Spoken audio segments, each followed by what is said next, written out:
Sure.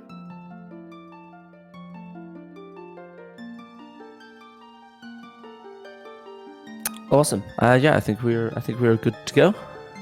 Welcome to this TP 100% plus run between JDLM and Anorakkis. I'm Teabag. I'll be on commentary for hopefully the bulk of it. Are you guys at your file select screens? That we are. That I am. I don't know about JD. JD, you good?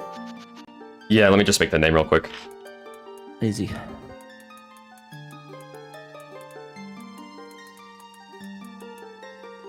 All right, I'm good. Awesome. All right, so we'll count down for the timer in 3, 2, 1, go. All right, good luck. Good luck to you too. Awesome. So this, as I said before, this is a 100% plus run. So we on the standard TP leaderboards, we have just 100% as it is. But this is Hundo Plus. So this basically gets everything that you don't get in a conventional Hundo run. So basically, we got all the bugs, we got all the pose, we've got every chest. There's a lot of stuff across this run that I'm sure we'll cover as we go further through it. But the start is pretty straightforward in terms of most TP runs. Just got to go collect some rupees, do some goats, and then we'll be on to the bulk of the game. Yeah, if you're familiar with normal 100% speedruns of this game, the first hour and a half is going to seem fairly familiar to you. Yep. So correct me if I'm wrong, one guys. So Hundo Plus, basically, we've got to get all the chests, we got to get all the small keys, and we've also got to fill in the map. So basically, like when you walk into a room of a dungeon, it'll like color it in on your map, saying, "Oh, you've accessed this part of the dungeon before." So in this, you have to basically open the door before each room. Is that kind of the best way of explaining it? Yeah, we have to visit every area. You'll notice that especially in dungeons, but there are a few cases in the overworld where there's a piece of the map that we don't normally fill in.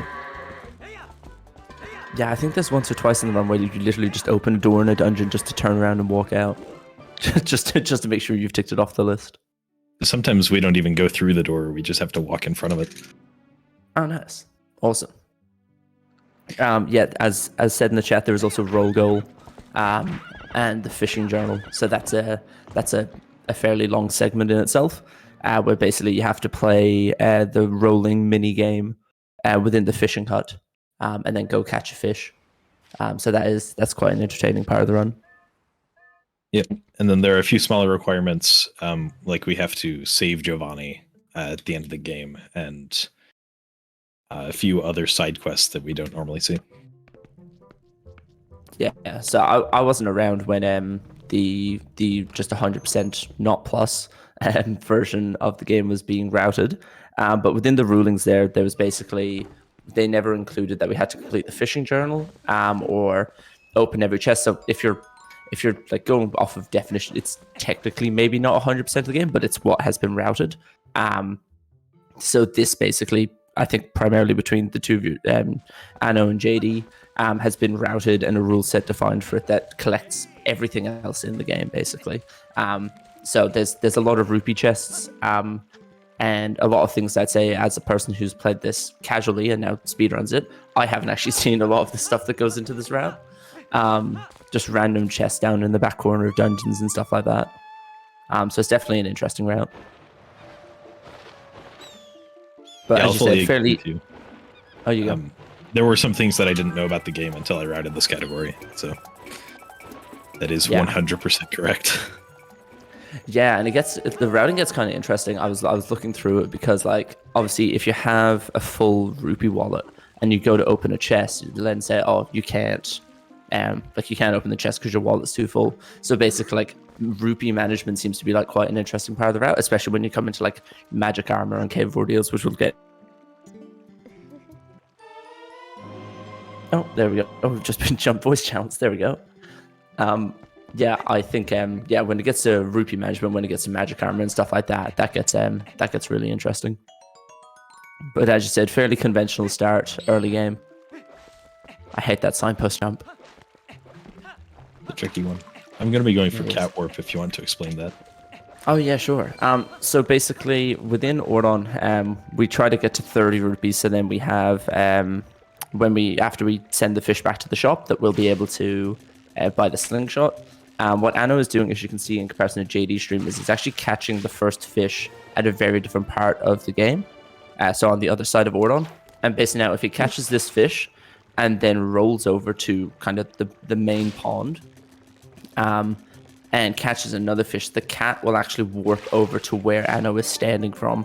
And what that does is it actually changes the cutscene to make it a lot shorter, because the cat is now starting the cutscene from halfway across Ordon.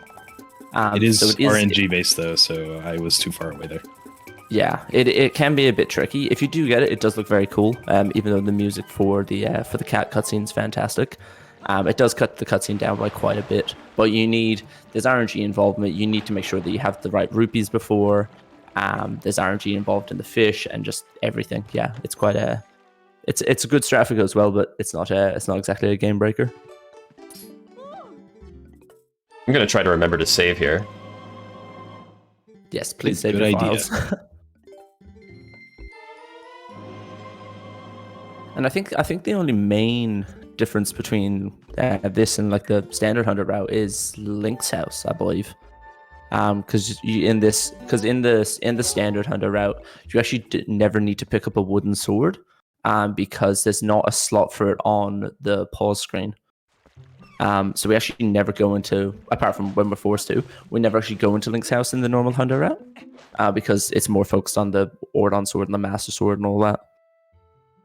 But please remember to save your file, Anna. All right. And don't forget to kill bugs, as you're being reminded in the chat.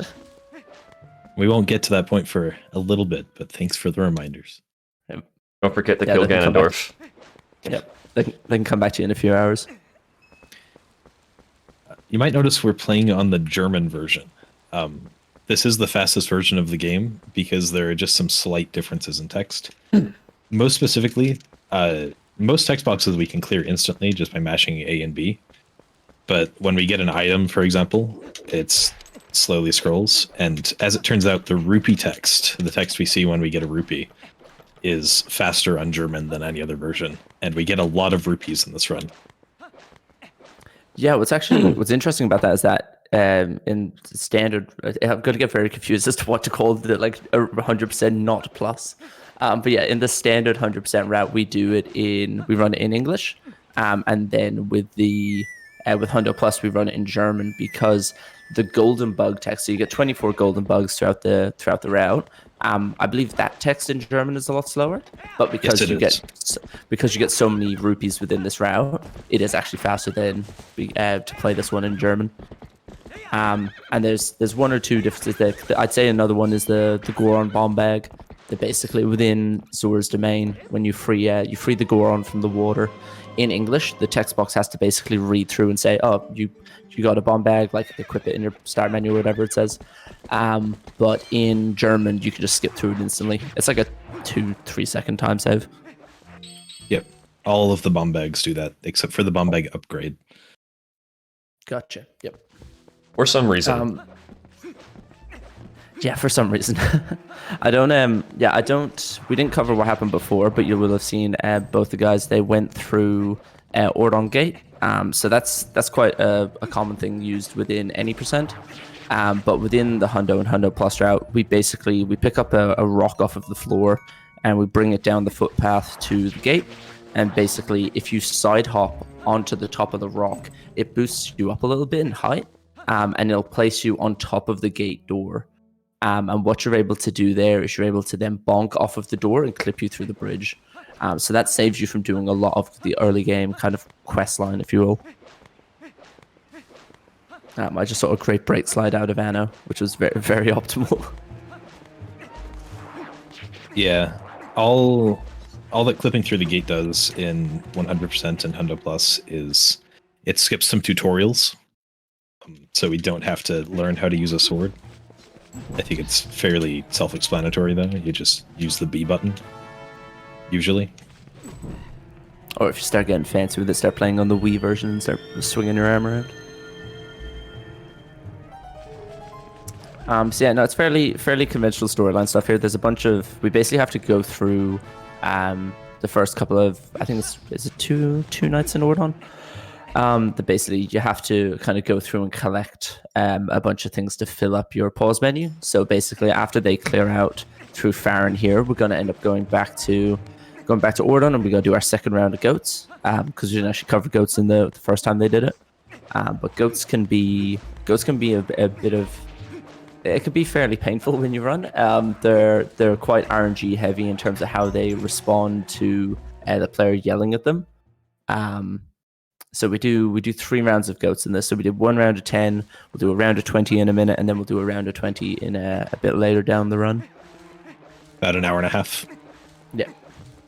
Yeah, and goats, the task time for it's like 14 seconds or something. If you get sub 20 goats, realistically, you're doing pretty well for yourself. But yeah, it can spiral out of control very quickly based on how the goats respond to you. My goat's PB is 1590, and my goat's average is probably like 23. Yep. But that 11590 was fantastic. What we're going to see JD do here is he's up to freeing Tallow from the Bokos. So because we don't actually have a sword yet, we need them to break the gate for us. And now he can kill him off with a slingshot. So because we never actually we don't get the sword until later on in the run, we actually have no way of breaking the gate ourselves. Yeah, and there's a different category that doesn't have the slingshot at this point, that just has to push the bokoblins all the way to the shop, where the shop owner will fly at us and damage us. But it also damages the bokoblins. Yeah, when you push it, Boko pushing down to Trill is that takes a while to get used to, but it is quite cool when you see it get done compared to how you see it in a casual playthrough. But you guys are pretty close to each other in the first like 10 odd minutes. So here we go. We're going to see JD's goats. I'm banking on a sub 20. You don't want to see this. I'm banking on a sub 20. I've laid down the gauntlet now. You saying I'll have a chance to catch up, JD? Oh, absolutely.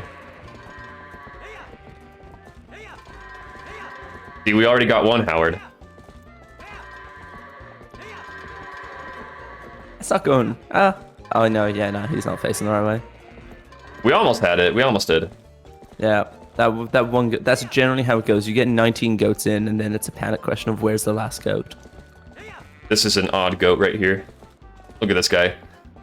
Look at this guy. Oh no. Oh no. Oh no. Okay, yeah, I know you're gonna catch up. Yeah. All right. Don't worry. There's always goats 3, right? There's always goats 3, exactly. There's also always fishing, which is probably the biggest RNG point in the run. I'm terrified of fishing. Yeah, so I guess I can cover over that. So as I said, in the standard Hundo route, we don't do fishing.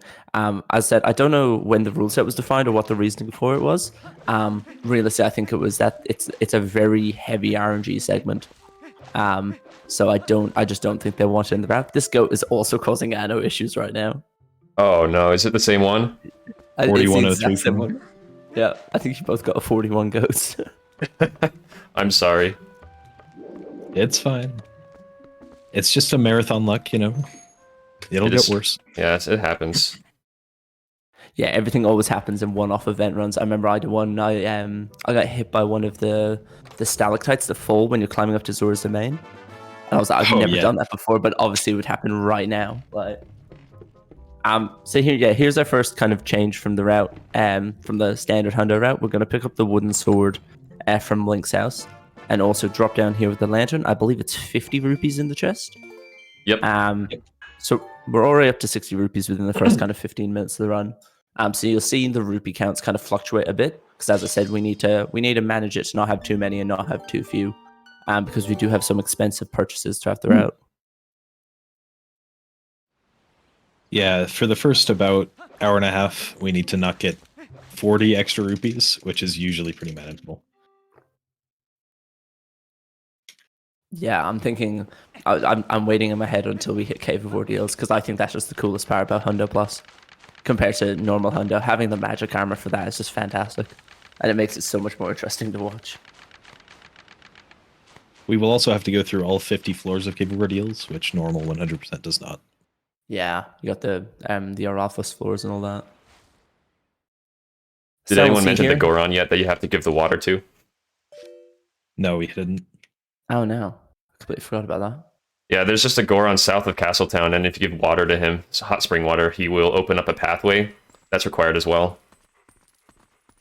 How competitive is Hundo Plus?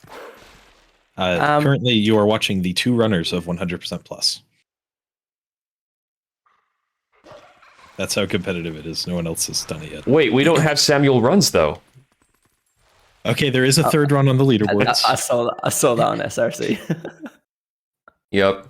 No video or anything, just like a 23-hour run out of nowhere.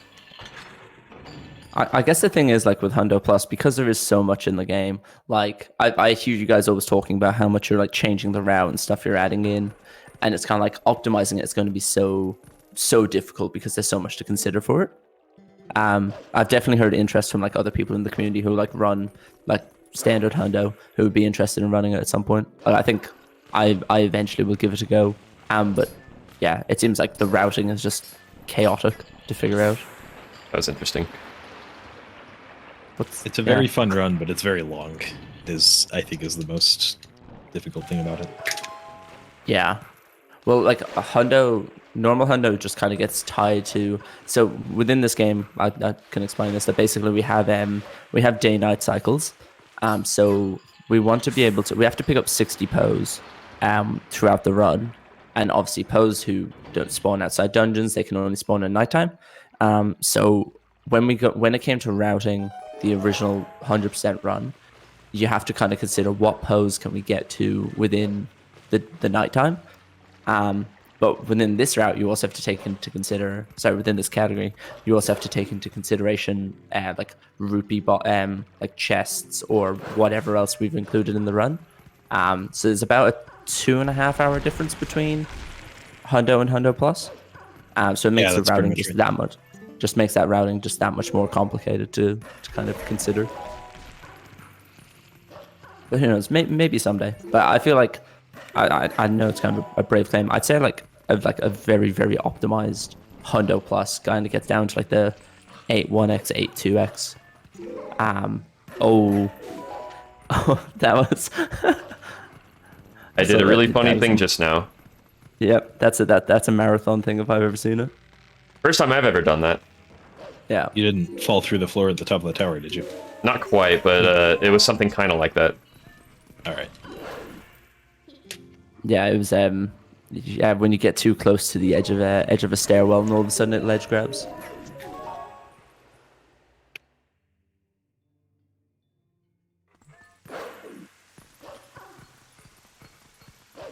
Day-night cycles in this route are pretty lenient, I believe so. Yes, because I guess you go through more day-night cycles, so there's less pose to kind of consider per day-night cycle. Something like that. Yeah. Well, like if you say this, I don't know what the exact numbers are, but let's say there's 30 pose in the overworld and 30 pose somewhere else. I don't know. I'm just putting a number out there. Like because you go through more night cycles, you have more of a chance to get them. Like I've seen. I haven't sat through many full runs of this as it is 9 hours long, but I've seen a fair amount of it to see like the differences between standard Hundo and Hundo Plus in terms of like PO routing.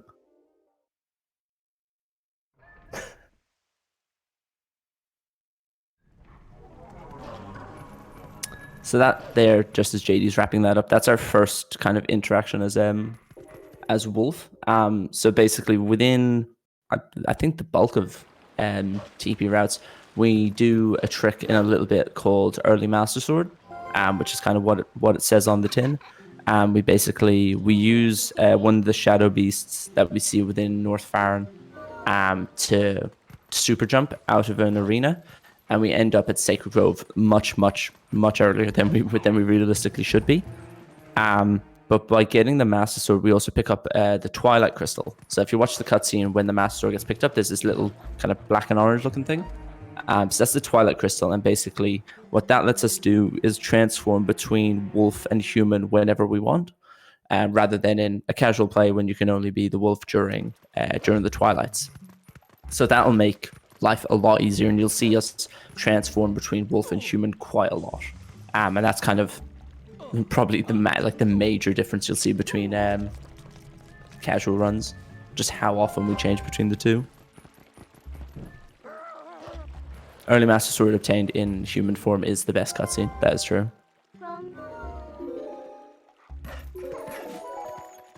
So right now, as you can see, what they're both going through is they're going through Orlon Night 2, I believe it is.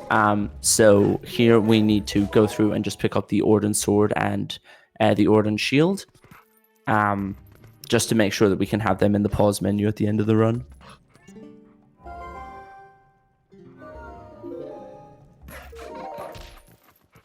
And it does look at the moment like Wolflink has the Orden Sword on his back, but that's actually just the wooden sword. The game only checks if the slot is filled to put that model there rather than if it's actually the Orden Sword.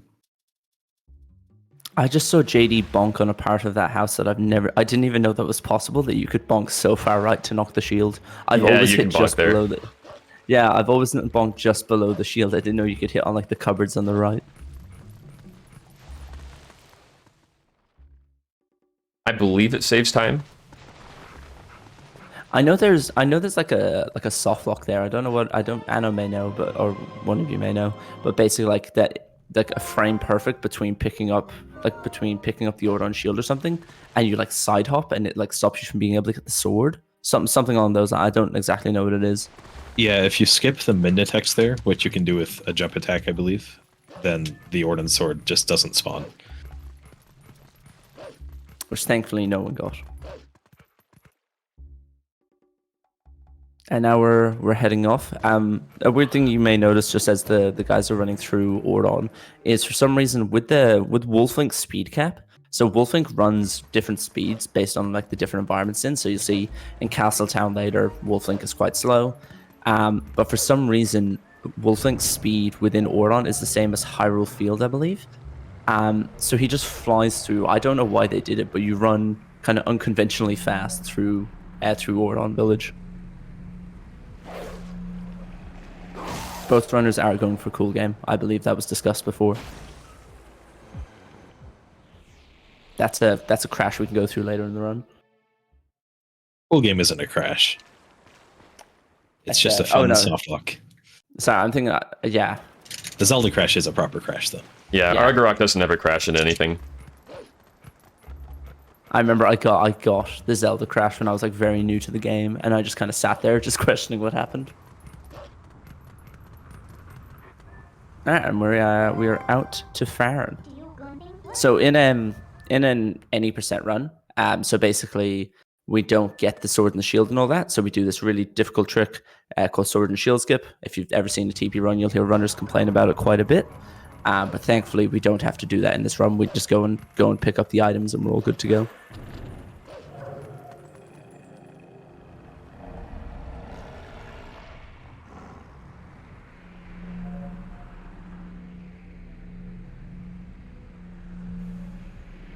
And so what we'll see here now is that from this messenger fight, this is where we'll first get to see the Midna charge attack. So Midna has, if you hold B, when you're Wolflink, you'll have a Midna charge attack, which basically like locks on to any enemies that fall within this circle.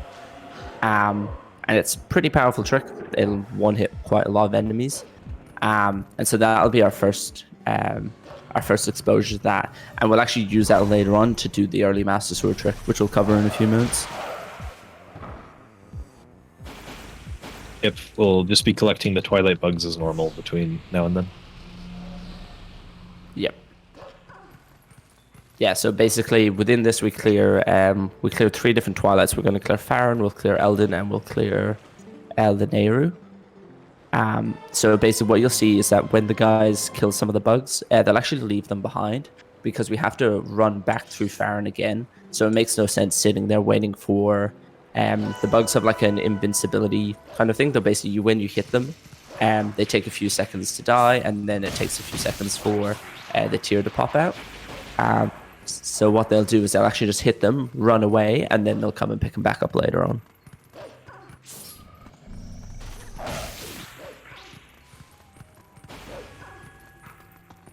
So what you'll hear is that there's basically when a bug dies, you'll hear this like ding, which happens as the tear spawns. As long as that sound goes off before you exit the loading zone, that tear will spawn in.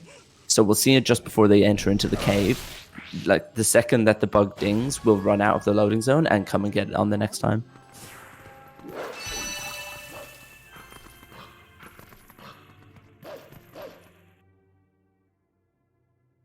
Yeah, this is the shortest TP run, I believe. Anno, you're doing low percent? Oh no, you did it the other day, didn't you? Doing low percent on the 31st in 3 days. 31st, sorry.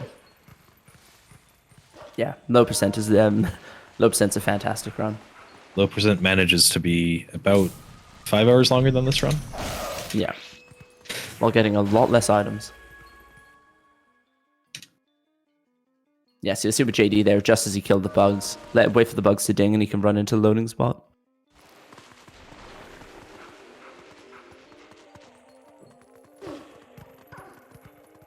So there's not a whole lot we can do differently, unfortunately, when we get to the points where we use Midna jumps.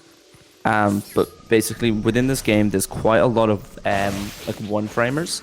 So basically, when you go to call Midna for something, or when you come out of a lot of cutscenes, there'll be a 1-frame gap just after it, where basically we can perform an action. And what that'll do is basically it'll let us like do a Midna jump earlier. There's one within any percent that we can, like, it's like a minute and a bit trick, which I won't get into.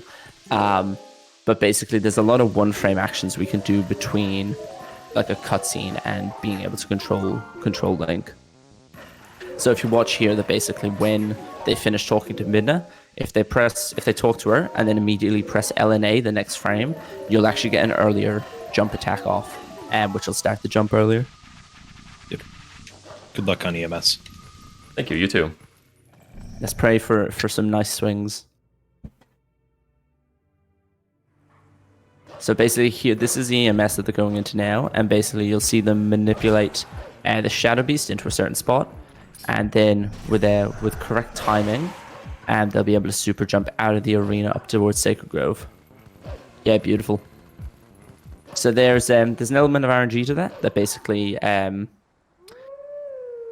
he can do, the Shadow Beast can do 2 different types of swings. And if they do a fast swing, it makes it really, really difficult. But if they do a slow swing, as we saw there, it makes life a lot easier. Don't forget to save in Grove. Thank you. We're going to need to make a save here in the Grove because later on, we're going to need to reload this save later to actually activate a trick.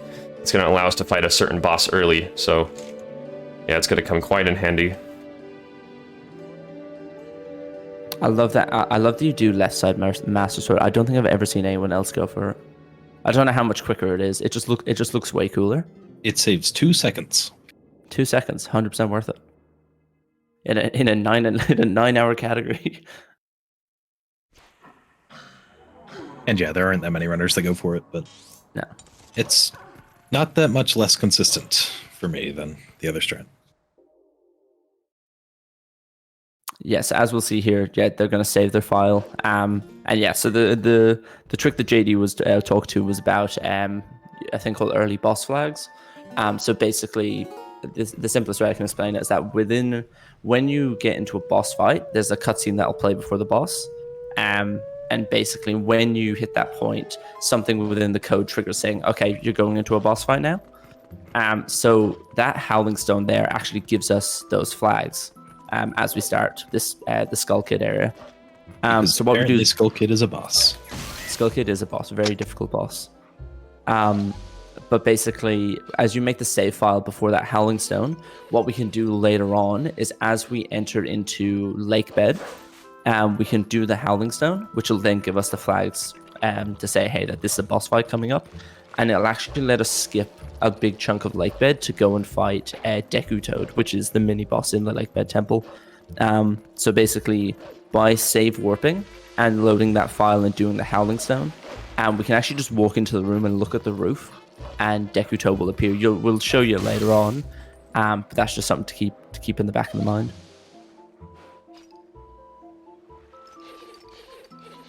I don't think EBF... Does EBF play any other role in this route? I don't believe so. You don't have to like void down monkeys or anything, do you? Well, we do need to use it to get early monkeys to go to the Forest Temple mini boss Ook early. Oh yeah, yeah. But you don't need to void and clear. We don't need to void because it's cleared by the Forest Temple boss Diababa. Yeah. So basically, yeah, it also gets used later on. When they enter Forest Temple, you'll see them do a trick called Back in Time, which is quite. Yeah, it's an interesting trick. Basically, you by voiding out and resetting your console in the same frame, the game kind of doesn't know where to put you. So it voids you out into the title screen. And so if you've ever seen the title screen in this game, it's Link on Epona, on Bridge of Eldin, I believe, and you have all of your gear. And what you're able to do is you're actually able to run around in the pause menu. But what we do is we use that, and that will also trigger our boss flags because it triggers through the King Boblin fight. So yeah, there's a lot that'll go on, but it'll make a lot more sense when we get there. Well, I don't know if that trick makes sense, but no, because you're going forward in time, it doesn't really make sense. But yeah, yep. It's used in the any percent run within the first kind of minute, and what that does is it takes you from kind of Link as a farmer with no gear or anything to fully equipped within about a minute to a minute and a half. So it's a very interesting trick, but yeah, it is frame perfect, but we're kind of we do it so much in runs that we're used to it now.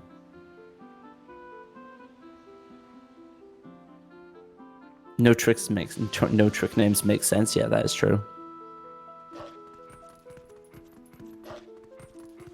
So what did you just for the rupee routing? You said you have to stay under 100, is it? We need to not get more than 40 rupees than we intend to. Okay, so you're intentionally like dodging greens. Yeah, until Lake Bed 1. There's no minimum rupees in this run. We will always have enough rupees for what we want.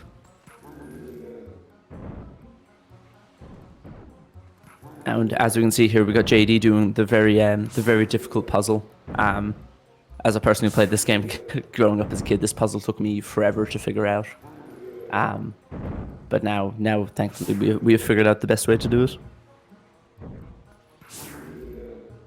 Rupee max is because in the GameCube version of the game, you can't overfill your wallet. So basically, if you have, say, 300 rupees, as many as you can hold, assuming you have the smallest wallet, and you open a 20 rupee chest, you're going to be forced to put the rupee back into the chest, which is very inconvenient for routing, of course. So we try to manage our rupees in such a way so that we can open every chest as we get them.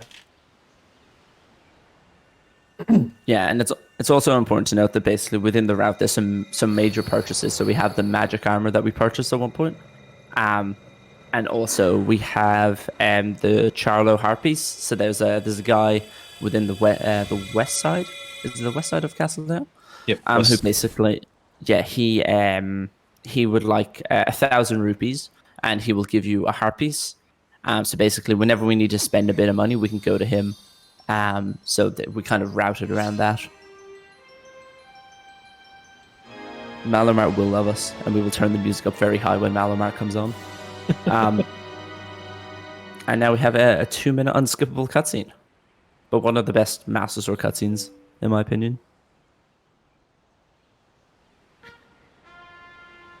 And what you'll see here is that Twilight Crystal that I was talking about before. So this is what lets us be able to transform between human and wolf whenever we want. So from here on out on the run, they can just transform as needed.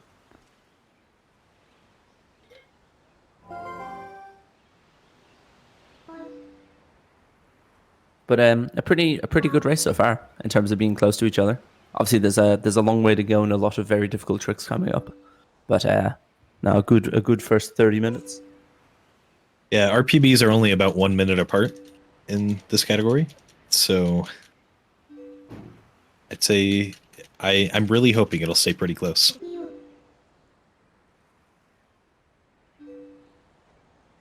Yeah, it is very interesting to watch you both like grind it, because you're both like you're routing it together, like finding improvements together, and then also trying to bop each other. So it's very interesting to watch. It's pretty fun. There's lots of tricks that only specifically come in handy for this category, so it's been fun to kind of find some of those. Along with Ano, he's found lots of them too. Yeah, dungeon routing is very strange in this category. Very difficult. Yeah, I feel that's the point. I'm going to get lost. I think it's the Lake Bed Temple. I haven't played it casually in 18 years or whatever it is. However, no, 16 years, however long it's been out. So Lake Bed Temple, because in the standard Hundo route we do so little of the temple, I get lost. I like moving the water around, getting it to, yeah, it all just kind of goes over my head a little bit. Even glitchless categories skip a bit of Lake Bed Temple. So yeah. 100% plus is the only category that sees all of it. Yeah, in standard Hundo, so Lake Bed within this game has our only boss key skip. Because a lot of the bosses within this game are hidden behind a giant door with a big lock on the front. But within Lake Bed, Moorfields is a hole in the ground. So we actually have a boss key skip where we can do this precise setup and clip through the ground into there. And so we skip the bulk of the dungeon. So we actually never play around with the water. So it's always interesting to see that get done. But we see JD here. If you use the lantern, after a certain amount of like rolls, you're able to just run through the fog. I don't know why it works, but it just does, thankfully. Well, it works because that's what the fog's intended to do. It just doesn't disperse in Twilight like it does in other states because you're not supposed to be able to be human here. That does make sense now that I think about it. And I executed it perfectly. Oh, yep, just saw that. And now we're back to the old, where we had EMS before. So it's actually something to note that I didn't point out when they were doing EMS before, is that if you accidentally kill all of the Twilight messengers within that arena, you actually messed up your run that normally you would have to reset. I don't even know what the backup would be realistically. But you need to keep at least one of the messengers alive, because otherwise we can't get to Sacred Grove, and then it's borderline turning into a glitchless run at that point.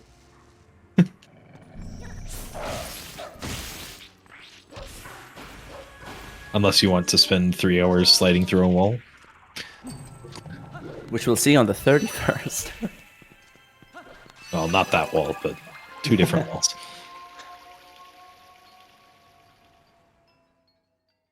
Awesome. And now we've cleared Farron. There will be some interesting rupee routing coming up on JD's screen. We actually have too many rupees. We would run into the wallet cap in Lakebed. And so JD's going to head over to Trill and just drop 50 rupees in the drop box. I'm sure Trill will be very appreciative. How charitable of you. Wait, we doing 50 or 41? I normally go 50. Oh, okay. 41 is listed on the route, but 50 allows for some miscellaneous rupees. Something which you might see here, which I saw that JD didn't get, as Anna finishes this cutscene, and there's a 1-frame backflip you can do, which will skip the Midna text. It's an annoyingly long piece of Midna text. Yeah, nice. There we go. So basically, if you don't get that backflip there, Midna will try to talk to you, and then when she's done talking to you, there's then a cooldown on pressing the Midna button again. So it's actually annoying. It's a good few seconds. Which thankfully Anno did not need to listen to Midna for. And now we've got our first hidden skill of the run. So this is actually the required hidden skill. So this is learning Ending Blow. If you actually miss this and don't learn this trick at any point, you will soft lock your game at the Ganon fight, because it's the only way to complete the game. But we'll go through 7 hidden skills throughout the run, which you'll actually see. They don't get, a lot of them don't get used for actual combat, but they get used for different pieces of movement quite a bit. So we'll see it with the jump strike and the back slice. We use them quite a bit, but not in kind of conventional fighting.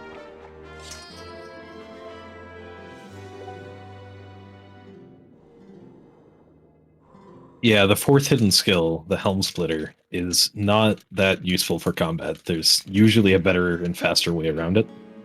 But we found a trick recently to use it in Temple of Time a couple of times that makes things faster. Have you learned that? Will we be seeing that? Yes, it wasn't going super well in practice, but we will be seeing it. It looks really cool when it gets done. I have not played with it myself, but it looks very cool. And as we said, here we've got our forest back in time. So this is where, after the save prompt, we'll reset and void on the same frame, and you'll see us end up in the title screen.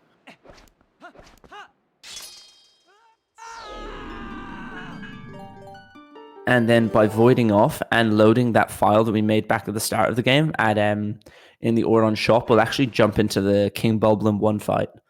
But we don't want to fight King Bulblin yet. We actually just want him for his boss flags. So we'll reset. But now the game says, oh, you've got your boss flags, so now we'll be able to get across to the mini boss of Forest Temple.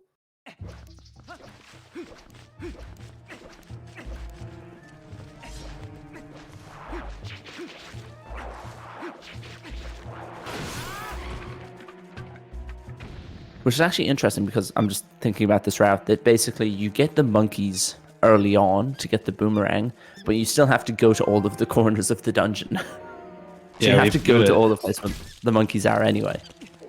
Exactly. It saves about 2 minutes to do this trick over a different route, which saves 2 of the monkeys. We can skip all of the monkeys unless we're playing the Wii version. I don't think we're playing the Wii version. Are you playing the Wii version, GD? Secret.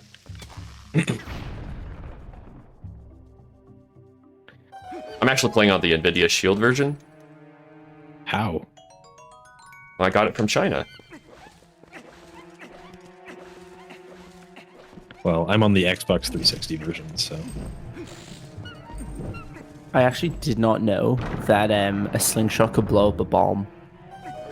I was not aware of this.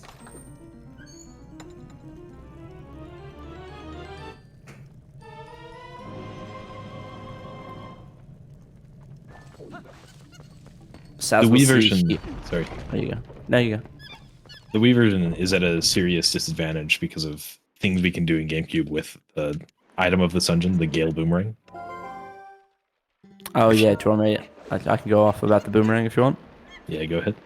Yeah, cool. So basically, yeah, the boomerang is kind of our main broken movement mechanic in this game. So if you have the Gale Boomerang, which we're about to pick up, and you throw it either out of bounds, if you throw it over a void, or at ground higher than Link's feet position, and you do a jump attack, you basically kind of soar through the air. So we use it, you'll see it pretty soon, that basically just random jumps that will do across gaps and voids. But the Wii version doesn't actually have that within the game. So it's the GameCube version is quite a bit faster than the Wii version, and that's primarily down to this mechanic. But you'll see it used a million times through the run. It looks quite cool, especially to people who haven't seen it before. The first time you see it, it is it's quite cool to see. But as you saw there, that when they went through that first door in the dungeon, they only have one monkey. But as they triggered the cutscene to open up the door, all the monkeys rock up. So now we're able to clear the mini boss within the first kind of few minutes of being in the temple. Nice, Ook. I think it was only a 2-hop. 2-hop for me. I think I had like 4 or 5. So the amount of hops around on those different pillars that Ook does is RNG. They don't lose you a whole amount of time, but obviously it is just nicer if he only hops twice. He has to do a minimum of twice, and I've seen them go up as high as like 14 or 15. I think someone in the Discord cleared 20 once. I've definitely seen 20. I think someone said they got a 25. Yeah, I think it was D3, yeah.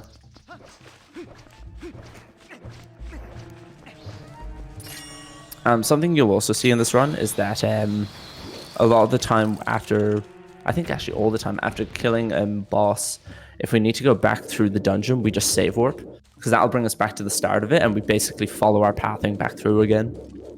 So rather than, I'm thinking of like the Death Sword fight, for example, rather than actually tracking it back through the temple as the game would intend you to, if you just save warp, you'll end up back at the start. So it's just a bit faster for routing.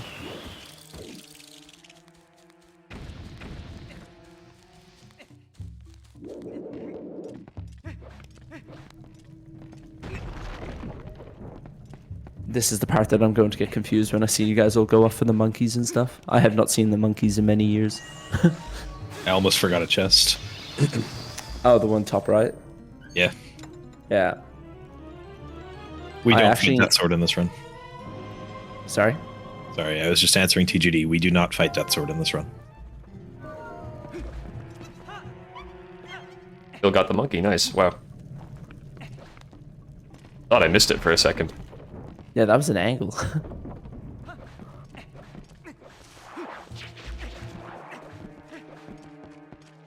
Yeah, the boomerang serves a lot of purpose in the speedrun. There's some weapons that don't really get used too much in this, like the spinner, for example. We don't really use too much, not as much as probably people would like.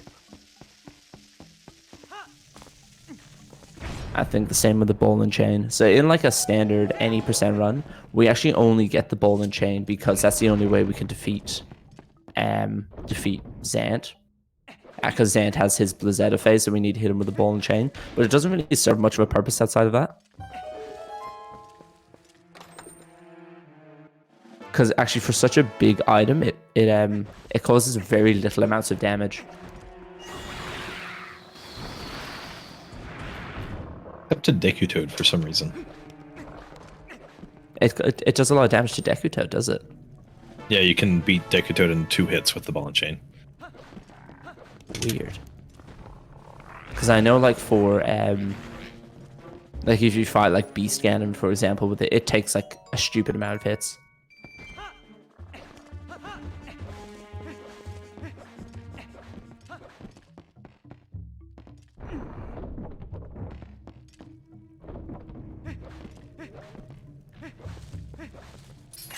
Are we going to see the newer bomb movement here? There's been oh, you guys go the other way. I forgot that. There was some movement found in Hundo that basically if you run with a bomb and then basically you throw it away with a boomerang for a bit, it basically stops the timer so the bomb won't explode. And what you're able to do is you can basically go further with the bomb than you should be able to standardly. Which we will be seeing for the boss of this dungeon. Yeah, I could. Yeah, so we've got I need to call the boss Ook. And no, we've got Diababa coming up. And so in a casual playthrough, when you fight Diababa, you basically need to throw bombs at the 2 stalks on the either side. But you need Ook to come down and basically hold a bomb between his legs, and you need to target the bomb and then target Diababa. But we're gonna both of them are gonna perform a strat called Ookless. So basically, by throwing the bomb around with the boomerang, we're going to prolong the timer of the bomb a bit longer. So we actually never need Ook to show up. So it skips the cutscene. It skips like any need for Ook to do anything. So it saves about 40 to 50 seconds, I believe. So it's quite a nice strat if it goes well.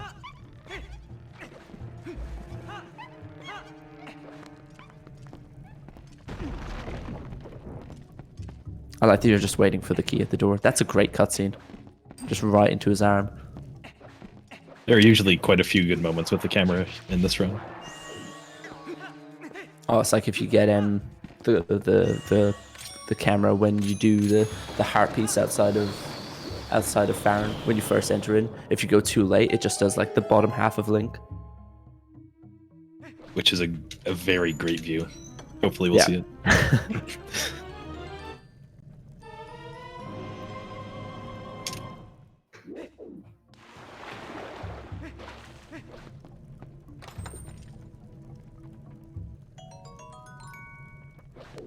Yeah, the first kind of hour or 2 of this game has a lot of just running around collecting chests. We'll see later on when they start going through some of the more complex dungeons. I'm thinking especially through stuff like Arbiter's Grounds and Temple of Time.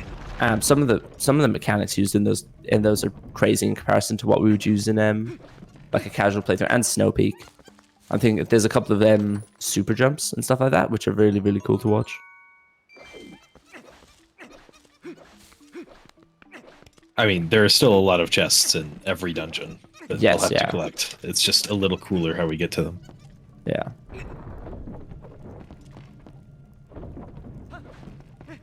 I actually didn't know though that if you don't free the monkey, that bridge doesn't break.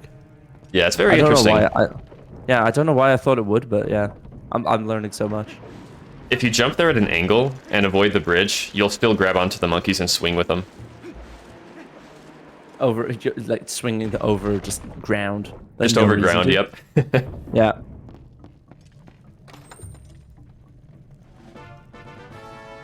We also figured out that we can skip turning every single bridge in the Forest Temple now. Just with some LJAs. Bridges are useless.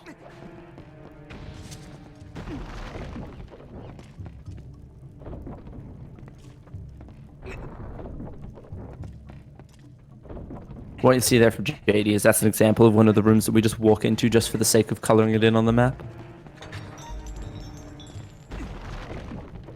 I guess what is nice is that if you do forget the route or something like that, you have the compass and the dungeon map to tell you where all the chests are, if you truly need it.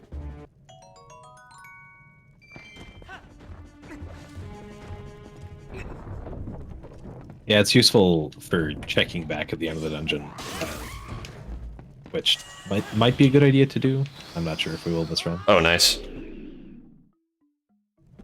I hit A too early and then I dropped. Yeah, that's unfortunate. The amount of times I've done that. It is nice that you guys actually don't have to turn any bridge. That's a really cool LJ there, the diagonal one.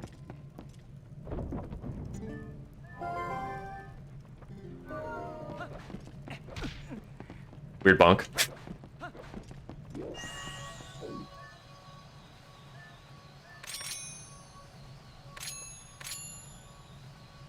So as you can see here, this is these are examples here of the LJs we were talking about, where you can just kind of jump over the gaps. That's a cool double LJ. Hadn't seen that one. It almost worked that time for the second jump. Yeah, so I guess it's something to note that in obviously there's a HD version of this game as well. So within that they don't have I don't know what the technical term for it is, sword clanking. Like basically when you hit the sword off of something, Link kind of recoils in this. But in the HD version you don't. So it makes some of those double LJs a lot easier to do. Whereas in this, if Link hits off anything, he kind of staggers backwards.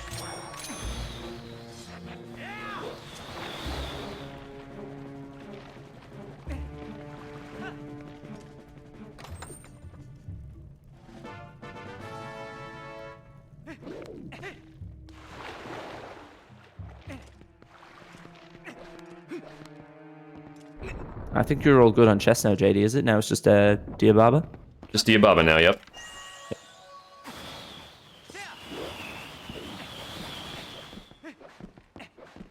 Or should we do a funky strat called Ooklis? Yeah, we'll see Ooklis, hopefully it goes well. I know I personally use an audio cue for it, so I may be quiet just in case you guys use an audio cue for it as well. But hopefully if all goes well, we will not be seeing Ook during this fight.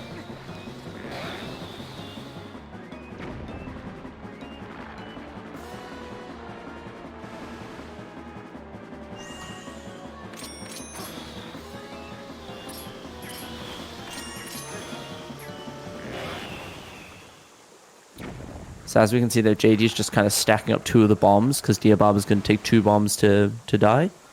So holding the 2 bombs there because their timer during the cutscene will it won't keep going. It basically pauses while the cutscene is playing. So now what he's going to do is going to throw 1 bomb at Diababa, throw the other one up into the air, and then bring that one down and throw that one at Diababa.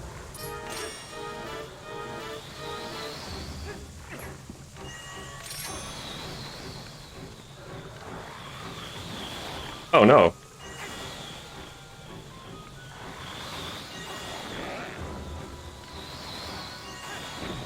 I don't know why that failed.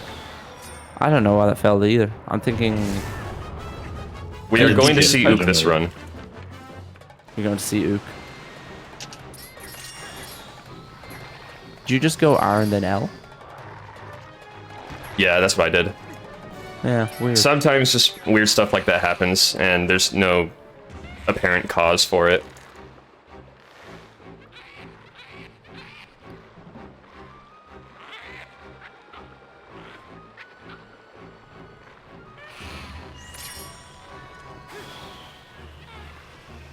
I got it. Yeah, nice. Wow, that Diababa is not liking you at all, JD. Nope. Alright, we're basically synced now. So all going to plan. Yeah, but That was what you saw intentional. there- We just want it to be a close race. Exactly. All in the script. But what you saw there on Anno's screen is basically the first you first throw the bombs away, and when the first one hits Diababa, you wait for Diababa's head to come down so you can hit it, and you basically just throw the other bomb out into the distance so you have time to hit Diababa. It's quite a cool strat to see. As I said, it does save about 40 to 50 seconds, I believe. I think I've heard 35, so somewhere up there. Yeah. JD, did you get one bomb hit and then the other one failed, or So did you not complete it? I did everything correctly, and then when I threw the boomerang at Diababa for the first time, he just brushed it off.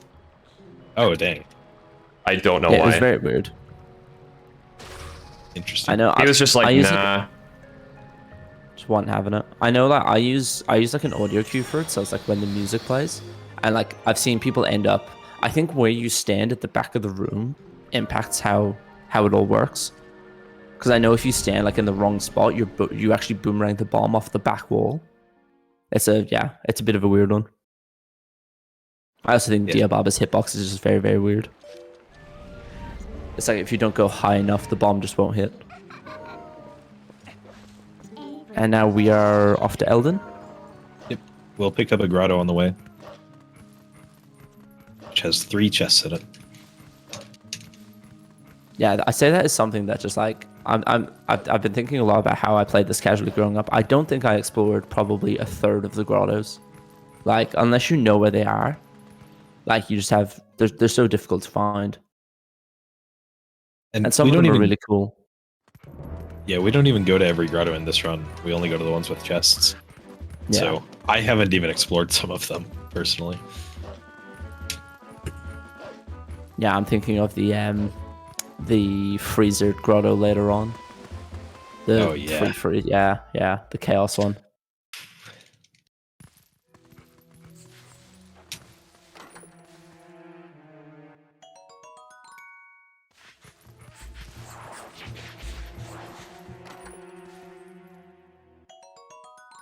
Yeah, I guess it's to note there that basically the guys just ran out through Farron out into Hyrule Field, but in some other routes, such as like any percent, basically we don't actually end up clearing Farron. Farron stays in a state of permanent twilight. We never clear the bugs from it, and we have to do this precise LJA basically where we jump over the trigger. So there's a trigger at the edge of Farron from Midna that says, "Hey, it's still Farron. Sorry, it's still twilight. Please go clear it." But what we can do is we can actually jump over the Midna trigger and just run out. I'm amazed that worked out now. That was an LJA to skip the postman trigger there. Yeah, we will talk to the postman in the run, just not right now. Yeah, it is required for us to get at least 14 letters. How many are there all up? There are 16 possible. We're gonna end up getting 15. Okay, nice. Yeah, you'll see some parts that we intentionally talk to the postman because there's a bridge outside of Castletown, and basically we're gonna need to transform before entering Castletown anyway. So getting the postman there just makes sense.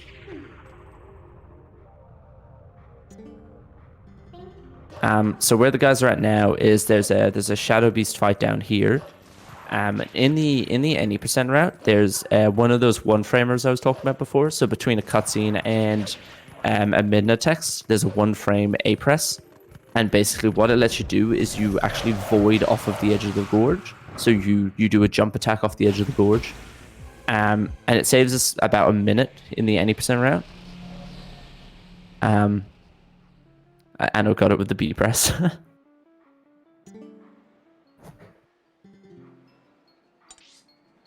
So yeah, that's quite important for the 80% route. But thankfully, in this run, we just want to go work the bridge. But yeah, in the 80% route, there's a combo of trick sets. There's a trick called Gorge Void, which is the jump attack off into the edge, and then there's one that we follow it up with called Rupee Roll, where we basically do this massive gorge jump, like one of the LJs that jumps across the gorge. All of which was found in 2012. Was it actually? That's crazy. People weren't normally doing it until 2014, though. Yeah, that makes sense. Because how long have you both been running now? Just while we have this cutscene. I started in 2013, late 2013. 2014 for me. Wow. Me being new, just saying 2021. That is crazy to think of what, like, Yeah, like to think of what the run would be like then in comparison to now. Tell you, it's not that much different. Really? There I haven't guess been. Twilight Princess doesn't have very many major discoveries very often. Yeah. I guess yeah, Lord Skip was kind of the massive one most like in the last 2 years. Yeah. The 100% runs Yeah. are very different though. Yeah, I guess when you have so many requirements for the run, it's kind of hard to make many skips. It's kind of instead of like one massive 2 minute skip, it's 23 seconds ones like.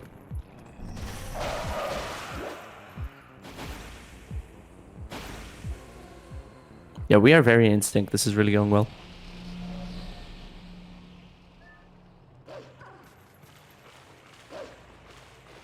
So what we got now is we're gonna go through Eldin. So basically, there are a bunch of tiers spread throughout Kakariko and Death Mountain.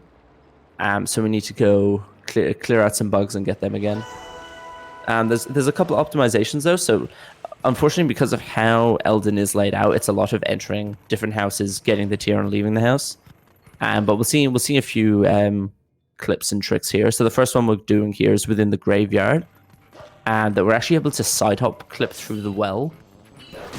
So we'll see here that as they kill the bug, they'll then transform and then side hop through and just jump through the floor. This is a well-programmed game. No flaws. That's great. How long were you sitting on that pun for? But Not long.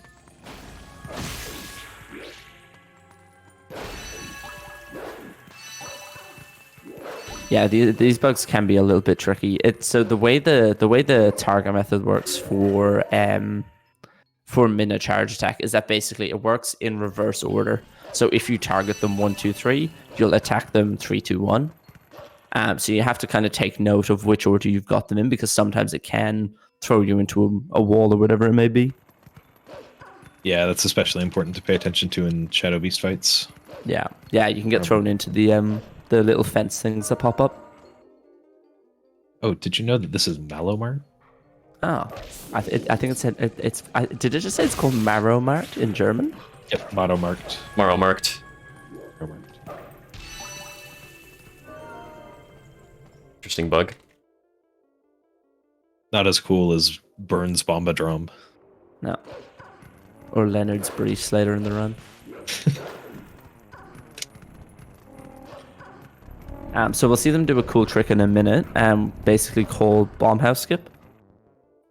So what happens is that there's a house above Baron's Bombs, which has a Twilight bug, which runs into it. And basically the bug runs inside, you follow the bug inside, and it's hiding inside of a fireplace. And so you have to light the fire, similar to how they are doing now, to get the bug out. But what actually happens is that if you can kill the bug before the bug enters the house, the game basically thinks, okay, the bug is dead. You must have gone through this cutscene and the whole kind of fiasco. So it saves a lot of time. So there's actually 2 different types of methods for it. There's the human version of it, and there's the wolf version of it. So the wolf version's a bit harder, but saves an extra couple of seconds. I imagine we'll be seeing both versions. You're going for wolf, right, GG? Yes. And I'm going for human. Yeah. The human version's quite safe. The wolf version has a bit of a precise setup because we're trying to fit the wolf on a tiny rail.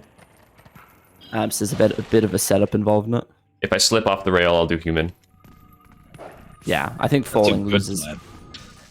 Yeah, I think falling, if you fall the whole way down, it's like 35, 40 seconds, something like that. You guys do have a 10 rupee difference. Is there any reasoning behind that? That would just be missed groupies. Okay, yeah. I've Just gotten RNG being nicer. 1 extra rupee so far. Actually, no, you donated only 41 to Trill, didn't you? Oh, that's right. That's what it is. So I donated 9 more rupees.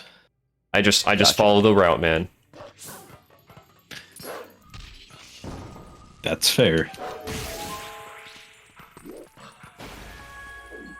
Keeps it easier in my head, I guess. So yeah, this is where we'll see the different variations of the bomb house skip. So if you watch both the screens, you'll see the wolf version versus the human method. The wolf version saves about 3 seconds. All right, I slipped. I'm gonna do human. Sorry, guys. Yeah. You will not get to see the full wolf bomb house skip. At least you didn't fall on the far side of it. At least you didn't fall down into like main Kakariko. Oh, for sure. Yeah. But when they transform here, yeah, they'll be able to kind of intersect this bug before it gets there. And then just as the bug dies, the house just disintegrates. But what's interesting about this house is that even though the house has disappeared, it still has kind of some of the properties of the house. So if you do kind of, there's a certain set of movement to follow. And if you don't follow that, you'll actually get crushed by the house, even though it doesn't exist. Yeah, just don't accidentally back hop anywhere in the house. It would be a mistake. Yeah, if you back up or if you accidentally leave kind of the 4 main walls of the house, you actually get trapped outside. And you actually just can't walk back in. Great circles here. Yeah, this bug being this bug. I had a good bug. It was nice to me. Unlike Diababa. Yeah, so the Twilight bugs in this game can kind of respond to your movement. So basically, if you run a certain way, the bug will fly the other way, which sometimes makes it easier to either kill them quicker or whatever it may be. But that last bug there always just seems to be a bit weird. I don't know if there is actually any set movement to make it nice to you. I don't know if anything's 100% consistent, no. Yeah. And what we'll see here is we're going to have our second Howling Stone. So we'll have about a minute to a minute and a bit cutscene. However long it may be.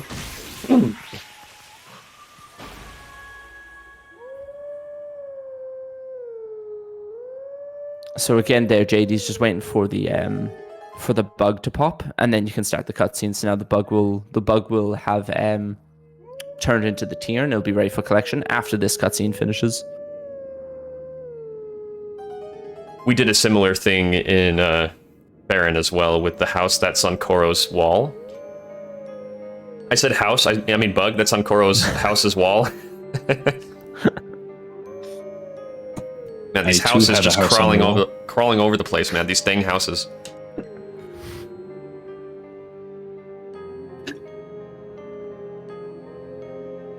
Yeah, I guess the point where the route kind of gets a bit chaotic is when you start getting into like collection cycles and start running through grottos and looking for pose and all that.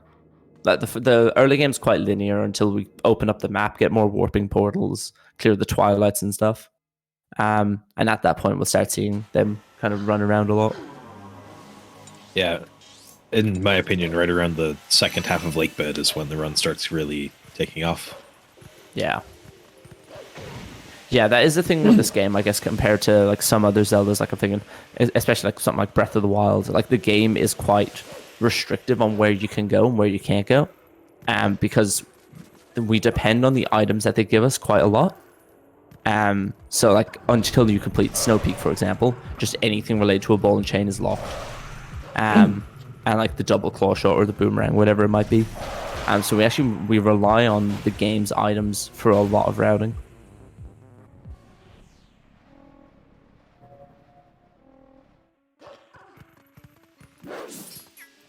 The true key to accomplishing these TP speedruns is to have a beard like these two, nearly identical. Why, thank you. Yeah, that was pre-planned, weeks in advance.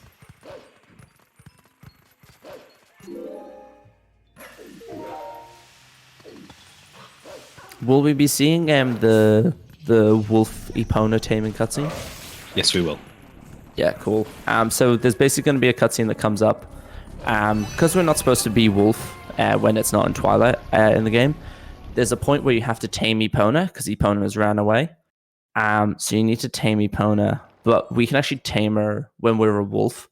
But the game's not a huge fan of that.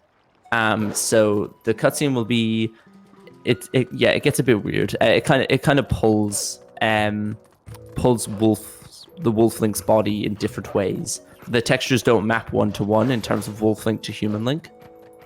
So yeah, the cutscene will be coming up. Yeah, if you're sensitive to flashing lights, it would be a good idea to look away.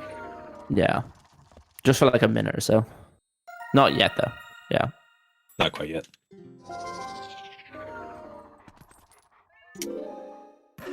I wonder if Wind Waker runners on GameCube have to give a warning like that before every single Super Swim. Yeah, just a 20-second command, just on loop. I think that's the only part of the game that we do have something like that. Can't think of any other like flashing lights that we have throughout the run. Unless you're doing like Ice Shredder or something like that. But that's There's like Again, the that's exit what- of Lake Hylia Cave that can be funny sometimes, but really. not Oh much. yeah, when it kind of throws Link around a little bit. When Wolf Link decides to wiggle very, very quickly. It's like sometimes when you like howl as Wolf Link, he starts tapping his foot. Yep. Yeah, he's just jamming to the beat. Wolf Yep, jam. loving it.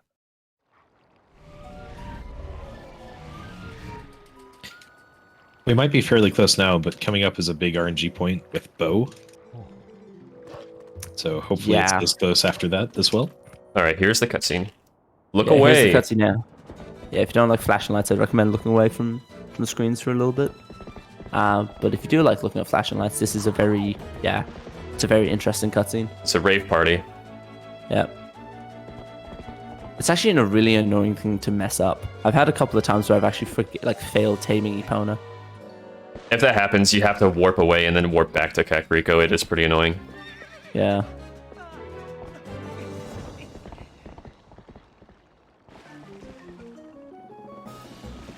Yeah, as we can see there, the game does not map one-to-one whatsoever. But also seeing Wolf Link on horseback is always quite entertaining to watch.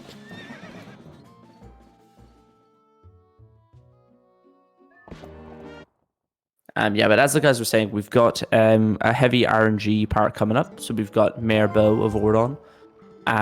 So basically, when you go talk to Bo, it's supposed to be you get the iron boots, because you need the iron boots to wrestle the Gorons to get into Goron mines. But Bo is basically just a very big game of rock, paper, scissors. He has 2 different phases. In his first phase, he can do 1 of 3 moves. And in the second phase, I believe he can do 1 of 2 moves.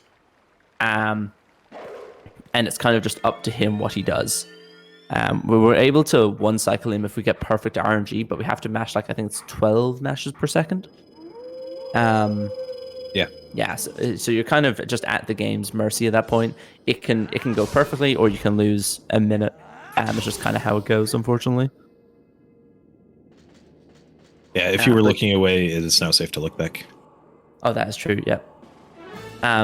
But basically, in the any percent route, we fight Bo within the first kind of 7 minutes or so. So that's quite a bottleneck on that run. Whereas here, it's over an hour in, which does not make the time loss any easier to take.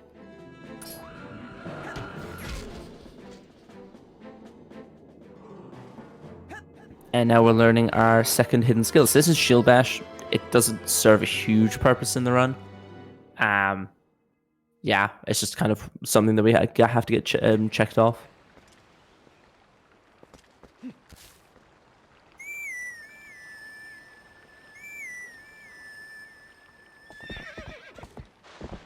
And then actually we get to go to goats as well. We get to do our 3rd goats to try and beat our 41s from earlier. Our 3rd and thankfully last goats. Yeah. See if we both get 41 seconds again. If you guys sink again, I'm gonna think something's up. I'm gonna start questioning everything. It's all elaborate, man. Yeah. Taking Epona for a ride through the spring. So.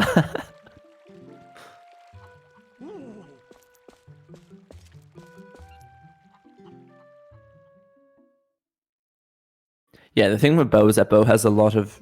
Not only is he just like a lot of pain for RNG and stuff like that, he's also got a lot of text before him. So like from the point you talk to Bo to the end of the wrestling, there's like a lot of time passes by. He loves having a chat.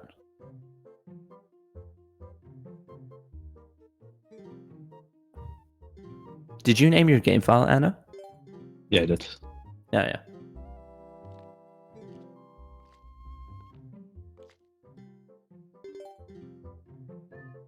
So we're going to see it now. So the first phase of Bo, we basically want to be able to slap him, and then we want to push him out of the ring. Hopefully in just one cycle for both of us. Apparently my mashing didn't work. I don't know why. At least Maybe I nice was RNG. mashing too fast, actually. You can do that. Yeah. Yeah, there's a bit of a sweet spot with it. But at least the RNG was nice. It was pretty nice. Here we go. Here we go. Yep. Here we go. Oh man, it just keeps going. Slapping simulator. 5, 6. Hey. That was 6 slaps, right? Yeah, 6 laps in a row. Not quite the legendary 10, but you know, we were getting there. I think Anno got perfect on his first. Oh. And the opposite of perfect on the second. Yep, here we go. Thank you, Bo. This is the thing though with Bo, that basically when he starts, when you kind of go away from just like a slapping contest and you start getting pushed to different corners, it can get out of hand really fast.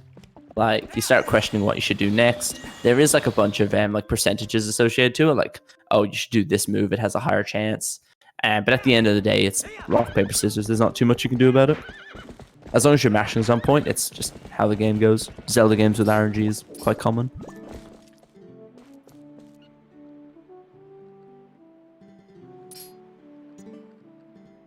And now we're off to Goats 3. Something that's really upsetting me is the fact that you guys have rang on X and Y. You're not the exact same. One of you is an Y rang, and one of you is an X rang. X is the only acceptable button for ring to be on. I'm with you on that. I can have ring on either button, but I'll never have claw on X. Never. That's I have evil. claw on X once in a run. One single goat. That always won. It does seem to be nicer than last time. A 25. Oh, a 24. Much better than last time, yeah. So yeah, what we're arguing about is that basically you have your equips in the top right, and basically the TP community is split onto what item should go on what button. So you're either an X for the claw shot, an X for the rang, a Y for the claw shot, or a Y for the rang. So it is just it's personal preference, but we will always argue that one of us is right. The only thing that TP runners can agree on is on the Wii version, Iron Boots go on D-pad down. Yeah, the Wii equips are interesting, and so are the HD equips, because the HD has the second screen. What do you call it? The gamepad. I don't know what the technical term for it is. I didn't get the opponent side into the Grohano. Yeah, so there's Nice rat. wow, the rat's gonna warp out. There's basically it's similar to how we talked about the one framers after a cutscene. If you're on Epona and you start dashing, and you press R and A, but you press it one frame after a dash, is it? Or is it after the dismount? You basically like slide. You get kind of thrown along the ground. Press A one frame after releasing R. That's it. You basically slide along the ground really, really quick. We might see it later on when they get Zora armor. For the Wii version, yes. Iron Boots definitely go on D-pad down. If you don't do that, you're crazy. You've got to give the Midna stick figure some boots.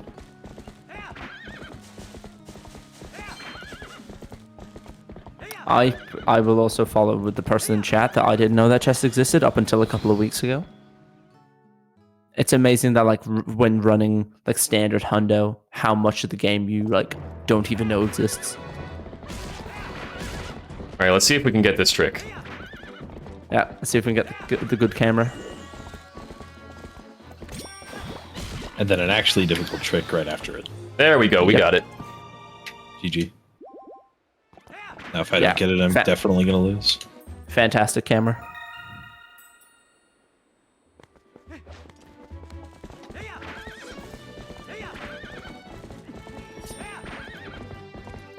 Yeah, so what we got coming up now is we've got kind of two tricks. We've got Linear Gate Clip, and then we followed up with Pillar Clip. So Linear Gate Clip, basically, if you're Wolf Link and you attack the gate, you can actually side hop through the middle. Very unfortunate with the camera, Anna. I saw you lining up for. I was like, he's gonna get this. It was close, but I was just a little too early. So yeah, what you do as Wolflink is you attack the gate, and then you can actually side hop through the middle because the gate kind of swings back and forth. And that'll let us clip through the gate earlier than we should be able to. And you'll see there that there's this black kind of void off in the distance.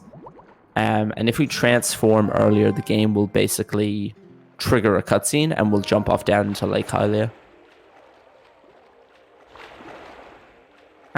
Where now we're going to perform a trick called Pillar Clip, which basically, using the iron boots, we can sink down into Lake Hylia and call Midna and actually clip in. I'll be quiet for a sec just to let them concentrate.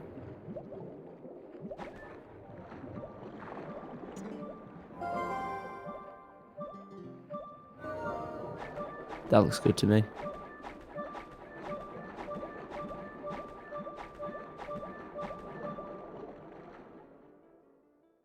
I always get nervous for that, but we're good. Yeah, it never gets easier. Each time you fail it, it's about a minute. And yeah, it just never gets easier, especially when the oxygen is dinging at you.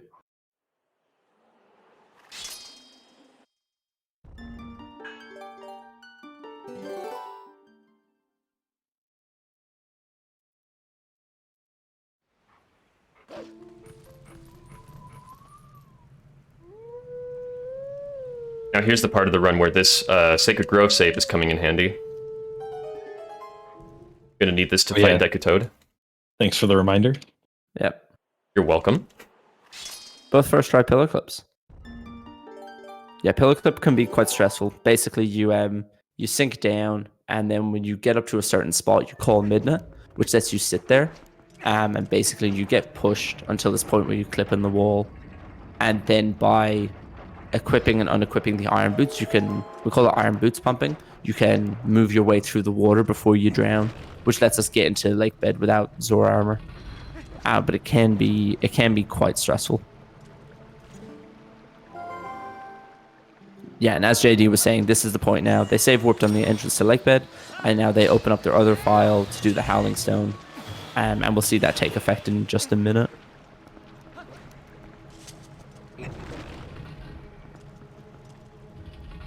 But yeah, this is one of...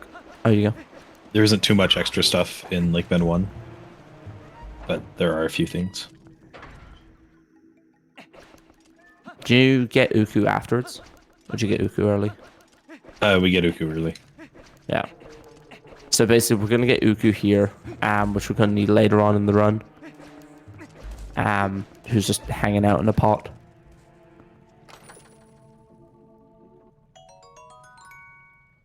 Gonna need these arrows for later, obviously. Yep, they will go on our quiver, which we definitely have at this point on the run. The one that we currently have, along with the bow that we currently have.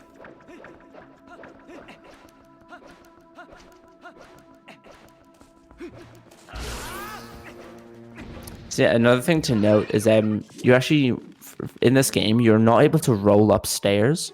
If you try to roll up a stairs, you're going to bonk on it. But if you get kind of, I don't know what the exact timing is, but if you're like partially rolling, you can still continue up the stairs. But if you go too late, you're going to bonk. I love that movement from JD there. I think it's one of the best movements in the game. The butt slide down the ramp. Apparently it's called an awning. An awning? I read that word for the first time in the route, and I had to Google what an awning is. It's one of those things.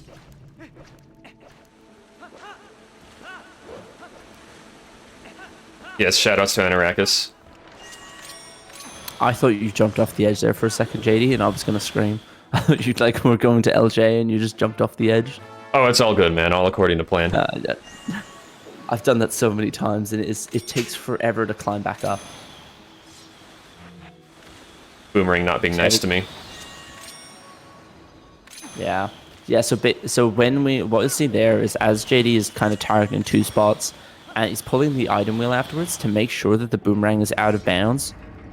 Because if it's not out of bounds, we won't actually get the LJ.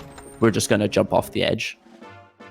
So it's important to just make sure that it's out of bounds before you actually release. It's a slight time loss, but it'll save you time in the long run, basically. And a really nice clip through the gate here.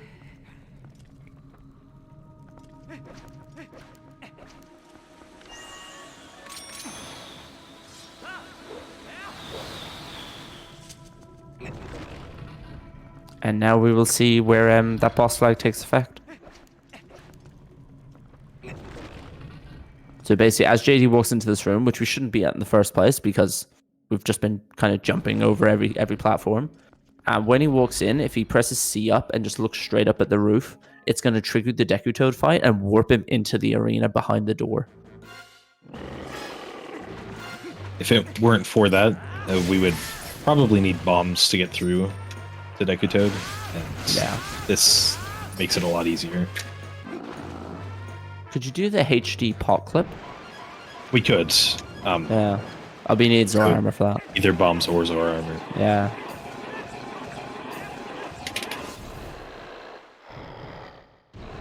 And basically, with a bunch of, I think it's 10 time slashes, you're able to one cycle Deku Toad. So what you don't want to do in a lot of the boss fights is you don't want to hit a combo. So if you hit 4 attacks in a row, you end up hitting a combo. But what you actually want to do is you want to take them out with a bunch of small attacks. So you have to do timing, 1, to make sure that it's fast enough, and 2, to make sure that you don't accidentally hit the buttons too quick after each other and cause a combo. And now we've got our claw shot. And we actually don't save warp here. We actually go back through the temple. So this is one of the examples where we don't save warp. Well, we do save warp. We just save warp later. Yeah.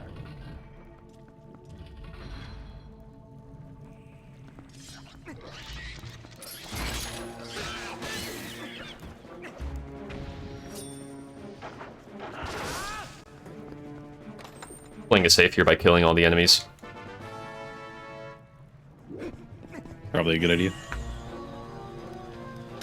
EMS in a casual playthrough, if you do it for one reason or another, it doesn't let you get into Goron mines normally. We'll be doing a trick known as text displacement in a little bit to get around that. Yeah, that'll be, you guys, yeah, that'll be an interesting one to explain. Do you use metronomes for that? Or do you guys do just off feeling? We do, yeah. But, yeah, metronomes. Yeah. So I'll probably be muting for that. Yeah, that's alright. I'm trying to take into account when you guys are concentrating. I'm like, when would I want people to stop talking in my ear?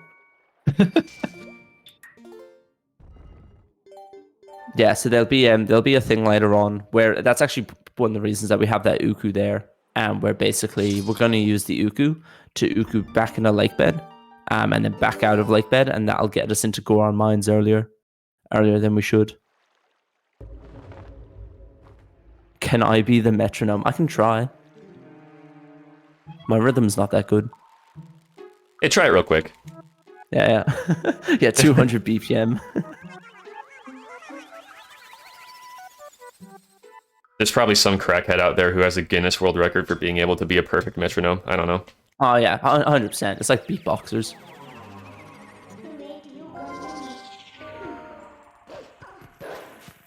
Yes, now what we're going to see JD do is we have to fight a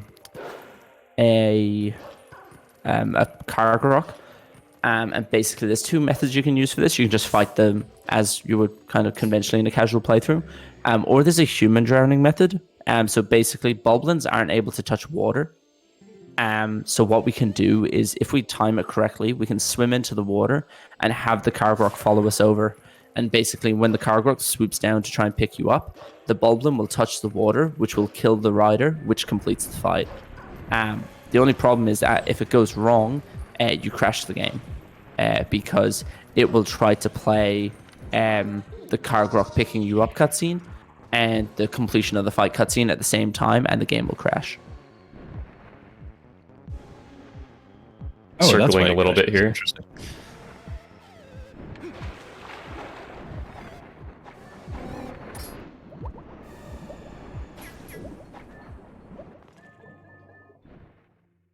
Yeah, that looks good.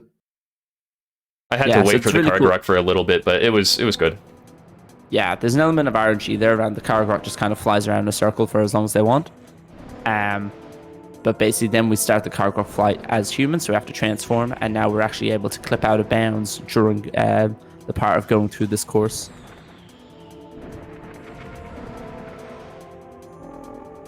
Hey, it was actually a monster on my screen. Yeah, there we go. It wasn't That's just nice. grass this time? It wasn't.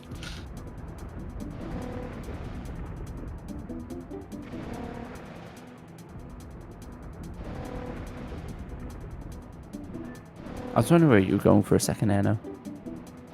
Oh, you're just going for the safe strat. Yeah, I'd rather not crash in a marathon. Yeah, look, that's very fair. Yeah, if you do crash it, you basically have to go back to the save we made in Lake Bed. So you have to get whatever else we did on Lake Bed and then leave again. It's a couple of minutes. So I do not blame you at all. Now, if this were a chaos run, you would crash, right? I don't know. How do you make 100% plus more chaotic? Ice Shredder. Yeah, drowning the Kargok Rider, the other strat, the one that can potentially crash, only saves about 8 seconds over what I did. So it's a small time save for the potential to crash. Yeah. It's worth going for if you're like very, very confident in it. But especially in like a marathon setting or something like that, yeah, it's not always worth. Because it is a case of if you mess that up, it's basically GG.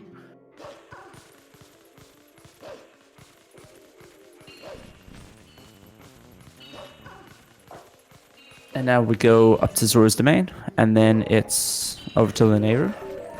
Yep, we'll just be going through Linear Twilight right now, which has one difference between this run and normal 100%. If you can spot it, then you win a $20 Good Walmart job. gift card. I may have slightly missed this. JD, did one of the stalactites fall down and hit you? Just now, no. Okay. One difference in Linnea Twilight, I'm trying to think. You would have to know the 100% route very well to spot it. Yeah, no, you're testing my brain here. We'll point it out when we get past that.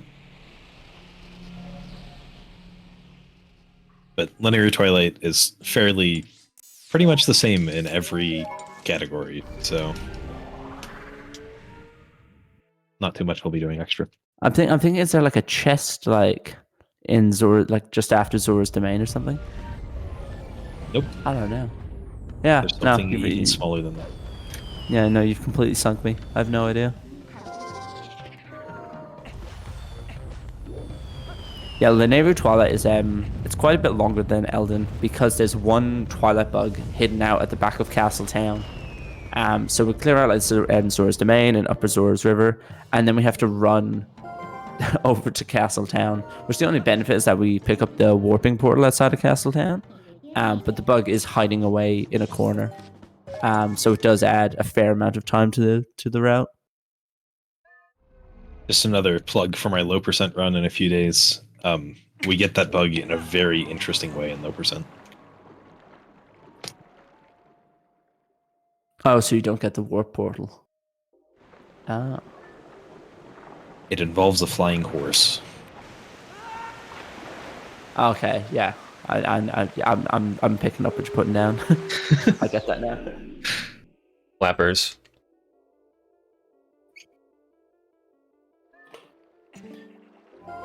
Nice, I got a little roll there.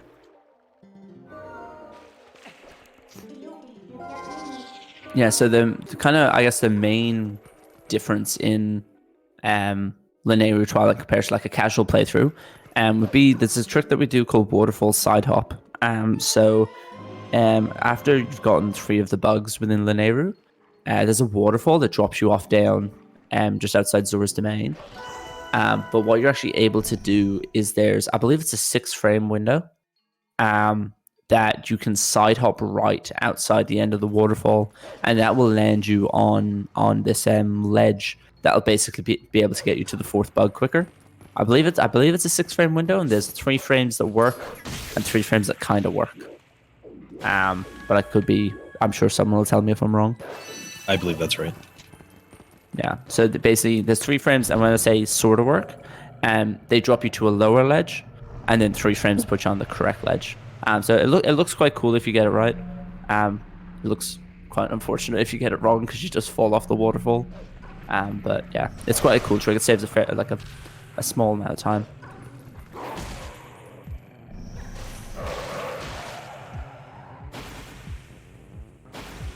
I got the side hop after warping the meteor, which has a cool effect on the map where it just doesn't update, so it doesn't look like there's any water in Lake Hylia. Oh, nice. Looks like we both got it. I remember I thought, oh, I'll do a backflip out of that, and I ended up in the water. Ramps are being a bit weird. You'll see there on JD's screen that if you dash too close to a ramp, and you actually bonk on it, you don't just run up it.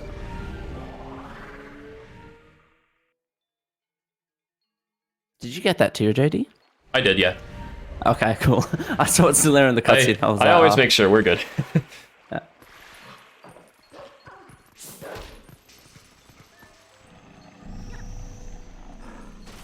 That would quite suck, though, wouldn't it? If I did not get it. Yeah, I've definitely done that before.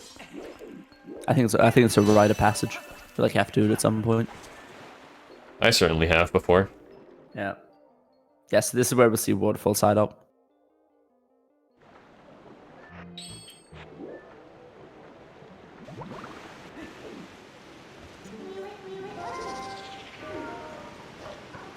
Awesome. Yep, those are so that's the one you want. That was perfect. So that's where you want to end up. So now what we can do is we can just Well, that sucks.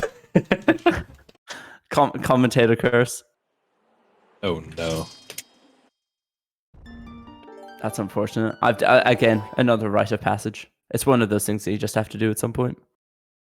It's like he jumped off the ledge when he was walking across because the camera gets really weird. Sometimes you bonk there and that just feels terrible. Yeah, yeah. I'm thinking like it's like how in Cave of Ordeals there's the room with the freezer in the middle of the floor. Everyone jumps onto that freezer at some point. Yeah. There's a couple of things if you play this game a lot, there's a couple of things you have to do. Like everyone does it at some point. Alright, then we got the lily pad bugs here, which can be a bit weird. Because obviously there's not much ground to walk on. Sometimes they attack you straight away, sometimes they don't. They're quite, yeah. They would probably be one of the biggest time losses in Linnea if they don't go well. We're past the one difference between the Twilight and this run versus 100%. It's the equip that we do during Waterfall Side Hop. We do Claw and Rang. Sorry, we do Claw and Lantern. Claw and Lantern and Hundo. Claw and Boots and Hundo Plus. What do you need the boots for? There's some chests underwater in Linear Spring we'll be getting right after the Twilight. Oh, yeah. Yeah, whereas we go straight to lighting the lamp. That makes sense, yep. I was thinking that there was like a chest or something that I just didn't know existed. There is a chest we used to get in the Twilight, but it's faster to get at a different point. Is that the one beyond the bridge? There's one over in the corner, like underneath. It's up there. Yeah. Up that ramp. Yeah, it's a half equip difference, yeah. And now we've got our third Howling Stone.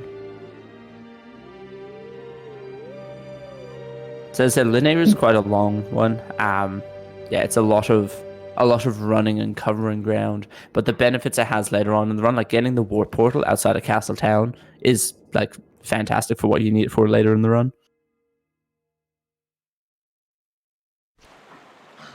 It becomes quite like a focal point of the run, I think.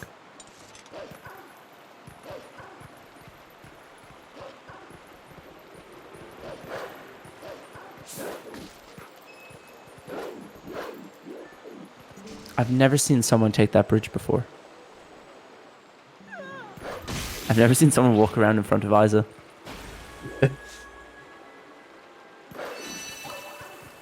Well, at least I attempted to. Yeah. Yeah, talking to people in this game can be a bit weird. that you press, because so you can anyone you talk to you can target, so you can press L and A, but also then L and A does does jump attacks or rolls or whatever it might be. So a lot of the times we end up running around the people. I think I've done that in Charlo and Castletown quite a bit. I just keep rolling past them. Yeah. We can have a couple of Manchester moments where you just run around the chest for a bit.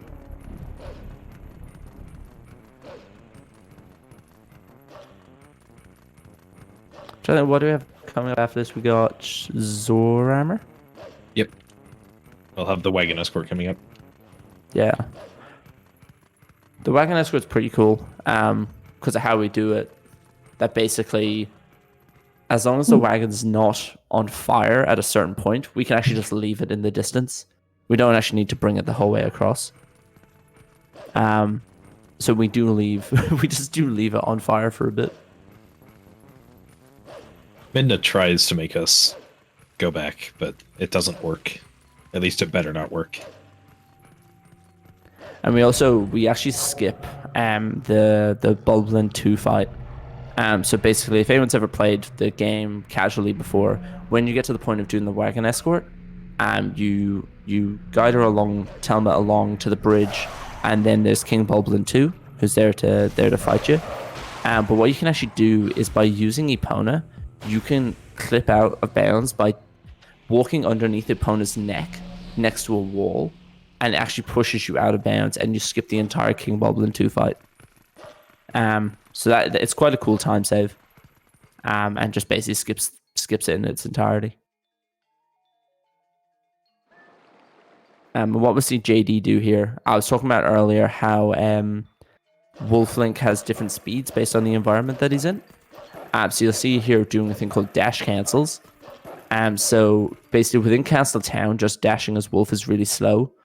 So we do a thing called a dash cancel, which is basically you press A to dash, and you cancel it by doing a B attack within, I think it's 10 frames.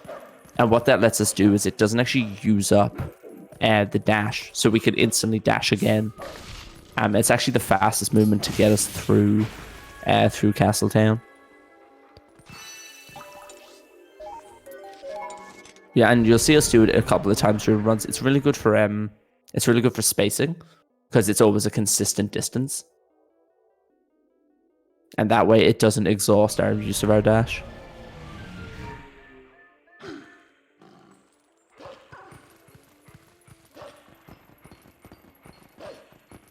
Then we got a couple more bugs to go, and then we've got the boss bug. Nice bug. Thanks. That bug is the worst. I don't know what causes it to go over the water, or if it's just another RNG thing. Anorakkis, what's your favorite bug? I don't know. They're all good.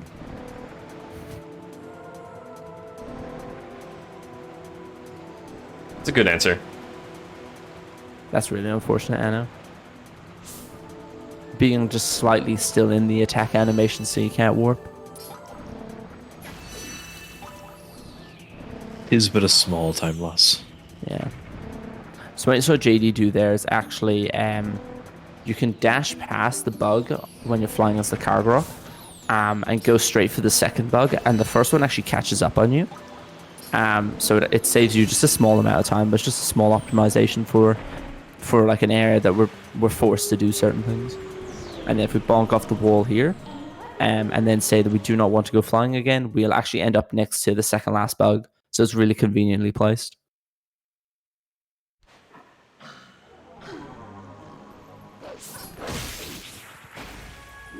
And then we got some of the best, one of the best boss musics in the game.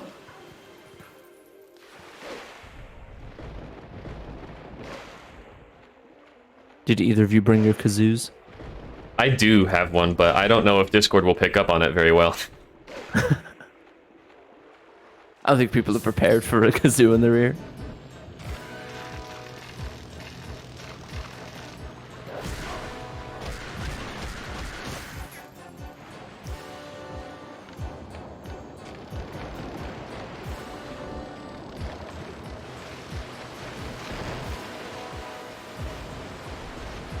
So a weird thing about this bug is that the bug has to do with an amount of movements around like a round length before it'll attack, but it actually only attacks you when it's on your screen. It'll never attack you from behind.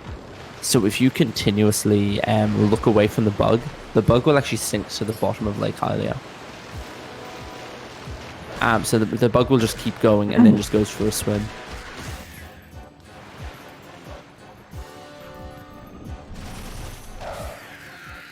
And by doing a charge attack here that you'll see, we actually stand over the edge of the bug, and when we do the charge attack, we bonk off of the bug's stomach, and that actually skips the cutscene of us attacking all of the different tentacles. I guess they're tentacles, I know, like legs.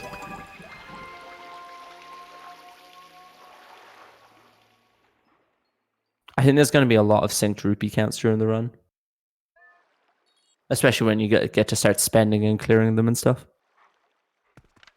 Because something that's interesting about the Hundo Plus route in comparison to the Hundo route is that you guys just kind of, I think, almost all go to just Agatha at the end. Whereas the Hundo route is like based around Agatha wallet cycles. I counted. We get like 7,600 rupees during this run.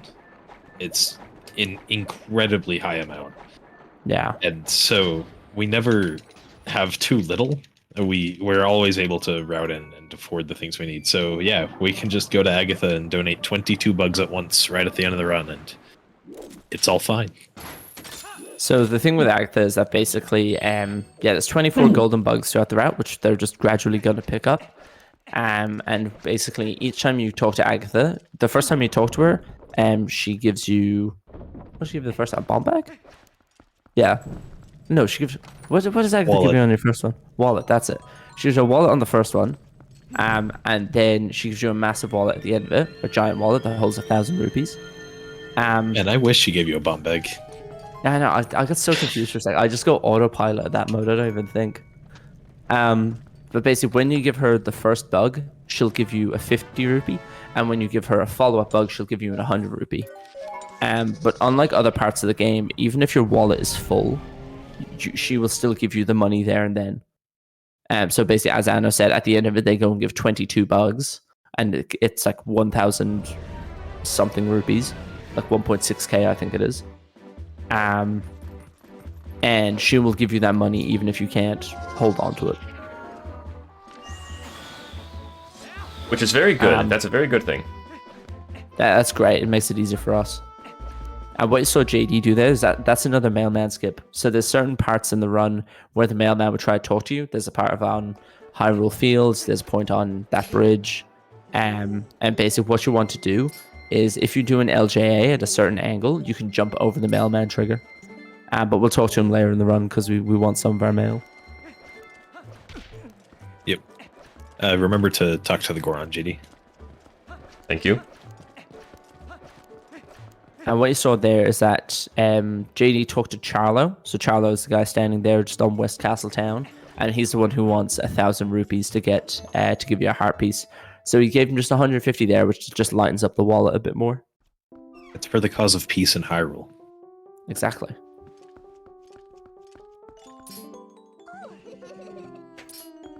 And now this is our first time seeing Agatha. So this is just to get, just to give her one bug, I believe. We'll be giving her two. Two here.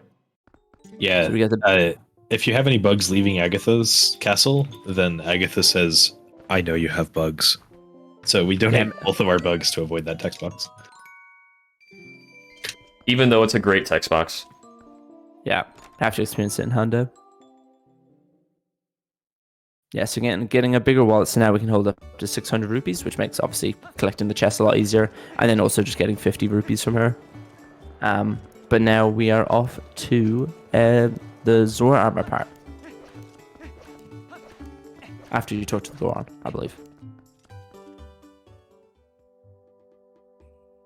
Yeah, but if you don't speak to this Goron out here, then you can't activate the hot spring water minigame at all. So we have to talk to him at any point before we do that. So we're doing it now. Now it just happens to be the most convenient time. Gonna roll our way on over there.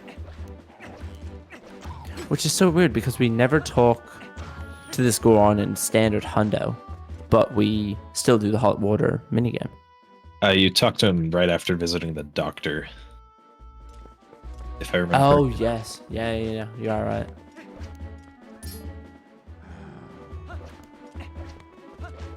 I think I was thinking of a different Goron. I was thinking of the one down by there where you pick up the wooden statue, the Stalham fight.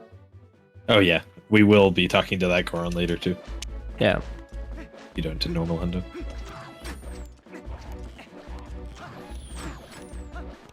Lots of people you can talk to accidentally in Castletown. Yeah, some sell you flowers if you feel so inclined. So something there's also that GameCube runners get hit with is that basically on the way when you enter a place for the first time. So for example, when you enter Castletown, you get a text in the top left that'll say the area you walked into, and sometimes that can make it difficult to perform certain actions. So like walking into Castletown for the first time and then trying to open Agatha's door is really, really difficult. So sometimes you'll see us just open our item wheel and close it immediately to get rid of that little prompt in the top left. It's a small time save, but it's a quality of life thing. And now we've got a KB2 skip. So King Bulblin 2 skip.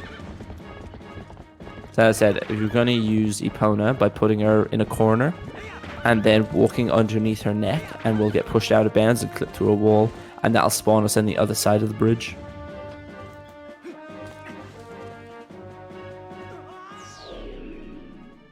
It's amazing that it works. That was really fast. That was a nice one. It is amazing that it works. I don't know why it would. I don't know why it wouldn't void you back where you were, but It just works. yeah. Don't ask questions if it works. That's the case for a lot of things in this game. Yep. A run held together by rope and duct taped.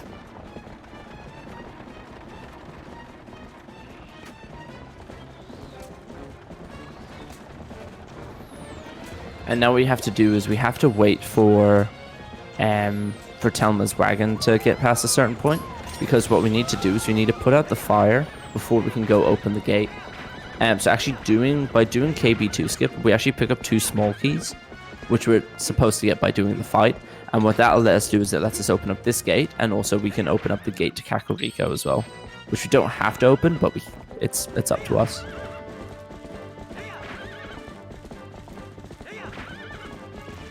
And because Telma takes so long to get along, there's basically these Kargoroks that fly around and drop bombs on her, which will like change her route.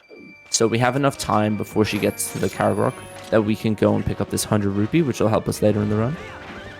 And then we still have time. You'll see here, as JD comes back, the Kargorok will just start swooping down. Yeah, there it is. And now we can just leave her with her house on fire. Their wagon. Yeah. I was thinking house. I said house. I was like, these damn houses rolling around the place.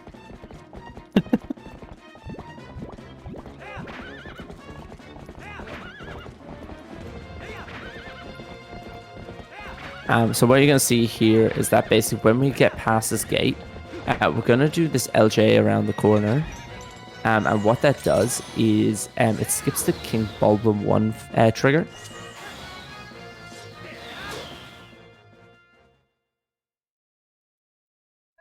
I was being quiet for a sec because I didn't want you, because if you mess that up, it's quite Oh, you're good. You're good. So basically, there's 2 triggers there that we have to actually jump over, which is why I did 2 LJAs. One is the KB1 trigger, and one is a Minna trigger that forces you to turn back if you don't go back and help the wagon. If you hit either of them, you're screwed, because if you hit the Minna trigger, she forces you to walk backwards, and that puts you straight into the KB1 trigger. So, you know, it's just you have to jump over both. Yeah, and if you hit the KB1 trigger, you have to redo the entire escort segment. The only thing you can do is save warp and go back to Castletown. So what we're going to see here now is what we were talking about earlier, a thing called Koro text displacement. So when we got the Uku earlier on, we Uku'd out of lake bed. So now if we use Uku, we'll get sent back into lake bed. But what we can do is by talking, great slide, Anna. We can talk to Karo, asking for, I believe it's a lantern refill. And if we press the Uku button, I think it's 8 frames after we say yes to Karo, but after the text plays, we'll be able to Uku out. So it's a frame perfect trick. It loses you about 40 seconds each time you fail it. And basically, we're gonna safety save before because it's a mandatory part of the run. But if it goes well, we'll Uku, and if it doesn't go well, we're gonna talk to Karo, and we're gonna have to basically just start again. Not start the whole run, but yeah, have another crack at it. So we're gonna safety save beforehand. And it's going to be first try like it is every time. Exactly. I'll be quiet for a sec just to let you do it.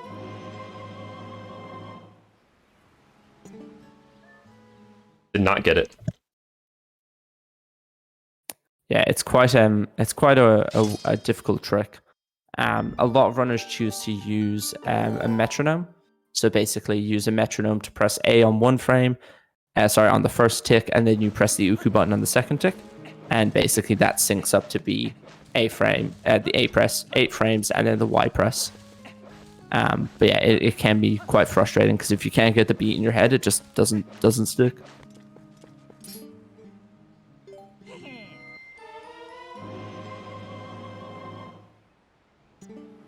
Dang it, dude.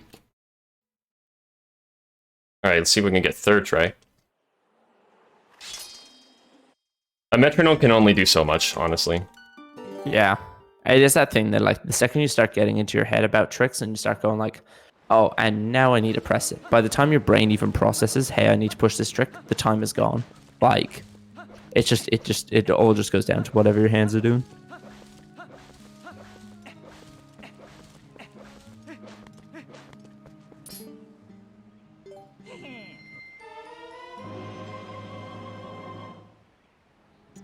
Oh, dude, come on.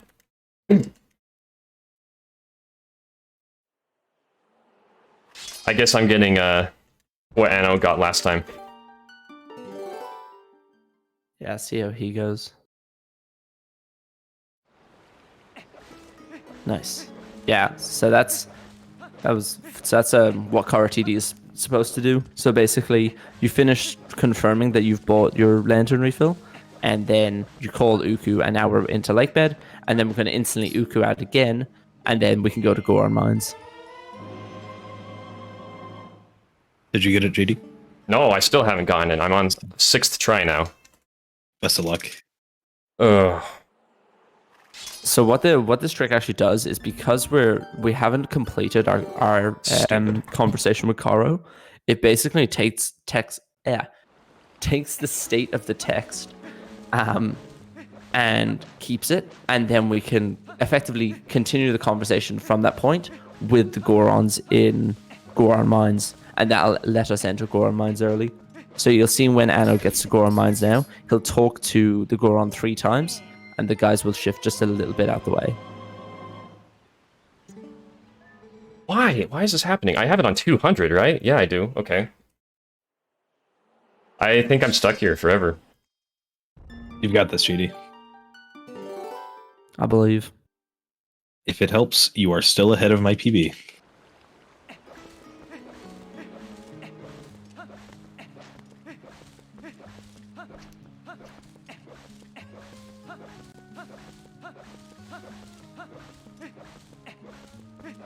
Yeah, so what we see here is Anna's going to talk to them 3 times, and basically they shift just a little bit, and what you can do is you can roll behind the Goron and enter.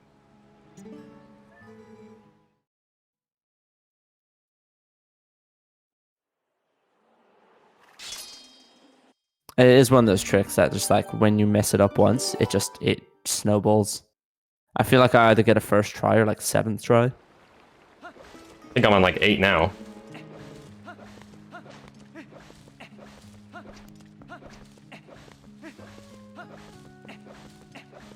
I can try being the metronome.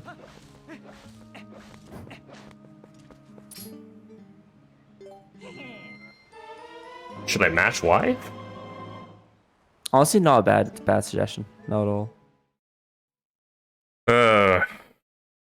Honestly, if you can mash like 15 mashes per second, you got a 50-50 chance again. Now.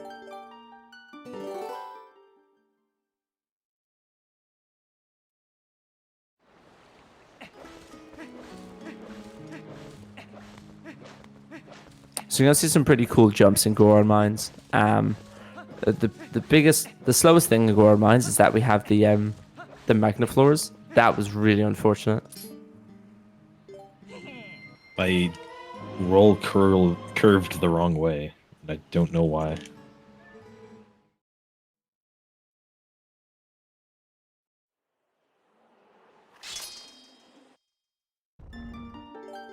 Yeah, so basically the Magnafloors in Goron Mines are quite slow. There's no real way to avoid them. We just kind of use them as little as possible. Because there's just no fast way around it. At least none that are viable for this run. You need Yeah. a bunch of hidden skills to get them. Yeah, the IL, the individual... I'll be quiet for 1 sec with JD. I don't know, man. Try switching the button that Uku is on. Or try mashing.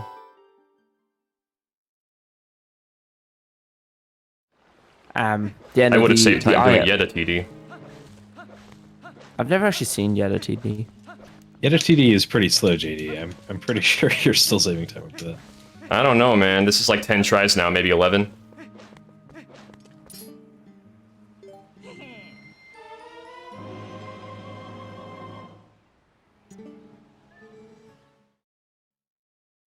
Okay, I'll try X. So 100% plus is basically kind of just everything in the game. I don't know if we exclude anything, do we? There are a few things. For example, the roll goal minigame, which we do some of. We only do 8 levels. There are 64. And you could... There are more completionist things you could do, like blow up every rock that doesn't respawn. But we do most of the stuff. Yeah, so we do like all chests, all pose, all bugs, skills, items.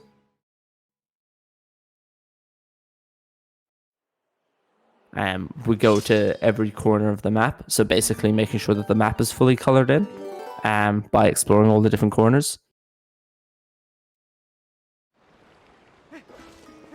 Yeah, that's a pretty cool clip you can do there, that rather than pulling the wall the whole way out and running around, you can kind of roll through the little gap in the middle. But you have to be fairly quick about it, because if the wall does come back, then you're just kind of stuck. Like, you have to go again.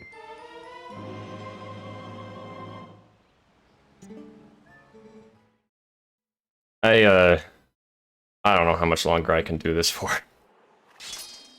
You could So- just reload the backup save for Goron Mines if you need to. Dude, I might, So honestly. What JD is doing is a trick called Caro TD. So basically, you want to press A, and then 8 frames later, you want to press Y. And what that'll do is it'll store the text state, basically. And he'll Uku out into like Ed, and then Uku back, and it'll let him into Goron Mines. So it's the only way we can get into Goron Mines early, which is why we safety saved before.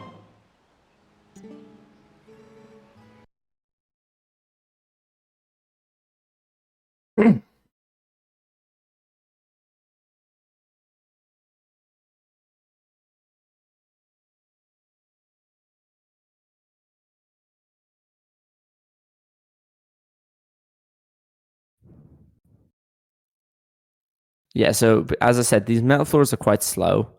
So what Anna was doing is, if you do a certain slash combo, you can go a little bit quicker than just walking along. So certain slash combos will be quicker. It's a very small amount of time save Yeah. per combo.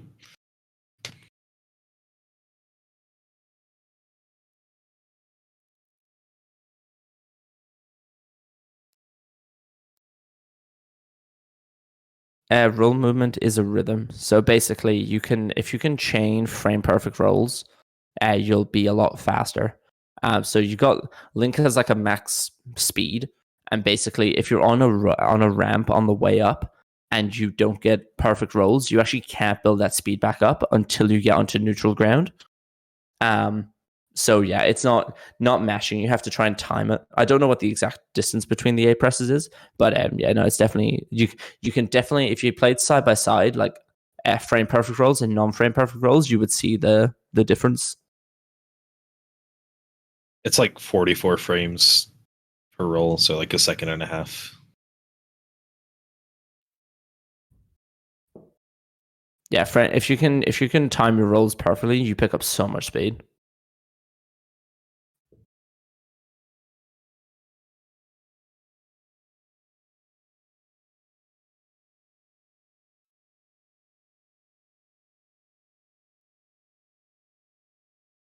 Do you have to get all 3 shards in Hundo Plus?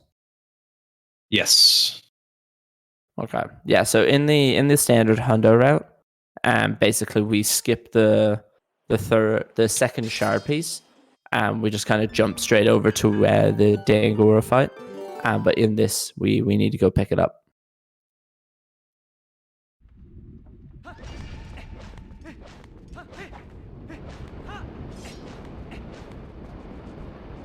There's a cool cycle in this room.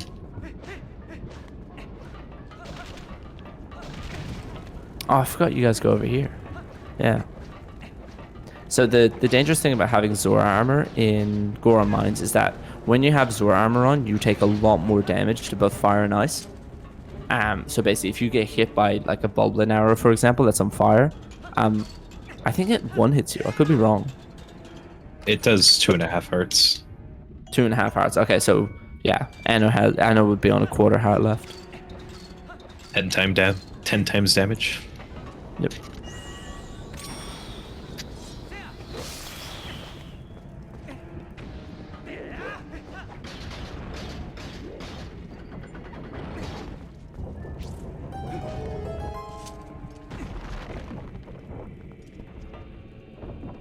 I'm trying to think when like the next major kind of roadblock for the run gets in. I think it's pretty smooth sailing for a little bit of it. We've got Lakebed Temple, but thankfully within this, because we have Zora armor, Lakebed Temple, Morphiel isn't that bad.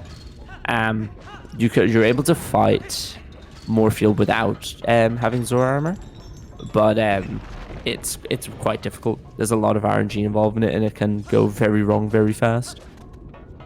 But basically, if you watch an 80% run, you'll see how they fight it without Zora armor. But they manipulate bombs in a certain way, and that will refill your energy, your oxygen. Sorry.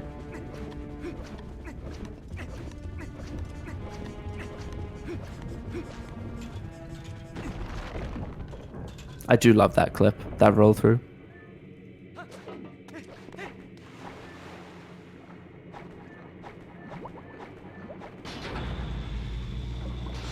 I landed on the chest. I can honestly say I did not know there was a chest there. I had no idea. I've had no idea this chest existed. There is an interesting chest, the last chest we'll get in Goron Mines, that requires having the claw shot to get. So in a casual playthrough, you wouldn't have the claw shot at this point, because Lakebed comes after Goron Mines. So you'd have to come back to Goron Mines afterward for it. And it just has like some rupees in it? It has 50 rupees in this version. It has a stamp in the HD version, so HD 100% has to get it. Oh, wow. You gotta feel like that was intentional. Yeah.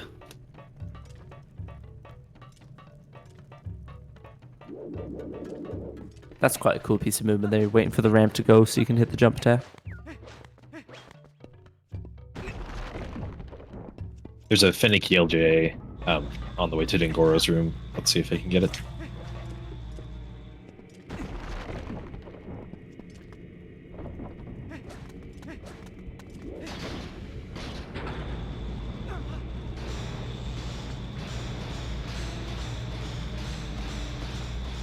Oh yeah, I've seen this one. This one's quite weird.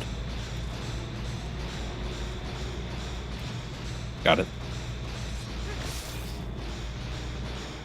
So there is a thing in some dungeons in this that basically, because the LJA works by it clipping out of bounds, sometimes the way the walls have been built in the dungeon has like a piece of flooring behind it, so they don't always align to be hey behind this wall is out of bounds.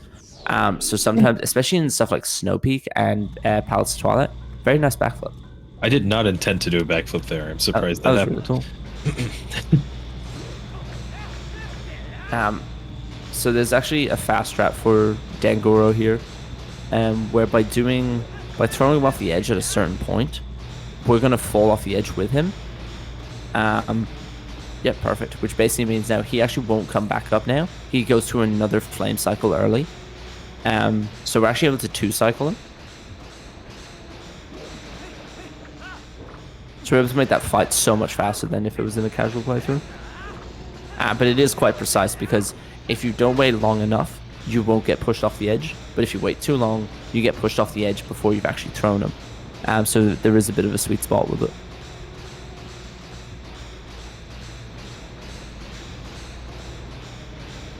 This feels like quite a good run, Anna. Are you comparing to PB? I am comparing it to PB. I'm about 3 minutes ahead. Damn. Okay. We'll see if it stays that way, but... Yeah. What are we? At 2 hours down? Only 6.5 to go.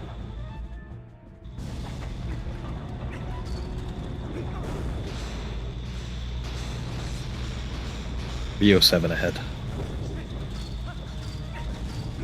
It's compulsory for you to miss the first bow shot of the run. Alright, you have to miss this rope. I don't even know if the rope has a hitbox before you shoot once. Never mind. I'm sorry. Yeah, never. Yep. I don't think I've ever successfully shot the first one. Such a cool brake slide.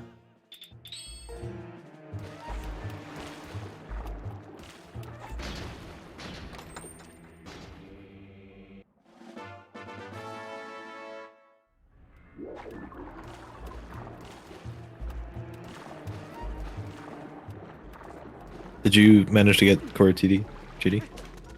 I just skipped it. Okay. Yeah, he's in the room with the cycle. The water room. Cool. Yeah, really unfortunate, but that just happens sometimes. It's a frame-perfect trick, and with nerves and everything, it can be really difficult. Yeah, and it's really hard to get out of your head with it. As I said, if it's that thing that if you fail it once, it just snowballs so fast.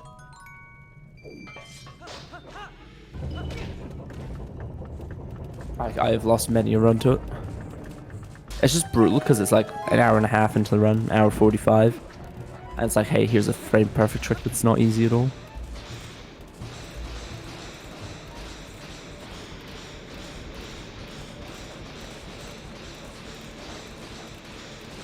So now we just gotta go through and kind of collect out the rest of the dungeon, fill out the map a bit, and then it's off to the Virus fight, which is probably, I'd say it's one of the easiest boss fights, realistically. There's not too much within the fight.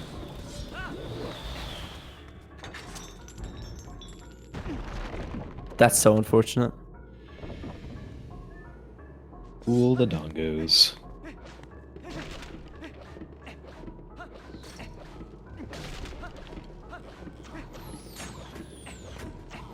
The fact that they can push you as well as attack you is like, yeah, they're really out to get you. And they just sometimes get in the way. Yeah. There's one in the stock cave, which we'll be getting to soon after Goron Mines is done, that sometimes it just blocks the road, and you just have to wait for it to turn.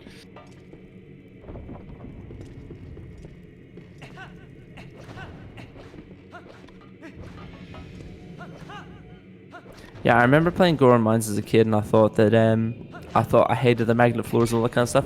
Looking at it as a speedrun, it's actually pretty cool. There's actually a lot going on in it. Yeah, it's a well-designed dungeon, and a pretty fun one to do fast. So something you may have seen Anno do there is sometimes when you're going from a point where you have no momentum, so you're not moving at all, you can do a thing called DF walking, And basically, if you hold L and walk like up diagonally for a few frames, you'll actually hit your maximum speed quicker than you would if you just run straight on. So we use that a little bit just to kind of pick up more momentum.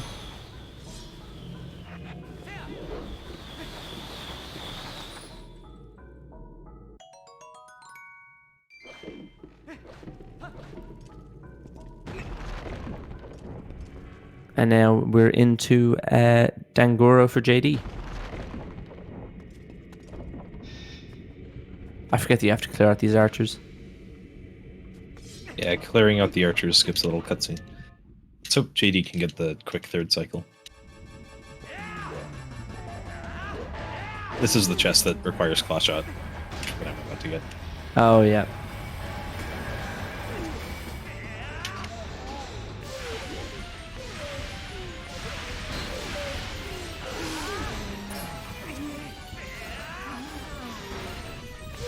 Yeah, nice. Yeah, that's basically the fastest Dangoro fight you can do. So basically, if you hit Dangoro when he's jumping through the platform and you hit him with a spin attack, he'll start rolling a lot earlier than what happened when Anno fought him. There's an element of RNG to it. It's if he's off at a weird angle, you just can't get to him in time. But that's basically the fastest the fight can go. They are playing in German. Yeah, it's them. The text boxes are faster for rupees in German. So across the run, it saves a little bit of time. I don't know if you know how much all up. Is there a definitive number? No, we Just never in general. So yeah, text boxes kind of range in different languages. So in the like German is faster for rupees, but it's slower for golden bugs. It's faster for the bomb bags, but not for other things. It's kind of just across the run. Yeah, it's not a deal breaker. It's just if the tiny time save is there, you may as well go for it. French is fastest for pose, but it's Really? not fastest for anything else.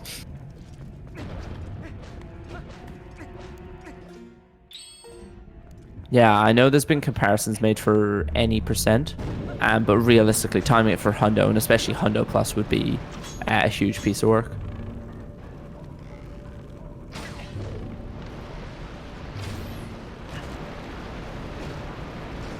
Yeah, not too much to the Virus fight. When you shoot Virus, and basically if you pull the chain, if you pull it off to an angle, you'll do a thing we call just fast pull, which is fairly self-explanatory. But basically what that does is it makes him fall over faster than he would normally. So you see here that Anna goes left and then backwards. And then what that is, that cutscene pulls after he only does 2 steps rather than like 5 or 6.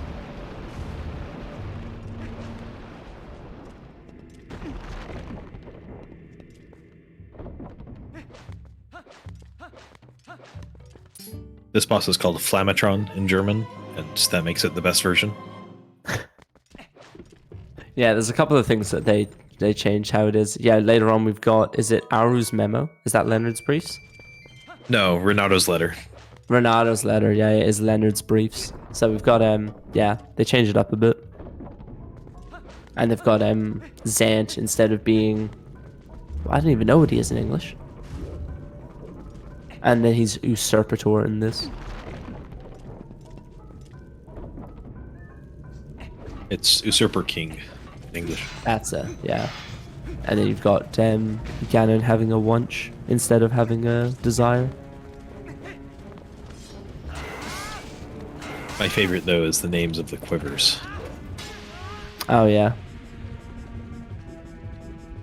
That's really unfortunate, JD. The what you call it? What gave you trouble? What are they called? The alligator looking things? The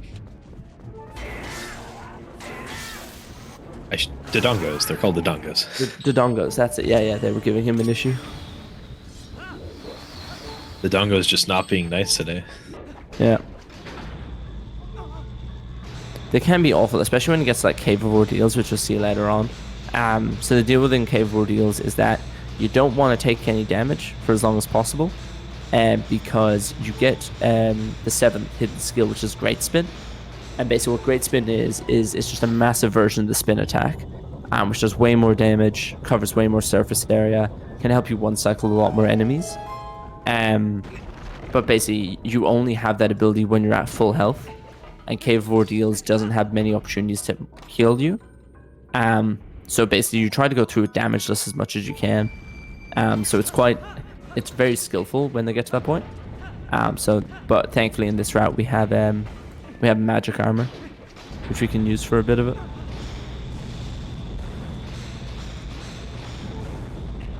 Yeah, we use magic armor for the last about 15 floors of Cave of Ordeals. Yeah. And now we get to see the best version of the KB1 fight. So the King Boblin 1 fight, which we hadn't done earlier in the game. But thankfully at this point we can just shoot him with a bow. I missed one Bokoblin. Not Bokoblin, one Boblin. That's unfortunate. So, slightly slow, but still pretty fast. It is way better when you see how you do it in this run in comparison to like all dungeons, for example. Trying to fight him on horseback is so difficult. There's so much RNG involved in it. Yeah. Now I'll just be in a little cleanup part of the run, getting some things in Kakariko and in East Hyrule Field.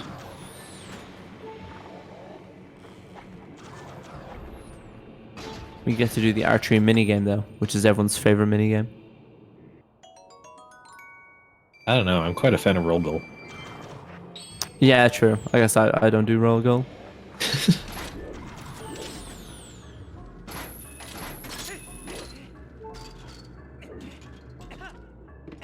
So yeah, we got a bit of cleanup going. We have to buy some bombs. So we buy some bombs off of Barnes, and then we sell them straight back to him. Because we actually just want the bomb bag. We don't want the bombs themselves. Because we want to buy some water bombs from him, which will play a bit of a role in the run. Yeah, we need to use some bombs before Lakebed, but if we open a chest and our bomb bag has just normal bombs, then the chest will have normal bombs. But we need some water bombs in Lakebed, so we need to buy some. If that made sense. It does. Yeah, you only bought 5. Because you only need 5 in this run. Oh, because you pick up some from a chest, is it? From the one in Lakebed? So there are 60 water bombs in chests in Lakebed Temple. There are way too many water bombs. We can fit 15 in our bomb bag. So yeah, we only need to pick up 5 from the shop. And now we get to do... Oh, yep, it's chest inside. Yep. It's very easy to go autopilot on this and just forget where the chests are.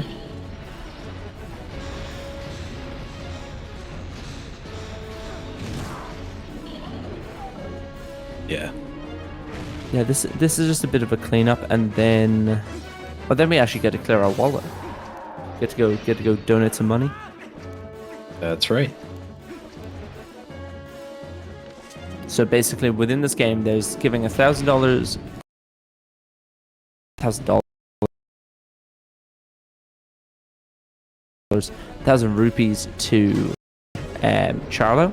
You have to give 1,200 to the Goron inside of Malomart, and then Gorbizo, and then there's also 598 rupees for the magic armor. So there's a couple of big expenses we need to cover throughout the run, but we only have a wallet that can hold 600, so we need to that's why we need to balance it so much.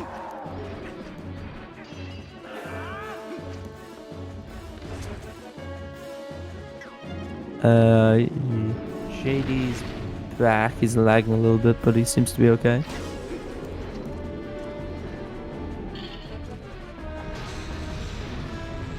It's all the lag from Flamatron.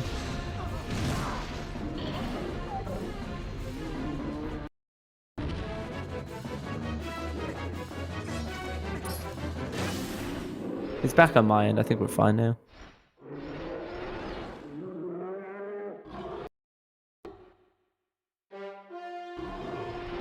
Cool, so what you saw there was Anno's getting, there's a 200 rupee hidden within Kakariko Bell, and if you shoot an arrow and then follow it up with a boomerang, you can actually swoop the 200 rupee down. So now we can give all of our money to Gorobizo.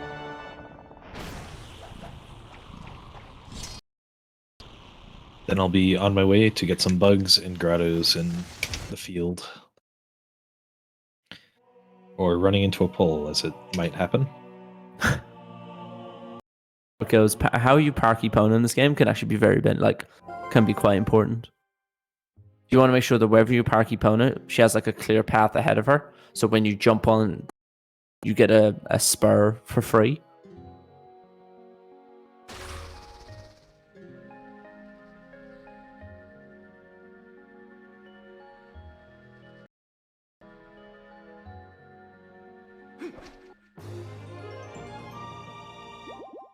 I'm claw-shotting up to these vines, which has a double effect of letting me get the heartbeat.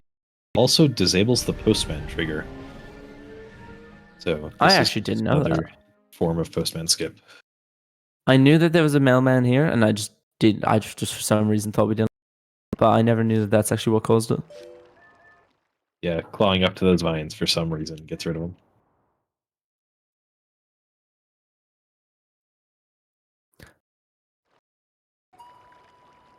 Yeah, it's jumping a little bit. I think it's settled down now. Just one of those things.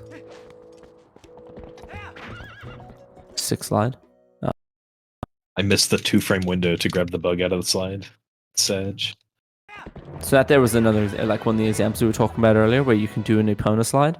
So yeah, if you press aim after letting go of R, you can slide along the floor like that. Which actually it can be quite beneficial in different instances. The game freezes for a second in this grotto. Let's see if it happens. It didn't.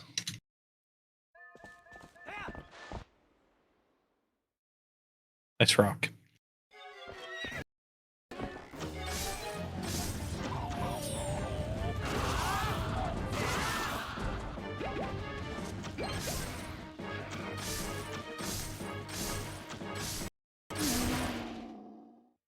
So there we saw Anno uses his lantern oil to basically fill up his lantern so that he can pick up the rare chew jelly. So rare chew jelly it also gives you a bit of extra strength, I believe, for a little bit. Yep. And basically we can use that on later on in the run. You can use it to basically take 3 cycles. You can do it in 2 cycles, or we use it in Cave of Ordeals, or it's basically applicable where you need it. That was a pretty cool side up. I'm amazed that worked. Yeah, I don't know how that works. We'll be using that rare true jelly in City in the Sky for the boss. For Argrok, yeah. So Argrok, which is the main boss of City in the Sky, it normally takes 3 cycles. But if you use the combination of a manip of Argrok and the rare chew jelly, you're able to 2-cycle him, which saves a decent. I think it's about 20 to 25, give or take, over 3 cycling him, and it looks quite cool to see as well. I'm pretty sure we can use it on other applicable. I think we can use it on Death Sword. I think you can 1-cycle Death Sword or something. Yeah, there is a strat on Death Sword with rare true jelly. Remember how to do it because it's not needed. No one has fought Death Sword since 2019. Yeah. Since the accident.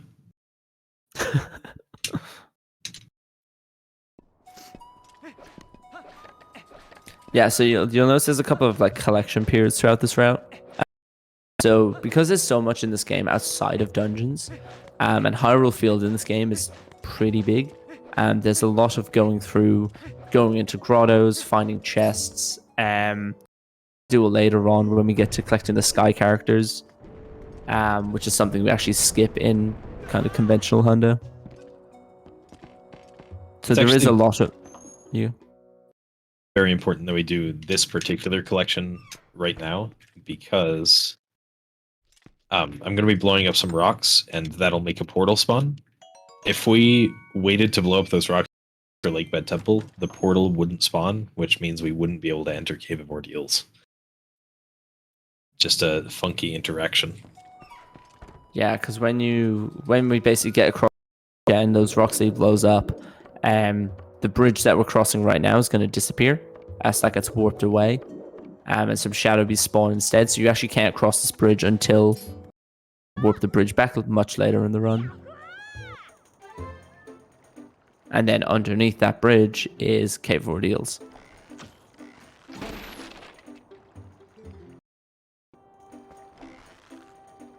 Let's test JD's archery skills.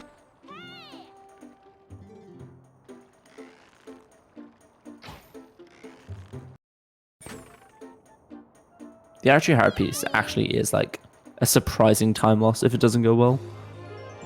Sometimes you just can't hit the final one. The cutscene saying, "Oh, you went too far left." Oh no! Yeah. Oh my god, you missed. Yeah. Take like 5 or 6 seconds. Yeah. A big time loss. That shadow beast is not coming toward me. I've never seen them not run towards you. I didn't even know that was a thing. It's happened to me before, but it's not common.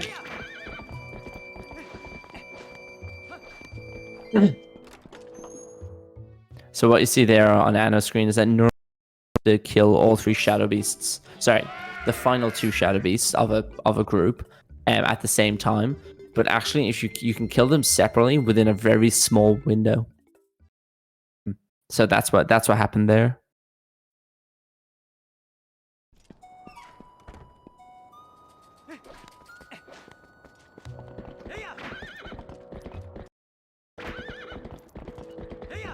So what you're seeing Anno do, sometimes you'll see him kind of spin around. So that's doing what we call a break slide. So ESSing, so extended, they're not really a thing for this game. It's not like some other Zelda games. But basically, when you run up a hill in this game, your momentum will drop down because it's obviously harder to run up a hill. But what you can do is by targeting, and then very slightly leaning down on the analog stick, not enough to like create a movement, but enough to like you can actually slide through things like sand, snow, or in that example that Anna showed, you can go backwards, which is actually faster for going uphill. I mixed up my equips there. Accidentally pulled Uku Jr. Apparently you cannot light torches with Uku Jr. Who knew?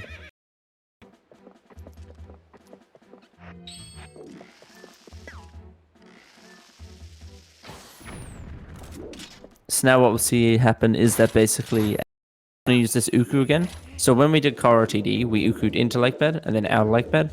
And now we're going back into lake bed again. So there's a lot of jumping around in this run. But what we're going to do here is we're going to...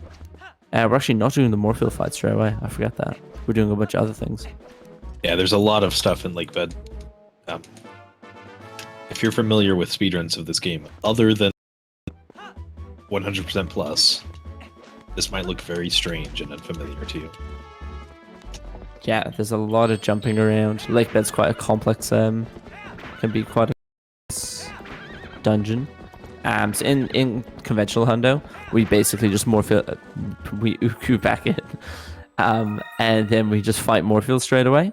And basically, they have to go through a bunch of different collections to pick up all the chests, and also clear out the dungeon.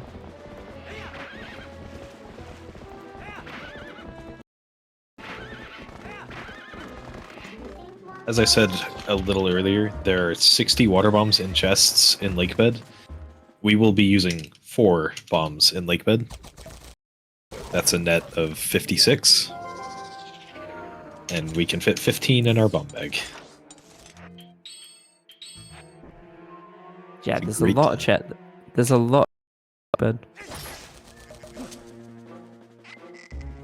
I was looking at the ZSR route for the Zelda speedruns route. And there's just the is crazy. Yeah. 100% plus requires us to do everything that normal 100% does, as well as every chest and fill out the map. do all of the fishing and a few side quests that aren't normally done. Small keys. Yeah, it's basically that in the conventional 100% route, we don't... Technically, it doesn't do 100%, but it does. I wasn't there when the routing was generated, or when people made the rules. But basically, you don't have to do absolutely everything in the game. A lot of the stuff that got taken out were basically things that aren't on the pause screen. So in the you have to get everything that's in the pause screen, in the item wheel. Those are the main things. Plus, like the bugs and the pose and all that. But you don't have to complete things that don't give you like a tracker, like a way to show like on the effectively a stat screen. So that's what Hundo Plus covers. It's more or less just a more completionist perspective on 100%. Yeah, which takes an extra 2.5 hours to do. Yep. As you do. Well, it's like if you told someone, hey, 100%, they were like, okay, literally everything the game has to offer gets done. And it's like, that's not always exactly how it works. But yeah, no, there is a speedrun.com page for it, which has a rule set, and like you can also see anyone's PB on there. It'll show you exactly.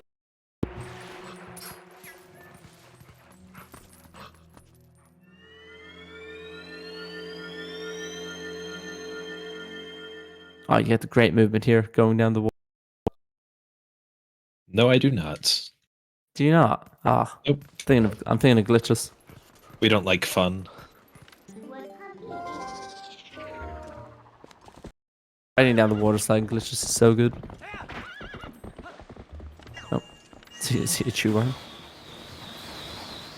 Sometimes this chew worm can be right in front of the door here and just entirely. It would fit that entire doorway.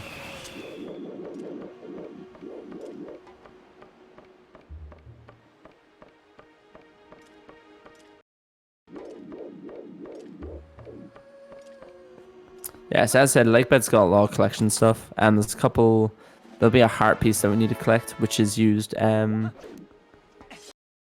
standard Hundo route for a Bosky skip. Yeah, it's not used in this route for a Bosky skip. We actually use the Bosky. Which is a crazy concept. Bosky skip and TP doesn't get used. But we end up using it because there's a chest right next to the boss door, and so it just works better routing-wise.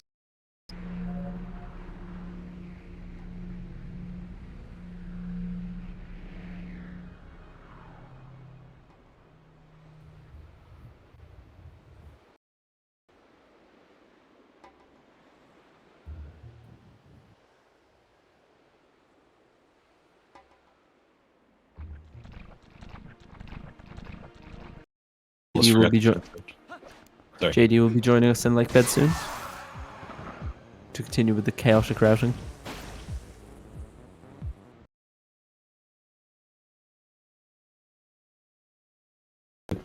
I will agree with that.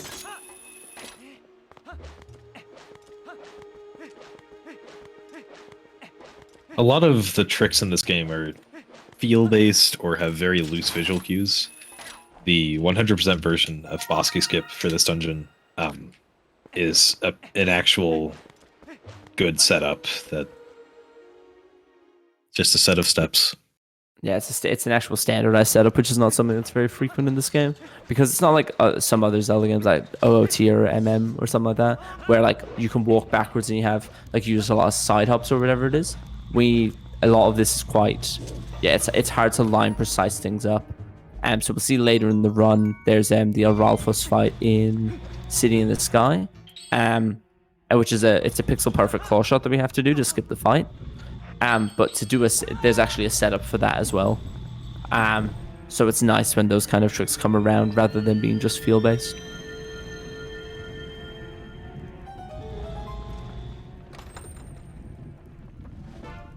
Because in this game, trying to move Link like a fraction of a space is quite difficult.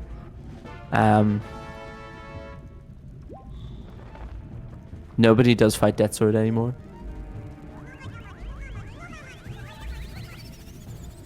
You've offended Skyrim. That I have. Hi, Sky.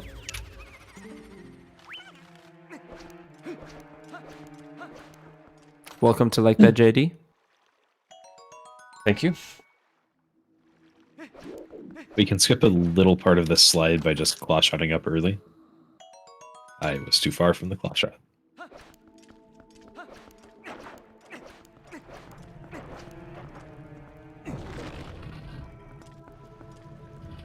How long do you guys think you've like put into routing of Hundo Plus? Like, do you reckon you have a number? A lot of time.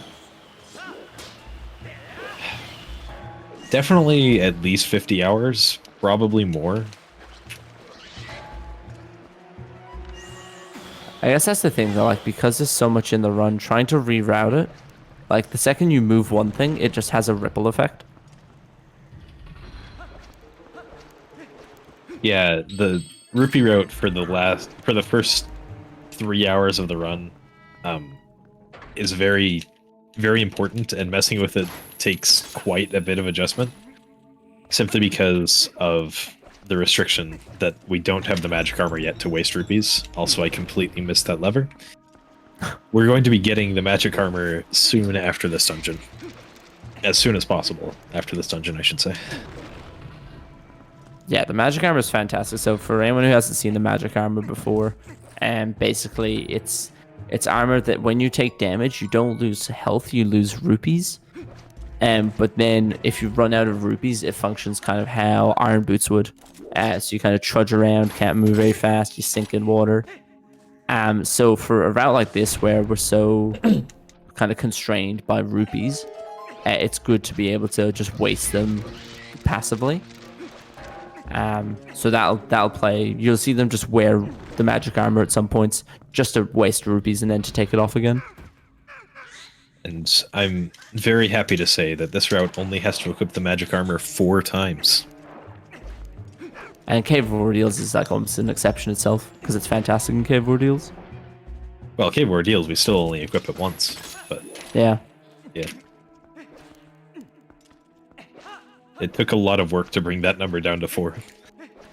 Yeah, I imagine so. You're like, oh, we're at full amount of rupees. All right, let's just put it on and see where we go. It's quite difficult to route. But yeah, for people who like have ran like Rando, for example, like TP Rando, a lot of people use the magic armor and that as like a backup for not having iron boots. That's right, and Passant. Because if we have too many rupees, Link will just put them back in the chest. Yeah, so they said I think it's about 8,600 rupees in the route, but obviously we can only hold 600 of them until we get the wallet from Agatha, which we don't get till very late in the run. So we're kind of constrained to the number 600 for quite a lot of the run.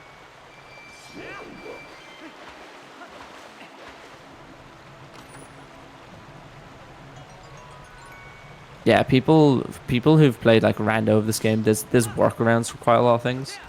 It's like how cobwebs within dungeons, if you don't have the lantern, I think you can get rid of them with bomb arrows and ball and chain, I think. Yeah, that's right. Yeah. Yeah. So there's a couple of backups, like some stuff have similar properties. I think just normal bombs just work as well. Yeah. What I did there was not the fastest. Don't do what I just did. Looked really cool though. I was like, that's some awesome movement. Yeah, you can just jump straight down to that ledge, but I forgot to do that. Taking a dive. I climb this ledge, please. Yeah, lake bed is a part of the run that gets just quite confusing because, in my opinion, a lot of the rooms look fairly similar. And there's a lot of just running back and forth, playing around in water. Yeah, it can get quite confusing to follow around here. But we'll get back to more linear stuff soon.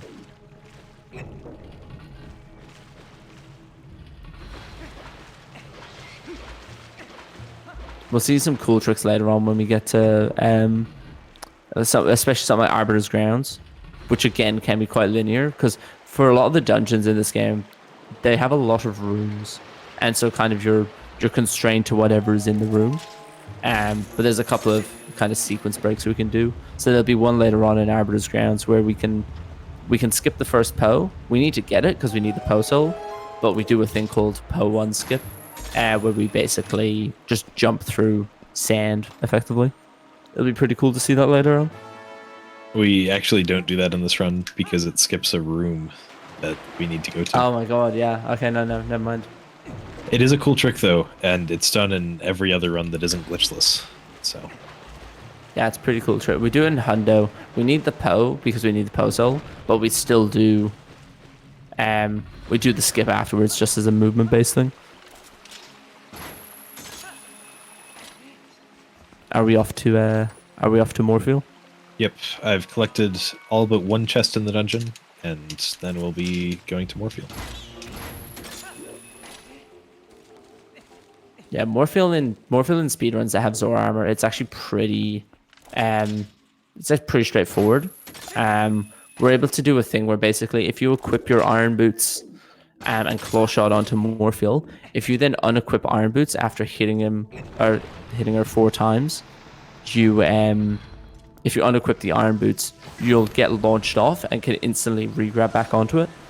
So we can complete a 3 cycle in, I'd say, 20 seconds. Like, it's very, very, very fast. As long as it works. As long as it works. If it doesn't work, then yeah. But we'll see that here. So in a casual playthrough, there's normally 3 phases of Morpheal. So you've got the first one where it's just the eyeball. Then you've got the eyeball with all the tentacles and all that. And then you've got Morpheal swimming around. But if you perform what we call big damage, so big damage in this game is seen as like a jump attack, a spin attack, a roll stab, which basically provide the most amount of damage. You can actually skip the second phase of Morpheal and go straight to the third phase. So what you'll see Anno do here is he's going to claw shot Morpheal, then jump and take a sword out, and then hit either a jump attack or a spin attack. Yep, and now we'll jump straight. Sorry? Sometimes both will hit. Sometimes both, if the stars align. But now we go straight into the third phase. So what we're going to do here is that because there's 3 phases of attacks here. So we're going to equip one with iron boots and one without iron boots. And you'll see Anno just basically be on Morpheal, jump off Morpheal, and quickly grab back on. So it is quite quick. Let's see how, as long as all goes well, touch wood.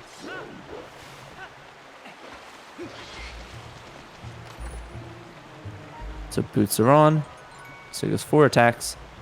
Then when Morpheal's head is facing slightly downwards, you can unequip the iron boots and claw straight back on. That's unfortunate. Morpheal swimming slightly too fast for me to make it that time. Yeah.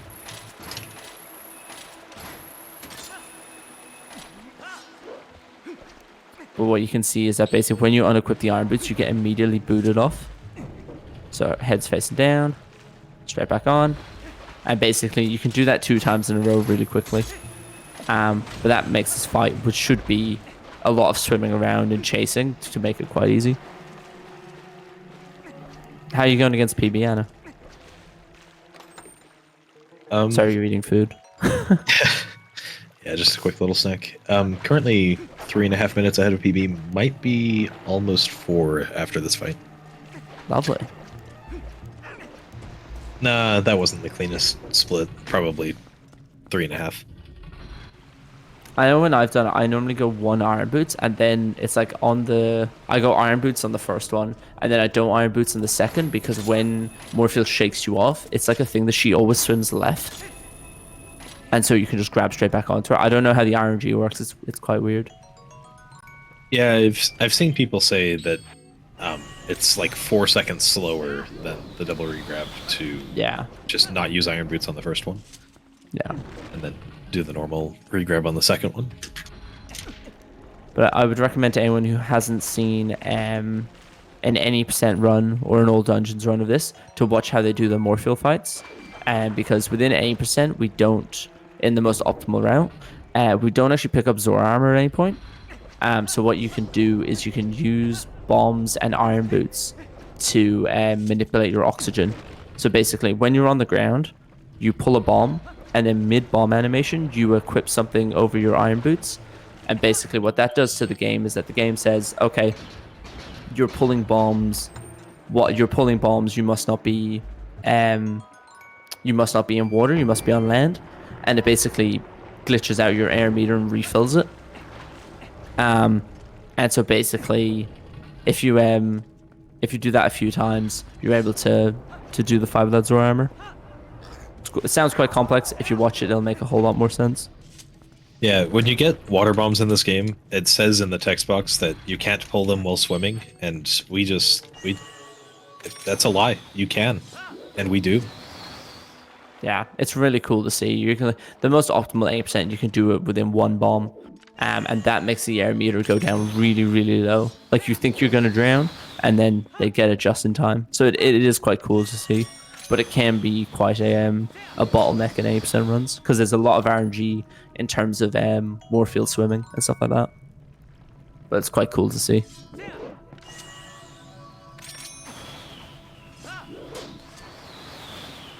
To negative 340, I think.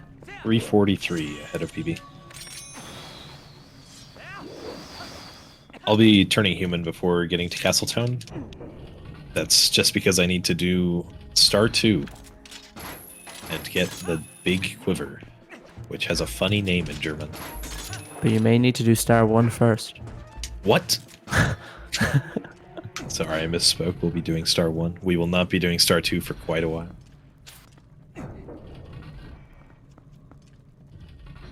I think someone said once that Star 1, because I know people have there's a speedrun page for it. I think people have said Star 1, they've matched tasks on it. That's impressive. Yeah.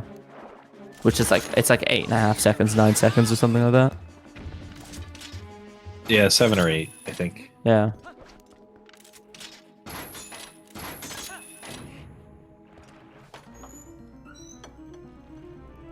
Star 2 single claw shot would be fantastic. I was trying to show off, but it didn't work. Yeah. The Spidey shot.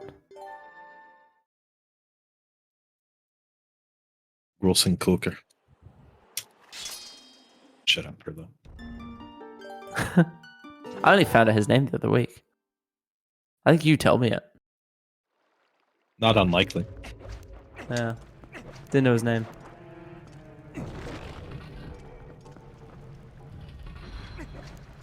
And now we're off to talk to Louise.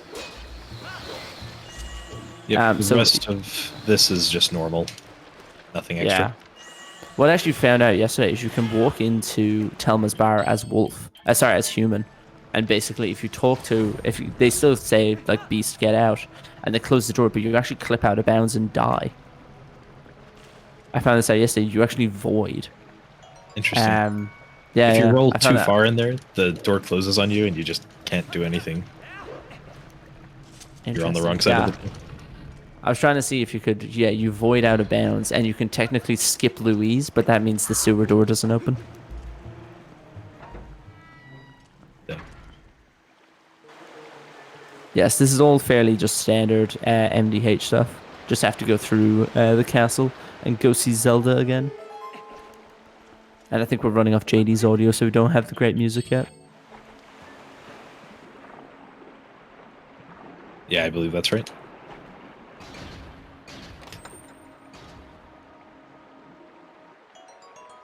Yeah, there is a category extension leaderboard, which is where you'd find this run, but you'll also find stuff like people have grinded the Goats 2 minigame to get the best time and the Star minigame and stuff like that.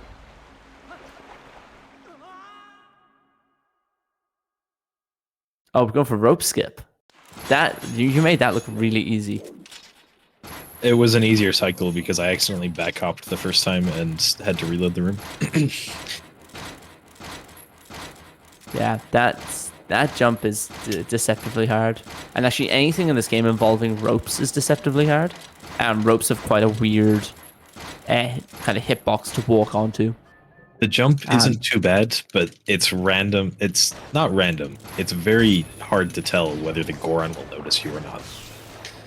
That's the really hard part of rope skip. Yeah, it looks cool when you get it.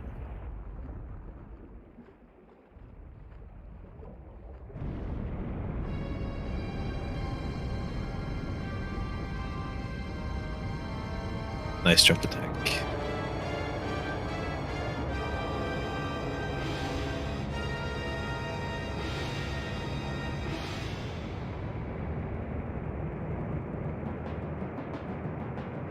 I actually think I'm behind on JD's video footage because the Twitch stream is ahead of my like my local side stream, so I may need to figure that out. Interesting.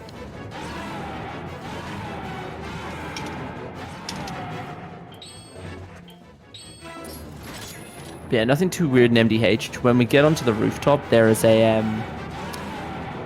a cycle with the bridge with the wind, and that we can do it. And that is, you can, if you move quickly, you can get it in one cycle. If you don't, it's a few seconds lost. It's not the worst thing in the world.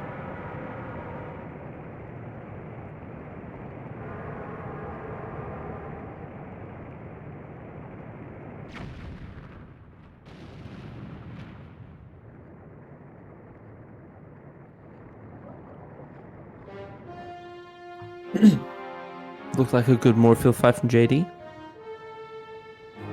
Yeah, it was good.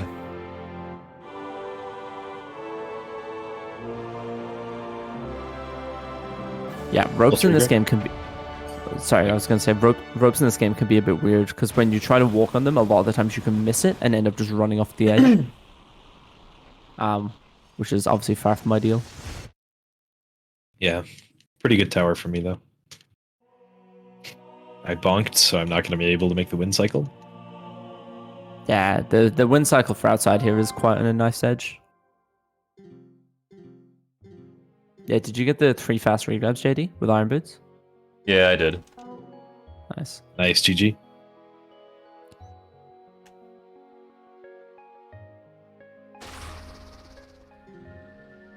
I'm going to be going slightly off of what the official route says.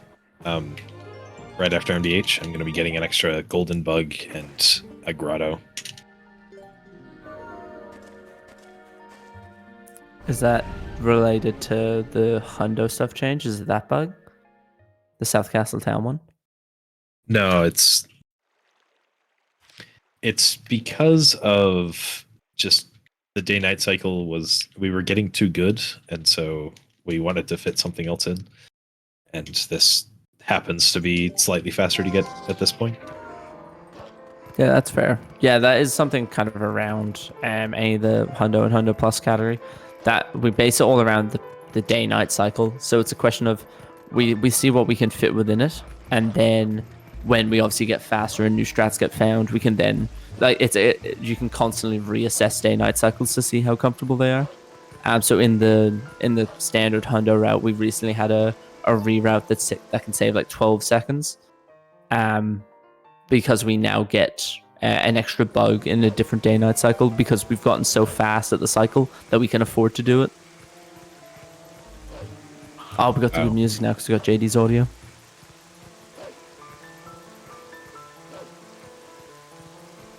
These Helmosaurs are giving me a fun time.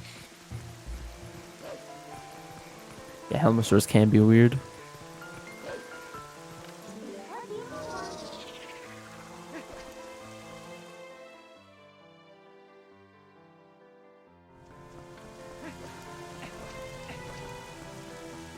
But yeah, there's a fair amount in each collection cycle, so we try to optimize them as much as we can. So this is the post MDH, so Midness Desperate Hour, which we just went through. This is the post MDH cycle, where I think we get... do we only get like a few pose, I think? This cycle will end near Arbiter's Grounds, and there are a lot of pose in the desert. Yeah, I think according to the route, I think we get about 15 pose. We should have 15 pose by the time we get to AG. So a quarter of the pose done. Yep. And the reason day-night cycles are so important is because we have no way of changing day to night or night to day, except for a few strange things like going through Arbiter's Grounds again. So when it's night, we need to get all of the pose that we can. And it makes for some tight cycles sometimes. Yeah, it says we were up to 15 pose and we're up to 9 golden bugs. So nearly halfway there on the golden bugs by that point. Plus, if you've got the extra one, you're up to 10. Yep. Also, congrats on saving 6 seconds over Anno Star 1, JD. Thank you. I tried to be cool. Yeah, you tried to go for the Spidey shot. Which Yo, I it's got always Louis tempting. switch. Yo, Nice. you saved another 1.7 seconds over me?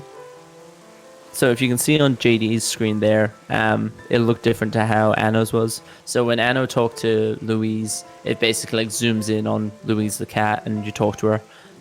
But if you do an attack to enter kind of the loading zone effectively, but land on this little lip, it bugs it out. Yeah, it saves 1.7 seconds. It's nothing crazy, but it's worth going for because if you hit it, it's, yeah. May as well.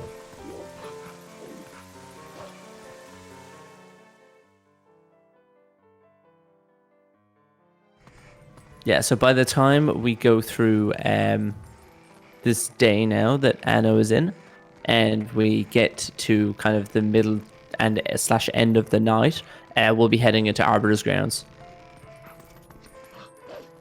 But for right now, I think we're playing Plum's minigame. That we are. Which again has catchy music, which we will wait for. But basically, within this minigame, you need to collect a bunch of the fruit. So the best fruit to collect is strawberries, and if you hit a combo of the same fruit, it doubles every time.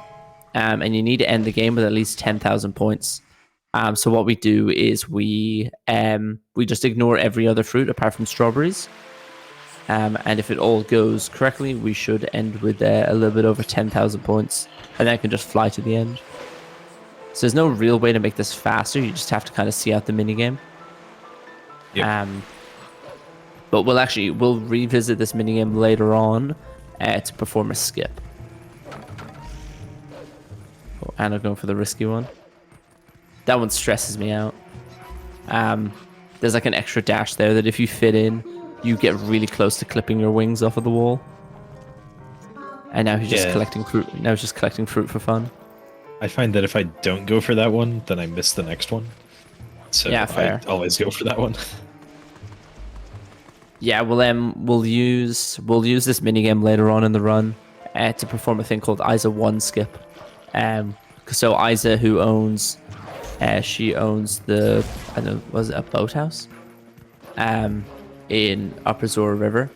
You basically, she has 2 minigames for you. So she has Isa 1, where you basically need to go down the river and blow up rocks and like clear debris out the way. And then the second one, you have to go down and shoot a bunch of pots. But basically, each time you do it, it takes about 2 minutes. So we don't want to do the first one because it's just shooting rocks. So we can perform a skip, which we'll see later on. I'll point it out when we get there. And there's actually some new movement that we found. That someone else found that is within there. So it's pretty cool to see.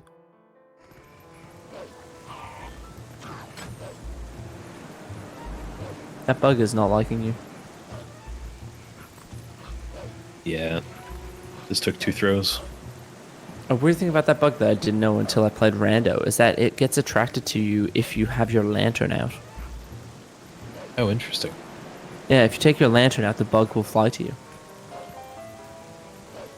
Because I didn't have a claw or a boomerang, so I just took out my lantern and it came over.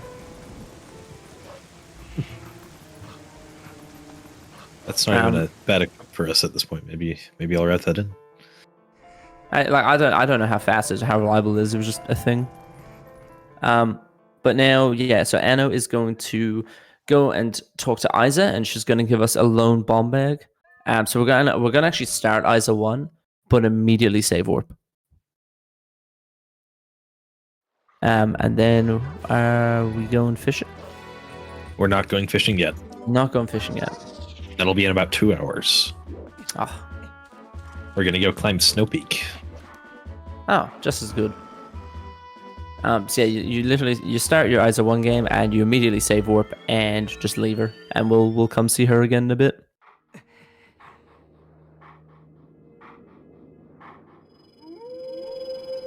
And instead, we're going off to Flight by Foul.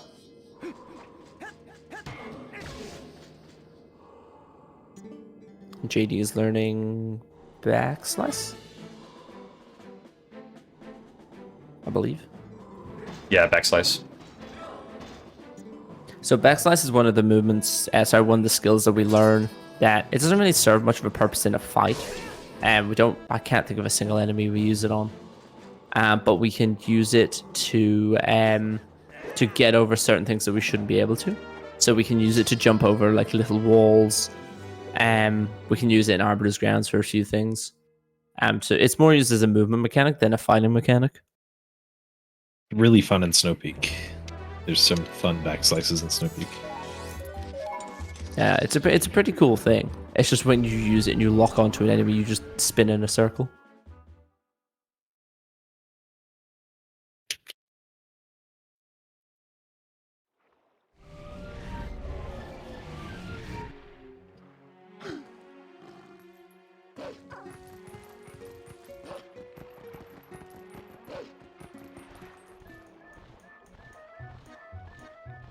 And JD is off to do Plum's minigame. So we get to hear the music now. We get to hear how great Plum 1 sounds.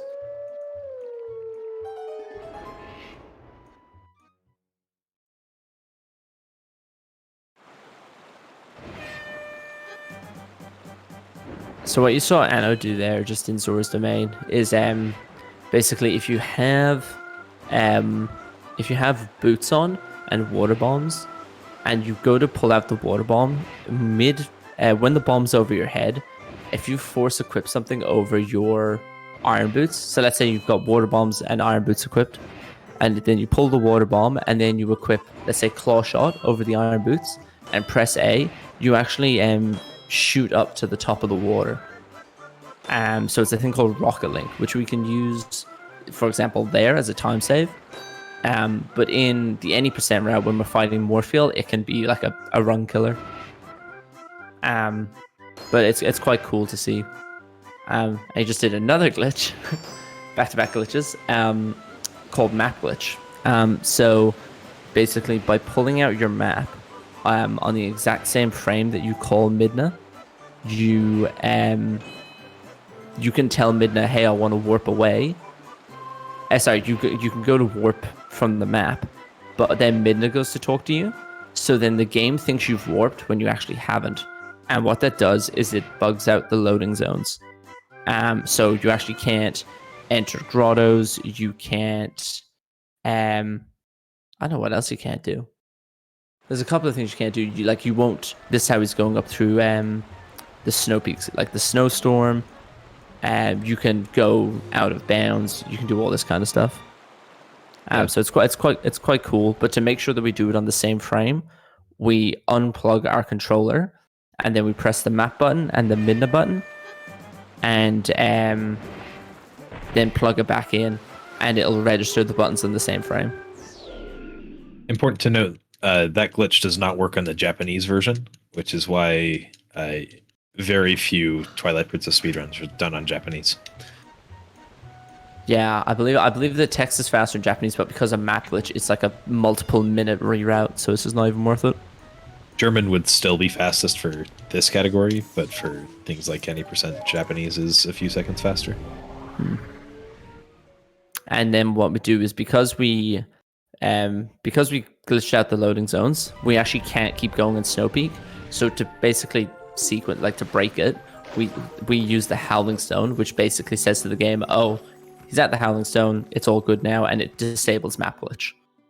So it's a pretty cool thing that lets us run up without having to get the reek fish and all that. Even though we have to catch the reek fish as one of the requirements for this category. Yeah, it just kind of throws everything around in terms of order. No one specified when. Nope. I think we'll also see it later on. You don't use it for entering Boblin Camp, do you? No, we don't. We need to get the Yeah. Swalky and Bubbling Camp. I was gonna say that, yeah. Ruining all my fun. Sorry. That's right. Yeah, it's a pretty cool glitch. So now that we're done up at in Schneeberg. Oh, that was. I thought you were gonna slide off the mountain there for a second. I've definitely done that before. Yeah, I've definitely done that before. Yeah, now we can actually head up to the top of Snow Peak. Where I will be getting a portal and then warping away. Yep, we'll be back for the Yeti later.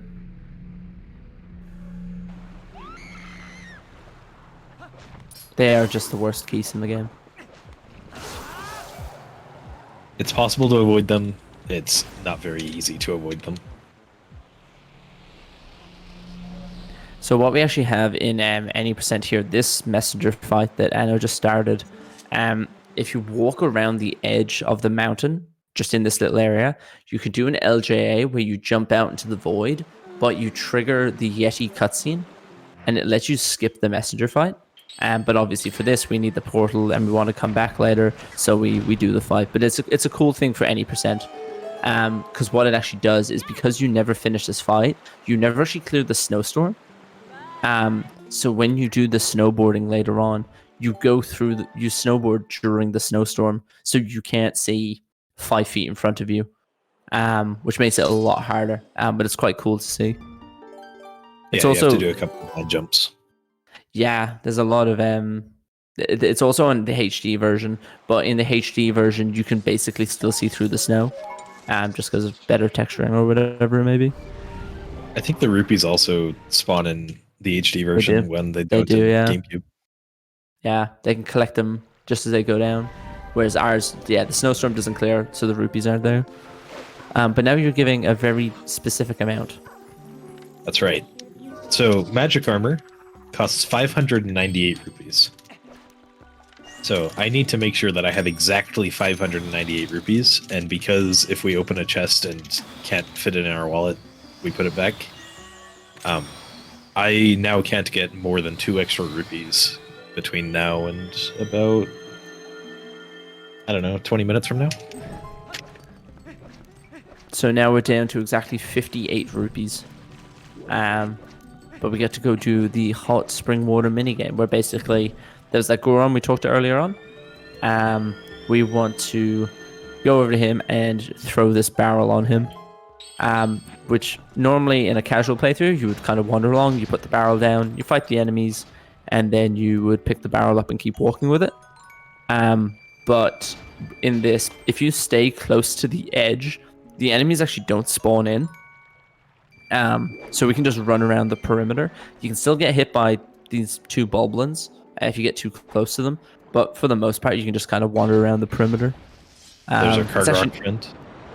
Yeah, the Kargok friend that will just never gain on you. Just, keeps you company for the walk. Fans your back. Yep. It's actually not that much slower walking around the perimeter than walking across the middle. It's just a lot safer. Because there's things like lever circles can spawn in and stuff like that. And it can be quite annoying. This is also the only state of Hyrule Field where those Kargok spawn, if I remember correctly. Yeah, weird. It's so weird that they can't catch up to you, because you're not exactly running fast. Yeah, you're just walking speed. Yeah. And now we get a very long cutscene while the Goron just disappears and goes and finds a heart piece. Which is always weird, because he freezes the enemy. You can see the Kargok in the distance just hanging out. But he still moves.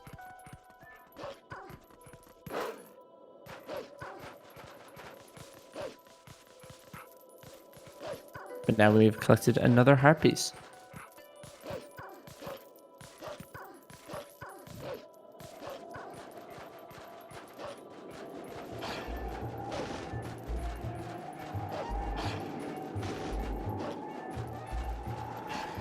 And now we are off to Lake Hylia.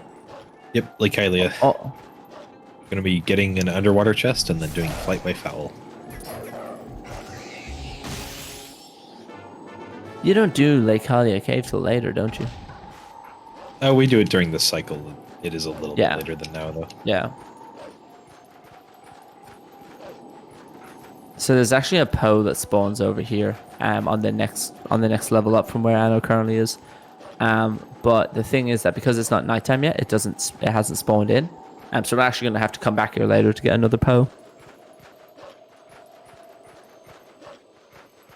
There's a pretty convenient spot to get it, so we'll be getting it just before City in the Sky. Oh, convenient, yeah.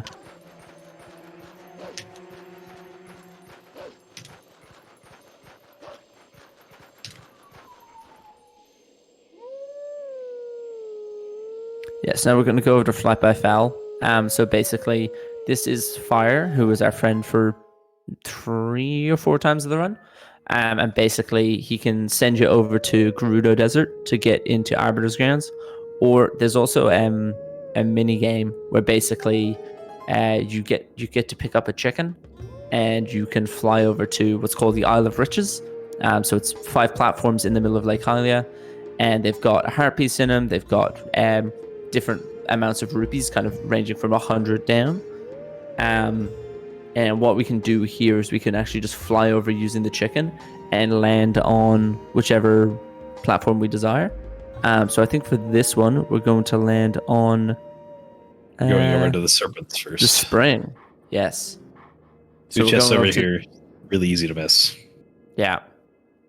Yeah, this is something for people who like play rando and stuff like that. These chests, I always forget they exist. So we get to come over here, but we can go back. Fire's also used for he fixes our cannon to get us into City in the Sky later in the run, where we need 300 rupees for. So we will be talking to him multiple times during the run. But I did not know these existed until I did a rando.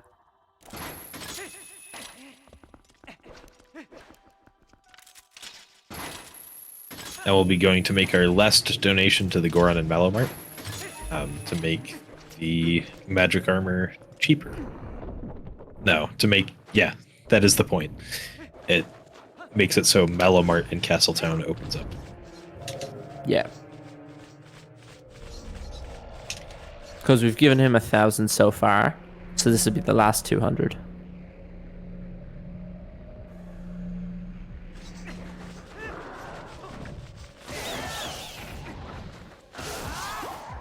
And then we get to go, what I've been excited for, we get to go do ISO 1 skip. Right. Yeah, I've been excited for this. I love this trick so much. I used to hate it, and now with the new setup, I love it. Yeah, blink and you might miss it. Yeah. So basically, we're going back to the Plums minigame, as I was talking about earlier. But there's this set. What you want to do is within this course, you want to void, so we can skip the entire minigame basically.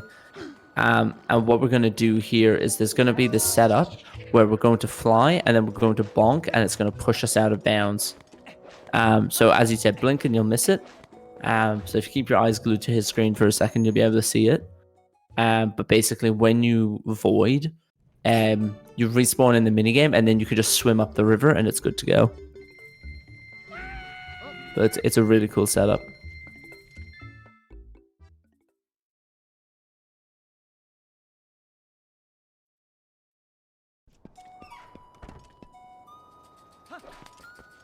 It's so awesome.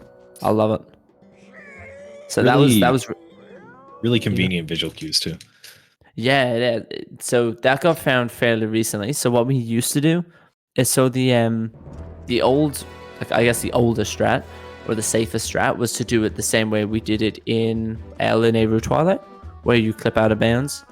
There was a faster setup, which got found, but now this is even faster than that, and it's, in my opinion, a lot easier. There's some very clear visual cues on how to do it. I thought you were going to get shot by that JD for a second. I was panicking. I feel like the arrows that they shoot here specifically go slower. I got hit by one for the first time the other week, and it killed my run, and I was very upset. I'd never seen anyone get hit by one. In Hot Spring Water? Yeah. Yeah, they're just a It was really the bad second shot. goblin. Really, Yeah, they aim. really unusual to get hit there. Yeah, I lost a Honda run to it, and I was very upset. So now we get to go. Well, you get to go talk to Fire again. Yep. Now we're actually going to the Isle of Riches. Yeah.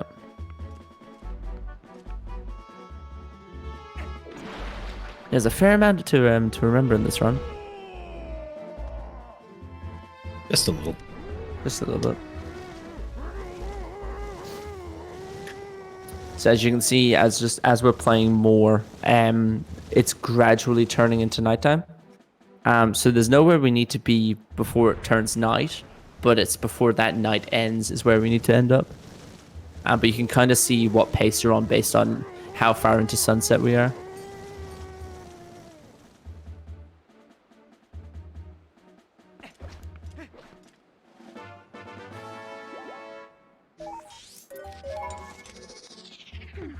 So now we're heading over to Isle of Riches. So in terms of order, it goes in 100 rupee, then it goes a heart piece, and then I believe it's a 50, a 20, and a 10. Yes. There's also a Poe here at night. The 100 rupee chest is not required for this category because it refills every day. I forgot that, yeah. So we just go straight to the heart piece. And the Poe wasn't there before, and now it is. Yep, just turned night.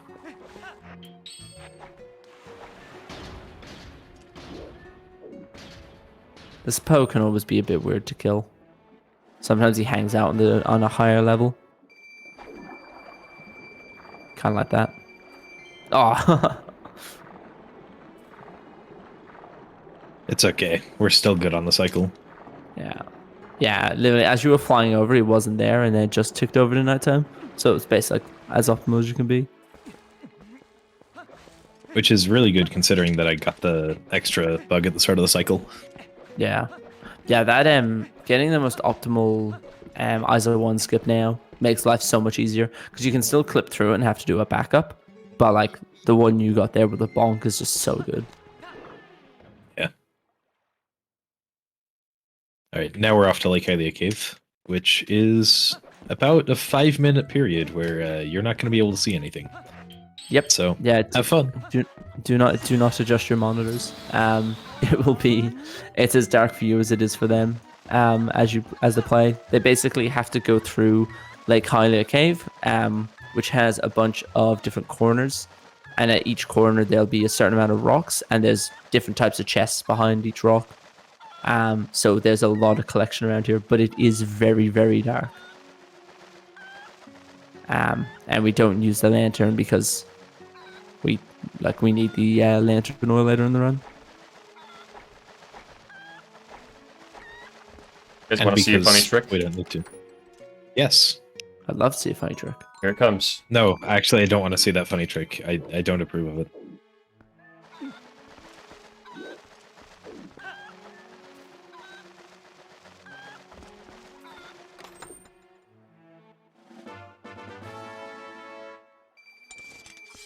Wow, I'm amazed that works. Yeah, it's pretty weird. We have a long-running joke between me and JD that I just despise that clip. It saves time. Does it actually? Yeah, it does save time. It saves an equip as well. But it's risky because if you fail, then you have to do that entire flying again. Yeah, mess up rupee counts. Yeah, to mess up rupee counts to lose you a fair amount of time.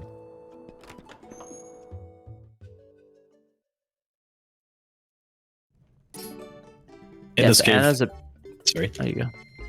In this cave, there are lots of fire damaging things, like that Beamos that just hit me. Those still do 10 times damage because I still have the Zora armor on. If I take one more hit from them, I will take the Zora armor off because dying sucks. Yeah, it's also a part later in this cave where there's a bunch of I don't know what you call them, like the torch slugs. And basically there's a lot of like bridges within Lake Hylia Cave which have a really strange like they're hard to kind of ledge grab onto, and it's like if you fall off, you just fall. There's no even chance to save it. And there's a couple of torch slugs around there that make it quite difficult for you. We can see a bit more now that Anna's turned on his lantern. I'm surprised that Dodongo didn't hit me. It's because you took damage from the other thing, is it? You were like invincibility frames. Yeah, I think so. Yeah, as you can see, like there's just a very dark, a bunch of little bridges, and if you fall at a point, you get sent back to the start of the cave, which is what makes it so difficult. I don't think, yeah, it's gonna hit you. Wow. Just unequipping the Thor armor as a precaution there. Yeah. It's the same within standard hundo, that basically if you have, even though by the point you get to Temple of Time you're at, I don't even know how many hearts, like 13 hearts, if you get hit by Armagoma when you're wearing the Zorn armor, you just die. Like, it is brutal how much damage it does to you.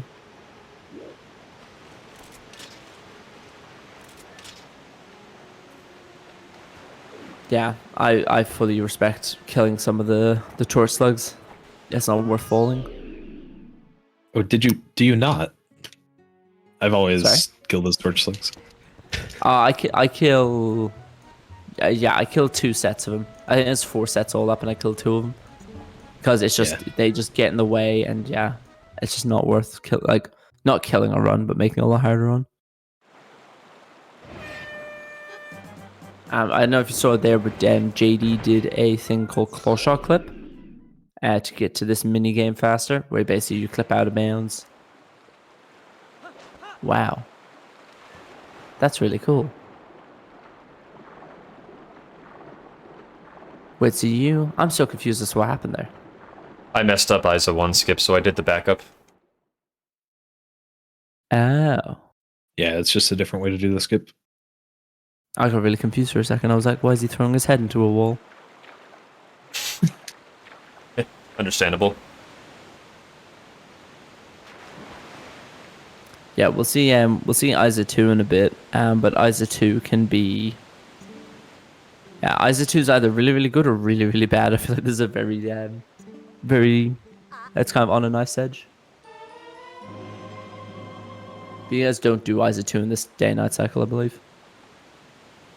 No, we do it after Temple of Time. Yeah. Which is where standard hundo, in theory, can.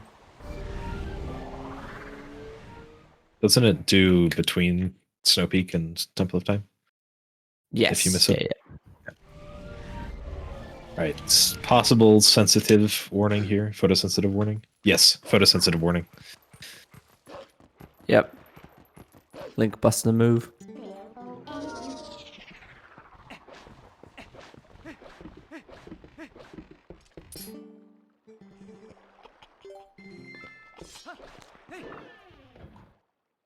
I get so confused watching like Hundo Plus compared to like Hundo, because at this point of the run, I'm like, oh cool, we're going to the desert, and it's like, no, we're going back to Castle. We're going back to Castle Town now.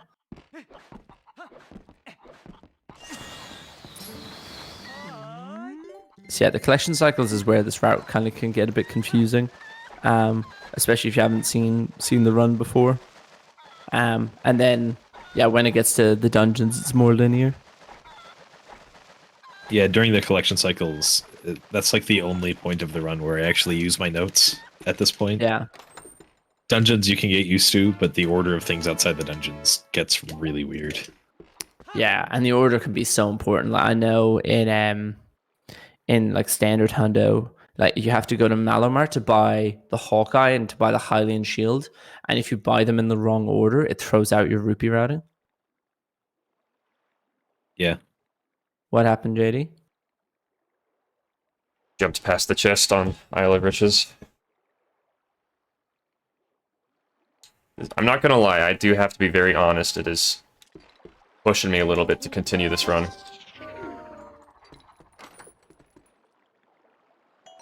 What, is there a backup for that?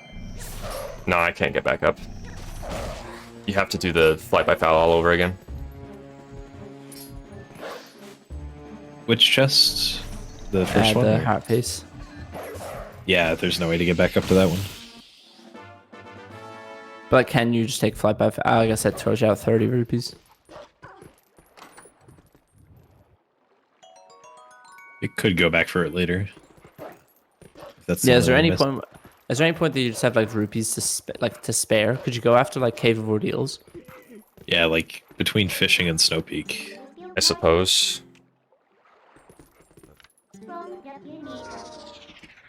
For example.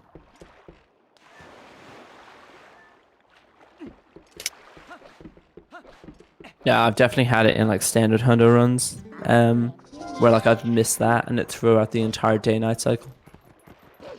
And like I fall into the water and I'm like, oh, okay. Just how it goes, unfortunately. The game is very difficult. Cal, I will be running low percent here in 3 days. We just got we got to get everything before we can get nothing. Exactly. Yeah, showing the two like limitations of the game, the two like opposite ends of it.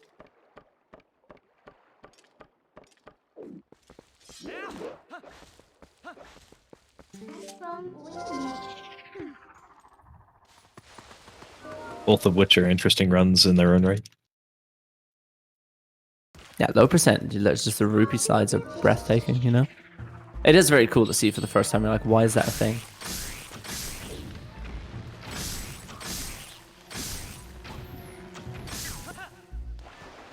Yeah, exactly. Sky's on the money. You're showing the two limitations of this game. Two extremes of this game, which are both the two longest categories of Twilight Princess. But what's strange is the fact that getting nothing is like 5 hours slower than getting everything. As far as I'm aware, there aren't other runs that will be going on during the rupee slides. I'll need to make sure that's the case.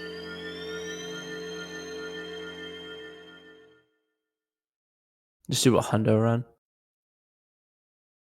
I could do a Hundo Plus run if they really wanted me to. Yeah. Especially when this PBs, am I right? Yeah.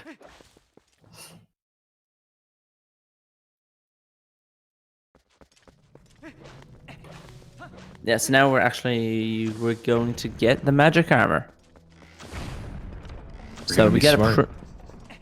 we are going to be smart. We don't have the music on. We don't have the music on the restream, and I'm really upset. There's a small key skip in City in the Sky, which is TAS only, because it's like 1,000,000 frame perfect inputs back to back. It's only but like if you- 6. It's crazy. Maybe more? It's yeah. There was a task done in all dungeons by Ek. I think they have the same name, EKKE. And they do it in that. It's a small key skip in City in the Sky. A very cool strat. Definitely not going to happen in my low percent run. Nope. Maybe one day. Maybe one day.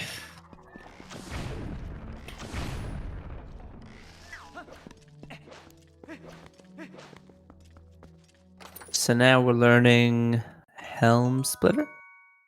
Yep. After getting this golden bug, which definitely is always there when you boomerang it. It's so strange. You don't get this Poe right now. We have to come through here as Wolf later to get Makes the sense. wooden statue, so it just makes more Yeah. sense to get the bow later.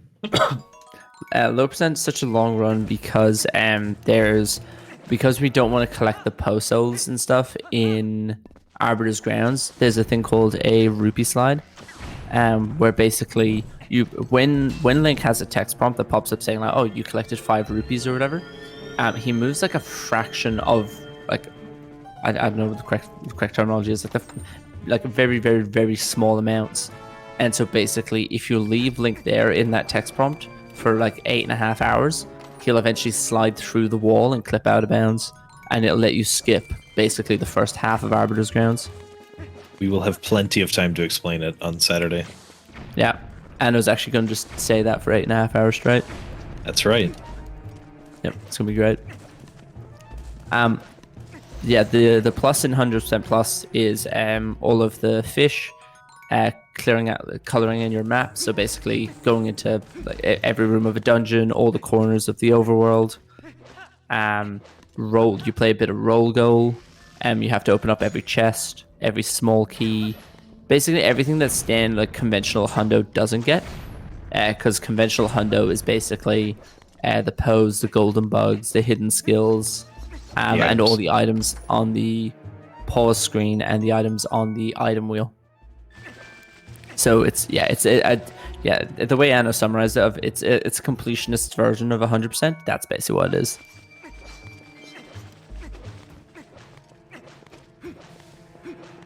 Which is pretty cool if you like seeing every corner of the map. If you like seeing like all the different parts that the game has to offer. Because even in Hundo, even though Hundo is technically 100%, like we skip half of like Bed Temple. So it is a very cool category. JD and Anno are basically the two people who have taken it upon themselves to route it and to run it and to kind of see how far they can take it. So it's cool to see them both kind of running side by side. Yeah, this category was JD's idea to begin with. So huge shout outs to JD for coming up with this run. It's a really cool run to watch, and like it'll only continue to get bigger. Like as I said, like TP Hundo, the world record's like 6 hours 17. But as more people start improving in TP Hundo, then Hundo Plus doesn't seem that much more to take on. So I'm sure we'll continue to see it just like grow and develop, and it'll get rerouted a million times over because there's so much in the run to consider. But Anno is off to Gerudo Desert for the first time, which is absolutely massive. But we got a few things to collect here before getting to Arbiters. Yep, a couple of grottos, a bunch of pose, and a portal.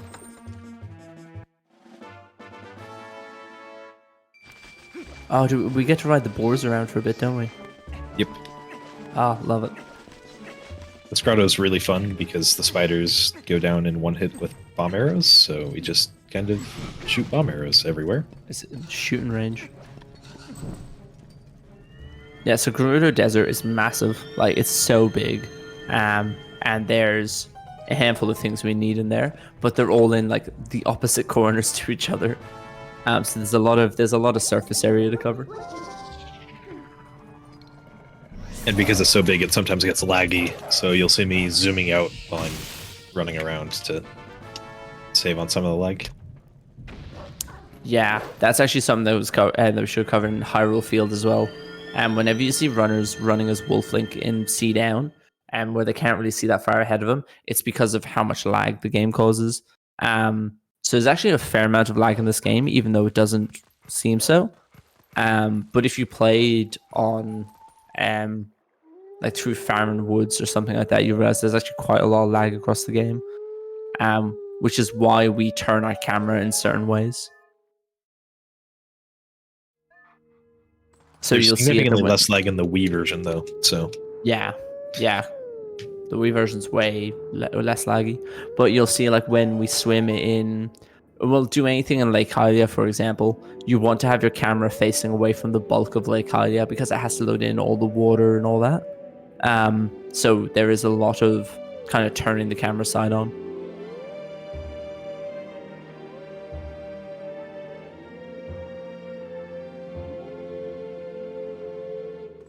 But yeah, we have a fair amount of time in the day-night cycle.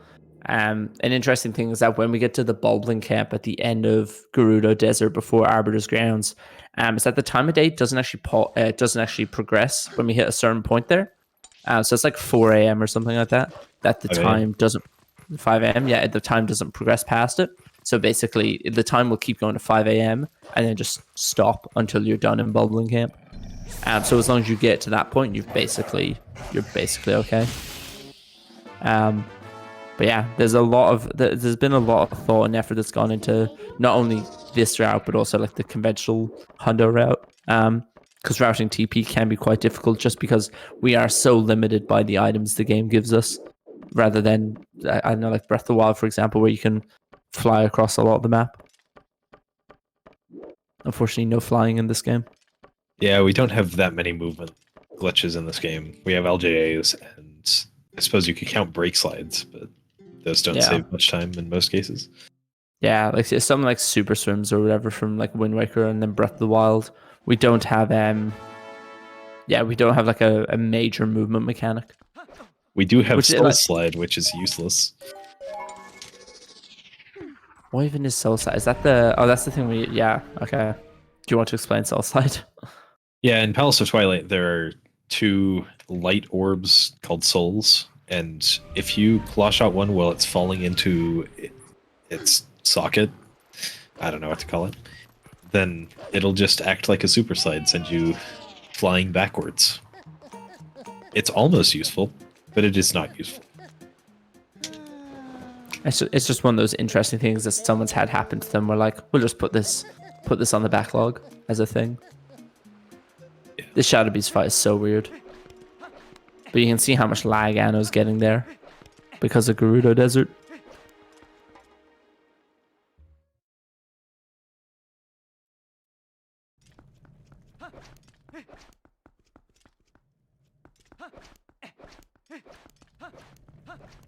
How we looking at PB Anno? 339 ahead. Nice.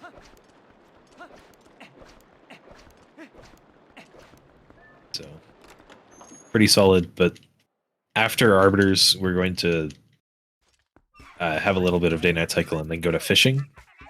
And fishing is a part of the run where I can lose a lot of time. My PB had a really good fishing. Yeah. And it is also the case, like coming up like later on, we have just some really, really difficult tricks. Like yeah, it just late game in this game just keeps going and it just keeps being difficult.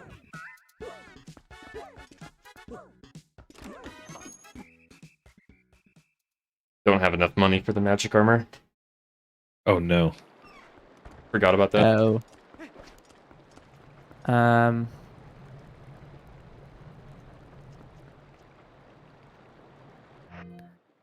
How much money comes out of the rocks in West Castle Town?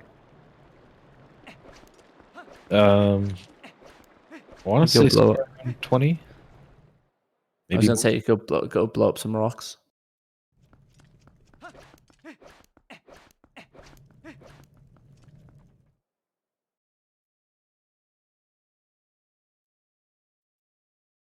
Or could you give a bug to Agatha? that would fill up your wallet. I suppose I could, yeah. Yeah, bug to Agatha is probably the best play. I'm already out here, though. I might as well do the boulder. Yeah, I'm not sure how much they gave. I just know I've used them as a backup in Hundo. Yeah, it's over. Yeah. Yeah, that's the hard thing. That's the hard thing about this game. Just like the route is made in such a specific way that if anything changes, it just gets really difficult. What's that? That's 25? No, 35.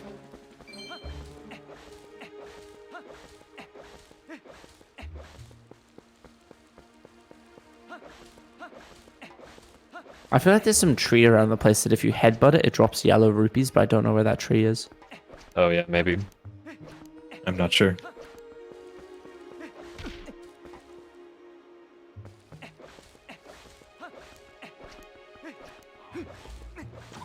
I don't know what tree it is. There's some trees do it. I don't know what like the reasoning for it is. Most trees in Orden do after MDH. Which is an interesting trivia fact. Huh. Alright, we need 8 more rupees.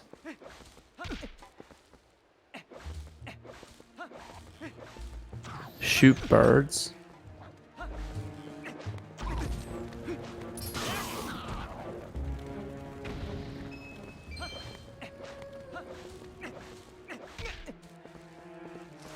Just start cutting all the grass.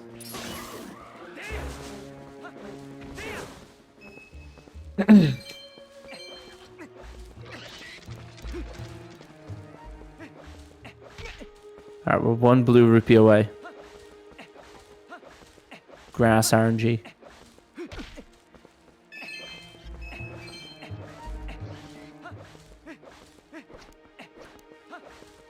There we go. Damn, that's a popular tree. They had like 20 rupees out of it.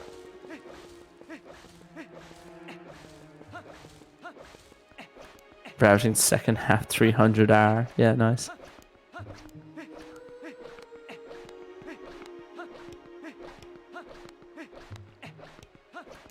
So Anno's on to collecting a few things, and then we're going Boblin Camp. Yep, Boblin Camp, and there is some funkiness in Boblin Camp. There are 2 chests in Boblin Camp, and in 100% plus, all of the chests need to be opened by the end of the run.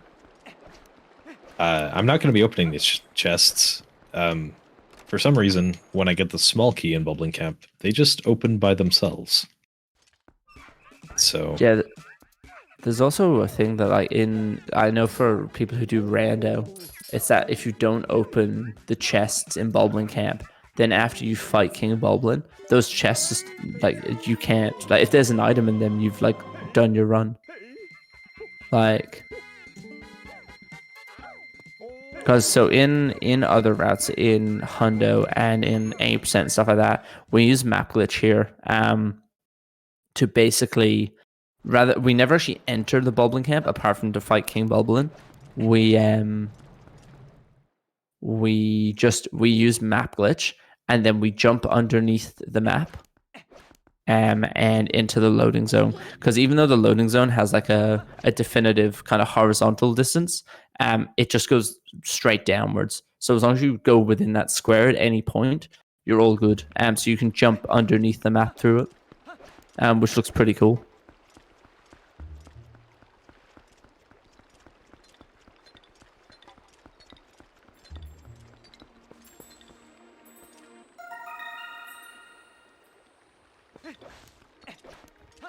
Quickly killing KB3.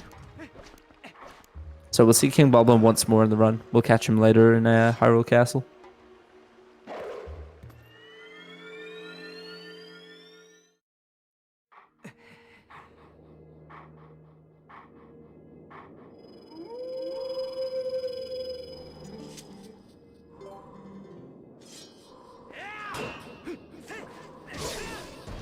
Yep. Just another 2 pose and a chest, and I'll be in Arbiter's Grounds. Yeah, you're pretty good on the day-night cycle. Like, that's super early.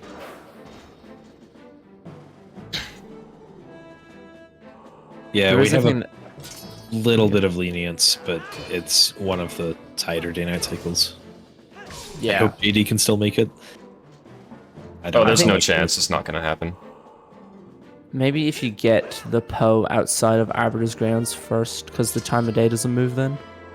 That's just like a little... I know also, like, if you don't see up transform, you just normal transform. You save like fractions of a second each transform.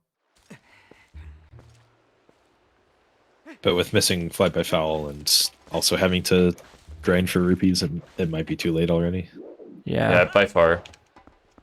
I guess the benefit is you paused when that happened. And I also accidentally said yes to Plum after winning, so I had to do some backtracking as well. Oh no.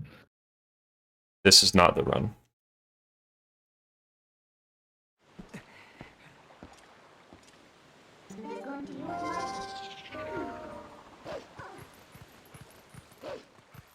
Alright, we're into Arbiters. Probably... Oh wait, now we got this. They're not into Arbiters. It's probably, I'd say, up there as one of the hardest dungeons. I personally would put Arbiters and Temple of Time as the hardest too. I would agree with those two. Yeah, it's quite a difficult dungeon. Lots of little rooms, a fair amount of RNG. A lot can go wrong. It's one of those ones that just, it's hard to play well through the whole dungeon.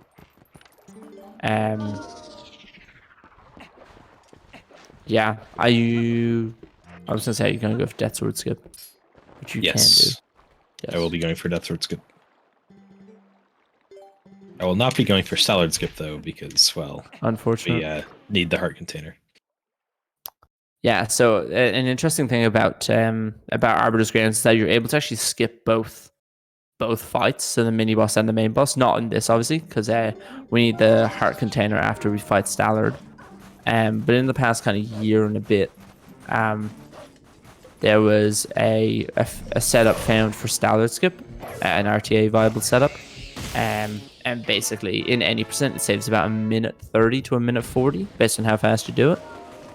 And then Death Sword skip saves you like 20 to 30 seconds. But it's pretty cool to see both of them. The Stallard skip is like it uses like a bomb boost and a perfectly timed claw shot, and you have to manipulate an enemy, and there's a lot that goes into it. And Death Sword skip is a super jump over a wall, which we will hopefully see from Anno in a bit. But first we need to run around and we need to collect some Poe souls. So we got 4 Poes in here. And basically we need to collect each of their souls, and they will light the torches to leave the room. But for anyone who's into low percent, this is where the main trick of low percent happens, which you'll see from Anno in a few days. Yep. It takes 9 hours and 40 minutes to get through that gate in low percent. This run will do it in about 10 minutes. Yeah, it's a crazy thing to see. And yeah, basically what we need to do here is we need to kill this Poe, and we need to get the Poe sent. So there's a dig spot in the corner that unless you get the Poe sent, you actually can't dig. Just because that's how the game has set it up, that unless you get the scent of the Poe, you cannot, like, you're not supposed to know that you should dig there. So we have to grab that from him too. But as I was talking about earlier, there is a trick called Poe 1 skip, which we don't do in this run, where you can actually skip this Poe entirely and do a jump through the sand. But unfortunately, it's not in this route. Because for some reason, the game only checks if you've gotten the 2nd, 3rd, and 4th pose to open the gate back up, rather than checking all of them. Yeah, I guess that's quite a common thing in this game. Like, if you think about any percent, like in 8%, you only need to get the last mirror shard and the last few shadow, because the game's kind of like, okay, well, if you've got the last one, you must have had all the other ones. Which like makes sense in theory, but obviously speedrunners exist.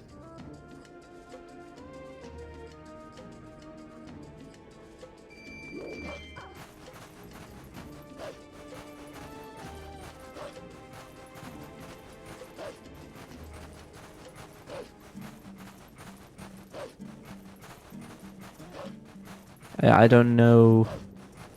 I agree with what JD said. Do you want to do... I don't know how easy that is to change. Well, it currently... I'd have to do some setup on my end, so... No. Maybe during a long cutscene. Yeah.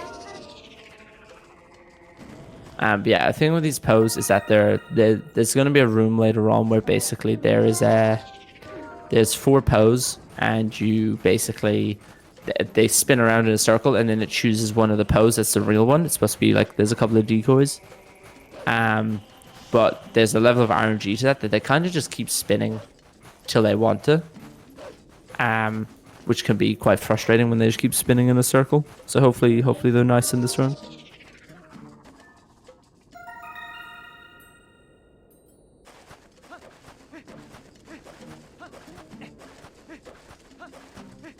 Oh, nice speed rat. It was a little wonky, but it worked. So what Anno did there was basically he was pushing the like the lever around that will open the door, and if the lever starts moving, you basically get stuck in that animation to push the lever the whole way around. But if an enemy hits you when you're mid push, you can walk away. So what happens there is you manipulate that little rat, and when you're mid push, the rat will hit you, and then you can run out way a little bit earlier. It's quite a cool manip, but obviously manipulating any enemy to do something for you can be quite difficult.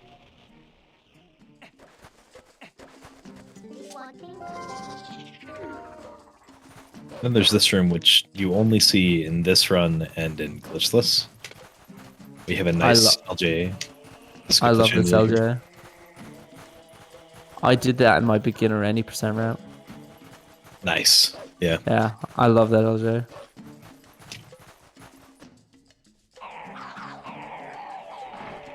Yeah, when I didn't know how to do Po 1 skip, I used that LJ for a bit.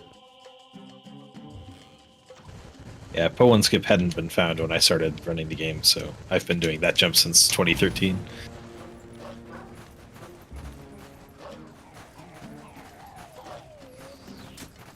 I didn't even think that would be a thing, JD. I forgot about that. Because JD's gone to Gerudo at night, sorry, daytime. And the Boblins saw him. Oh, dang. So they're running around, having a good time. Testing his archery skills. Became daytime after the first Poe in Desert. Oh, so you'll have to Okay. go back and get some more. So yeah, you got 4. So 2 out, 1 in Boblin Camp, 1 outside Arbiters, 1 by the Grotto, and 1 by the Golden Wolf. Yeah. There is a convenient spot for us to recover that, but that's definitely a hefty time loss, unfortunately. I've kind of just stopped caring, honestly.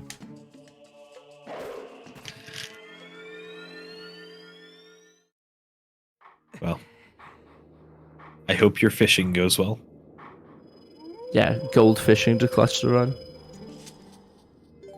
I'll just get a negative 20-minute fishing real quick. That'd be awesome. Sounds like a plan. If you just split now for fishing, maybe it'd work. Oh, I stopped my splits like a while ago. Not even running anymore. So something in this room that Anno is in, and basically if you're a bit slower going through it, and when you open that chest, there is a bunch of ghost rats. So basically they jump onto you and you can only kill them if you turn on your senses. But what they do is they like weigh you down. So it makes it harder to move and like you can't jump over the gap. But thankfully he was quick enough to get out without them. Yeah, it seems random whether they get you or not. Yeah, they can be quite annoying.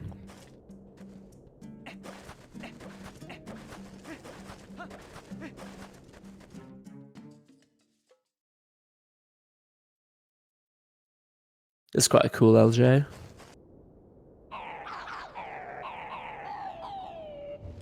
Stopping us from having to pull the chandelier out.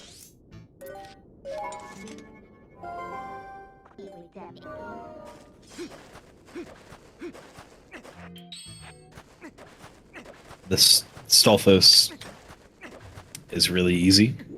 I don't understand why the game makes you pull the sword at the start of that cutscene, but it does. It's the same thing for Helm Splitter. Sorry, not for Helm Splitter, for Mortal Draw. When you learn Mortal Draw, and basically the requirement is that your sword is put away. When you go to learn it, the game makes you take your sword out just to put it away for some reason. Oh yeah, JD's doing map glitch.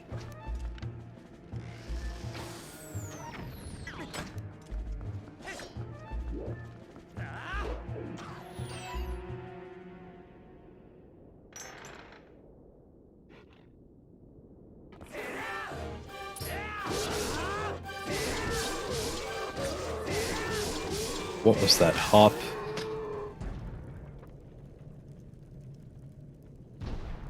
I'm going to manually open the chests in the camp. Have fun.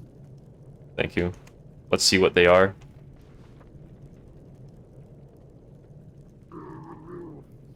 It's a purple rupee and some arrows, if I remember correctly. I remembered that one had arrows, but I couldn't quite remember the other one. Maybe the the purple rupee makes up for the one I missed, right? Oh, yeah. There you go. It would have been convenient.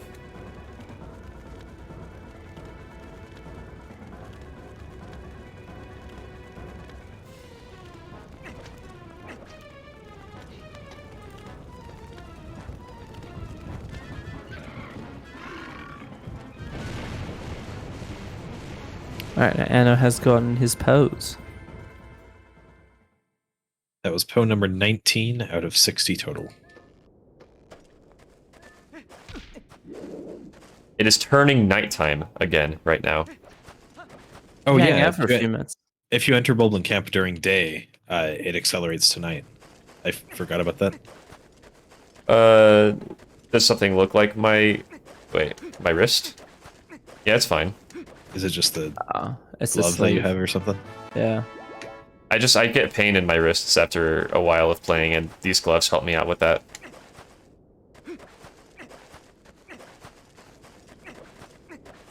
If you were doing this with like a broken wrist or something, I'd be like, that is mad. Or that'd be dedication. That'd be very big dedication, yeah.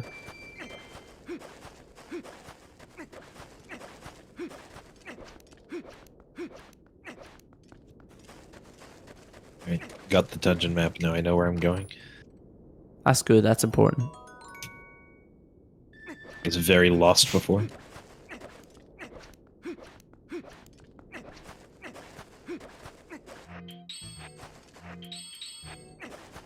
Cool, and now what we're going to do here is after Anno's done this next room, we go and do a thing called early boss key.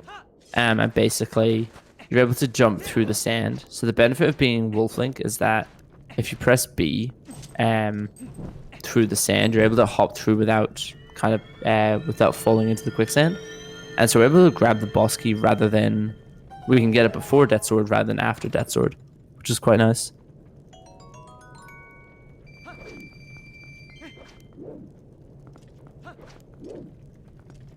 Bubble getting in my way for a second.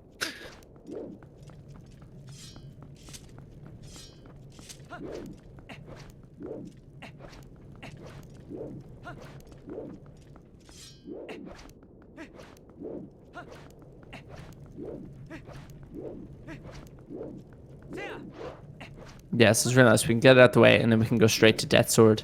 And then when we finish the Death Sword fight, we can just go to Stallard. Oh, we don't get to see human movement here. Very upset. I will be a human for part of this room, though. Oh, I know it doesn't TGD. I'm just screwing around. Practicing brake slides.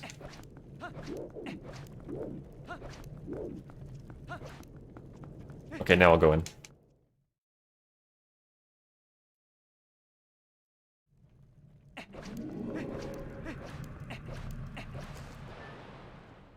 I do think that at this point it would make more sense for Anorakkis' game audio to be the one showing. Yeah, Or, Anno has to set it up. I don't know if the restreamer is there to do it though.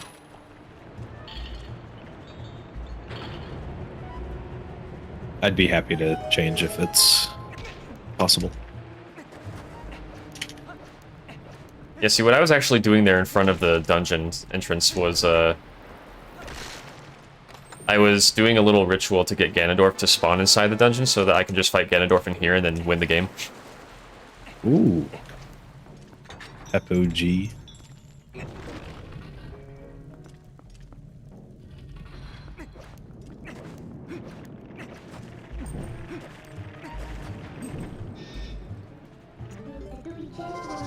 I'll be stopping by to say hi to Uku real quick.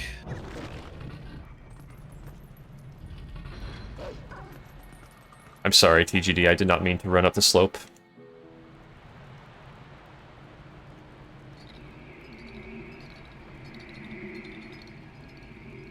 Hi, Uku. Hi, Uku.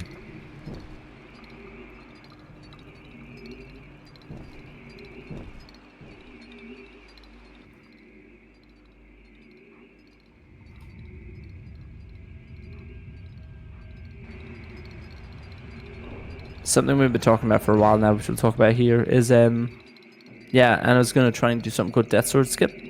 So normally you have to fight Death Sword through like a series of slashes and all this. But if you put yourself in a certain spot and time it correctly, you are able to use a midnight charge attack while Death Sword flies through the air to basically jump over the wall. So I will stop talking for a minute. Yeah, this trick used to be considered TAS only, but we found a fairly decent method for it back in 2019.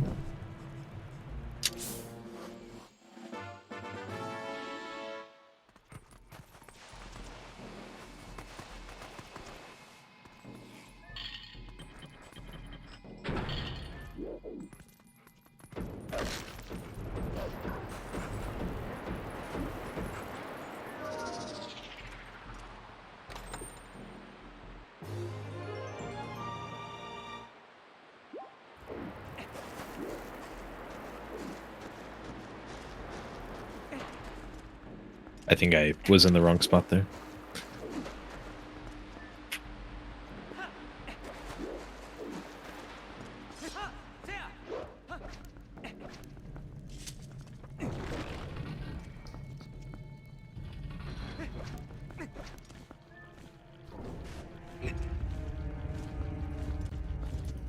I will be fighting Death Sword during my low percent run, Skyrian.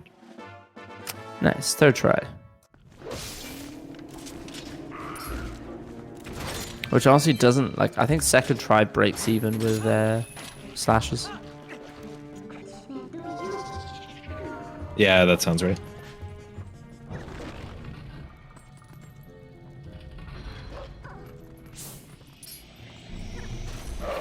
So what's cool is because we have because we've already gotten the boss key and stuff, we're able to just go straight to straight over to the Stallard fight, which is cool. And actually what Anna's going to do here is it's going to equip the magic armor, I believe. Do you equip the magic armor here to make sure your rupee count goes down?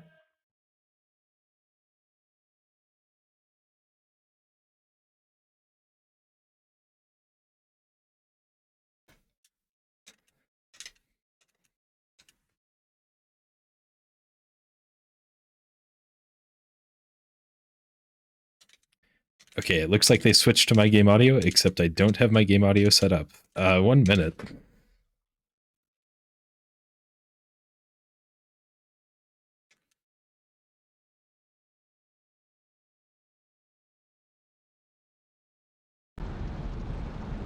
Okay, you should be able to hear it now. Maybe? Hopefully? Yeah, I can hear it. All is well.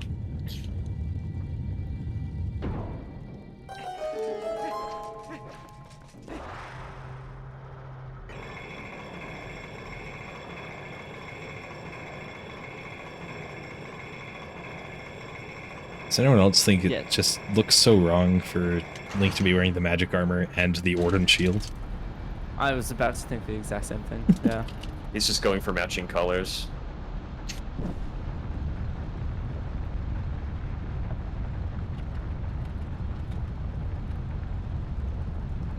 It's also a shame Yeah, that the iron boots aren't quite the same yellow, so that looks awkward too. So is there a chance that you run out of rupees mid-Stallard fight, and mid-Stallard fight you need to change over to Zora armor? It's very unlikely, but I suppose it is possible if the salt troops are just really bad. Yeah. Yes, as we said, there is a skip for this for 80%, but when you kill the main boss in this game, it drops a heart container at the end of it. So we need to kill Stallard. So what we need is Stallard's spine will be in the middle of the pit. And basically we need to hit it 3 times with the spinner. And each time more Stallard troops will spawn around it. So there's an element of RNG to it, but yeah. Ooh, nice.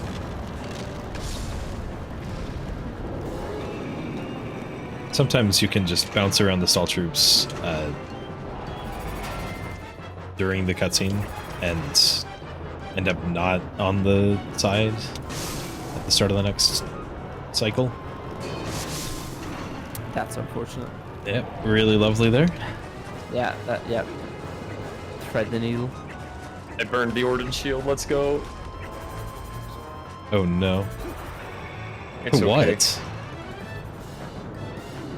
I got hit by a fire bubble and I shielded it. It's running around in iron boots.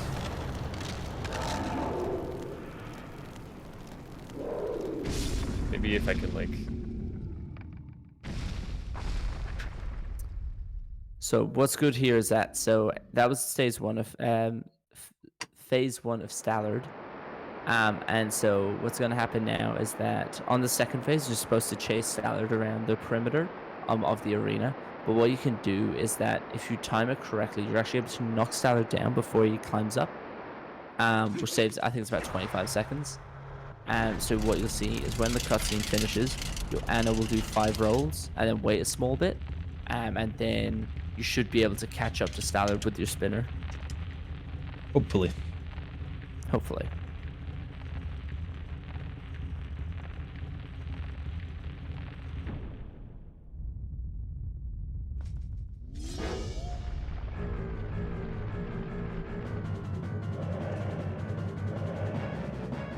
I don't think this works.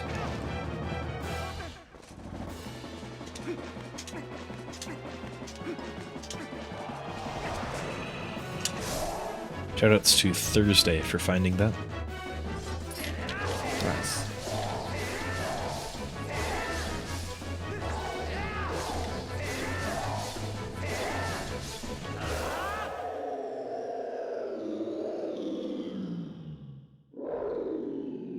Yeah, it's really cool to get it. You just need to do a bunch of quick spins, and you should be able to one cycle.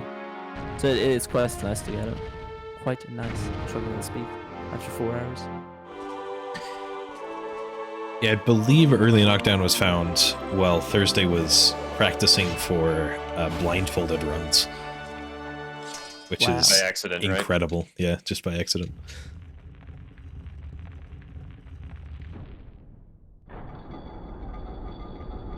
I feel like if there was something like weird that got discovered by accident, it was probably by Thursday.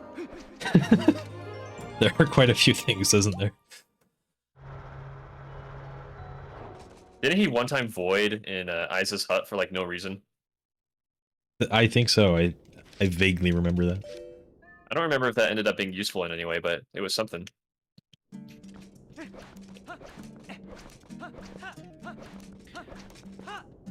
All right. Now we're What's the time? What's Sorry. the time out of arbiters, Anna? as in compared to PB or just total time? Yeah. I'm 250 ahead of PB. Still just Nice. about 3 minutes.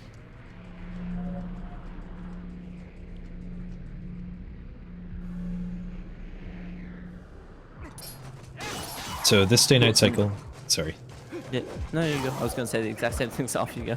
Yeah, this day-night cycle is going up to fishing. We'll be going to the fishing hole at the end of the segment.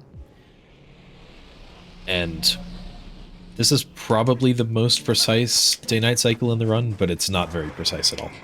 Like, I'd be surprised if I missed it. Yeah, so you got to collect, I think it's 7 pos, I believe. There's just a lot of running around. Like, you got to go kind of into the Snow Peak area. You got to go to Kakariko, South Hyrule. Like, you cover a lot of ground within a short period of time. And then we get into fishing, where we just kind of hang out for a bit.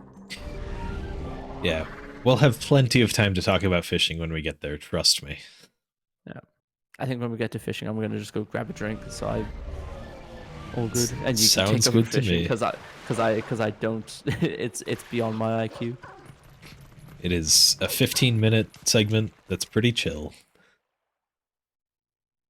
Hopefully only 15 minutes. Hopefully it doesn't take 18 like most of my runs. You get the bottle during your thing as well, don't you? During this fishing segment? Yeah. Yeah.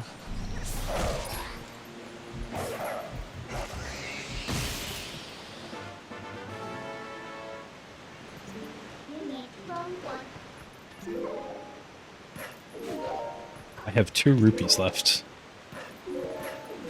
So you need to be human for it. So I'll be unequipping the Zora armor when those run out. Oh, yeah.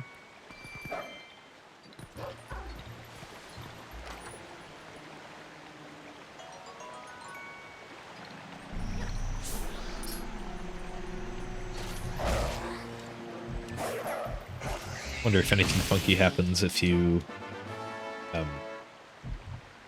run out of rupees while wearing the magic armor while you're riding the spinner or something. I know if you're riding Epona and you run out of rupees, it just kicks you off. Which makes sense. You don't want to weigh down Epona. I'd say it just boots you off the spinner, probably. That's what I'd expect.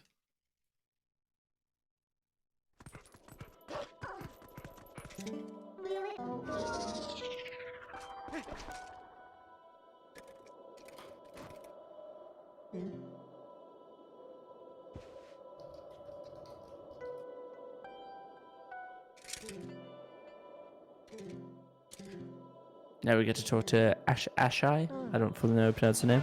To get your sketch. Well, in German, it's just Ashley, so Ashley, it's a little bit easier.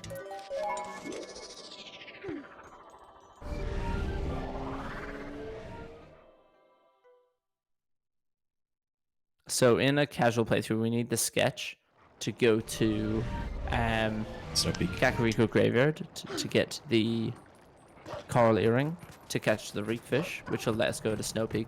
But we've already been to the top of Snow Peak. We just haven't actually entered the mansion yet. We will still be getting all of the steps, though. Yes. Yeah, the coral earring, I think it's on the item wheel. Yeah, So coral earring is an upgrade to the fishing rod. It also, you can't catch some things without the coral earring. But I'll get more into that during the fishing segment.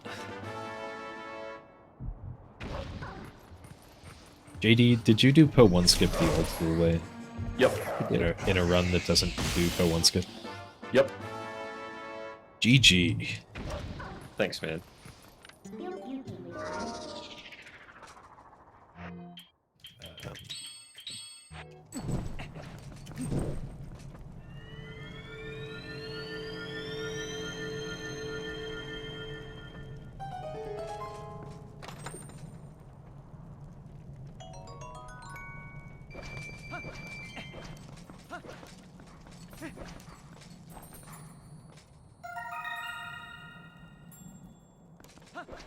Right, getting the 6th hidden skill now, which is Jump Strike. And this hidden skill is very useful. It's in Temple of Time.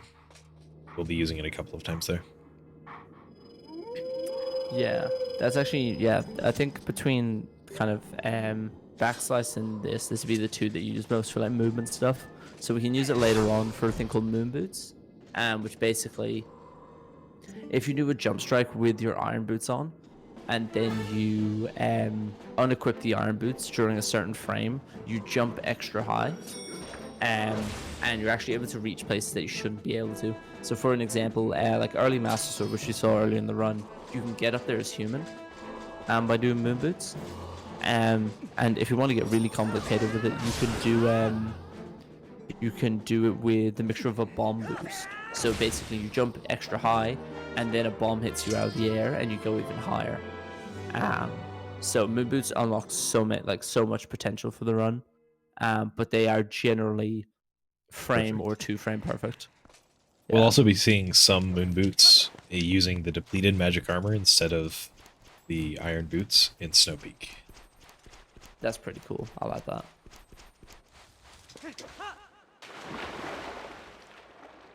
Yeah, moon boots. You guys do Grove 2 skip? Yes. Yeah, cool. So we'll see you later on. There's a thing called Grove 2 skip, which is basically when we return to Sacred Grove, later on the run to get to Temple of Time, we can do a thing called Grove 2 skip, which is basically we by doing a combination of this moon boots and a bomb exploding, we can jump over Sacred Grove, which stops us from having to fight Skull Kid for the second time. And why that actually has a benefit is because when you fight Skull Kid, it changes it to daytime. But if you do Grove 2 skip, it doesn't change the time of day. So that way you can get the pose in Sacred Grove there and then, rather than having to come back to it later on. So it can get fairly complex, and it's a pretty cool looking trick, but it is quite difficult to perform because in the simplest way you have 2 sets of 1 frame combinations, and basically you need to match your moon boots frame with your bomb frame. And so it can take a couple of attempts, but it's a really cool trick when you get it going. My PB lost quite a bit of time to that trick. Yeah, it's easy. It's one of those tricks that can just snowball. Like, it's hard to do it. Yeah, it's hard to get a first try, and when you mess it up once, it's easy to mess it up 5 times.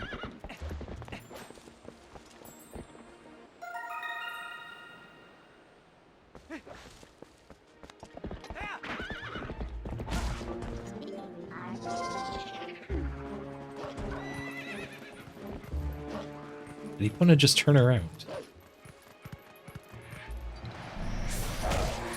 Epona does do that sometimes. That's what I was talking about earlier, then, like parking Epona. That Epona gets scared by the Bokos, so she may just choose to turn around sometimes. Okay, she didn't. Which can be quite annoying. Made the noise though.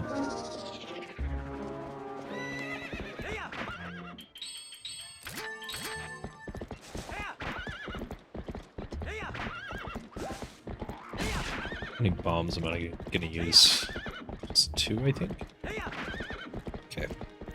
Are you going down to flight by foul, is it? Yeah. The flight by foul bow Yeah. is the last bow in the cycle. Yeah, you just got the 2 rocks.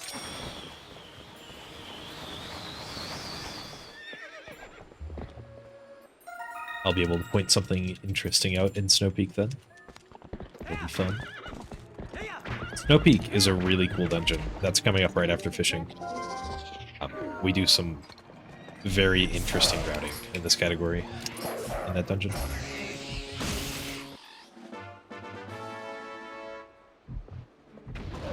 Yeah, Snow Peak can be quite chaotic, and there's a lot of jumps and skips. That bokoblin just walked off the ledge. Nice. Just really wanted to see it. Yeah, lots of sequence breaks are possible in Snow Peak, and we take advantage of quite a few of them.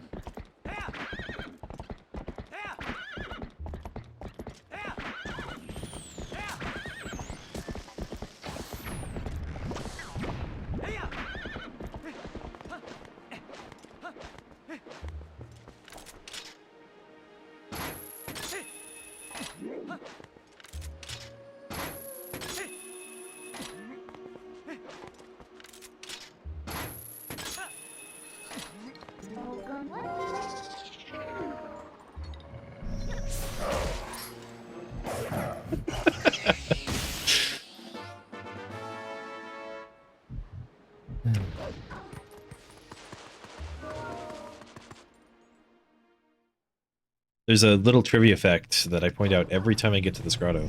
There are 2 torches in this grotto, and they are clash audible. They are 2 of 4 torches in the game that are clash audible. The other 2 are right outside Hyrule Castle.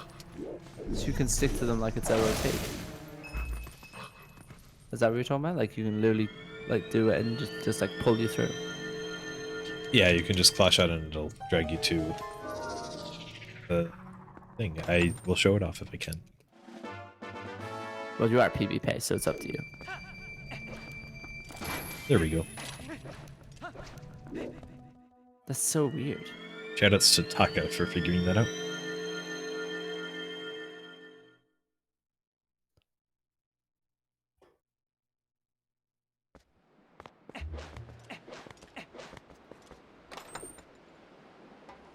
What is like just what a weird thing. You would think it would be consistent across the whole game.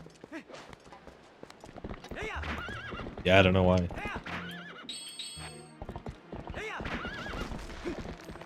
Yeah, these kind of bugs here can be quite weird. So basically, when you rang a bug, when it spins out of your boomerang and you're able to grab it, it's kind of I believe it is RNG. I believe it's been tested about whether or not you get what we call an instant grab.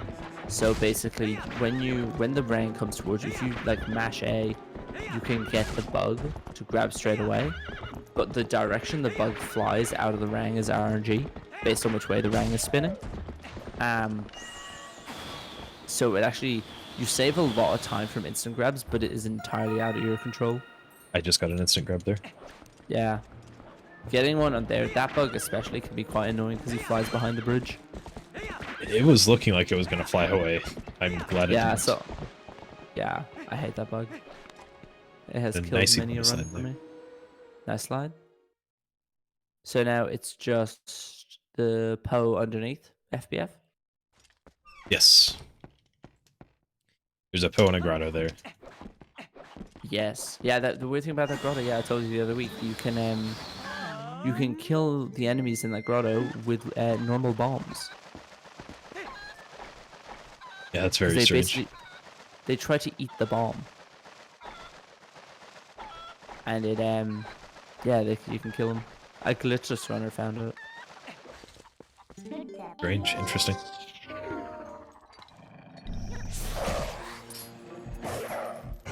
So this is the last Poe in the day-night cycle. Made it pretty easily. That's A pretty very comfy. lenient cycle.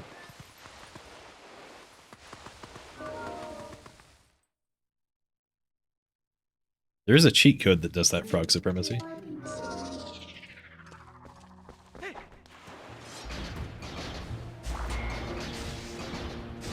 Yeah, on top of making the claw shot range infinite.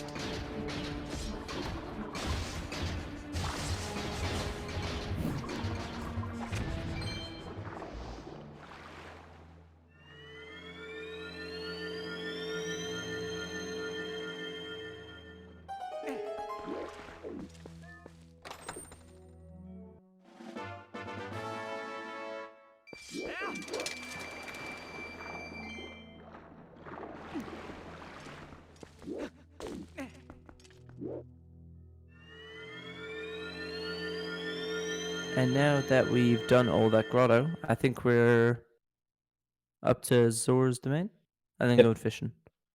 Now I'm going to start fishing. The first thing I need to catch is the reek fish, which you can get in Zora's domain and Zora's domain only.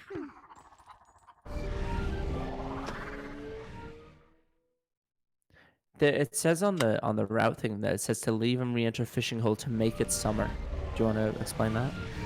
Yeah, so the fishing hole has 4 seasons, as real life does, and different fish are available in different seasons. Specifically, the biggest fish you can catch is a different one in each season. And so we need to make it summer in order for the Hylian Loach to be there. And every time you reload the fishing hole, it changes seasons. So we just need to leave and re-enter to make it summer. It's quite interesting that they put that in, and there's just like no in-game knowledge of that. Like, I don't think they explain that to anyone at any point, do they? No, I don't think they do. The only way to tell is the trees. The way the trees look.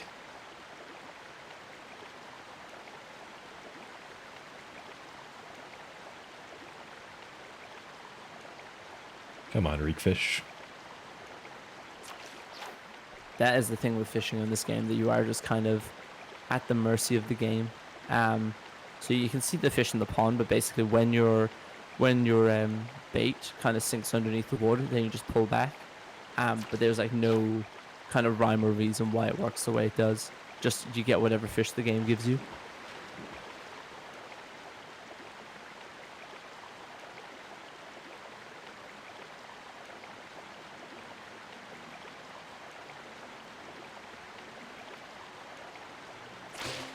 The absolute discipline there to not pull when it went slightly down. I would have pulled on that. I thought that was the fish. There we go. Yeah, that's just how I failed it the first few times. So. Yeah, it Thought I'd be bobs even careful. the slightest bit, and you're like, oh, let's grab it.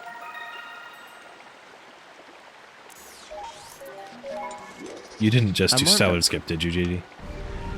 No, I didn't. I've never even done the trick. It's a fun trick, but it takes a long time to get consistent. Okay. I'm more impressed you know the names of the fish in German. That's the thing I'm sold on. The fact that you can tell the difference between the fish. Well, they look different. I wouldn't be able to tell you anything. All right. So, welcome to fishing.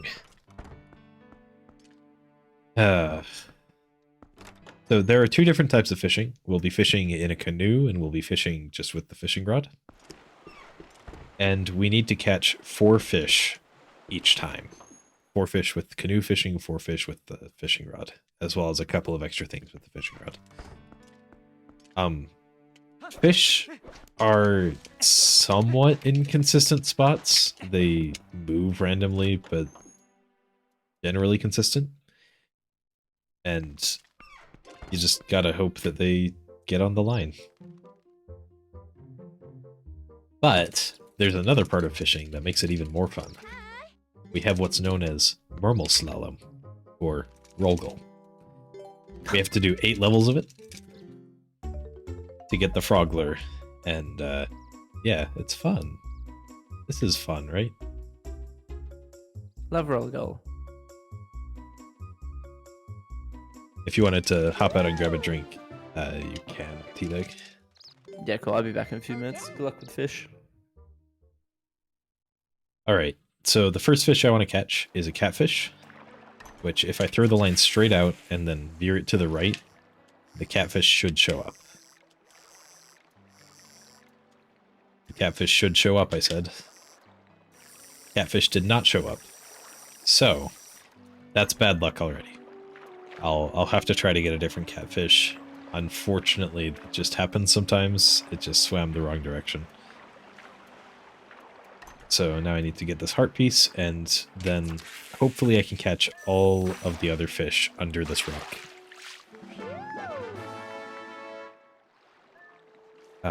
All three of them can spawn here. I need a bass, a pike, and a catfish. That's a pike that's looking at the line right now. Let's hope it grabs it. Super.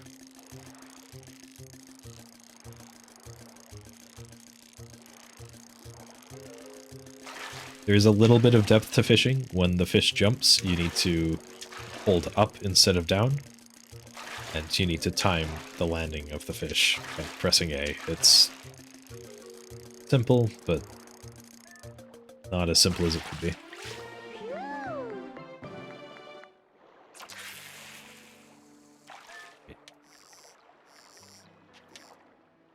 That's a bass now, and I see a catfish in the background. I'll be going for that after.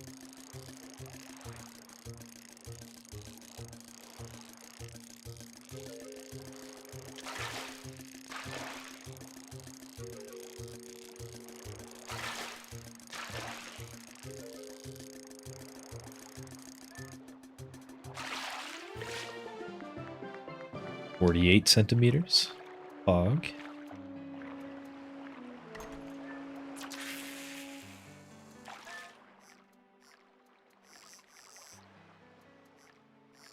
There's the catfish. Please get on the line.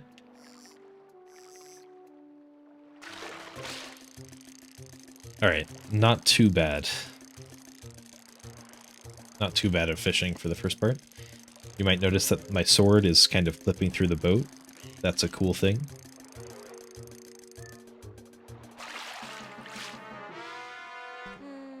Alright, 63 centimeters, and we are done with the first part of fishing. Now I'll be going and catching all of the fish with the fishing rod, and also be catching a bottle and the sinking lure.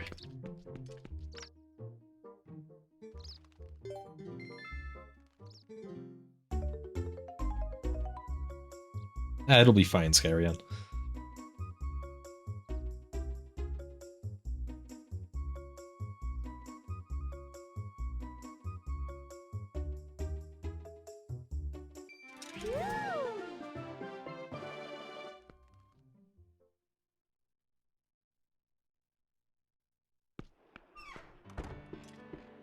So first I'll be going back to the furthest side of the fishing hole, where I can catch a fishing bottle.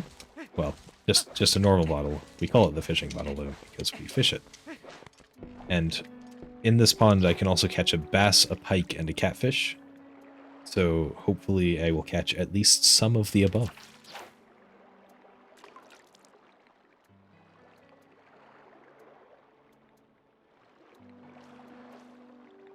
I mentioned earlier that the core leering is required to catch some things. It is required to catch any fish that isn't a green gill. So we have to get the core leering before doing this part of the run. You know, I don't know why I pulled that up.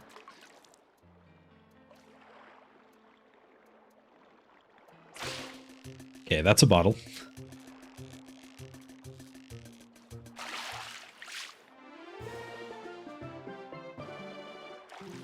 I'm gonna try to get probably a bass in here as well. There are also some other random things you can catch while fishing, such as a boot, a tin can, a bag of rupees, and a stick, and a wheel. Those are cool. Okay, that's a pike. Just need the bass, the catfish, and the loach now. If I can get a bass here, that'll be nice. Otherwise, there's a different spot I can go to. I'll throw it one more time for good measure.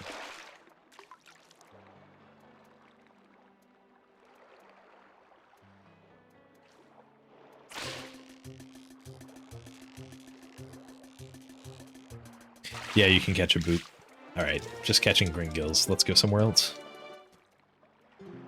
We are not going to be taking a 15-minute break, though it is now allowed in the rules.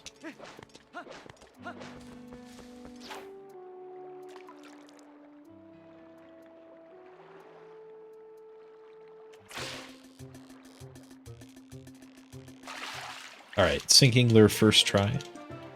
This is very useful in catching the Hylian loach, which we'll be doing in a bit. After we catch the smaller loach and the catfish. And a bass. If that's a catfish.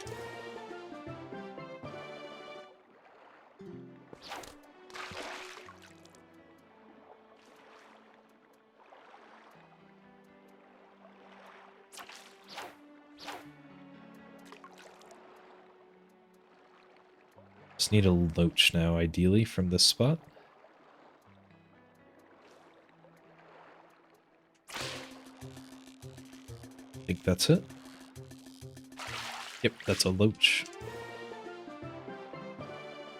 Alright, just need to get a bass, and then I can go on to the last couple of parts of fishing. It's a very complex segment.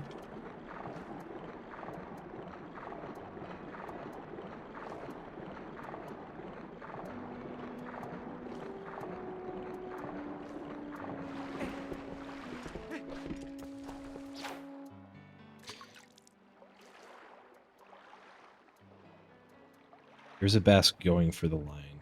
Let's hope that's the first thing that grabs. Bites. Ooh, I got a wheel. Let's go.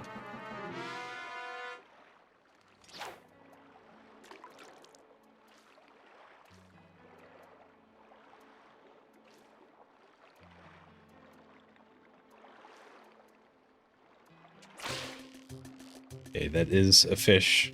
I don't know what fish it is. Okay, that's a bass. We can move on.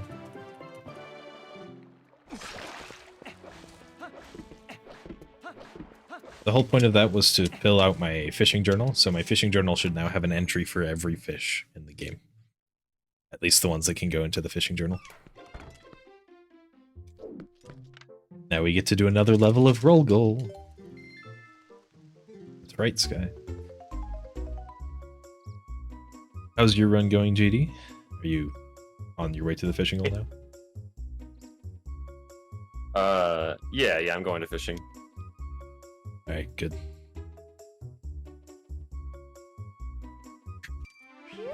Best of luck when you get there. Thanks. Okay.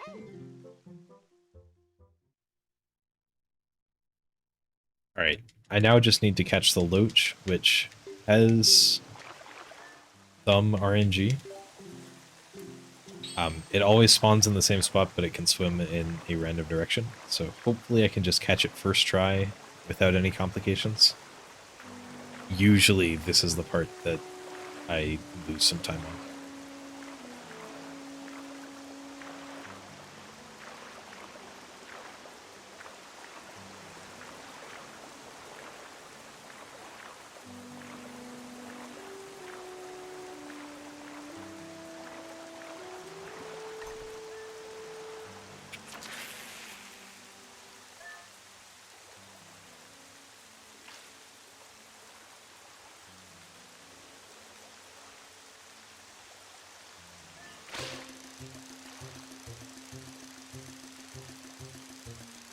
Loach on the line.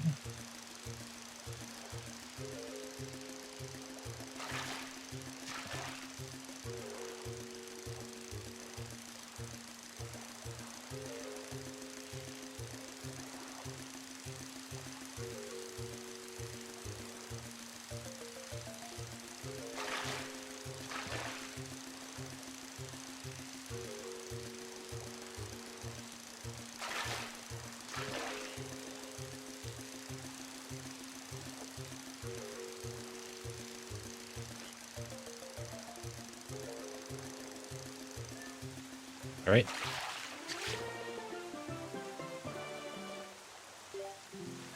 That's a first try loach from me. Not a perfect fishing so far. I just have roll call left to do, and then we'll be done and on our way to Snow Peak.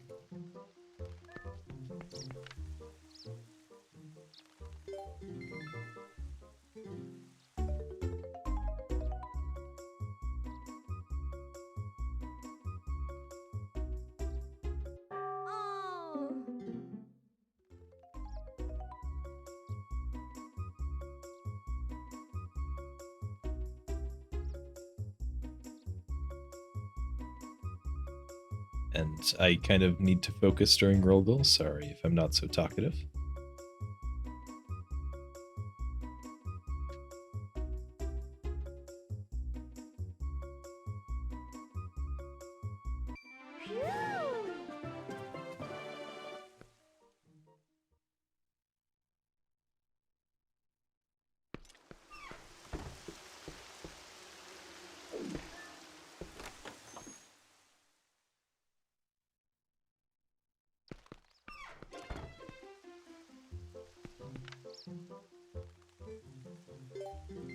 Ogul is significantly harder than Ganon. I would agree with that statement.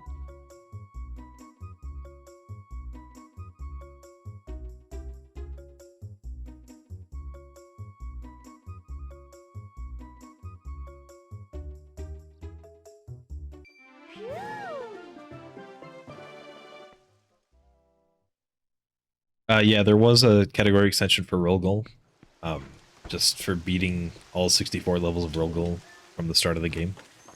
I was the only one that ever ran it, and after a few years we decided to scrap it because no one was running it.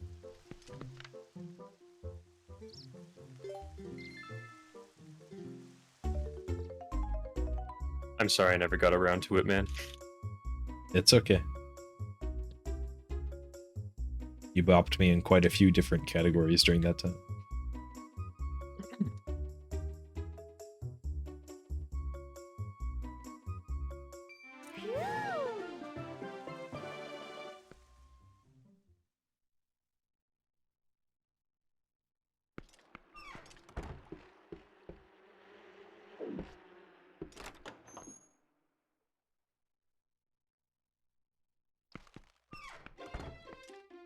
My PB had a nearly perfect fishing segment, so I will be losing a little bit of time to it.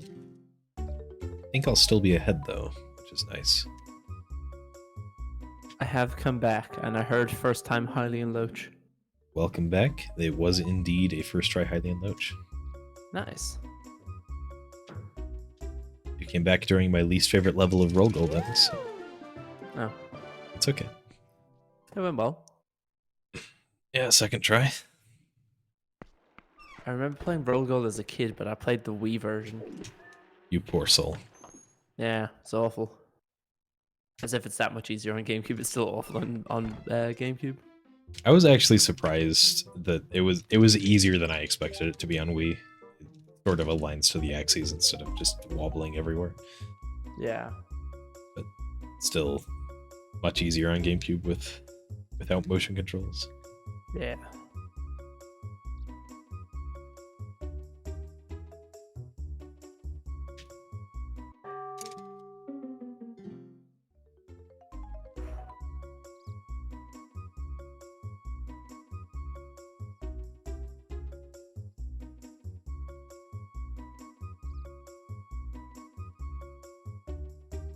We are now a bit over the halfway point of the run.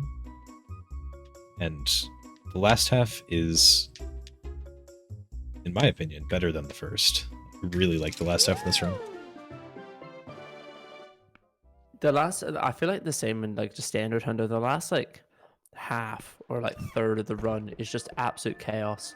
Like you got City in the Sky, you've got Cave of Ordeals, you've got Palace, you've got Hyrule. Like it's like Snow Peak. Like it just keeps going. Temple of Time. I guess like how many temples do you do in the first half of this? You've done Forest. We've done You've 4. you've done 4. So you've got what 6 in the second half plus Cave of Ordeals. 6 including Cave of Ordeals, yeah. 6 including, yeah.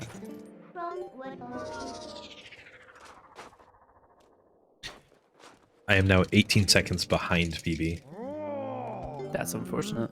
Just from fishing. That's how good my PB's fishing was. I lost 2 minutes. Damn. I believe.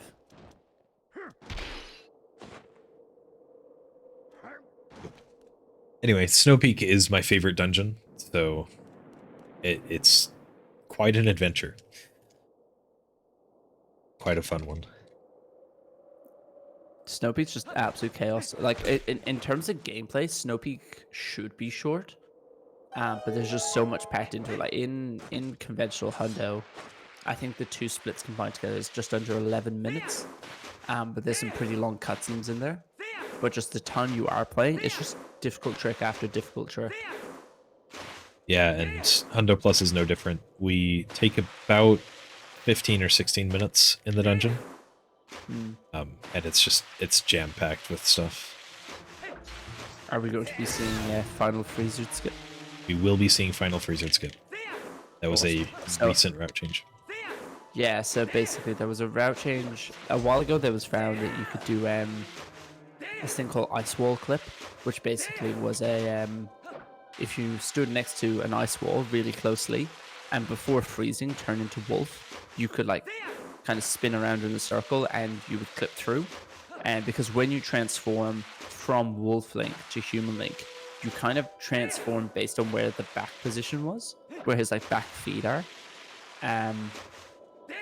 But now we have been a slight change in routing, where we do a thing called Final Freezer skip, where we manipulate a freezer on a ladder, and that will let us that it saves us like a few seconds. It's pretty cool. But it's an adventure before that point as well. I'll be doing a backslice moon boots. If you want to explain that again. Yeah, so similar to the moon boots we were talking about earlier. So earlier we were talking about with the jump strike, where basically you release the jump strike and on a certain frame you unequip your iron boots. But what you can do with backslice as well is that you can put on your Zora armor, do a backslice, and then mid backslice basically equip magic armor that has that's like dormanted. I don't know the correct term for it. It's like solidified, and then re-equip Zora armor. So it's a lot of changing in and out of Zora armor, which is pretty cool. So it's another way you can do it. I don't pause too early. Come on.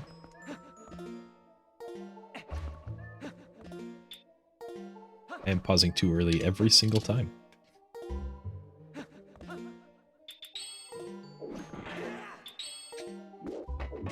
So just jumped on that block, pulled out my fishing rod as you do. Guess I forgot to fix my equips. And you can get on that block pretty easily. We'll be doing 2 of those in this dungeon. It's pretty awesome, like, because so the jump strike one has its own benefits. Like with the backslice one, because you're backslicing against the block, you're literally as close to it as you can be. So it's really cool. There's a lot of kind of cool movements, especially when it comes to like individual level grinding. There's a lot of cool manips you can do with that. And now we've got the pumpkin, which is the most important item in the route. Yep. Normally useful for soup. We will not be using it for soup. We just want it because we want a pumpkin. Yep. Now we have a pumpkin. It will stay with us for the rest of the run. Something I talked about earlier was when people do LJs in Snow Peak, it can sometimes be a bit weird because behind all of these walls in Snow Peak, it's not necessarily a void. Sometimes there is like a wall or a floor there, which makes the LJs different. Yeah, especially in doorways. Yeah. So there's one in the main lobby, which can be quite weird because sometimes it goes over ground that you effectively can't see. But also, the thing with Snow Peak is it has a lot of rooms. So as we have to... Double first try, let's go. Well, kind of. I was gonna say I was gonna be quiet for a sec because I was like, oh, that was good. Also, I didn't need to transform there, but it's fine. No, got to the door quicker. But yeah, so it can be. There's a lot of rooms in Snow Peaks. You have to wander around a bit and open and close doors and get near rooms and all that. This Poe can be a bit of a pain. Well, actually no, the mini freezers can be a pain because you want to get the mini Poe. But that actually went pretty well. Yeah, normally you just defeat those mini freezers with the ball and chain, but we don't have the ball and chain yet, so you just gotta hope that they don't crowd you too hard. Yeah. I'll be doing an LJ in the next room, but we headed to the route pretty recently because of the final freezer skip. Just because I need to unlock all of the map pieces in the dungeon. So I will do an LJ over here to get to the store. To get that map piece and keep going.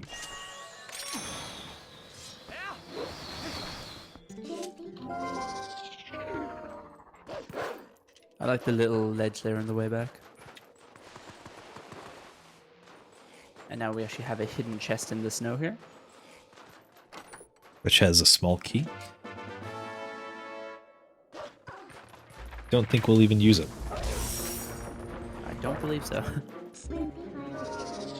So what Anna's doing there that you just saw, that's called freezer skip. So basically, if you bonk against the wall into the freezer, you'll basically get frozen and unfrozen really quickly. But because when you take damage, you have like a few kind of invincibility frames, you're able to jump at a parallel angle and you'll clip between the freezer and the wall. Which again, because we don't have a ball chain, that's ideal. I do not understand why Darkhammer didn't throw the ball and chain the first time.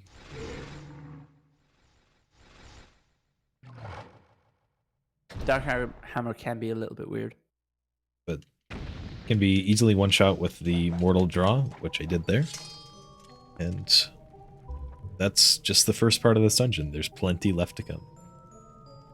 There's actually a weird thing if you mortal draw Dark Hammer and mash A and you have a 1 frame window to actually pick up the ball and chain before he dies. And the cutscene will play as if the ball and chain's on the floor, and then when the cutscene ends, you already have the ball and chain. It's really weird. I don't know why it's a thing, but it is. Yeah, it's strange.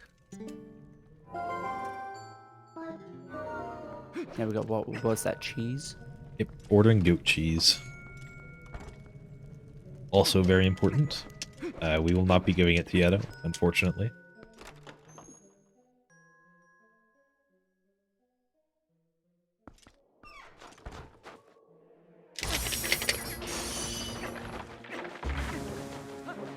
How is your fishing going, JD? Just finished the canoe fishing part. Did the catfish show up for you? Yeah. Good. I had to go for a backup one.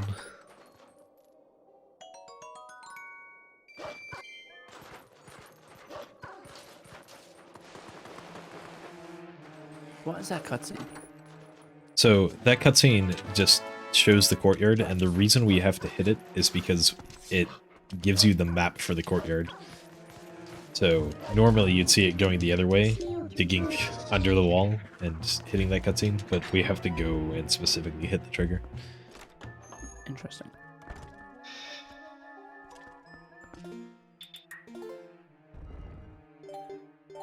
Thanks, Sky. Thanks, Sky. Everyone's thanking Sky. Thanks, Sky.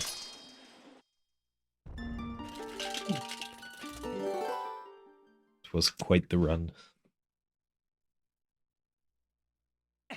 Alright, there are a few chests I need to get, as well as I'll be going for the key super jump real quick. Do you want to explain that, T-Bag? Yep. So basically, there is a keys that hangs out at the top of the main part of the lobby, and basically, if we boomerang down the keys, we can actually capture it in our midnight charge attack. And then basically, when it flies back up, if we stand in the correct position, we'll go up with it, and we'll do an attack as if it's next to us, but realistically, because it's so far away, we just fly up onto the chandelier. And got it So you see first that? try. Keys has flown away, and we're up.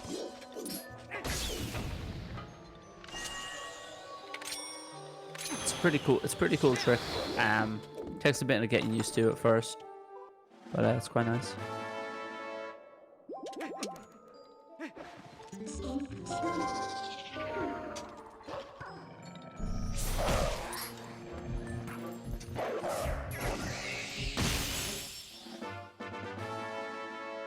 It is quite interesting to see you get do the super jump at the end of like towards the end of Snow Peak and like jump down, rather than it being early on. Yeah, normally in regular hundo, you do that pretty much immediately, right? Yeah. And then You go across to the mini freezer room. yeah, do some LJs across and head on to the boss.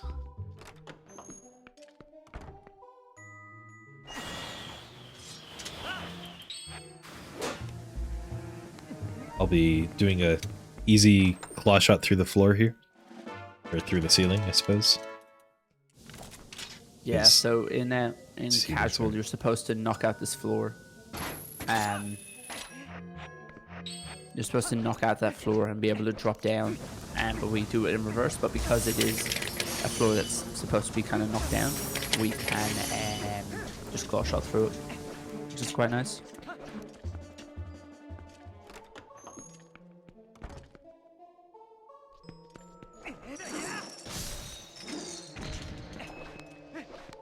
And then I'll do a double LJ to get across this room, and then there's one more LJ in this room, which is really funny.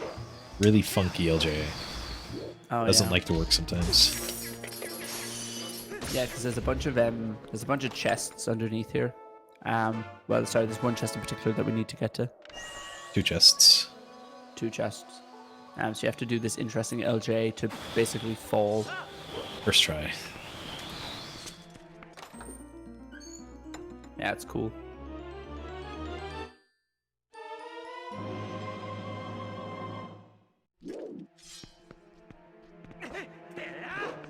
Snow Peak's going alright so far. Yeah, this has been a pretty decent Snow Peak. Ooh, one thing I wanted to point out. All 3 of my bomb bags, well, my 2 bomb bags with regular bombs are currently full. And my one with water bombs has 13 bombs in it. So, not this chest, but the one after it. It is a bomb chest, and it's going to be water bombs. Just because you have one available. Just because If you like- that's what I have the spot for, yeah. Yeah.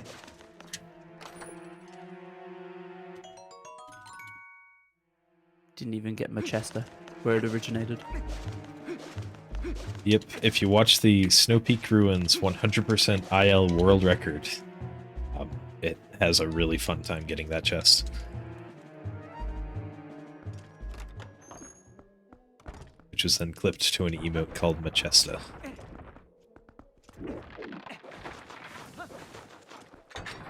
And now we're going to go for final freezer skip, or freezer ladder freezer cancel, or Popeyes, just depending on what you want to call it. The freeze tease I'm still stuck on.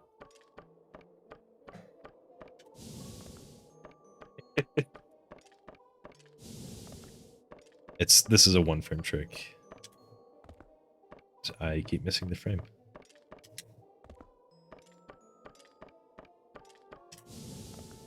Neat.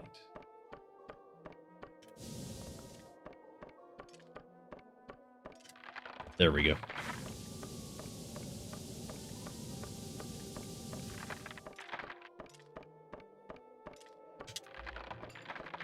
I've gotten a wheel and a tin can. Nice. How many fish do you need to get still? I've gotten like 4 loaches. Do you want some? Oh yeah, that sounds tasty. 5 loaches? You're just looking for a catfish? Yeah. So much Dang. more rare than the loach for some reason. I think one's more likely to spawn on the left versus the right. but it's really hard to tell. So what's interesting to know about the boss key room that Anno's in is that basically when you're killing them with bomb arrows, but if the fancy name for them, what are they actually called? Chillphos? Chillphos. If the Chillphos get a chance to take out their spears, they actually take an extra bomb arrow to die. So basically, you need to kill them before they take the sword out. Otherwise, they need a second bomb arrow. So you actually have to do it at a certain speed. Otherwise, it's it's not as good. I did a 1-frame side hop to skip some mid text there. Optimal. And we're off to Blazetta, which is a fairly simple boss. Great music. Hopefully don't get smacked around. Yeah, so in Blazetta has 2 phases. So she has the first one where she's in this big ball that you gradually get rid of. And then the second one, she attacks you. And basically what you can do is if you hit her with a ball and chain into a wall, you can do 2 quick ball and chains afterwards to one cycle her.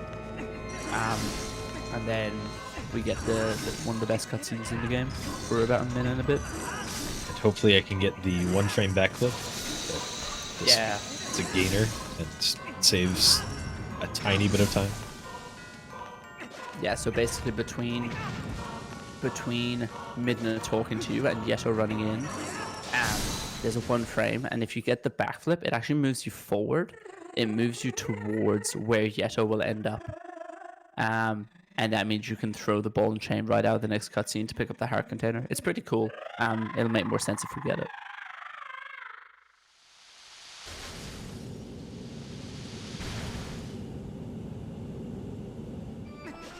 Great music.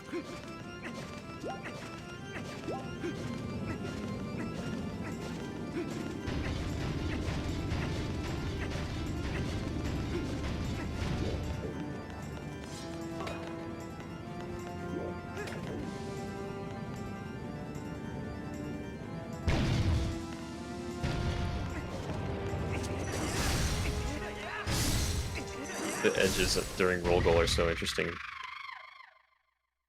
Yeah, sometimes they work. Nice, Anna. So it seems like the edges during roll goal are actually all round, but they just don't look round.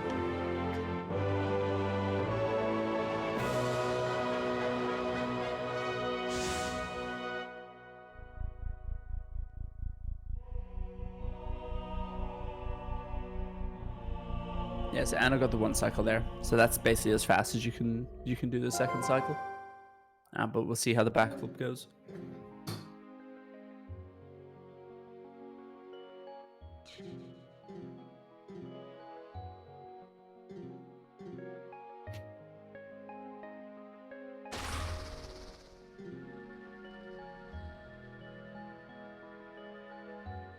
I missed it. Sag.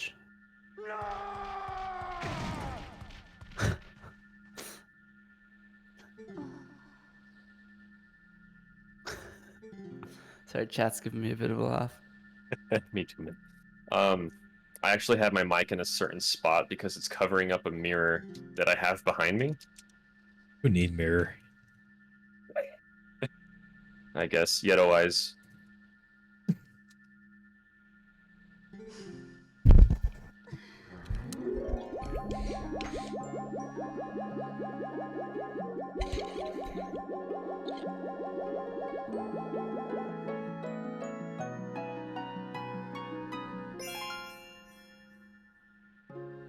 That was a pretty good snow peak. Wasn't as good as my PBs, but it's fine. My PB had a really, really good snow peak. Hopefully Temple of Time goes well. It is one of those ones that just like goes. It's so hard to play well through the entire thing. Yeah, I lost about 50 seconds to my PB in snow peak. Wow. I guess first try, the backslice moon boots and stuff. Yeah, as well as Final Freezer Scope went a bit well. Uh, A bit better. So now we are off to Temple of Time. So basically, we gotta get this Poe first. Can't forget the Poe. But we're off to Temple of Time, and basically, to get to Temple of Time, we have to go through Sacred Grove. But because we don't have the messengers there that we had earlier in the run, we can't do early Master Sword as we did.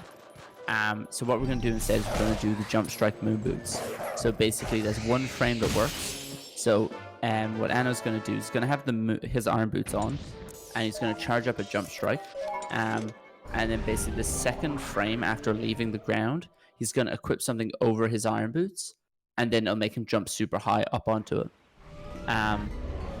So yeah, it is frame perfect, but it's, yeah, a lot of it just goes down to muscle memory. There is also a different way that involves just a bomb boost up onto a different ledge, which all dungeons does. It is slower though. Really.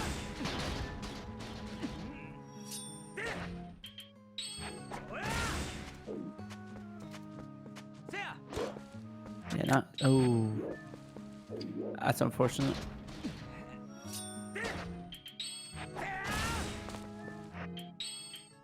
Time my angle was bad.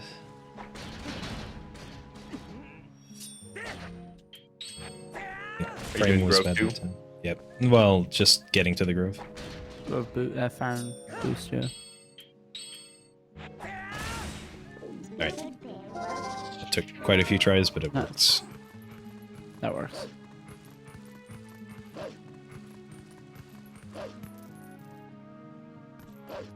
Hopefully Grove 2 skip can take fewer tries. I do find that I'll get like Grove 2 skip first try, but then I'll struggle with just the normal moon boots. But the second you put a bomb boost in, I do it better. I don't know why.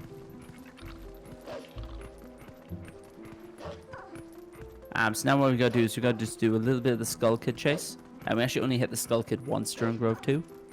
So we're gonna hit the Skull Kid, and then we're going to go kill a Poe. And then we have a chest to be opened, which has more bombs in it. So we can never have too many bombs. In total, that chest has 30 bombs in it. I will be getting 5 from it, I think. I think that's how many. Because my bomb bags are just nearly full already. Fortunately, TP doesn't make us put bombs back like it does rupees. That would be awful. That would make routing so hard. Oh. Okay, that's unfortunate. Yeah, just barely missed the Poe.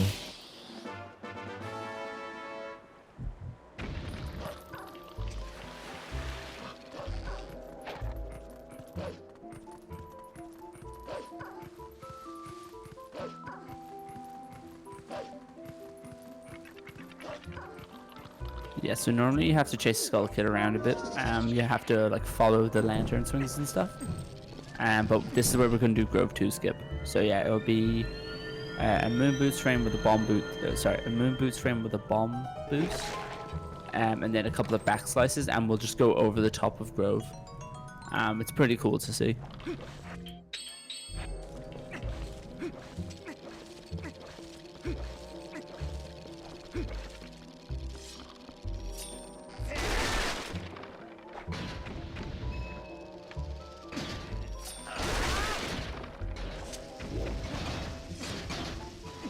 Gotta kill the puppets. First try. Yeah, nice. He made that look a lot easier than it is. I can guarantee you. Yeah, I think I lost a couple of minutes to that during my PB. Just having to retry it over and over again. It is a very hard trick. Simple LJ over to this chest here. And then on to Temple of Time. It is interesting to me that you don't buffer your Grove 2 skip. I don't buffer any Jump Strike Moon Boots. I found it to be less consistent. Why am I getting this Poe before the grotto? I don't understand myself. Alright. Yeah, so normally, well, not normally, I guess like what other people have done is that like when you're charging up the jump strike, you buffer it to make sure that you're releasing on the bomb frame that you want, and then trying to buffer it so that you get the right frame to go with it. So just opening and closing the riding wheel a lot. But it's all personal preference at the end of the day. Whatever, like technically buffering is slower. So it's kind of it's up to whatever you want. Yeah, the world record holder does it, so... Well, not for this category, for 100%. Beast would have done it differently, that is true. Beast would have done it differently, it's true.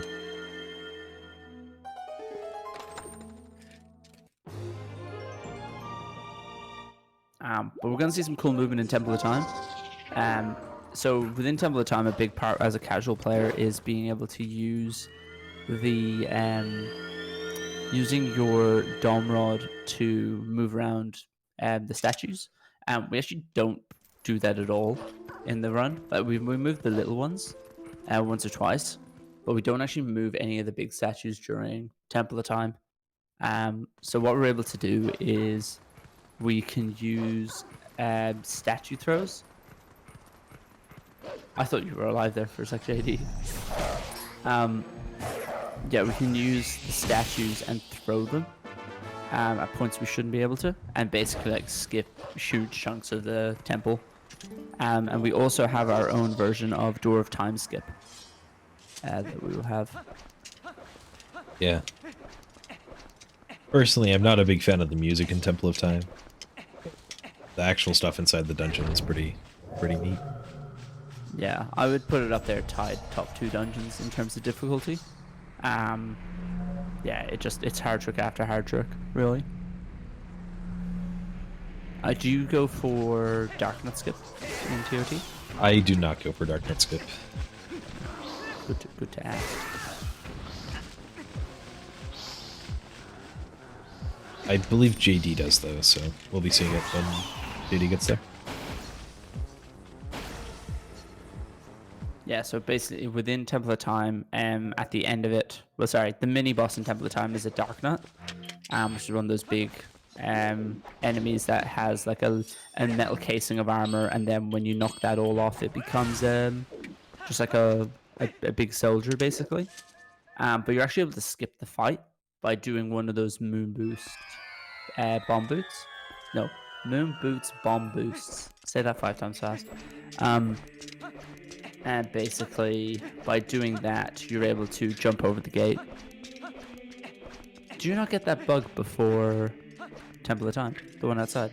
No, the day-night cycle is lenient enough that it's good to get it after. Okay, fair enough. Ooh, that was a very big gold. Big gold? 42-second gold. Wow. So I'm guessing ahead of PB? Not quite, but hopefully after Temple of Time we can get there. Nice jump attack. Thank you. No worries.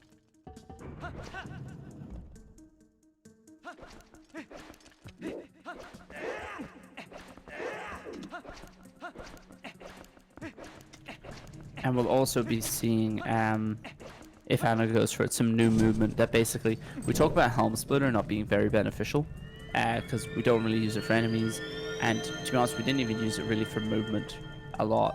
But there's been a recent discovery that if you stun some enemies with a boomerang, and then do a Helm Splitter, you jump over the enemy and grab a fence, and basically can skip small chunks of the dungeon. This is skipping the Uku. So we don't have to talk to Uku on the way. Saves about 3 seconds to skip the Uku. Yeah. It's barely even worth lining up for. You just gotta kind of throw it and go for it. If you're playing the Wii version, you can just walk to the side of the staircase and skip Uku. The trigger is smaller on Wii. That's so weird.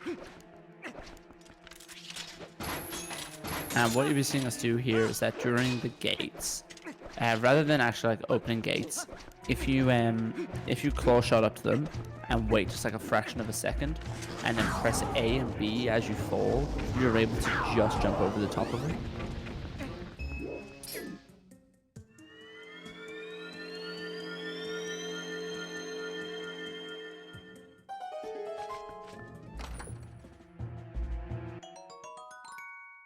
Yeah, I'm pretty sure the gates don't actually open. I think we have to do this to get over them.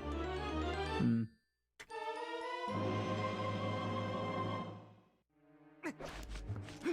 They're old rusted gates.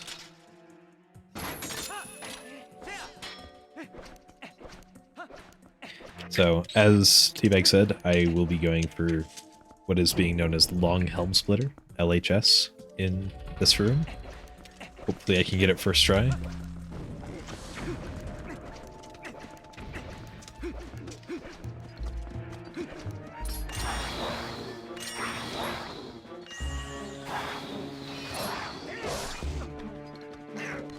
Does look like first try. It's so sick.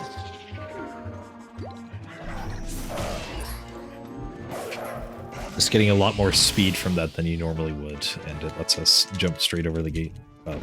It's straight onto the gate, I suppose. It just looks so cool. You're literally just front flipping over the gate. We'll see that one more time in Temple of Time.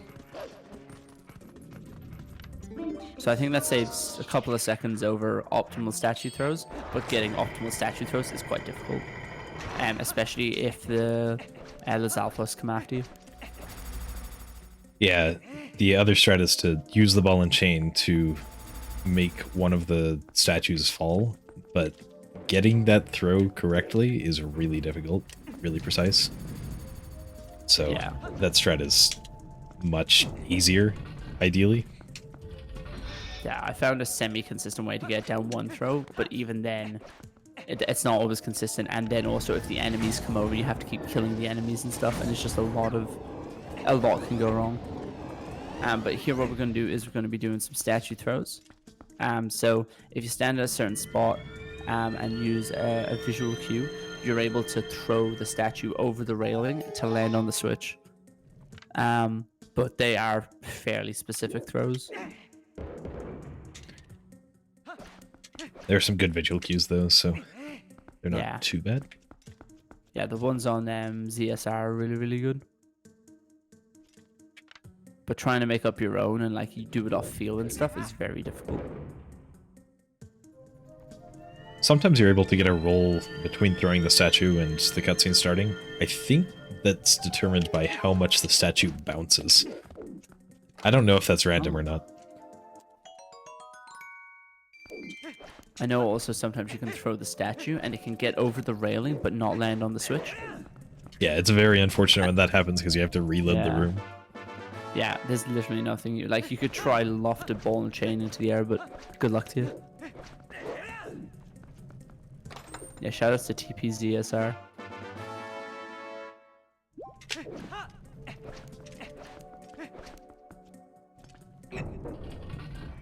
Yeah, if you're interested in running this game or learning some tricks, then zeldaspeedruns.com/TP has a lot of good resources. We've put a lot of work into making good guides, so that's the place to look. Yeah, between ZSR and the Discord, both have like so many resources to make it easier for you to pick up, and not even just in this category, in any category, or on different platforms as well. So like within there's the routes for the Wii version, the HD version, the GameCube version. Yeah, whatever you fancy.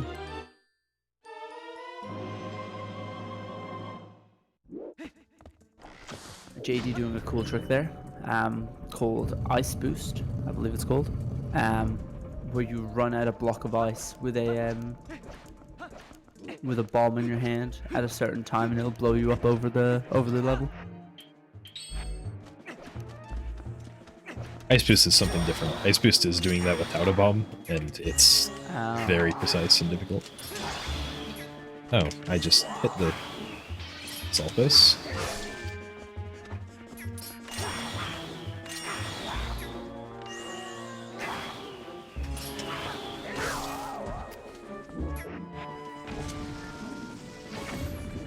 Unfortunately failing the LHS there.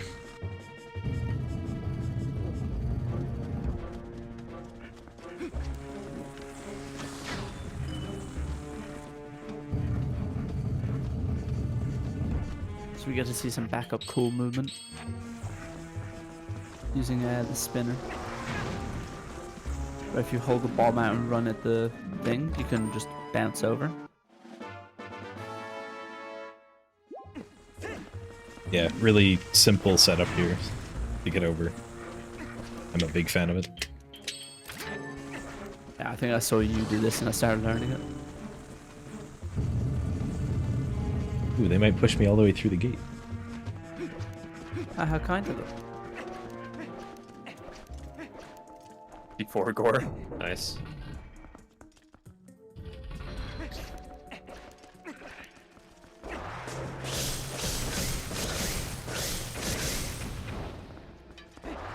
This is quite a cool room.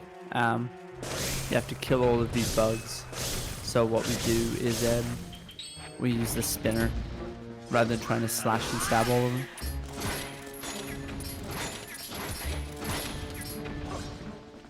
Like Klosh had to clean up the rest.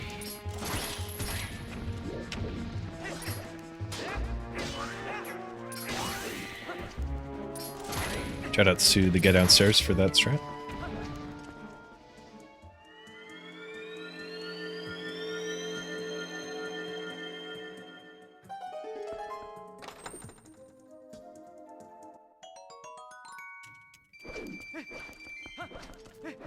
When I talked about the different moon boots and stuff, there's actually another one here that you can do. Rather than going on the scales, you can do a moon boots up onto this railing. Like that. And then you're able to grapple straight up to where you need the spinner. So that's quite cool. It saves about 4 seconds. Yeah, by skipping a cutscene. Yeah. It's quite nice. Quite a nice strat. And it's actually more forgiving than it looks. Yeah, it's a 2-frame window instead of just a 1-frame. Which is all the frames you need. I mean, at that point, it's pretty much free.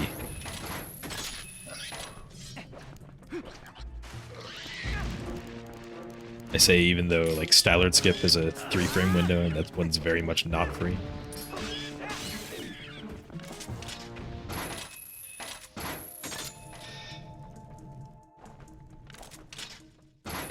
I have a very random thought that's just come to me. That would you be able to helm splitter those the Helmosaurs to get into the boss key early? But I was like, no, that wouldn't be a thing. But I was like, that would be so cool. Yeah, I don't think you could do anything like that. No, that'd be awesome.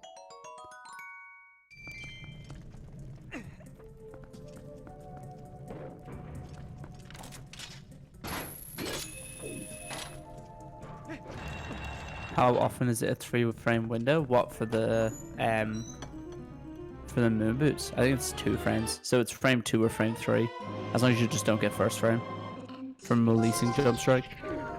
I think that was referencing Stallard Skip, and Oh. for Stallard Skip, depends on the part of the trick. Oh, for Death Sword Skip. Oh, for Death Sword Skip, I don't think there's a definitive amount of frames. Oh I yeah, think I it's have no idea. I've heard up to 5. as much. I've heard up to 5 as well. Yeah.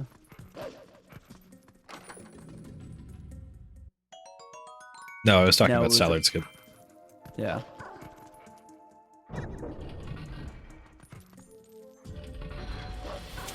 For DSS, it seems to be up to 5, but it depends on where you're standing.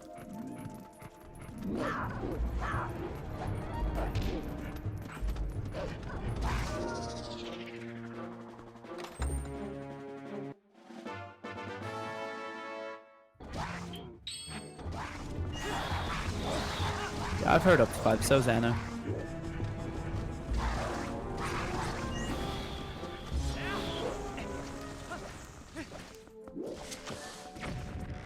What you can actually do here is if you stand on a certain stairs, you're able to just hip fire, which is quite cool.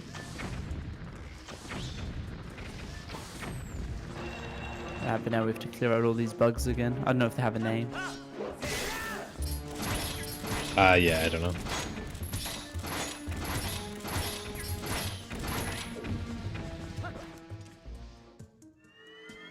That's pretty good. That went surprisingly well.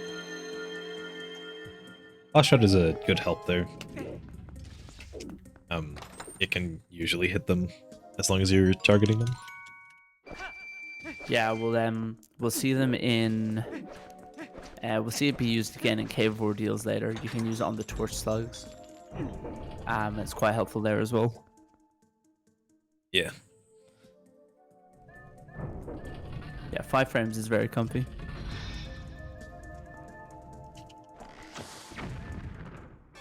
That's like nearly a fifth of a second. They're called baby gomas. Alright, the more you know. I suppose that makes sense. They do come out Yeah, of it does. Goma. Yeah, it's like freezers and mini freezers. So something you see here is similar to how we had Deku Toad earlier today. So basically, with Dark Knight, you don't want to hit him with a combo. I'm amazed that didn't work. I don't know why it doesn't work sometimes. Basically, you want to not hit him with a combo. You want to hit him with a set of slashes. So you can hit him with 6 slashes.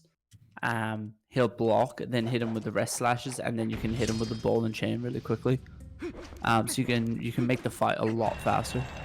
But this gate that's just about to open, that is the one that you can do a skip over with a bomb boost.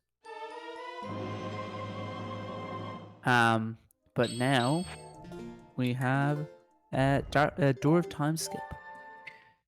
A Door of Time Skip was found in 2018 by Mr. Misterman. And it's a precise angle that we need to get. And rolling into a corner with a statue pushing us to get us through the wall. Are you using the mini setup or are you using a visual cue? Mini. Sure. I will be quiet for a second, I'll explain it.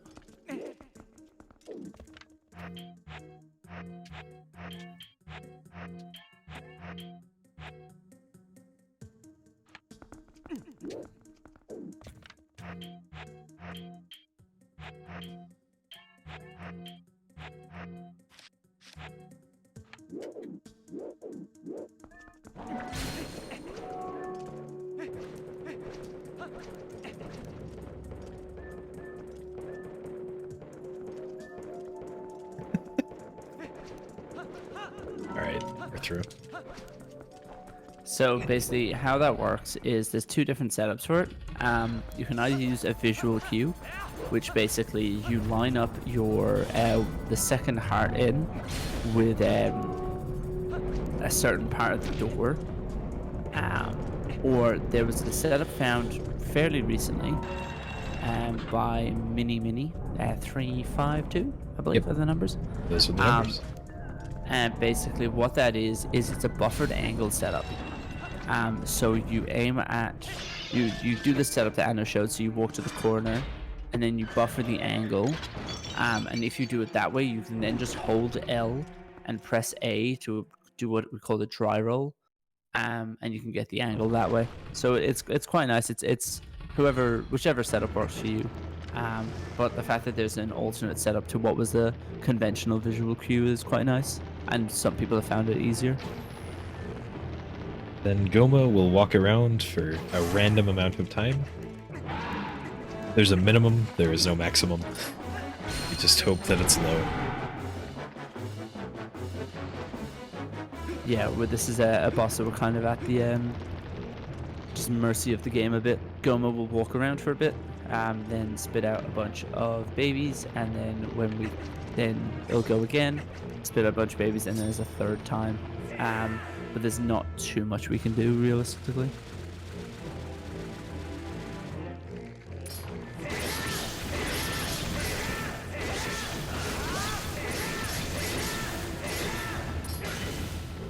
The nice thing about the babies though is that they can drop you arrows, which is nice because we're going to need some later on.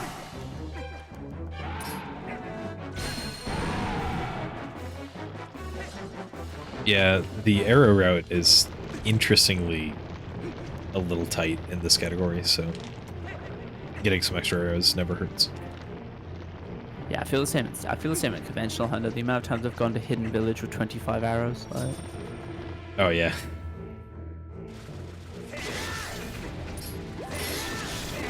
Just use the ball and chain instead. Exactly. I've had to once.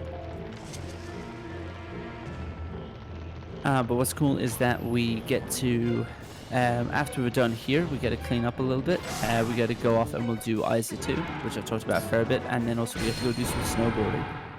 So we got some fantastic music. Probably ISA 2 and snowboard is probably my two favorite musics in the game. Yeah, they're pretty good.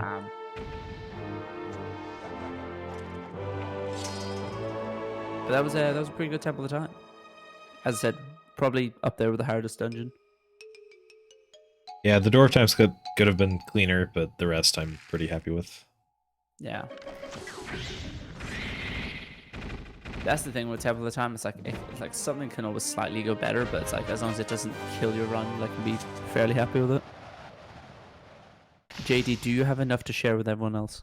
What? Oh. No.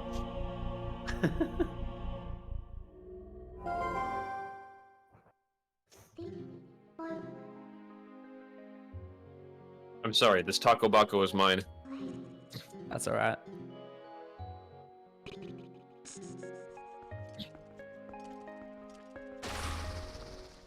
Awesome. And then when we come out of Temple of Time, we start another day-night cycle. This is the third one, I believe.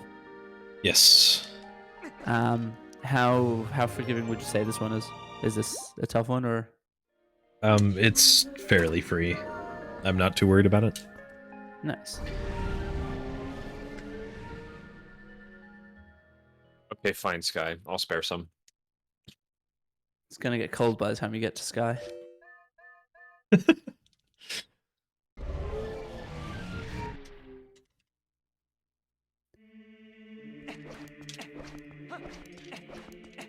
An important thing to remember here is that before we leave Temple of Time, we actually have a Poe and a Bug we need to grab, and a chest.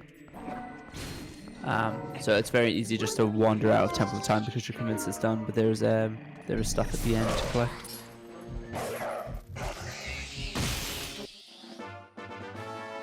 Yeah.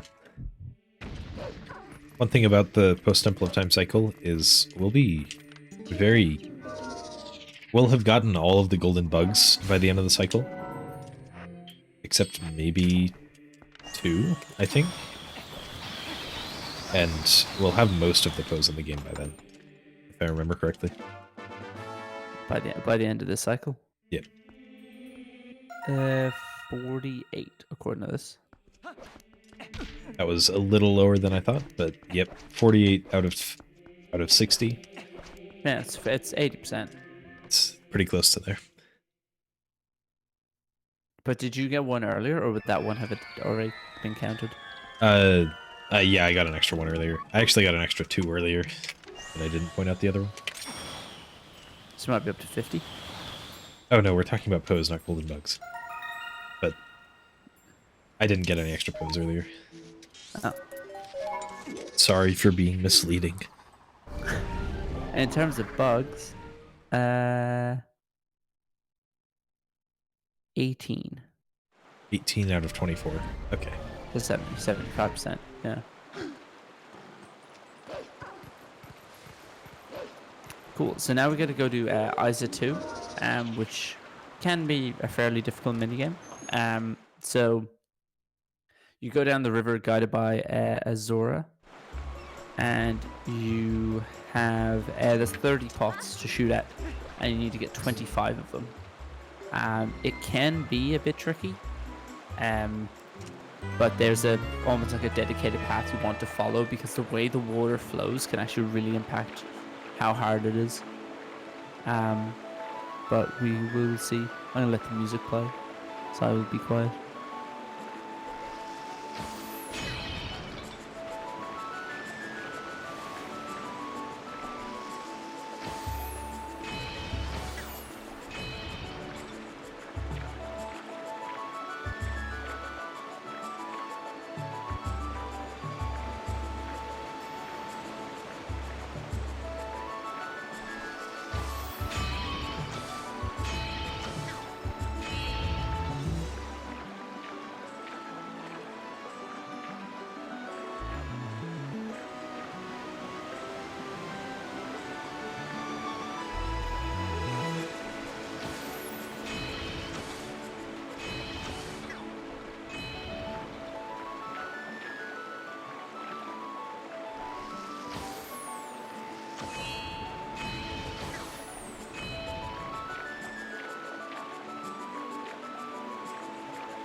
Going for 30 out of 30. Figured I'd flex. I know. But yeah, good minigame. I think every 100% runner can attest to the fact that that minigame is not free. If you bonk, you lose points, and you need at least 25 points to win. Yeah, So- there's only 30 to choose from. I'm sure every 100% runner has failed that minigame at least once. Yeah, and it is quite a problem because when you fail it, it loses you like a minute and a half, 2 minutes, like up to, if you're near the end of the minigame, like if you bonk right at the end, it can be like 3 minutes lost. Like it's a lot of time. Plus you have to pay rupees to get back into it. So it can be quite a problem if it doesn't go well. Yep. And now we get some more great music, video snowboarding. And there will be 2 snowboarding races to get a heart piece. And I just need to beat Yeto or Yetta, whoever I'm racing. One thing to keep in mind is that we go at a more consistently fast speed when we're in the air, so I will be trying to stay in the air as much as possible. Also, I need to avoid collecting rupees. So no treetops. No treetops. Yeah, so between Yeto and Yetta, Yeto is a lot slower. If you bonk during the Yetta race, you can actually lose to her, which is pretty fast. But generally you see about I'd say the standard kind of snowboarding is somewhere between a 108 to a 112. That's probably a fair estimate. But if you go slower than that, you are starting to like ask Yetta to catch up on you. But basically within the treetops there that we went past, there are rupees. So there's a 5, a 20, and a 50. And then Anno just went past a 20 there as well. But he's intentionally trying to dodge rupees in this route. So that's why he only picked up 1 rupee on that. I can collect a few rupees, but not too many. Otherwise, I'll have to equip the magic armor to drop some. We have leaderboards for snowboarding, and the world record on there is a 102, I think, which uses a very different strat. You use map glitch to disable the loading zones, or the void at the bottom of the world, and then just jump straight from the middle to the end. Yeah. It's quite a crazy strat. It's crazy. It's absolutely nuts. Yeah, they basically, when they get to the highest slope, on the right hand side, because we kind of curve around, if you see the shape of the path, it's quite yeah, it's got a bit of a curve to it. But yeah, if you do map glitch, you disable the void that's over it. So basically, rather than taking this wide corner, you just beeline it straight over. But it's not something that we'd use in RTAs, because if you miss, I'd say 1 or 2 spins in the air, you're dead. Yeah, or if you have a slightly unoptimal speed going into the jump.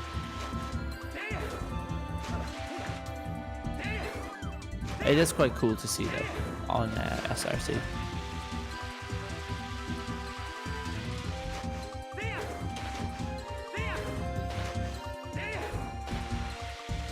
I believe it's around where Anno is now is where they jump from. A little before. Yeah. Yeah. It's cool to see though. I suppose there is a little delay, so maybe it was exactly where you said. I don't know. Yeah, it's hard to tell. I think I'm like a second or 2 behind, but it's fine. At 111. Yeah, look, a 110 to 111, you can't really ask much more.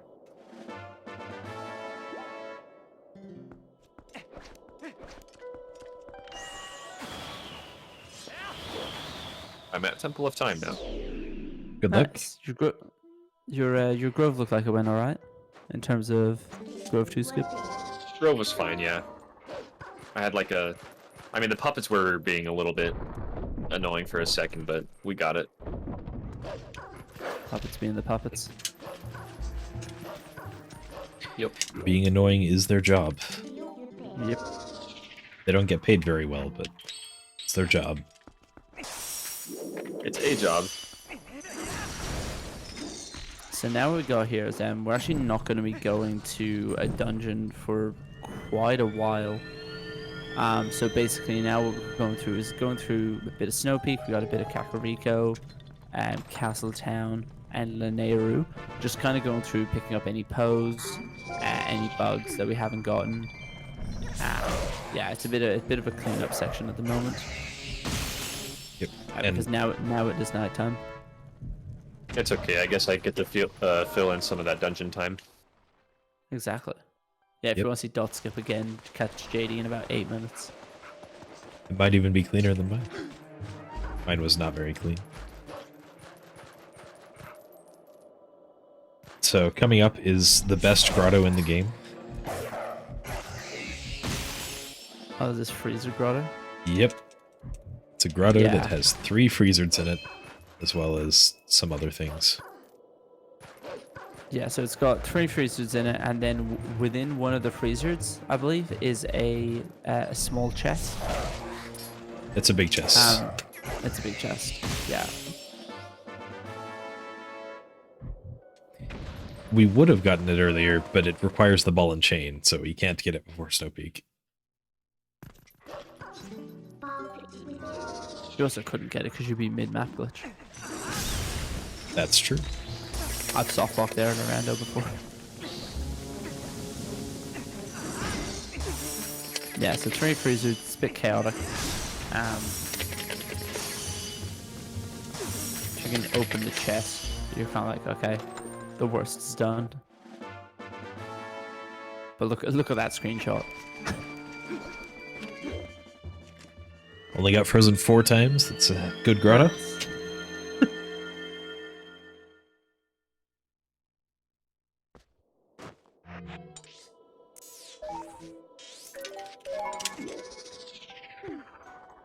Now we'll be going to Kakariko to get another thing that is named funnily in German. I realize you don't get you can't do the new, not new, but like the second cutscene skip on the rock because you don't go to Gorobizo now. That is correct. We can do the first one though. Yeah, so basically when you shoot this rock, there's normally a cutscene that plays that shows the rock blowing up and the heart piece within it. But basically if you shoot the rock and then quickly open the door, you're playing the opening door cutscene, so the other one doesn't play. But now we have picked up Leonard's brief. Thank you, Leonard, for your brief. It was just so weird that they changed Renato and is Leonard. It's really weird. Changed Aru to Toby. Yeah, true. Chad is Yargo. Yargo.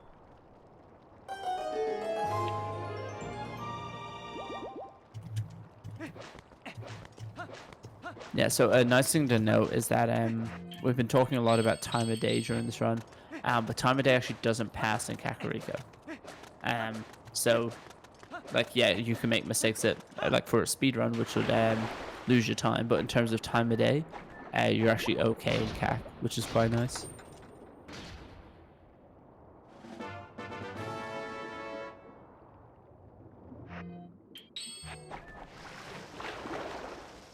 And what you're going to see here is you're going to see the rocket link from Anna, where he shot up by using the water bomb. And now we're off to Castletown to give some more money away.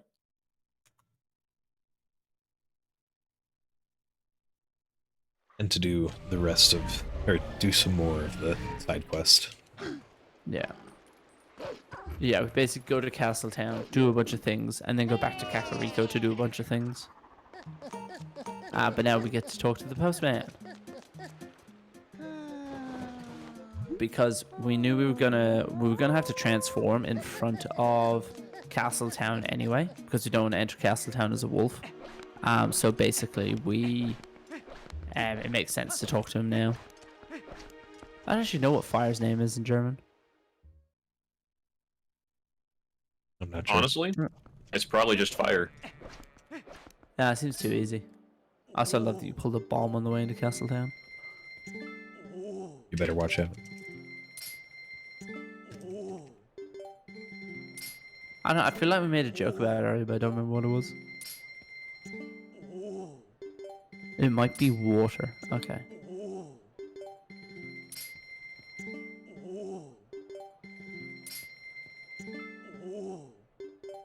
So we're giving 350 rupees to Charlo. Or more? I gave 450 due to a slight difference, a slight route change I did earlier. Was that to do with the bug? Yeah, because I got the Hawkeye earlier in the run. Rather than the Highland Shield. Well, we'll get the Hylian Shield later. We just normally buy Yeah, both of them at once during this cycle. Gotcha. Yeah, now we're down to see Telma. And this is where we're introduced to kind of half the people we see later in the run.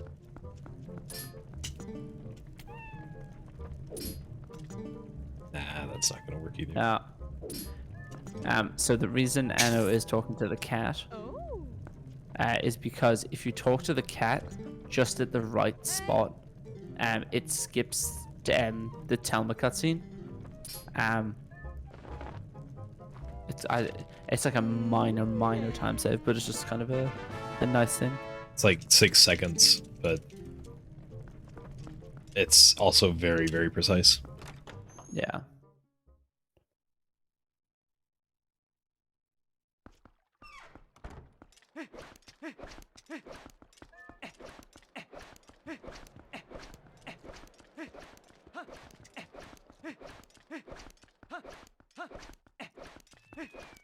So now we get to go see do we get no, we don't go to the doctor. We do go to the Or do doctor. we? Yeah. Yeah. We need the medicine sent so that we can get the wooden statue. So that is the next thing on our list. We don't go to Giovanni, though. That's it.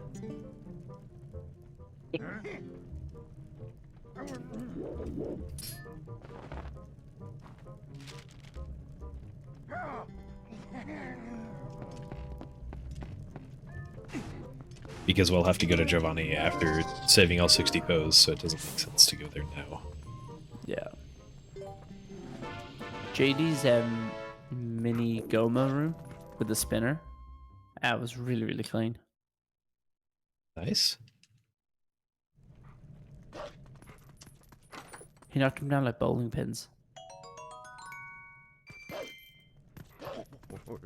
Will we see a crash again? Oh, is this where you crashed the other day? There was a crash in a previous marathon during this part of the run. We will not see that same crash.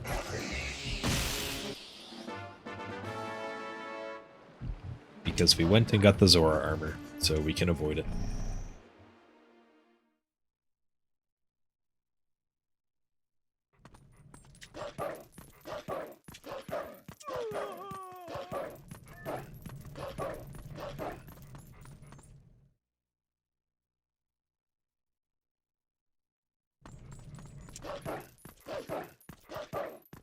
Yeah, it was because of there being 2 Renatals in the same room. Too many Leonards.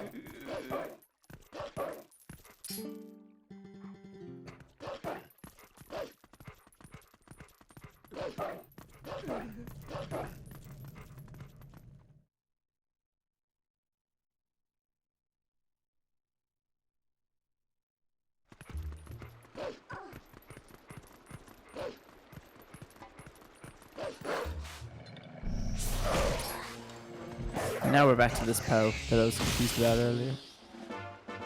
Yeah, just saves the transform to get it now instead of earlier. Yeah, it makes sense.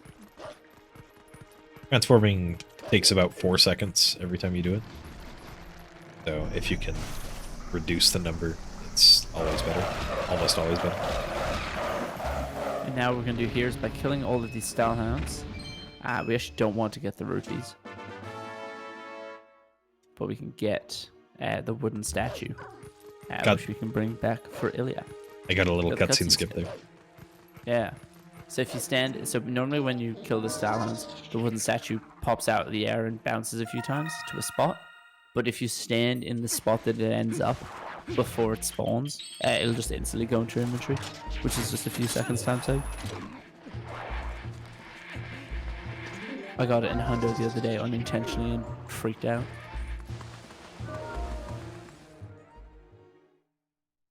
Ronaldo and Leonard do have the same names, same letters in their name, yeah. But it's Ronaldo, it's not Ronaldo, is it? Yeah, it's just Ronaldo. There's no L. Also no ratio. Nice. Did you get Very Dark nice Nut Scope? Anna. I'm about to get to Darknet. Okay. Almost there. Good luck on Dark Nut Skip. Thank you. Yeah, something which we didn't see in Anna's run earlier, but if you watch JD's screen, you'll be able to see, is Dark Nut Skip, where basically you use another Moon Boots bomb boost, and basically you can get pushed over the top of the little gate that has the dome rod behind it. It says like 20 something seconds. It's a pretty cool thing to see.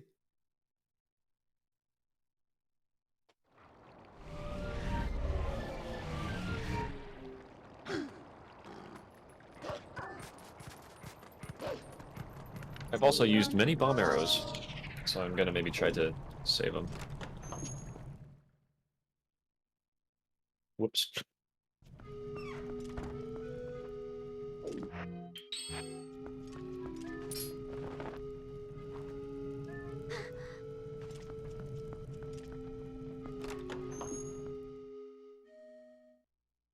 One frame late.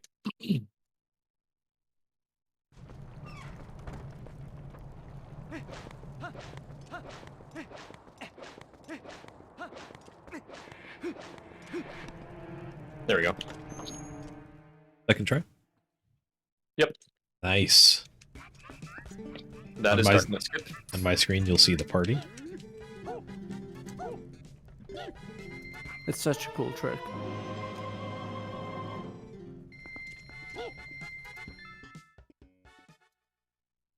And Yeah. they got great music coming from Anna. There are two sets of frames that work. It's double frame perfect, but there are two possible sets. It's really impressive to get it. I don't go for it because I just couldn't get it quite consistent. It's like adding another Grove 2 skip to your run. But for like 25 seconds. I think it's roughly the same timing, too. What do you mean, sorry?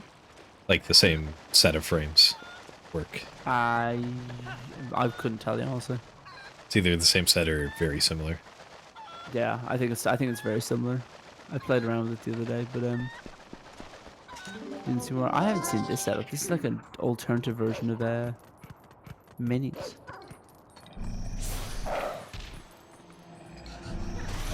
I think my angle might have changed secretly on me. Sometimes that happens. But yeah, I took mini setup and I adjusted it a little bit. Yeah, so basically with dot skip, the way it works is that there's two angles that work, and basically when you get an angle close enough, it'll snap to one of the two. So basically, there's the first angle, which will just let you roll straight through, and then the second angle is that you need to chain two. You need to do a second roll on a certain frame. So one is more forgiving than the others. Actually, not sure why this isn't working. It really should be. Okay.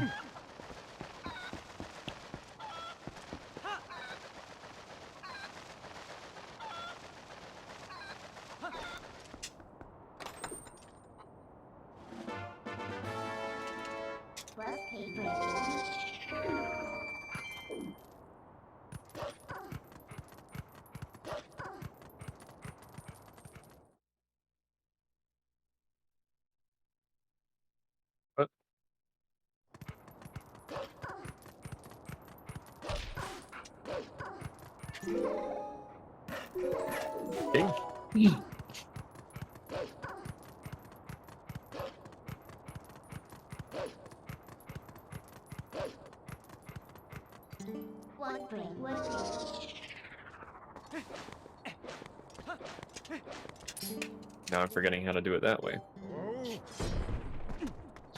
You got this, JD.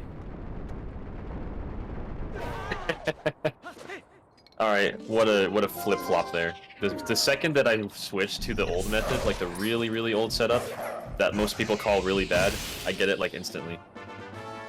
It's always how it goes. That's TP. I don't know that it's really bad. It's just hard to get consistent.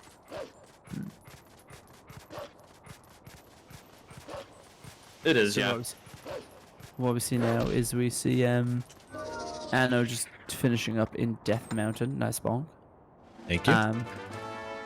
Just to collect the harpies, and then we need to go off to Bruno Mesa to go and pick up a chunk of a bridge that we left behind a while ago. And what that'll do is that'll let us go over to Hidden Village to kind of wrap up the Ilya storyline. And bring us another jam. And bring us another jam, exactly. Bring us two. The Howling Stone's also a great song. That it is. Wait, what flavor jam? Wolf jam. Wolf. That's what I was hoping I would hear.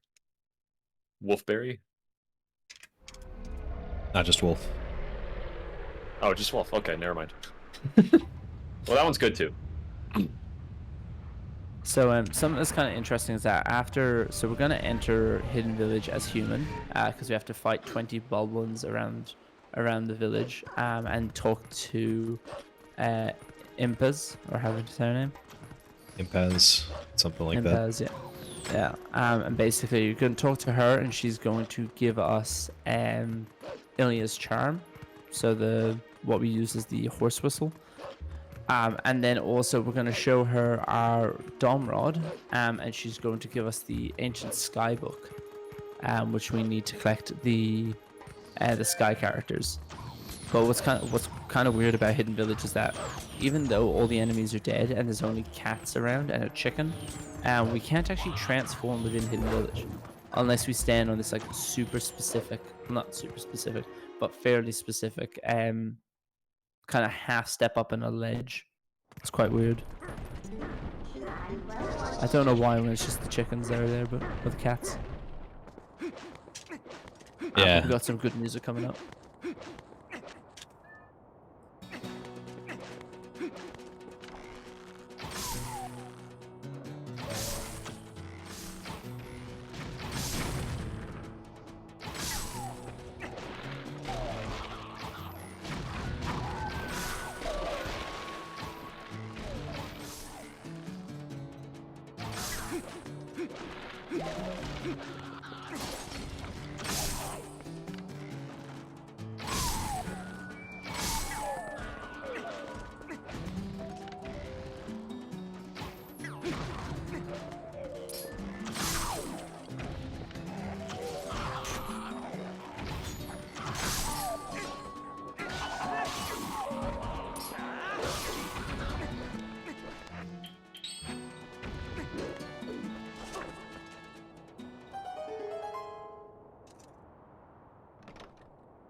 Pretty clean Hidden Village. I don't know why they need to make that music sound so good, but I'm not complaining.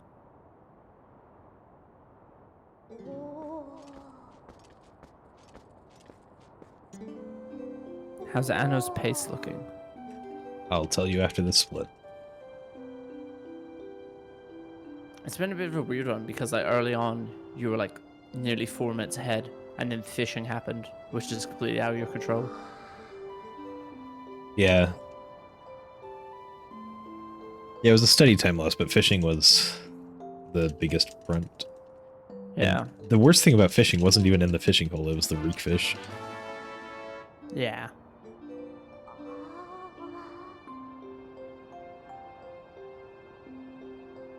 But that's the thing, that even though like there's still 2.5 hours left, and like lots can go well, lots can go badly in the rest of the run. I am 1 second ahead of PB. Oh, huge. That was an 11-second gold. Wow. I would not have been ahead of PB if that weren't a clean hidden village. So for some reason, where Anno's standing right now is the only place that we can transform. If you don't stand halfway on that, yeah, doesn't work.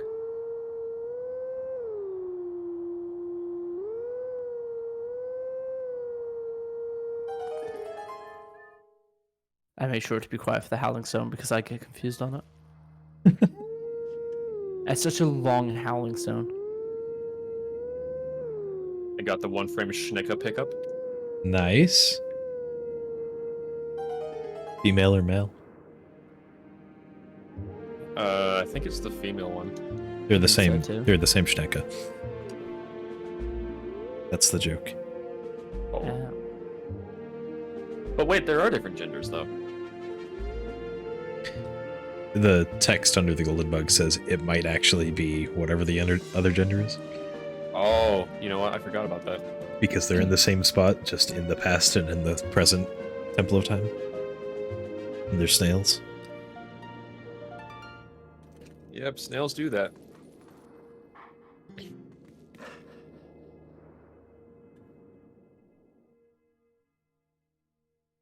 Another great song. We're just on the road of good music. Anna, were you able to get 30 points on the Isa 2 game? Yeah, I got all 30. Thing. I'm gonna have to do just as good then. You'll have to get 31. I'll have to discover a way to get 1 extra point. Just bring your own pot. Shoot the one next to her there. Yeah, there you go. What if I did that? Hold on. Oh, it didn't blow up. Wow, not even It's like a you just realistic game. get disqualified or something. I just showed Ilya Yeah, the skybook. What'd you think of it? There was no reaction. Oh, it's disappointing.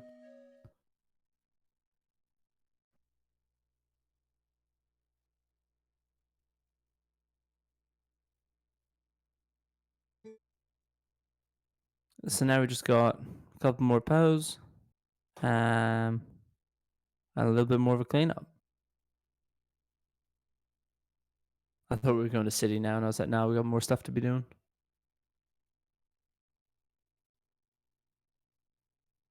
I have odds on that she's going to cry when she says RRLAT. You did. I knew it.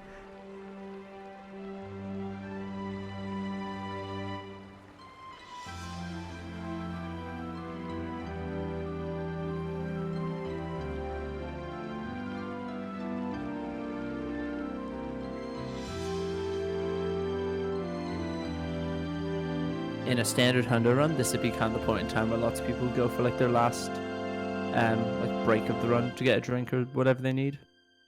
Because this cutscene's 52 seconds of unskippable. So we're just kind of hanging out.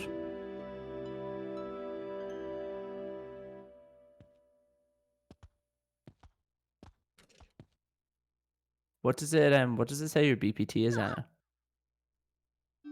839. Okay, wow.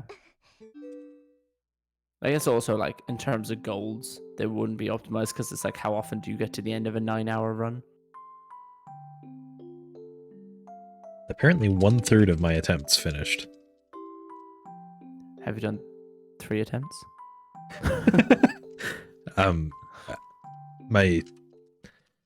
It's 15 out of 46 is my runs completed.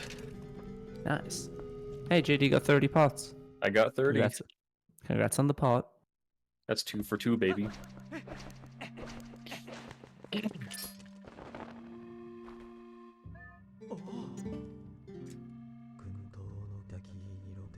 going to show Shad our book, and he's going to do absolutely nothing about it. But what's interesting to know is that in standard hundo, we actually don't collect the sky characters.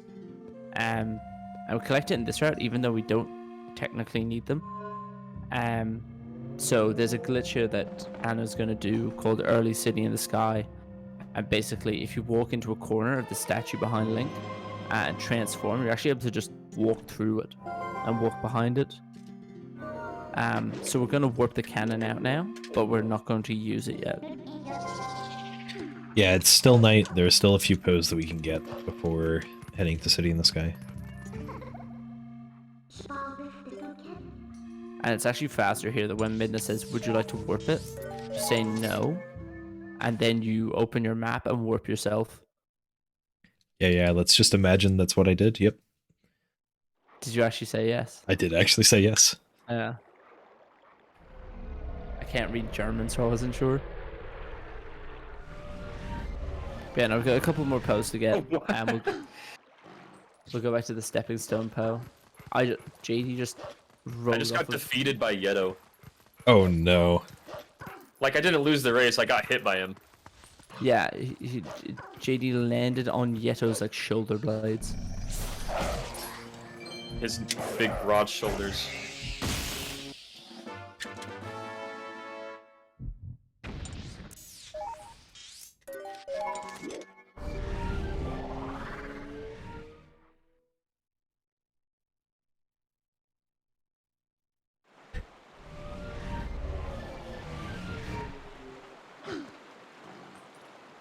Oh wait. You guys were on the exact same rupee count when you were doing snowboarding.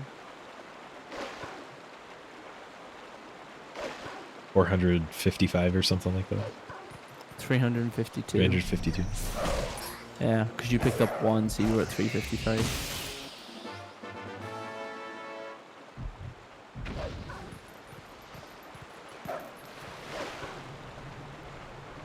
Alright, and then it's the last Poe. The one out here. Another time. Best po of this cycle. There is still Yeah, 12 12 more pos. to go.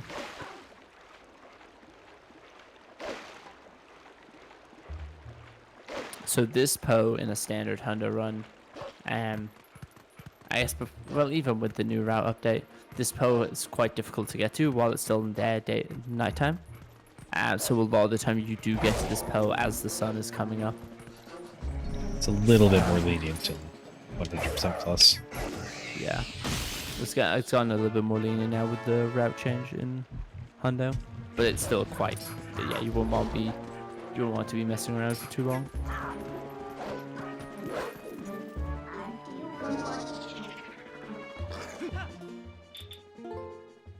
Ooh, hidden skills. And now we're off to get a chest that's hiding down in the back corner of this river. Which I'd be shocked if any casual player found this. It's in a spot that makes sense for a chest to be, but I doubt I got it. Yeah, I feel like you have to go looking for it. And for just 100 rupees. Yeah, really not worth it.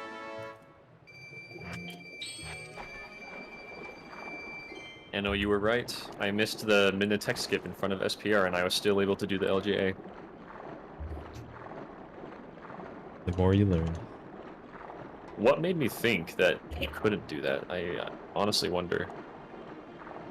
There are some shenanigans with the Bane jump, which is a really cool LJ that we don't do anymore. I wish we still did. Not working if you got the tech skip. Back with Yeta TD, we did Bane Jump. Yep. And those were the days. They were truly the days, back when TD was free. And now what we're going to see Anna do is we're going to go to the ice puzzle cave. So there's 3 sets of ice puzzles where you have to ball and chain the block back and forth to land on top of the switches, and that'll open the gates because there's a heart piece at the end of it. It's good to note that basically if you're not too close but not too far away from the blocks, you can do a quick throw, which basically means when you throw the ball and chain, rather than waiting for it to land and like do all that kind of stuff, it just instantly comes straight back to you. So you'll be able to see the difference between a quick throw and a slow throw. So that first one was a quick one. Yeah, we'll be trying to get as many quick throws as possible. Yeah, and then that's an example of a slow one when it falls to the floor.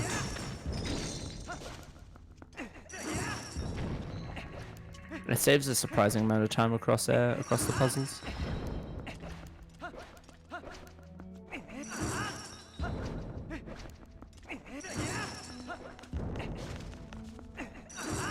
What am I doing? That was not the right one.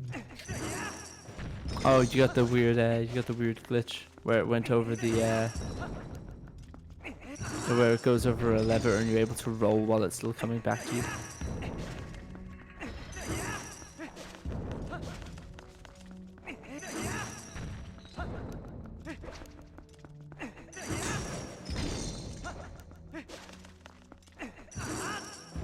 I'm not gonna lie, these puzzles still confuse me, and even though that I've ran in, I don't know how long I've ran for now, I still use a YouTube video on how to do them. Yeah, we memorize these puzzles for the most part, but if we mess up, which is easy to do, It's so hard to back up. it's really hard to wrap your brain around what exactly you're supposed to do. Yeah, don't do what I did.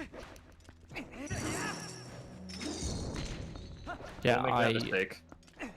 I pull up a YouTube video and it shows it in like, I was thinking about making one in Excel that I just color in the cells and do it. That could have been bad if that wasn't the last throw.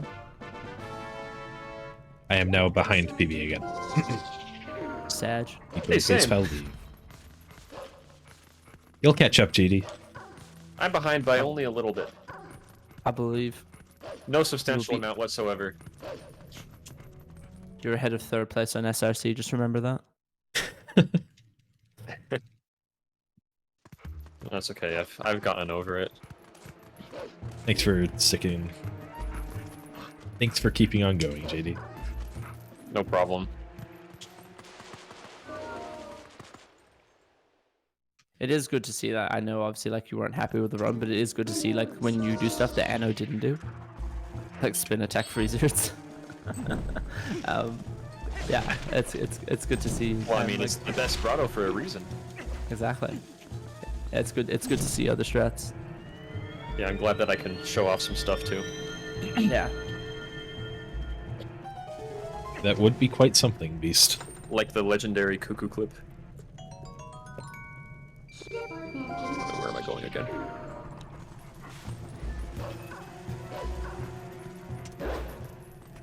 I reckon you should push the Lizalfos from outside, like outside of Ice Cave, and push him into the loading zone, and bring him with you.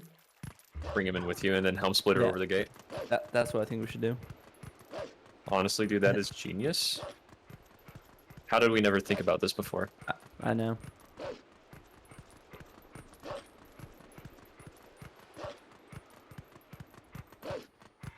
Well, what actually is interesting here is there's going to be a grotto that Anno's about to go into, and there's 2 pos in there, so we get 2 pos in very quick succession.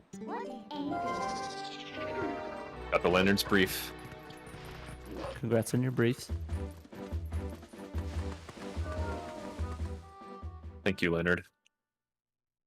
Yeah, pushing a Lizalfos from Lake Hylia Cave might be interesting. I bet the postman might have some briefs for you as well. Ooh. Going a little quickly, I think. Alright, so I think we're up to 50 pos. That sounds right to me. I'm gonna get... Yeah, okay, I'm gonna do it. I'm gonna get an extra 50 rupees from this underwater boulder here so that I can buy myself a wooden shield. Yeah. That may be required. I have to get one, yep. Yep.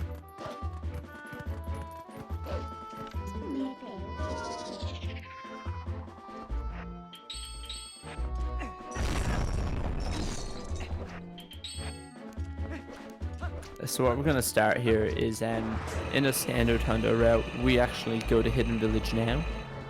But because they've already been, when they get this chest at the end of the spinner track, we're going to actually call Epona, because now that we have the horse call, we can do that. And go on a bit of a journey around Hyrule Field, just kind of cleaning up anything that we feel like we have missed. So you can actually call Epona from up here, and she does not come up. Unfortunately. But we will drop down. That would be fantastic. But we will drop down to her in a sec, and we will be able to get some rupee chest, and we'll be able to collect some of the sky characters as well. Yeah, the point of delaying Hidden Village, or the point of doing Hidden Village earlier, is so that we would have the Skybook and be able to collect some Skybook characters before hitting the sky. Otherwise, we'd have to go down and revisit this area again, which was kind of slow.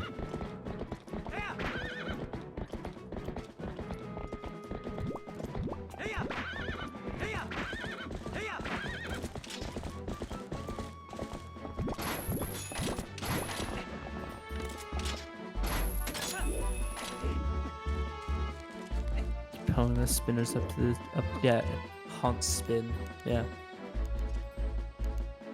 And we get quite an awkward chest here. There's no real fast way of doing it apart from climbing along the ledges. Very Very exciting much out of the chest. way. Yeah. It's like the one in South Castletown. The one that I refer to as the best chest in the game. That one. That Wait. sounds like the best chest in the game. 350.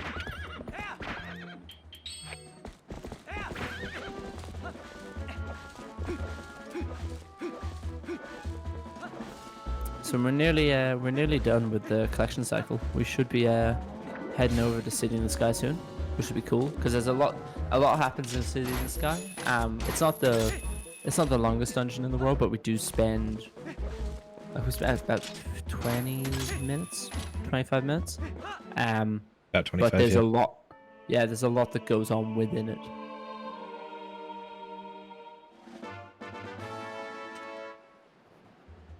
And also because of the fact that we have LJs, we're actually able to jump through a lot of the dungeon. And because part of the fact of LJs is that it's over a void, because of how City in the Sky is built, being in the sky and all that, we're able to use LJs quite a lot, which is nice. And now I believe we just have Oh dang it! to fix the cannon, and we're off to City in the Sky. That we are.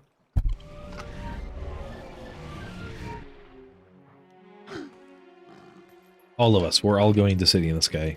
We're Put your all seatbelts together. on. I eventually will Big be. cannon.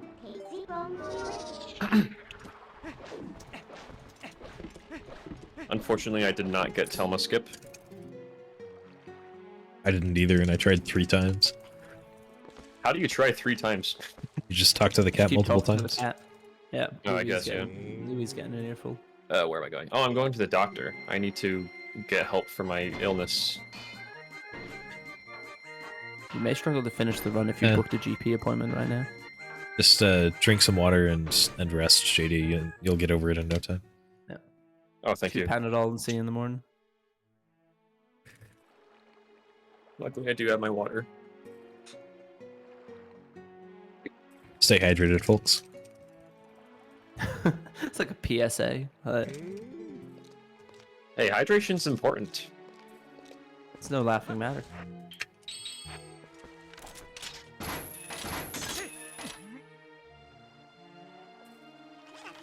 Yeah, so a cool thing we're going to see in City in the Sky quite early on. Actually, did we go to the shop at the start? Yes, we go to the shop first thing in the dungeon. It's great. The shop that never gets used, just in the corner of City in the Sky. The Uku shop. It shows up on the map, so we have to go there. Yeah. And you don't buy anything, we just walk in and leave. That's right. Yeah.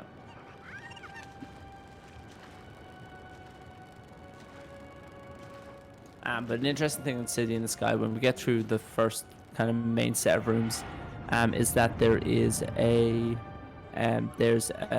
door, and basically, normally when we go to that door, if you open it as human, it'll trigger a fan in the next room.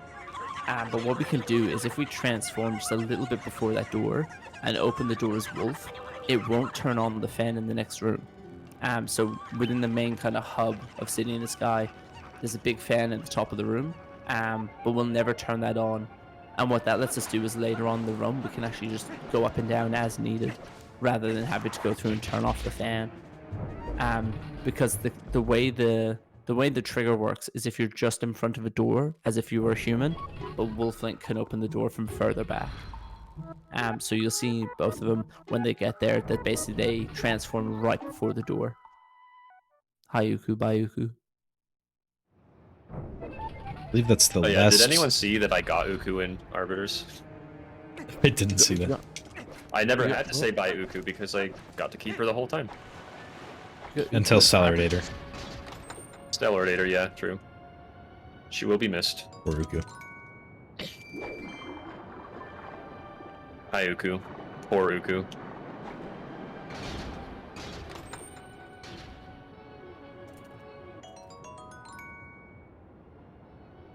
Will JD get cutscene skip? Oh man, I don't even know where to stand for that. No, somewhere on the path. That's all Somewhere. I know. But I did get a blue rupee, 5. Ein blauer Ruben? Ein blauer Ruben. Er ist Nicht 5 ein gelber Rubiner Ruben. wert.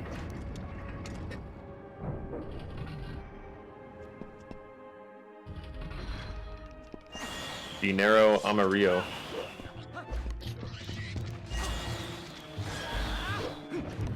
So something that we need to take into consideration within a kind of Hundo and Hundo Plus is the fact that we've learned Jump Strike. So to do Jump Strike, it's basically the same day we would do a normal jump attack, except obviously if you hold A, it'll trigger the Jump Strike. So what we need to be careful of is that if you start doing that instead of a jump attack, your LJAs are shorter. So sometimes it can be hard to make the distance. But we saw there Anno changes before the door, so that fan never turned on.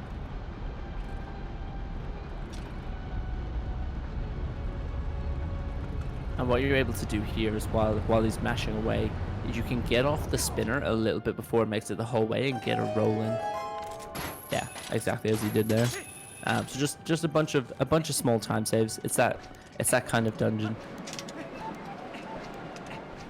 There's nothing major apart from a Ralph skip, which we'll get into later. Yeah, there's one really difficult room in the second half of the dungeon that hopefully won't cause us any trouble. Which room? The P-hat room. The outside room. Oh, outside cycle, yeah. Yeah, we're gonna have a trick. I talked about it earlier when we were talking about having like standardized setups for stuff, which is not very common in this game. But we'll have a fight later on against an Aralphos, and basically what we can do is, in a casual playthrough, by killing the Aralphos, it opens the gate, which lets you get the second claw shot. But what we can do in this is when we drop in, there's 2 different types of setups for it. But with it, there's a slashing setup where basically if you do 3 slashes and a stab, it'll put you at a perfect distance to be able to claw shot up, and it's a pixel perfect claw shot.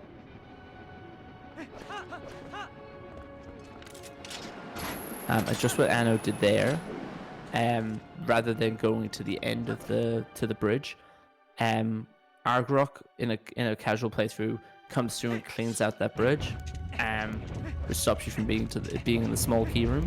We want to skip that because by skipping that cutscene, we'll now spawn in the small key room rather than at the start of the dungeon. So it looks like it's just jumping around, but it has a benefit later in the run. Will either of you be using Hawkeye for a Rafa skill? Guess we'll see. Yes, I'm not a I'm peasant. going to go for it once. If I don't get it the first try, then I just won't.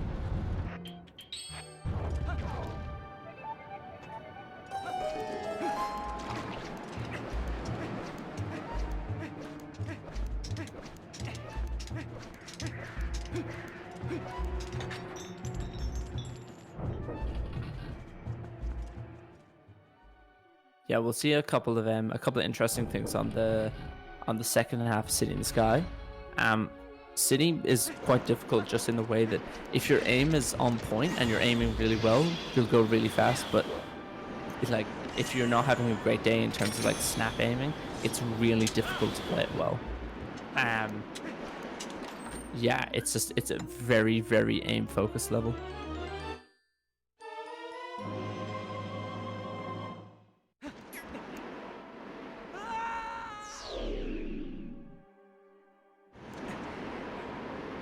That was an intentional death, by the way. For what it's worth. He dropped off the edge so that he will do that to the helmet sword. But basically, yeah, he dropped off the edge so that he would spawn back in that room. That fall was not intentional. No. That helmet sword got absolutely ruined.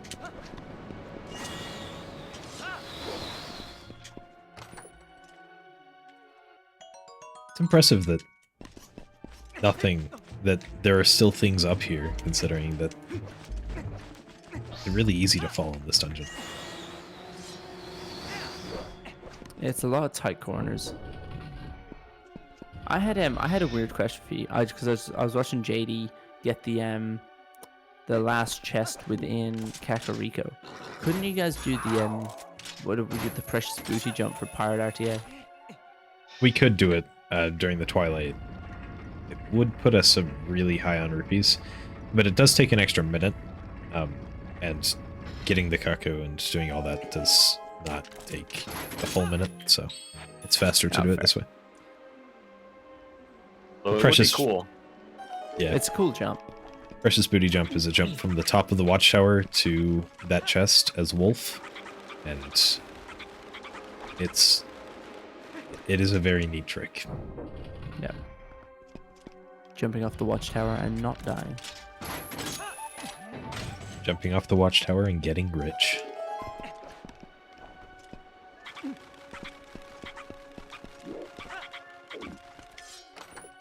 An interesting chest here, which I had no idea existed. It seems quite hidden away for 20 rupees, but... Yeah, I had never even spotted the pull chain before running this category before, let alone the chest.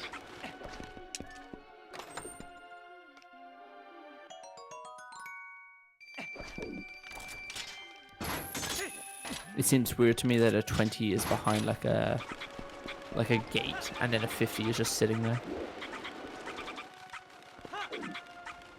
Doing a tricky jump here just to get to the sledge without activating the last fan thing. Which I got well. That was a good Did room. we get to karma jump? No. Oh. There's one more chest to get. Basically, in other categories where you don't have to get all the chests, you're able to jump from this top layer the entire way down, and catch yourself with a jump attack. Oh, we needed the map to know where to go exactly.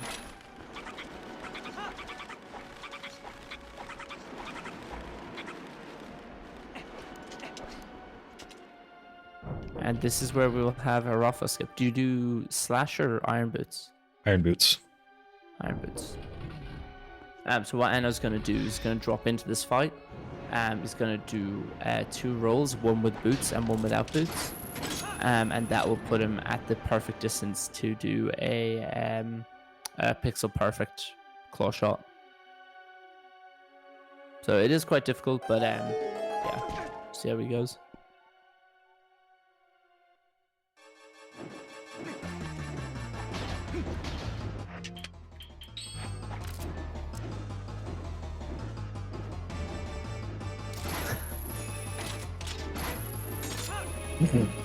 I was 1 pixel off. I hate that nearly worked. So we can't do that without the Hawkeye, but Anno would like the assistance with aiming, so that's where the Hawkeye came to effect. And then we can just save warp to leave the room and head to the last half of the dungeon. Yeah, so this is where that skipping that Argorok cutscene comes into effect. So when we do this save warp, if Argorok breaks that bridge, we spawn back in the pond at the start of the dungeon. But because we didn't break the bridge, we're able to spawn here. So we can go straight into the second half of City.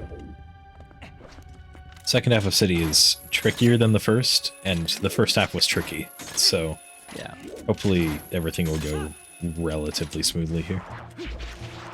Yeah, City 2 is it's a lot of quick aiming.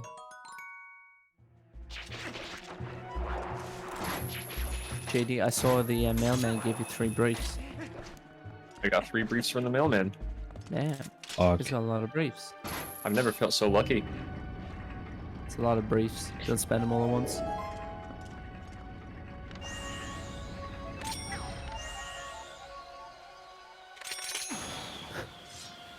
I love it when that Baldwin falls on you when you after you shoot him. Doesn't happen very often either, but when it does, it's pretty funny. Yeah, his last attack. His revenge from the grave, if you will. Is a martyrdom.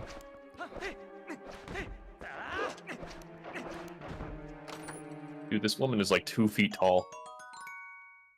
Have you ever seen? There is that graph that shows every TP character based on their height. There is? Yeah, I can't remember where I saw it. It's in. I think it's Vaguely in- rings a bell. Yeah, She's like there's- shorter than Mallow, dude. Yeah. The same way Link is shorter than Ilya. Is he Awesome. actually? Yeah, he is. Yeah, yeah. They stand up side by side. They stand up like it's like I don't know which one people. Ooh, that's unfortunate. Maybe Link's just really short. He is. I think he's like 4'5". Little guy. Yeah.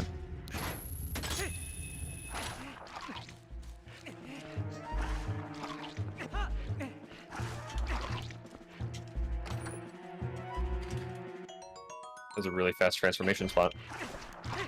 Nice. Enjoy the jam.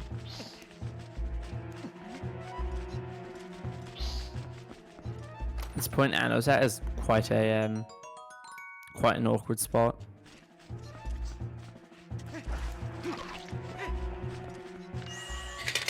The next room is really difficult in this run. Yeah, so basically the next room you go outside, and there's a bunch of p-hacks, which are like the things that fly around that we can claw shot on, and basically they're on a cycle from the moment we get outside. And what we need to do is we need to get down past all of them, kill a Poe and open a chest, and then get back before the p-hat, before it flies too far away. I didn't even think about the fact that it's actually harder in Hundo Plus because you have to open the chest. Nice cutscene.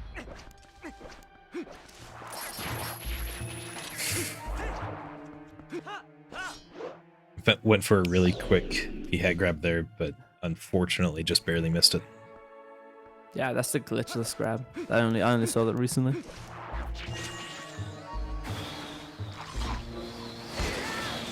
Alright, let's try one more time.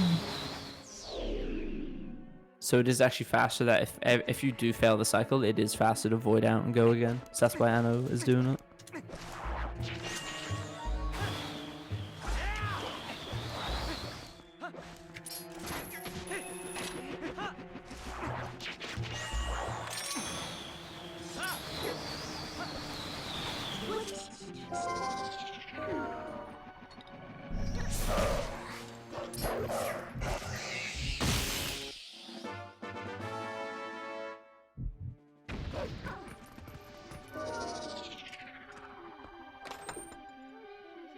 Oh, wait. I think you're good on the cycle. Yep, made it. Nice. Unfortunately, I had to void out twice, so that cost me about 20 seconds for a strat that saves about 30. So, still Yeah, saved net a tiny positive. bit of time. Yeah, I had it. I had it the other day that I killed that Poe by the tree, and then do you know where the Poes randomly slide Yeah, and just disappear out? Yeah, I had it happen on that Poe. that's a terrible Poe for that to happen on. I'm sorry. Yeah, on PB pace, I nearly threw up. It was awful.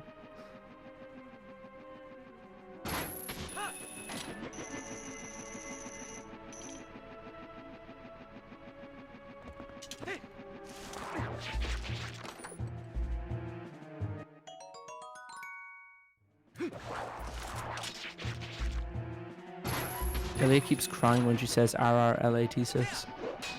Oh wait, no, it's Hundo. Oh, it's a different. Oh yeah, never mind. crying because you can't have my Taco Bell. Yep. I think Skyrim was also crying while we're putting on the list.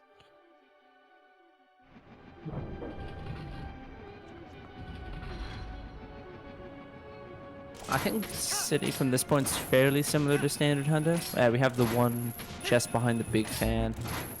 We have the 50 chest outside. There's also a 20 chest outside and a 20 chest in the same room as the boss key. But Yes, yeah, it's fairly similar. Hopefully I can get the RRLAT6 2 cycle. Yeah, so something we talked about earlier when Anno got the rare chew jelly is that he's going to be going for RRLAT6 2 cycle. So basically, normally when you fight RRLAT6, you have to claw shot up to the top. Sorry, there's the first phase, but in the second phase, you normally have to claw shot up to the top, go around in a circle, knock RRLAT6 down, do that a second time, and then there's a third cycle. But if you time the drinking a rare chew jelly with some pieces of movement, you'll be able to 2-cycle RRLAT6, which saves like 20 something seconds. I think it's a 10-frame window for the chew jelly and a 10-frame window for the claw shot. Fairly lenient, but it's surprising how often it fails. Yeah. I think I usually fail it by pressing the claw shot too early. I think that's my most common fail case. Yeah, or it's that you can't actually mash for the claw shot, because if you mash for claw shot, you end up canceling it. Yeah, that's true.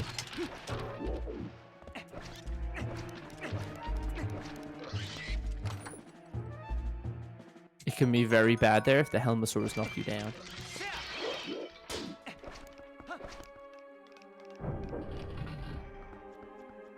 What is kind of cool here is that now that we go outside and we hadn't turned the fans on, these fans outside are going to be standing still. So what we can actually do is we can claw shot just at the top of the grid, I guess if you want to call it that. And you'll actually grab upwards and ledge grab the fans. And then we can perform an LJA from the last one over a double LJ. So this is one of the coolest looking jumps in the run, I think. Yeah, now that we don't have Bane jump, that one's pretty cool. Yeah. Yeah, but we cannot forget there is a chest behind this fan. I mean, we can forget it pretty easily. We can forget we it. shouldn't. Yep.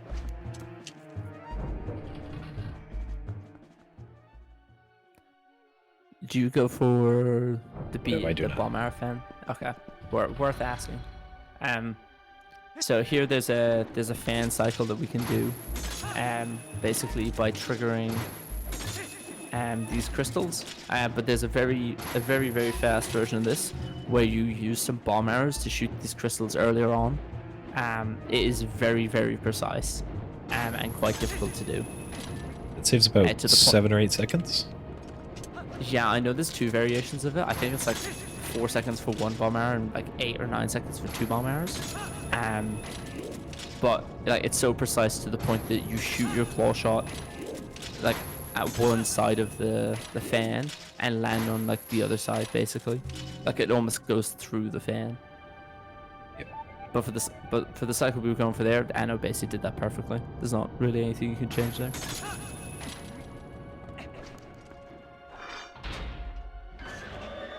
And now time for RRLAT6. So RRLAT6 in terms of a speedrun, apart from doing the 2 cycle, it's pretty much an auto-scroller. There's not too much to it. And basically, we claw shot up to the top, and when RRLAT6 starts to breathe fire, we drop down on the P-hat, so we extend our claw shot out. And then because we fall down, we fall with like beyond a range that RRLAT6's happy with. And so he stops breathing fire, and we can run around the back of him and attack him. So there's not too much to it, but because Anno is going for the 2 cycle, we'll see how that goes. There's also a 1-frame soft lock here. Well, up to 3 frames according to Ek. Where right here, if I claw shot RRLAT6's tail on the first couple of frames possible, then I would be soft locked and RRLAT6 would just fly me around forever. It's called Cool Game. If you want to see it, you can look at tearn.com/coolgame. It is quite cool. It's if you connect onto Argrok just as one of the first possible frames. I thought it was just one frame. Well, X says it's 3 I from believe when I- he's doing the task. Yeah. Oh, Yeah. But what's now really I'm definitely cool going about, for it. yeah.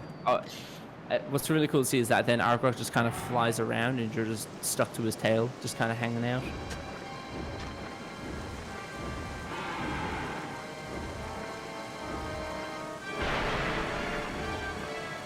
How are you going against PB, Anna? I'm about a minute and a half ahead, Nice. and I have a minute and a half to save if I can get the Argorak 2 cycle. Nice.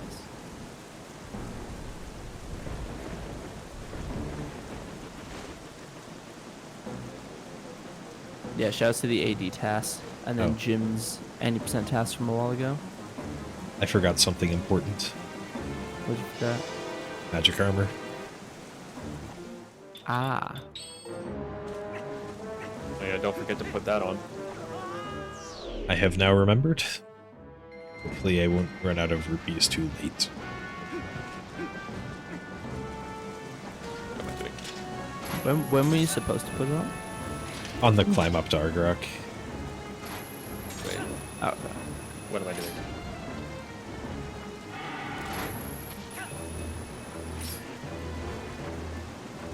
Okay, I'll put this way, I guess. JD had the thing happen to him where we make a mistake on the ice puzzle and we start questioning our life. Oh no. It's okay, I know what to do. I'm gonna be quiet while we go through Argrok 2 cycle. Thank you.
Very nice. Missed it. Too late. Oh, did. That's so unfortunate. Spent too much time aiming.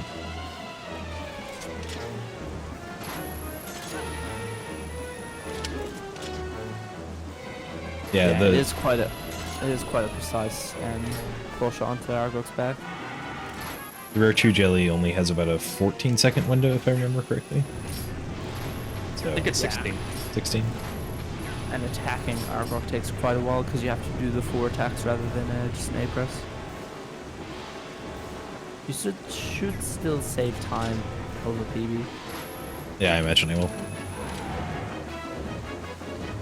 And if anything, you drain your magic armor more. You know, planning for the long run. Yep.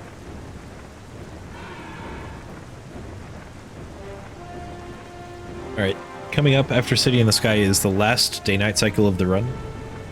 We'll be getting the last few pose on our way to Cave of Ordeals. Which I love. I love Cave of Ordeals and magic armor. It's probably my favorite difference between Hundo and Hundo Plus. We will have to go through all 50 floors of Cave of Ordeals. That's a requirement for this category. And it's a fun time. Yeah, I might be quiet for Cave of Ordeals. just to leave you, just to grind away. Because it is quite, it can be quite tense, trying not to take any damage, especially in the first kind of 30-odd floors. There's a couple of floors in Cave of Ordeals where you almost expect to take damage on, but that's when they have the magic armor. But early on, we expect to be able to get through it damageless. but it can be. Cave ordeals is kind of a thing that, if it starts off bad, it can snowball quite quickly. All right, Yeah, it can be quite stressful. 217 ahead of PB now. Nice. How was Coup in PB? It was decent, but I can do at least 2 minutes better if I have a really good one. Always how it goes with cave ordeals. Yeah, we got a bit of a cleanup here. We're going off to Farron, and we're going off to Eldin, the desert, and that's it, I believe. Yeah, a lot of this routing is based on getting the Skybook characters. So we'll be going to all of the locations for those. Yeah, something I guess of note there. When Anno jumped out of the cannon just before, he put on some iron boots. Because if you don't put on your iron boots, you're going to fall over the bridge. But if you put on your iron boots and hit an air like a B attack within 4 frames of coming out of the cannon, you can land on the bridge. So that was the reason behind putting on the boots. And you take damage from the fall, so he's good on rupees. Yep. It is deep dungeon, but Zelda. Yeah, it's 50 floors of constant enemies. Like the first floor is 1 boblin, but then at one point there is like 2 dark nuts and all this kind of stuff. It gets a bit busy, but it is quite cool to see. If it's done well, it's probably one of the most interesting things in TP.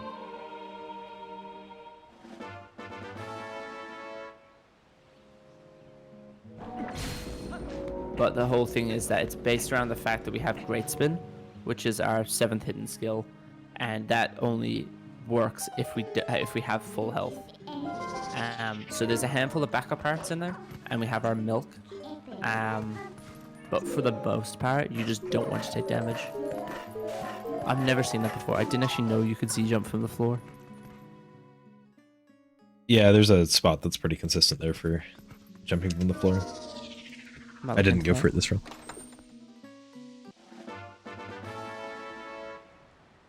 I'm going to be doing map glitch here. There's the purple fog in here, and doing map glitch disables it. So now we're going to wander through the fog looking for some chests after we kill a Poe. There are 3 chests in the fog.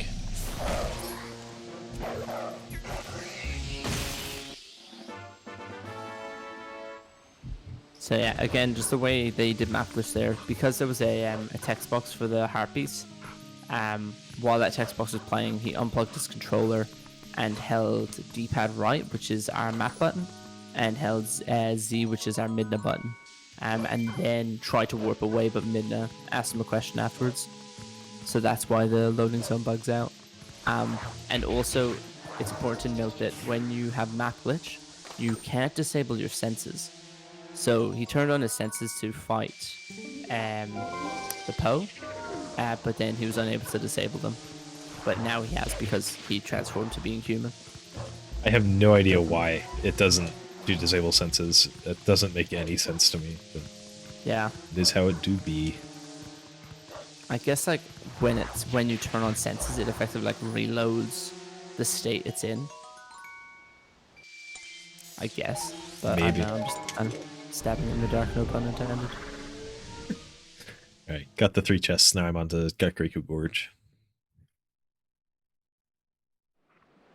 And Kakariko Gorge has a really cool heart piece LJ, which we will see in a bit. But before that, we have to do Elden Cave. And so this one has more lights than Lake Hylia Cave, so you do not need to adjust your monitors. But basically, similar concept, but less intense. But we're going to roll through here. We got a couple of cobwebs to get out the way. There's a Poe hiding in here. There's a chest. Yeah, that's it. We have to go through the entire cave to unlock all the map. Oh, yeah, true. So there are a couple extra chests we get, but a lot of the cave is just empty.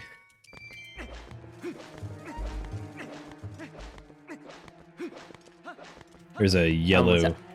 There's a yellow chew right here. I'm going to use to refill my lantern oil.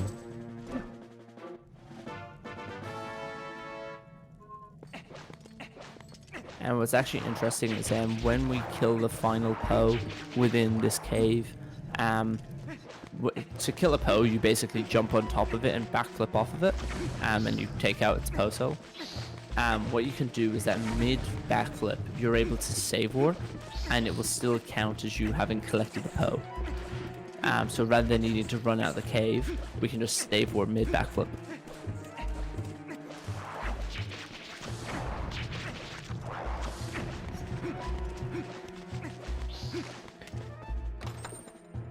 But yeah, you can't really see too much.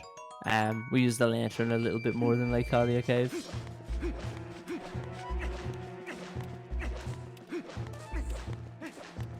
And JD's going to see the Ukus. Say hi for me. And then a follow-up bye from him.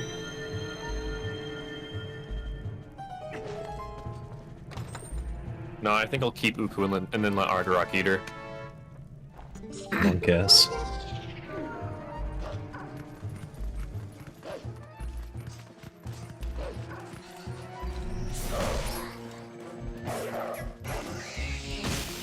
So we probably got about 2-ish hours left in the run, I'd say. A little Maybe less. slightly under. Yeah, a little under 2 hours. Just a bit of overworld stuff and 3 dungeons, including cave ordeals. Probably around 2.5 left for me, right? Yeah, somewhere around there. I think a little less than 2.5. So what we got here is quite a cool LJ that basically you jump across over to this chest, but the second part of your LJ targets another heart piece.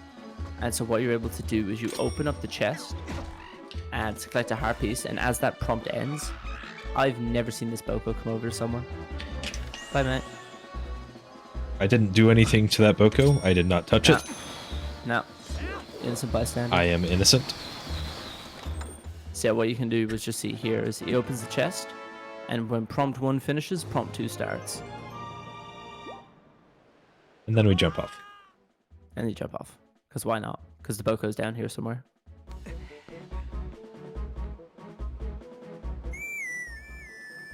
You can actually get a really weird thing with that Boko, where if he walks over to you when you're on the vines, he can clip into the vines and just kind of hang out there.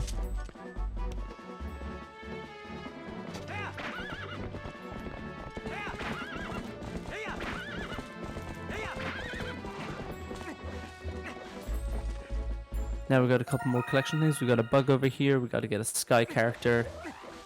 Gotta get some chests. And then off to Gerudo. Yep. And we're getting more briefs. Yeah, if we didn't hit the postman trigger, we'd have to skip. We'd have to do LJs over like 3 different postman triggers. So it's just faster to hit the trigger. Good thing this is not any percent because I just failed fan skip. Oh no. Yeah, that doesn't add too much time in this category. Yeah, luckily.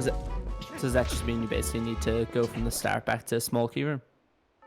No, it just means when I get to the big key room, I have to like claw shot the switch above it. Oh, that's not bad, yeah.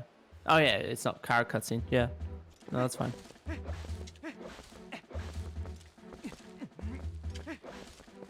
So I'm going to be heading to Hidden Village for the Cats minigame soon, and I need to get there at night, but it's not quite night yet. So I'm going to be riding all the way through Hyrule Field to waste some daytime. It ends up being about 4 seconds faster to warp, but then you lose more than that by having to wait for night. Which is incredible that it's only 4 seconds considering all of the lag that we'll be seeing. So if there was anything to like reroute in Hundo Plus, would it probably fall into this day-night cycle? Because you have that much time. Like to add something into the cycle and then just warp. Yeah, perhaps. There's also a route change that might be happening soon that changes just the rupee route for the first 3 hours of the run. Yeah, wow. But this wouldn't be a bad candidate for other things we could add.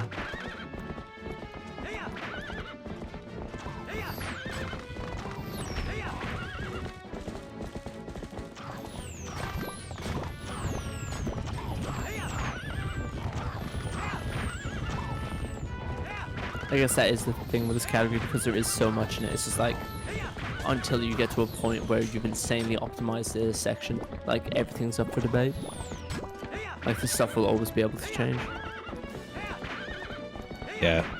I'm generally very happy with this route, and there aren't that many things that I could even think to change, but Yeah, there are a couple. that's unfortunate. Just so much damage.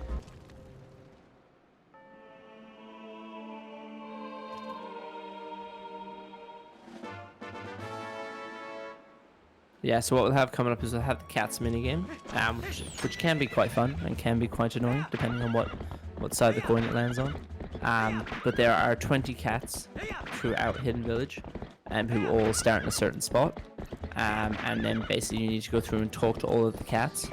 But they can fall down. So basically, some hang out on like the second floor of houses. They're able to fall down, and just make it weird for you. But first, we have to go fill in the rest of the map while we're up here. That was the last overworld piece of the map we needed to fill out.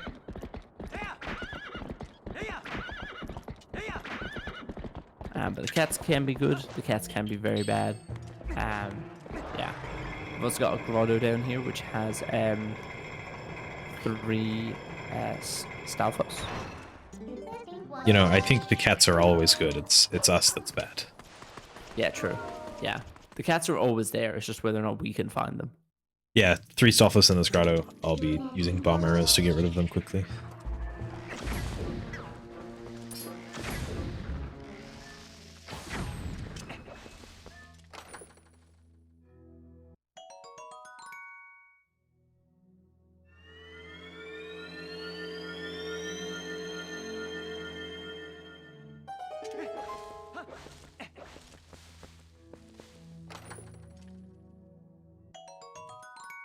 Also, a couple of the chests is hiding out in the grass.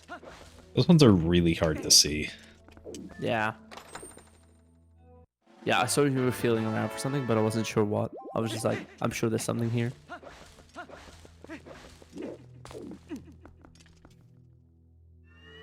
Just blend in really well to the floor.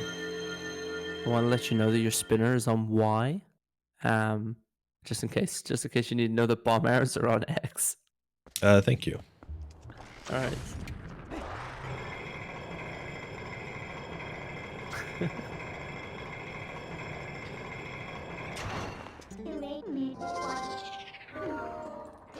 But the cat's music is where it's at. So that when cats are annoying, they make up for it with a great soundtrack. Yep.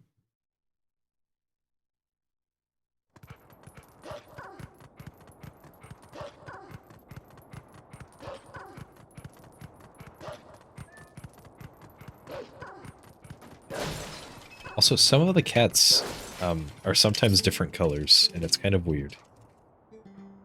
There was something the other day. Didn't it confirm that that's only a German thing, is it? I think it happens on English too, I just never noticed it. I love that you put the Uku on top of the chest, JD. Trying to get it off. That's so funny. Oh no, it went back up.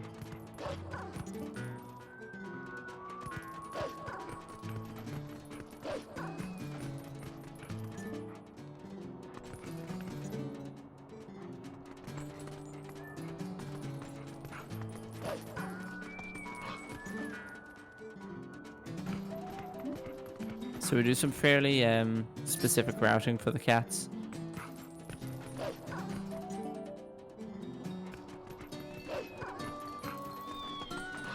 Okay, that one fell down.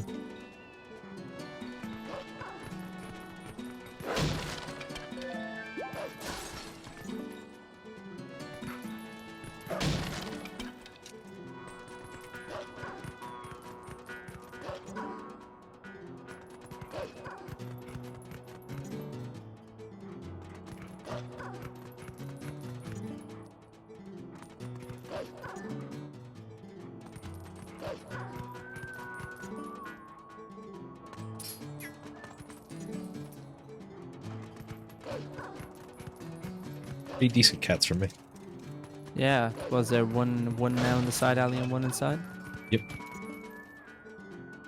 The one that had fallen was directly in my way, so I didn't have to go anywhere else. Yeah, that's like almost as good a cats as you can ask for.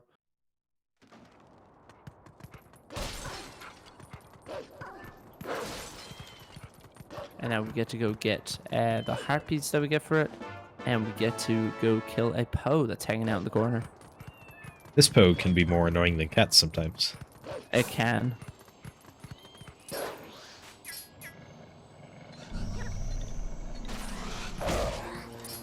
But it was nice today.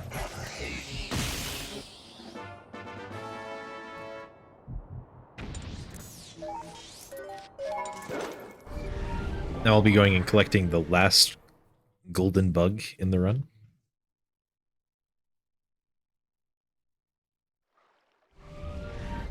Which is a Schmetterling.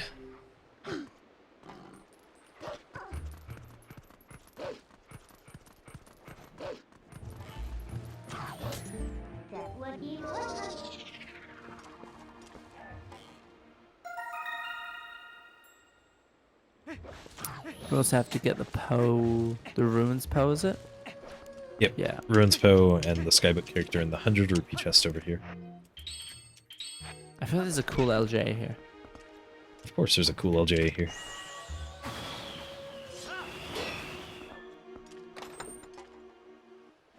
I was not wrong.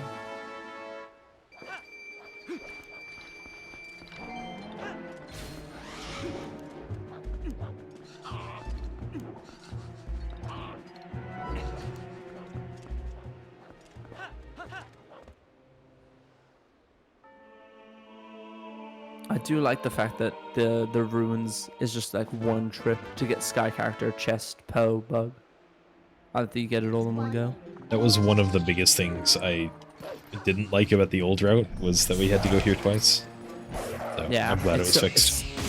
It's so out of the way just to get like, yeah, like to go here once and to get like the bug or something. It's way better.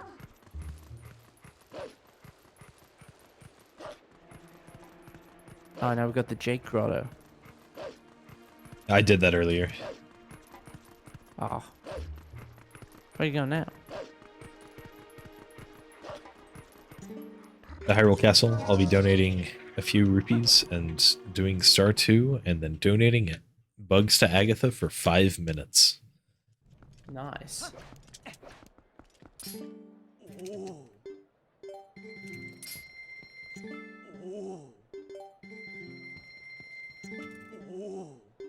I may go grab a drink while you talk to Agatha. Sounds good. It's a very, very important part of the run.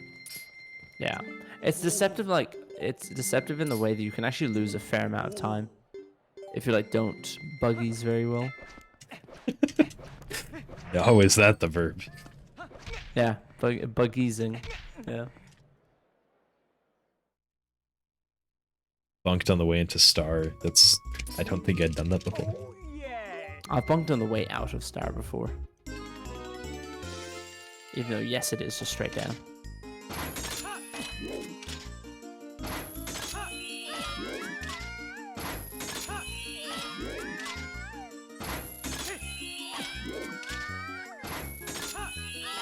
There's a set path I'm following here.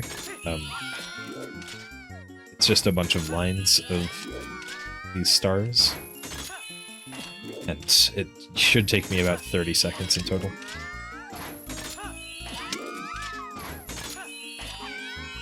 Yeah, 31 and a half. Not too bad. Yeah, Got we the- have specific pathing that we want to follow there. Got the maxi If you cake. do- Exactly. But if you do miss a color, it can get quite annoying because it throws the whole thing out.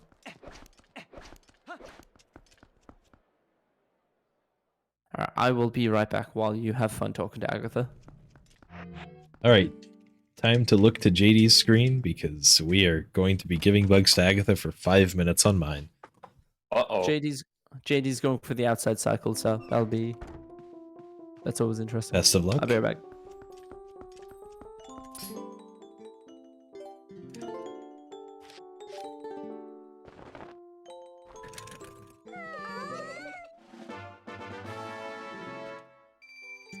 See if I get the glitchless strat. I just barely missed it, so hopefully you can. Oh, you're kidding me. That really looked like it should have worked too.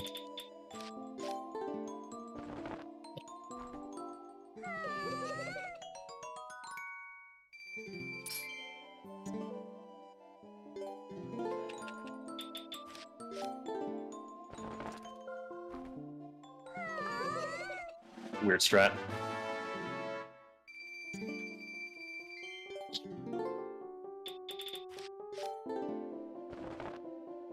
Is a strange one.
Yeah, room was still fine.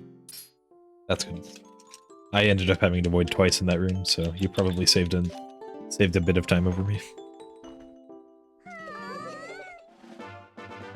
I just need to save 30 more minutes.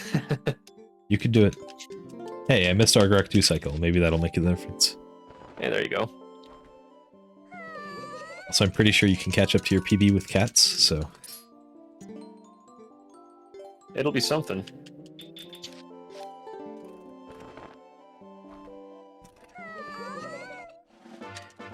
So, I've already got 600 rupees in my wallet, and Agatha's still gonna give me quite a bit more. About 750 more. Why is she so wasteful? They're just all going to waste. I'm just dropping them on the floor right here.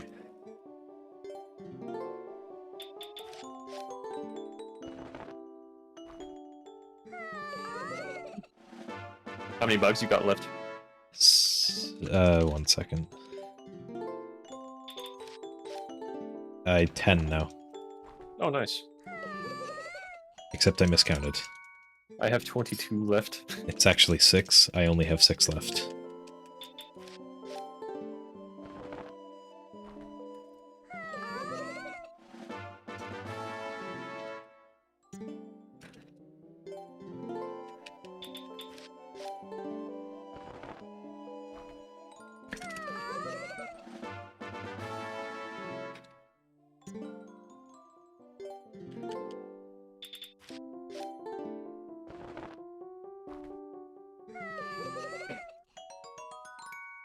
I love this part of the run. It seems absurd that this is fast, but it is.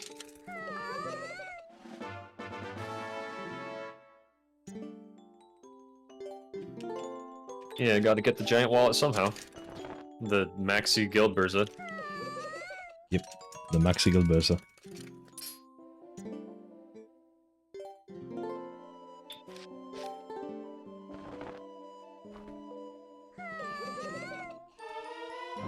Ooh, it was a gold. I golded by nice. 0.5 seconds. You just golded Agatha, let's go. I mashed text faster than ever before. That looked like optimal bug easing to me.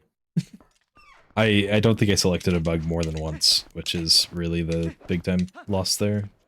I'm telling you, it does save you a lot of time if you're like if you like get your diagonals across and all that. Yeah. It's much faster on the Wii version where you can just point where you want to... which bug you want to donate. I hadn't even thought about that. Yeah. Take that. Capital D colon. He just punted a Kargrok with a claw shot to the head.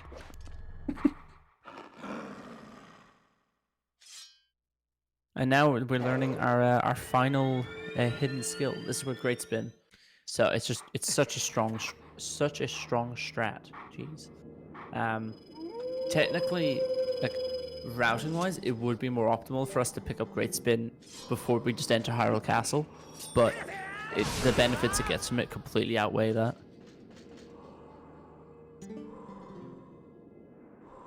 I think you mean Great the spin. Riesenwirbelattacke. That's what I said. Yeah, yeah. What?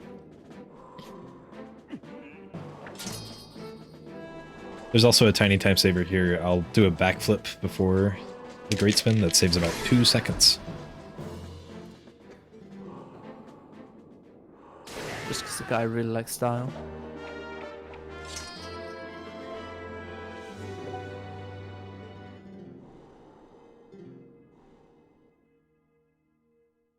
Now I'm off to the desert to collect the last few chests there, and then I'll be entering Cave of Ordeals. I like that you do Cave of Ordeals before Palace. I quite like that.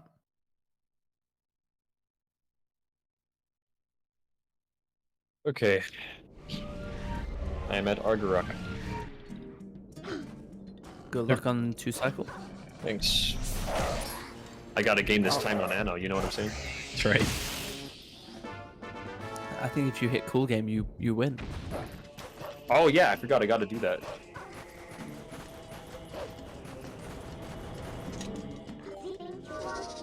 So we're gonna see a lot of Anno riding a boar around the place. It's gonna be a fair amount of that. Yep. Because there are barriers that need to be broken.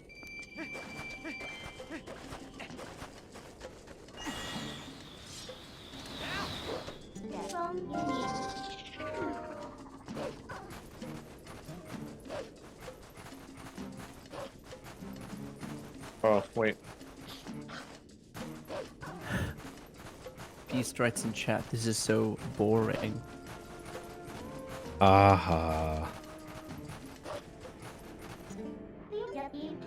I think invalidate world record now.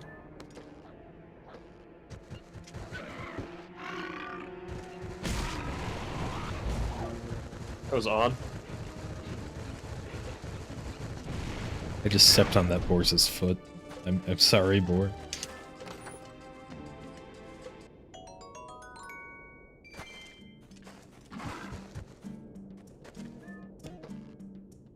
The boars are such a very strange mechanic. They're so slow, and then like, I don't know, it's just a weird mechanic. They're really hard to steer. They move like buses, like they're so hard to steer.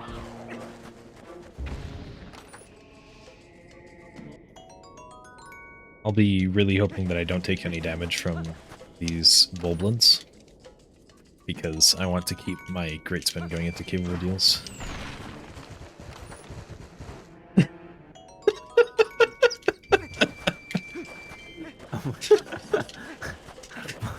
What a cutscene! That was beautiful. That was fantastic. It's the best cutscene I've ever seen. That was great. I'm the only one who can't see it. He got a cutscene. It was entirely the boar's butt. Oh. It covered like 99% of the screen. It was just running Yeah, that's over pretty me while I great. got a purple rupee.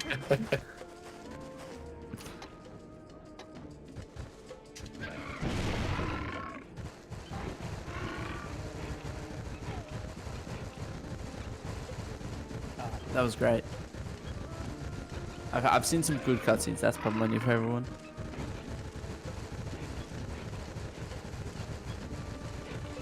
Wonder if we can get that consistently.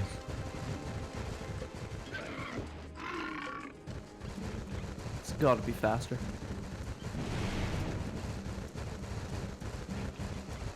Looks like I will manage to keep all of my health going into cable reveals, which is really nice.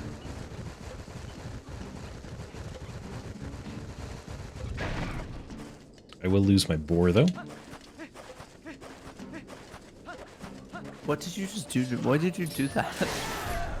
Why did you throw him off? Because I couldn't see. I couldn't see the car was coming up. I thought that was intentional for a second. I was like, why is that faster?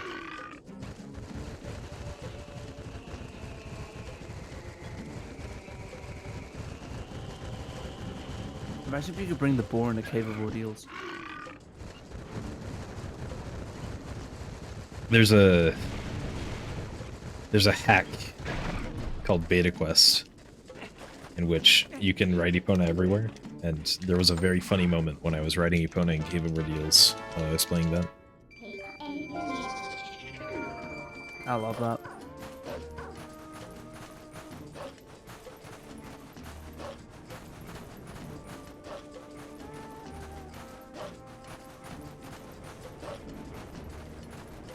I'll be doing a very tricky LJ to a chest up here. Alright, I got Nice. 2 cycle. Yeah, I was gonna say nice 2 cycles. Nice. Yo, thanks.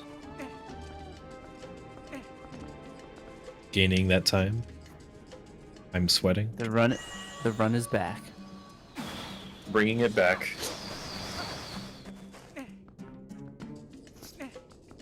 This LJ always seems quite like difficult.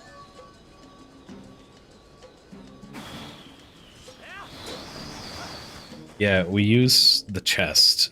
We need the boomerang to be above the chest when we do the jump attack, but that's very difficult to time.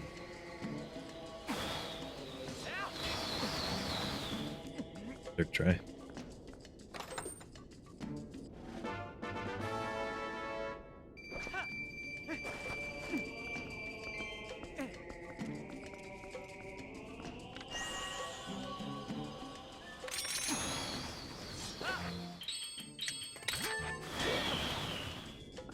There was just a couple of things went wrong. Oh, never mind, Beast. I'll switch to Beast after the ad.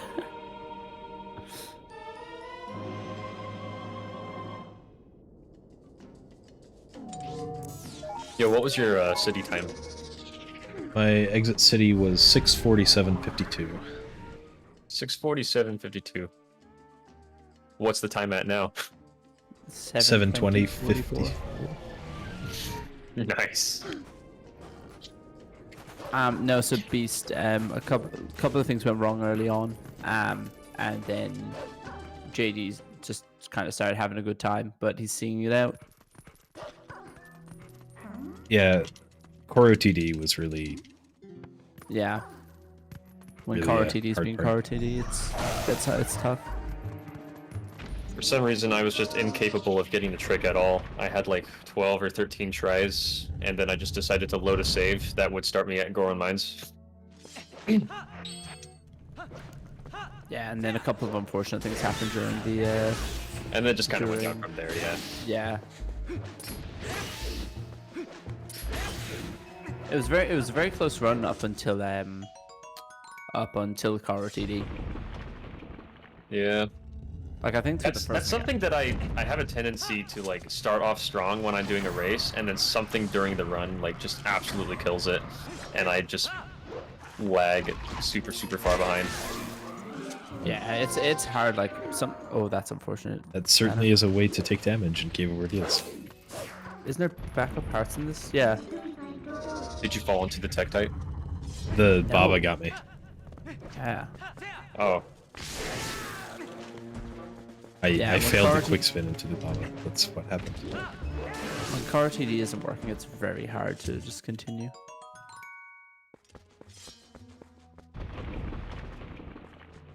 Would you like us to be quiet for Cave Ordeals, Anna? I don't really care. Okay.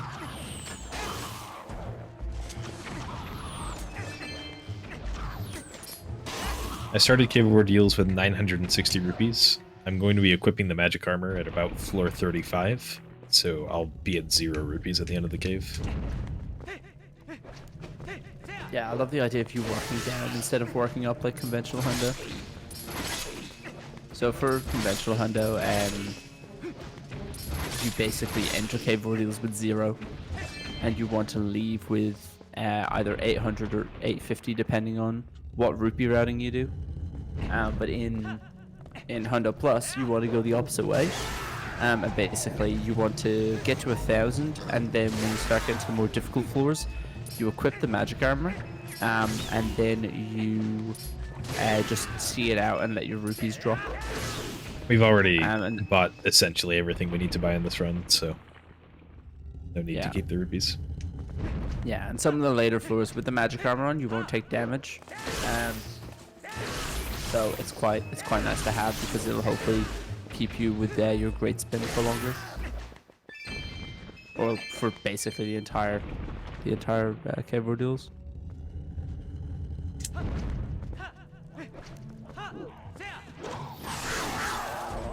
Failed the drop down there.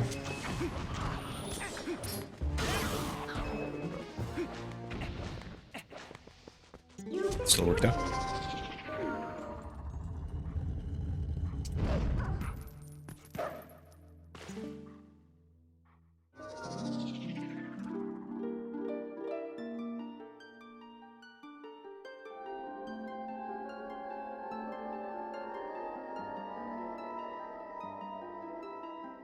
Yeah, cave ordeals is quite an interesting one, because it's just, there's ways that we've found that seem to be the best way to get rid of a floor, but those strats are generally developed with the idea that you continue to have your great spin. So if you lose great spin, it can get out of hand quite quickly. Yeah, there are quite a few floors that are really difficult to keep it on. Yeah, I'm thinking of the Chilfos floor. There's one floor that has 2 Or this floor. freezers. Yep, that'll do it.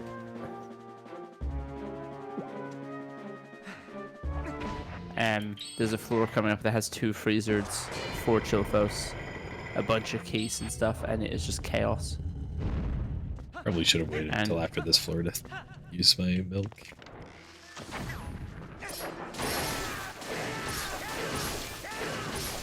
Well, we made it through. Yeah, that's floor 38 is the floor T-Bag's talking about, and it is a rough one. I've done it damageless once ever. The Great Fairy is not a monstrosity in this game yet. That is unfortunate. Why am I targeting that one? Okay. Alright. It'll be quite a few floors until I have Great Spin again, unfortunately. True worms are actually the worst. They usually cooperate, but sometimes things go rough. Thankfully, some floors like this one don't really matter if you have great spin or not.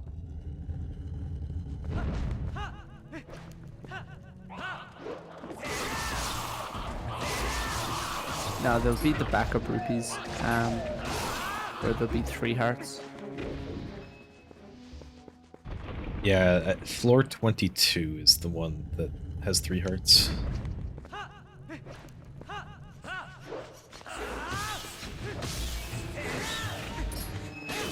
So, once I get to that point, I'll be good. As I said, thankfully these floors aren't overly impacted.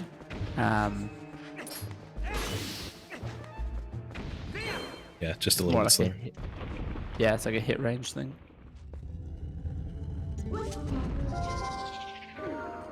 This floor can be rough without great spin though.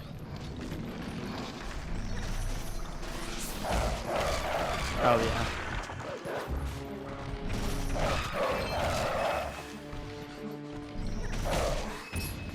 Honestly, I think killing the foe twice was the smart play.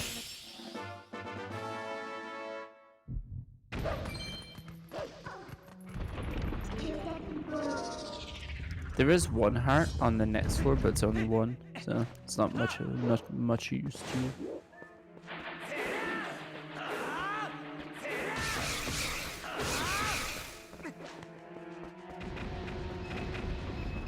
I should probably grab that now that we're talking about it.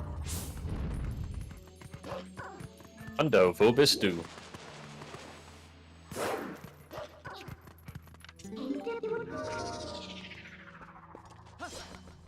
Oh, 2 more briefs.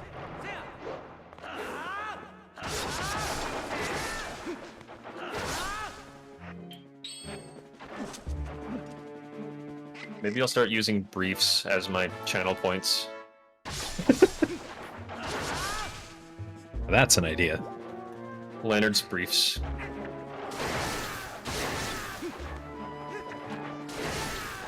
I was so confused what you were doing for a second, Anna.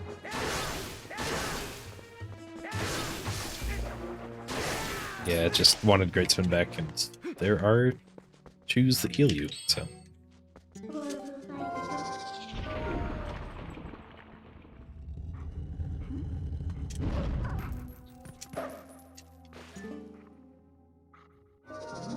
That ended up losing me about 50 seconds, so hopefully we'll be able to keep it strong through the rest.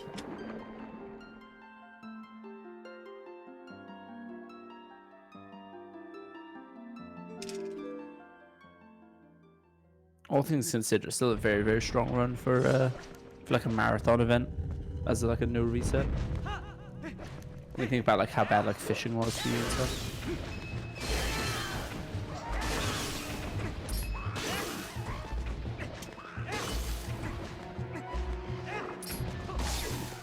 Yeah, fishing wasn't even bad. Nothing really has been that bad. Got most things first try. This next floor, though, it's floor 22, and there's something called floor 22 glitch, which I have done in a marathon-ish setting before, so let's hope it doesn't happen this time.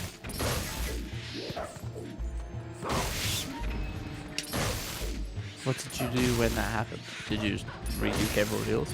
Yeah, just redid Gabriel Deals. How it happens is sometimes you can flip one of those rats out of bounds, and if you do that, it never despawns, and the floor is never considered cleared. So the door never opens, and all you can do is save warp to get out of there. Love that floor.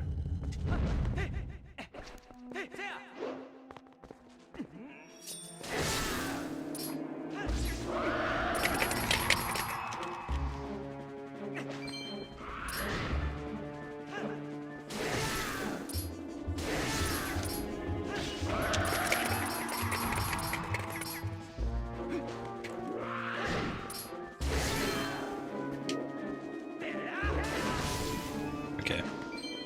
Got stunned a couple of times, but got past that without any damage. Yes, if you're being stunned in this game, and you spin your analog stick around in a circle, it actually unstuns you faster. Button mashing was also found recently to help. That's what I thought. Yeah, it's like the triggers, is it? A, B, L, and R.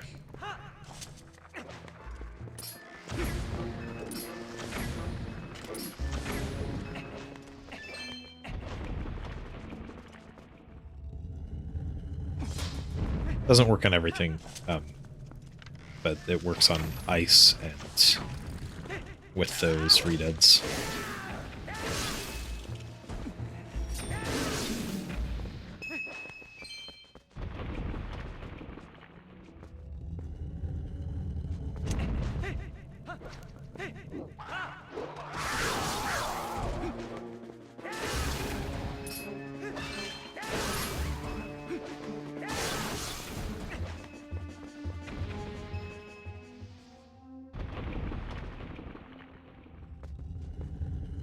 If it hasn't been clear, sometimes in this game, spinning for spin attacks can be quite difficult.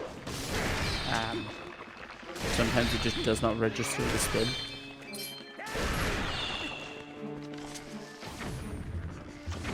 Which can make it quite annoying to try and do great spin. Get some more rupees.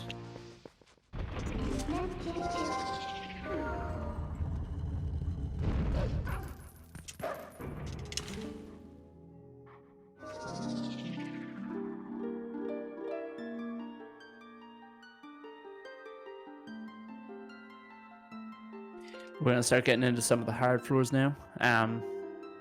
There's a point where there's 2 dark nuts on the same level, which can be quite interesting if you don't get them exactly how you want. There's a floor with, I think it's a dark nut and 2 Aralfos as well.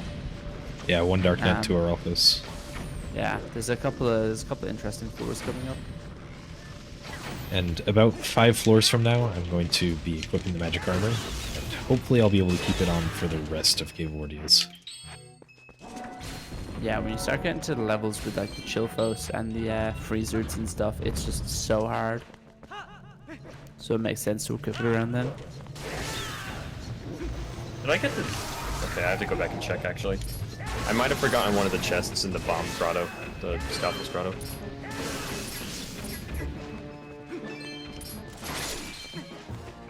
I think I did. I'd say to just check your bomb count with the route, but bomb counts vary wildly depending on Yeah, no way it'll be the same. how many tries tricks take.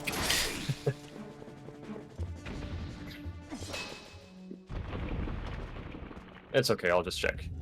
I think that I'm gonna be glad that I did.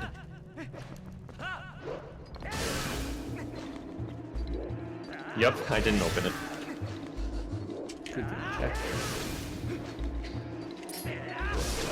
That's funny.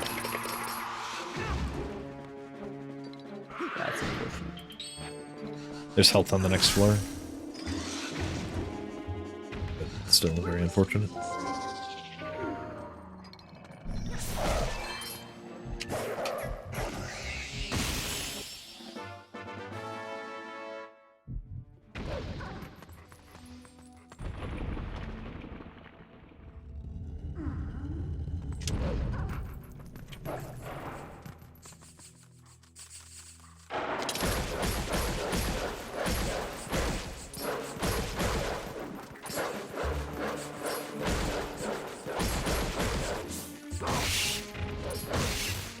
So this floor is actually quite cool. So what you do there, what you saw Anna do is basically you wait for the ghost rats to climb on you, and then you stay out of senses mode and you mash target and A.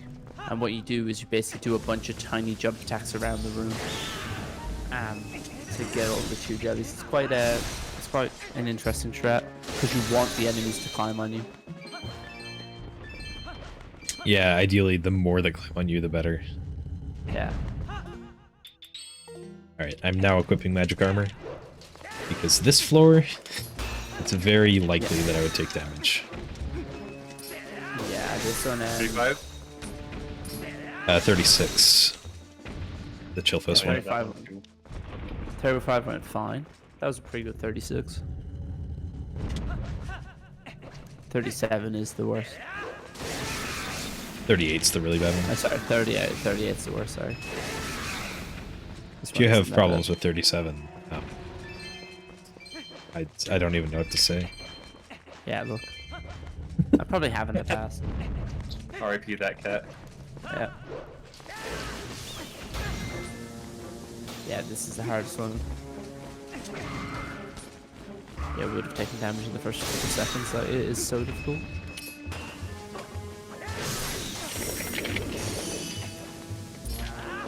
I found that using your shield on this floor is really, really good.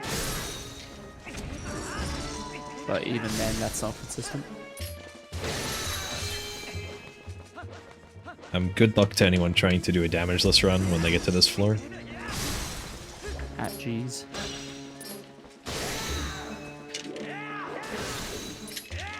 That's always unfortunate when it happens. You end up like, I know, like pinballing the mini freezers.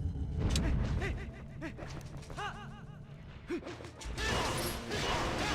we've got the 2 dark nuts on the same floor.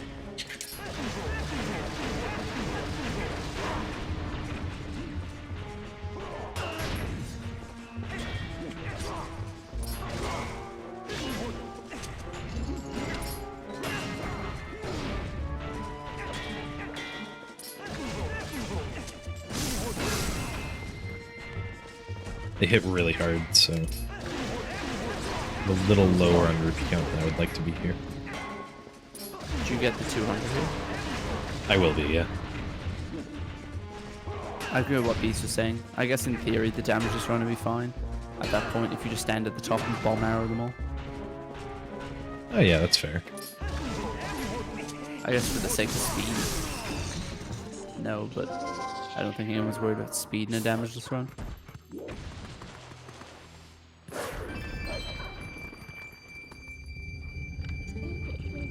Why did I turn into a human?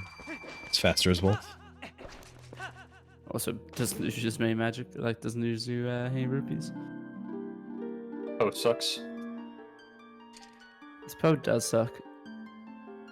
I always go like really far right.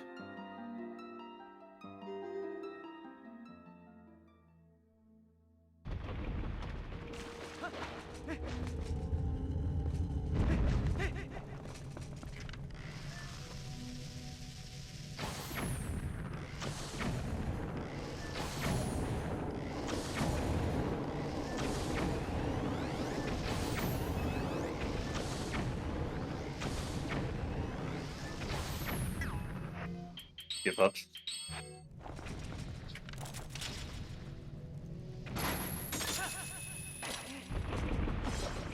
Please die. Okay. No, I can't even do that. Oh, I'm that's just gonna so like unfortunate. pause for a minute and just appreciate this. This is amazing. Okay, here we go. Let's see how much better it can get. That is very unfortunate. No, it's okay. This is just hilarious. The poke at the end of Hidden Village was being a pain, Anna. So he climbed Not up gonna on work. top, I know it's not gonna work. and the pole landed on the railing. Oh no.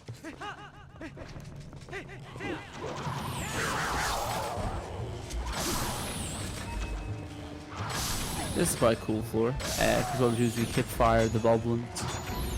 Harder than Core or TD.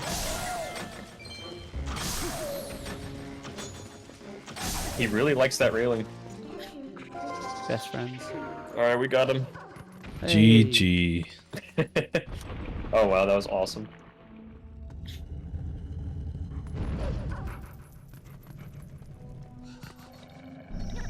Okay, this is the last foe in the game. We should have a short text box.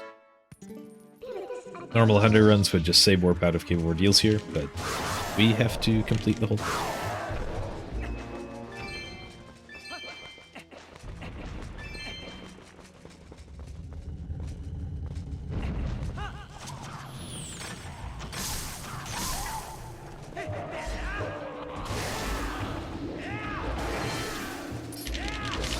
I'm very thankful that we don't have to kill every clear every floor.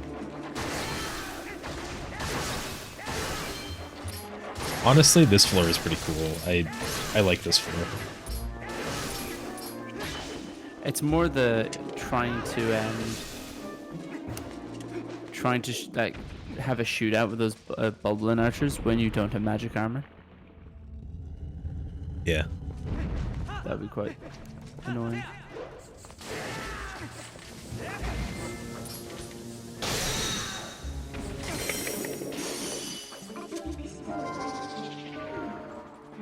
I was gonna say that this floor is just an easier version of earlier floor, and now I forgot there's ghost rats.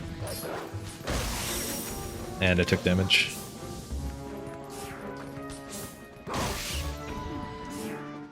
So now it doesn't I don't know. really matter if I keep magic armor or not. Just draining rupees for rupees' sake. Yeah.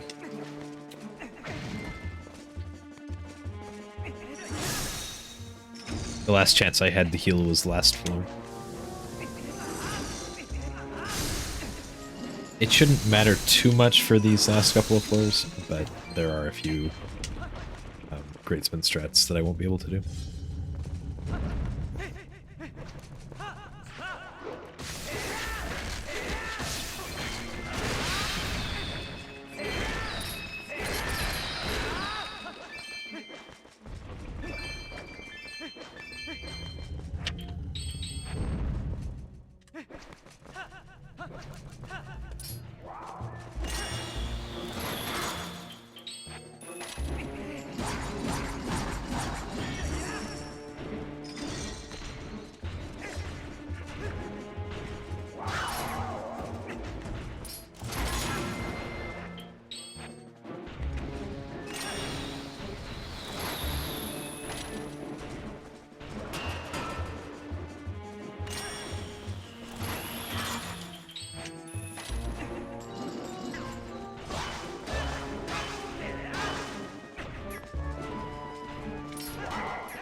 Yes, target the Darknet, thank you.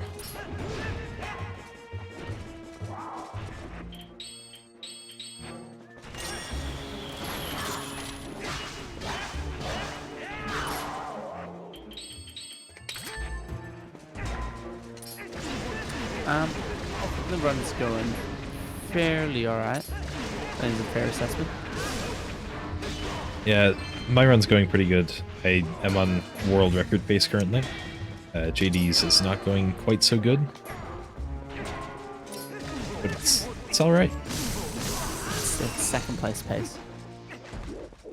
Or the third, I guess.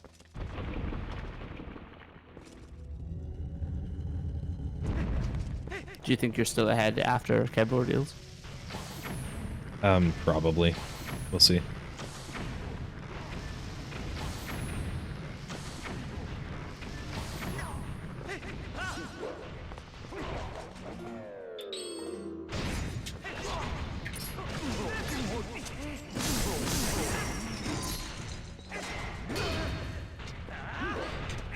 That mostly depends on this floor, you see?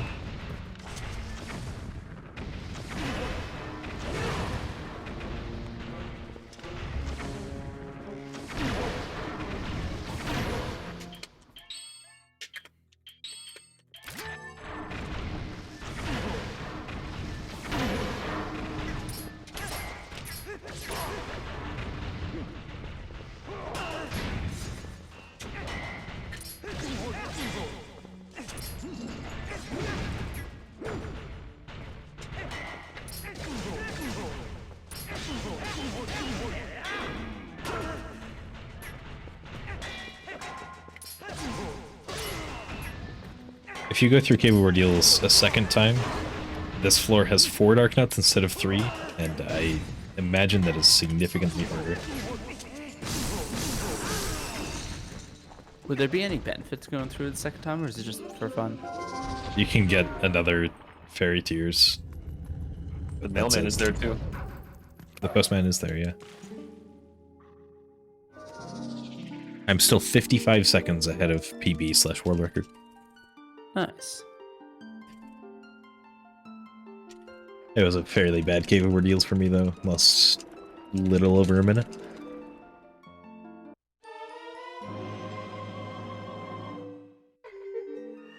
Alright. There are a couple of chests to get, and then I'll be on my way to the next dungeon, which is Palace of Twilight.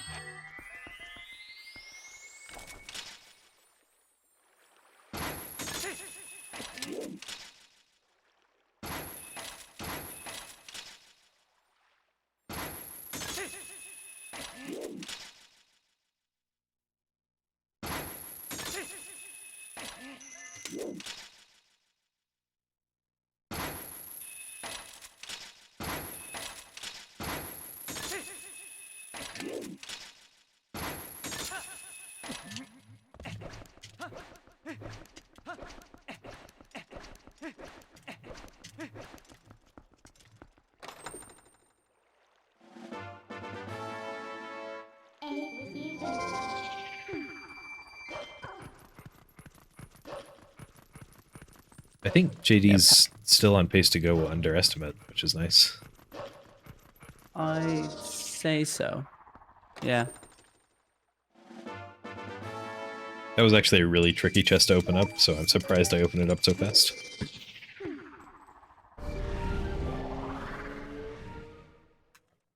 You have to approach it at an angle, otherwise it won't open.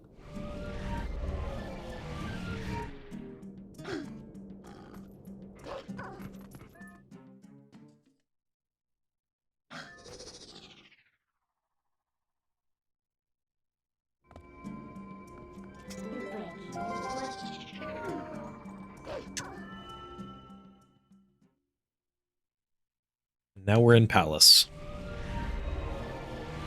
Yeah, Palace in comparison to any percent or hundo isn't hugely different, because it is a fairly linear dungeon. You got your west wing, which you go through, and then you got your east wing. So it's not a huge difference, but there are a few kind of discrepancies. Yeah, the second half of this dungeon, there is nothing extra. The route for the second half of this dungeon is essentially the same as any percent, but there are a few extra chests in the first half to get. Yeah, there's a heart piece on either side, so one west wing, one east wing. And I think one or two other chests maybe. There's a 5, I rupee believe. chest. Okay. No, 7. There's 7 extra chests. In the first half before Lightsword. Yeah, Damn. if I counted right in my mind. 2 of them are in the next room. Yeah, what's interesting to see is during the Phantom Zan fight. So normally in any percent you have to hit Zan with a slash and then 2 spins, and you have to do that twice, and the third time has to be 3 spins. But the benefit now is that we have great spin, so we can just great spin him a bunch of times. He's good to go. It's a lot faster.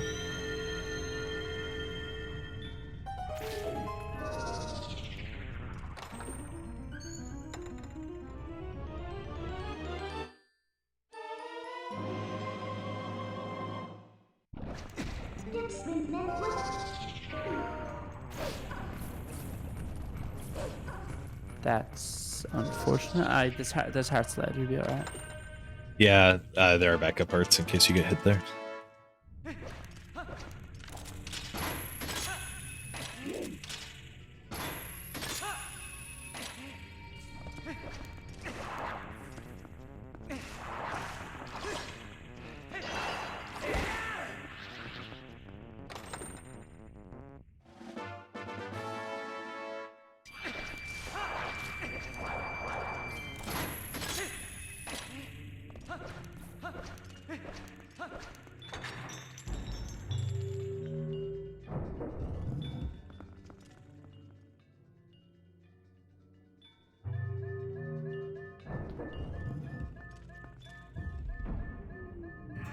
JD is buggying his life out right now.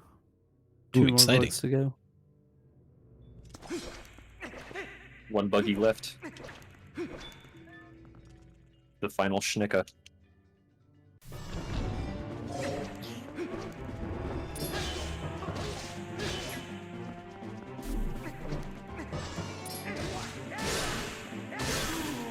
Wouldn't it be nice? I was gonna say that's unfortunate. Yeah, I missed a quick spin there, which meant that it was fastest to just go with stabs and then go for the second cycle quick kill.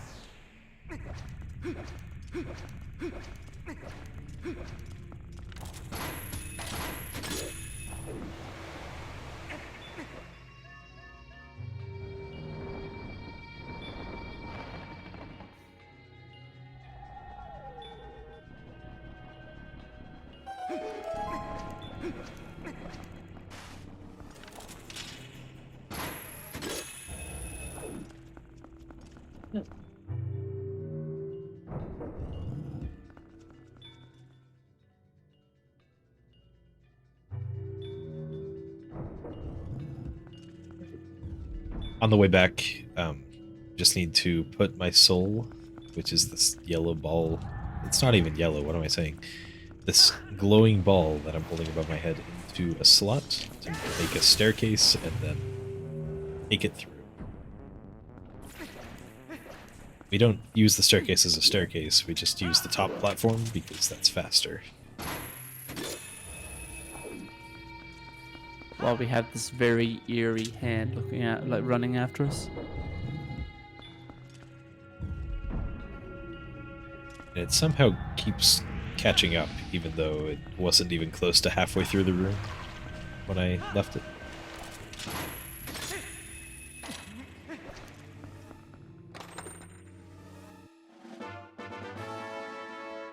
Yeah, the palace first half is pretty linear just because of the 2 sets. But then when we get to after we get the light sword, then a bit more comes into it. And then we'll have the Zant fight as well, which is quite an interesting fight. I'd say second half palace is still pretty linear though. Yeah, there's just the outside part. But the rest of it, like, yeah, you got platforms. There's not much you can do there.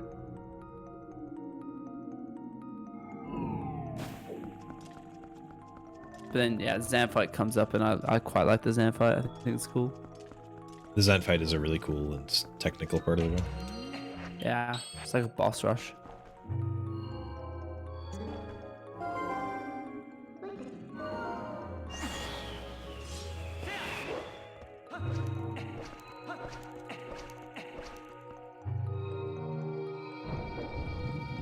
Alright, I'm now entering the room that is known in the TP community as the dumb room. Love stupid room. I know what room that is. Hopefully it can go better than my PBs. Ow. That is not That's usually unfortunate. why we call it dumb, but that is another reason. So basically, when Anno claw shots across, you're gonna wait for the stand head. I actually don't know what it's like now with platform cycles. Yeah.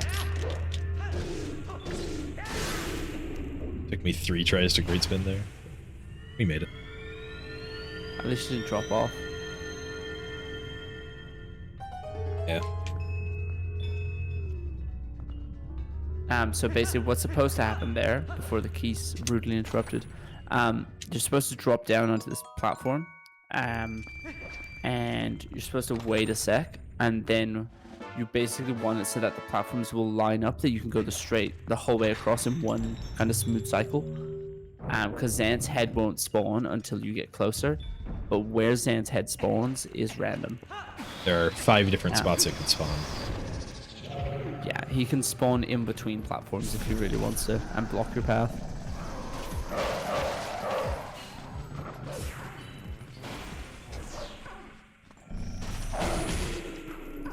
There are 3 extra chests in this room. It's a fun time getting them. That was quite a cool strat that Anno did there. That basically, if you do unbidden a charge attack and you stand really close to the Xan head, basically underneath it, you hit it twice, once at the bottom and once at the top. So it's like a 2-for-1 in terms of damage. So that's a really cool way to just one cycle it. Oh, needed the Spidey shot. It's very close. Yeah.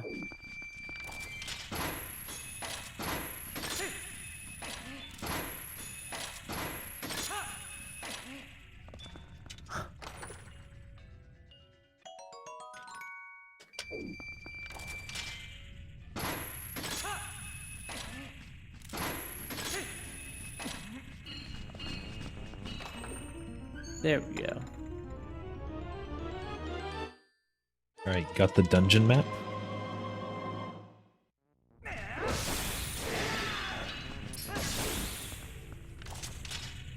Nice mod as well. Those keys can really get in your way if you don't do anything about them, so I opted to take care of them.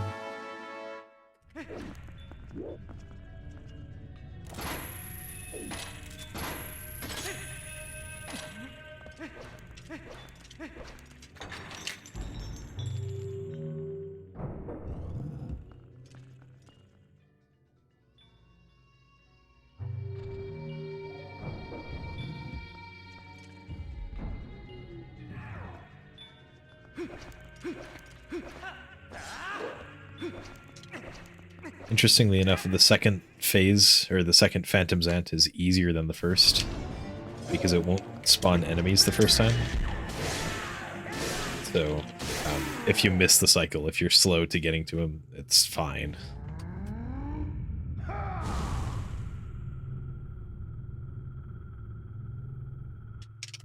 Got a nice one cycle there, so that's good.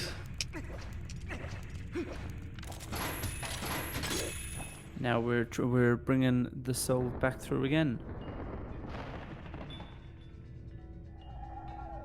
JD is on collection cleanup.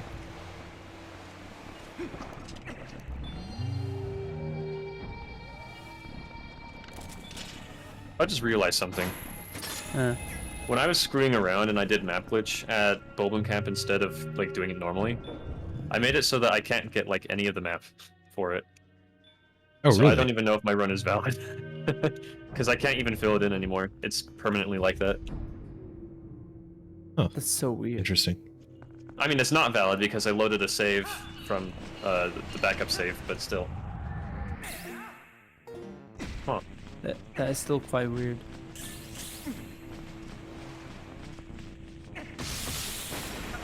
I also didn't get the small key from the Boblin, and I don't know if that counts against, like, the all small keys rule. It does. Okay, so my run's not even Hundo Plus anymore, but who cares at this point, right? Yeah. It's Hundo in a bit. Plus Well, minus. it is more than Hundo, so I'd say it's still Hundo Plus. That's technically true.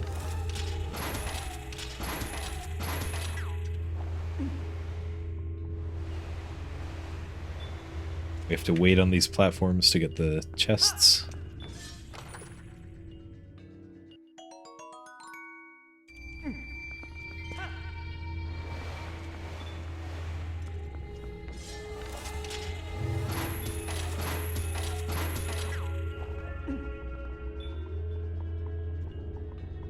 Hit the hand 3 times with the claw shot to stun it, which makes things just a little easier.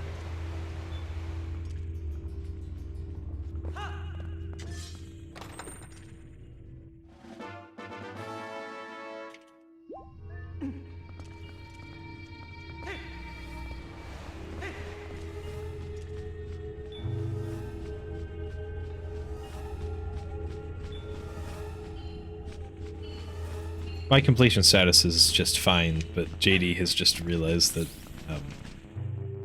there were a few things that he is now unable to get. Whoops. Yeah, Anno is still on PB/world record pace, we think. Yep. Though a lot of things can go wrong. You can miss a tiny map piece and have that entirely invalidate your run, which is kind of sad when it happens. Goodbye, cruel world.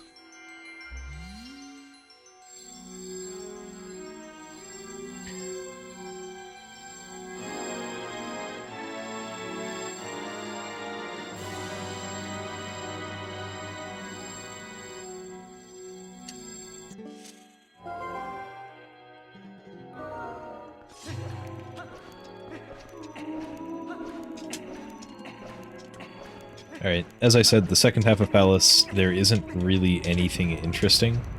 It's basically all linear. There's nothing extra we get in Hundo Plus. But there's some interesting movement and a couple of tricks to speed it up.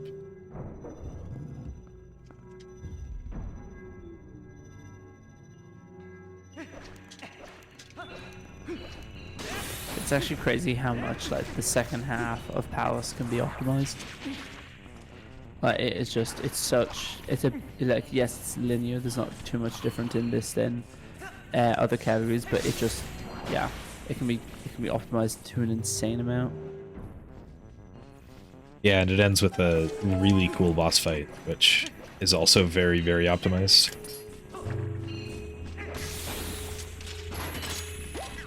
Casual 4-minute long boss fight. 4.5 sometimes. Oh, you know what? I forgot one single chest. Oh no. I must go over here and get it. Oh, I might as well... What am I doing? I might as well get this first.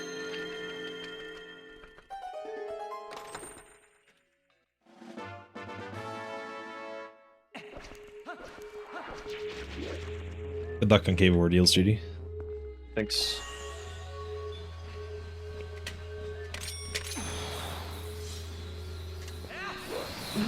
Ooh, that almost missed. Oh, that was close. That LGA just did saves a total of 1 second, and it's not always considered worth it. No, it can be. It's one of those ones that, like, as I said, there's sometimes that extra textures behind the wall, It's one of those.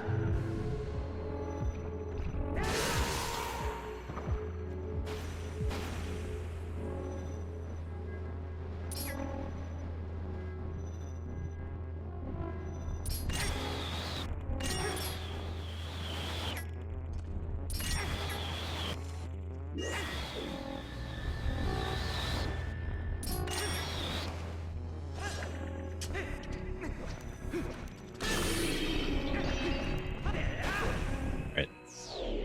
I'm going to be trying to make a cycle in this outside area. Trying to get the boss key, and then I'll jump down and hopefully be able to take care of the Zant heads pretty much immediately. Yeah, so the cycle Anna was referring to is basically a Zant head cycle. So each time the 3 Zant heads will spawn, they'll do an attack, they'll despawn, and then they'll come back again.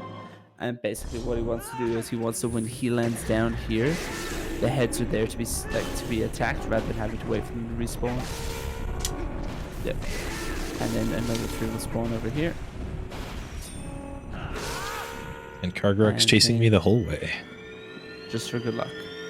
Remind me again, Anna, what's the first floor in Cave of Ordeals that has health? Floor 3. The 3? Okay. It's Red underneath the Babas. Death Baba. That's right, thank you.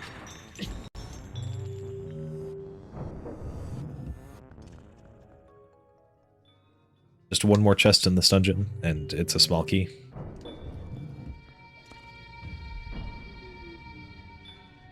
So what you got inside here is we have another cycle. So basically we have a thing called early platforms. And so you'll see throughout a lot of this that there's these platforms that kind of spawn in. But the thing is that they're always there, we just can't always see them. So what Anna's going to do here is going to jump off of this onto another platform just as it spawns. And then do an LJA over... Oh, you're not going to do it? Nope. I don't like Oh, fun fuck. things. Okay, Anna ruined my fun. But basically, that platform he jumped onto is always there. And what you can do is you can LJA off into the distance and land on the platform before you can actually see it.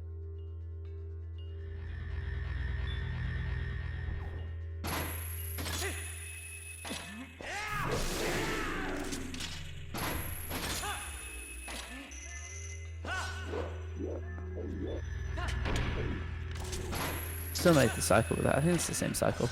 Yeah, it is. I did a mid-nickel at the start of the room, which makes the cycle more lenient because it pauses the platforms or something, Yeah, while the messengers spawn in. which makes it so I don't have to do that LJ. It's still possible to make it without the LJ, without the mid-nickel, but it's very precise. Very difficult. Yeah, that makes sense. I do the LJ, but I also do the mid call, so I end up having to delay myself on the last claw shot. Yeah. And one more room, and then we're off to Usurpator Xanto. And this room is really fun. Just Yeah, timing quick spins, timing spin attacks knock to them defeat down these as they shadow beasts spawn as in. soon as possible.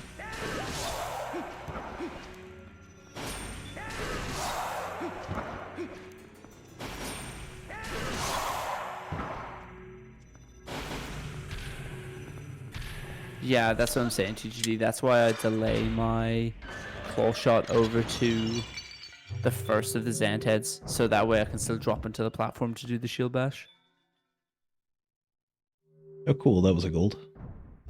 Nice. 2.5 minutes ahead of PB now. Damn. And I'm sure JD is catching up. Well, you both took damage. You both had to get the third floor heart in Cave of Ordeals. So the Zen fight, for those of you who haven't seen it before, basically it does a kind of a flashback through the different parts of the run. So we're going to have a Diababa phase from Forest Temple. We're going to have a Morpheal phase. We'll have a Goron Mines, Dangoro phase, Blazetta. Am I missing anyone? Did you say Oh, Ook? and Ook. Yeah, and Ook. And then Xant's own special phase outside of Castletown. Yes, yeah, that's correct. And so basically we need to use the different items that we got throughout the run to be able to defeat Xant. So within any percent, that's actually the reason we get the ball and chain at all, because otherwise we won't be able to do the Blizzard phase.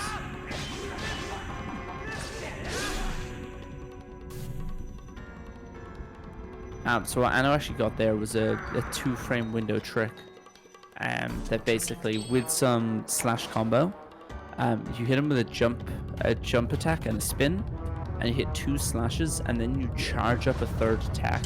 And basically what happens is Xant tries to warp away, but you hit him just as he goes to warp away, and you're able to actually one-cycle him. So there's a 2-frame window on that, so it's quite nice to get.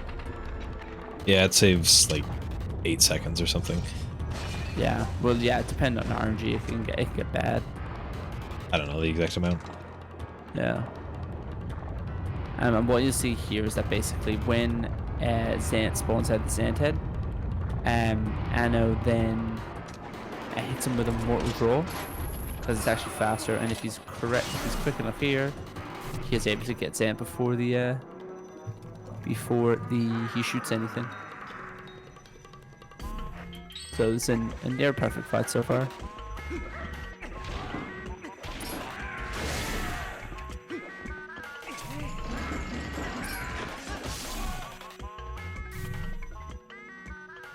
Yeah, considering how it's going so far, this might golds as well. This is, I'd say, near perfect with 2 phases to go. So here what we need to do is we're going to stand in the corner, because Xant can't hit us when we're in the corner. And we're going to hit him with a ball and chain in the foot, and then great spin him.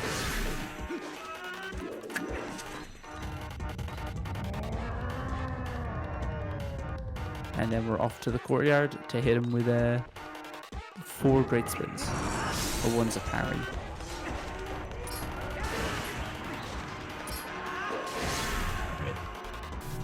Unfortunate.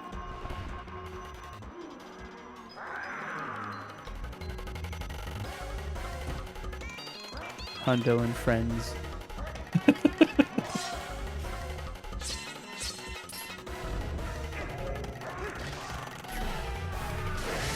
That'd be nice.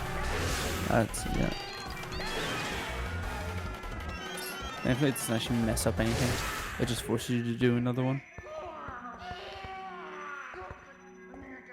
That was overall, like, I know we kind of jinxed it at the end, but that was clean, like, first couple of phases. Yeah, all of the fight was really good, except for that last phase. Pretty good RNG on the Force Temple phase as well. That's the last heart container of the run, and I believe I only have 1 heart piece left. Yes, you'd be correct.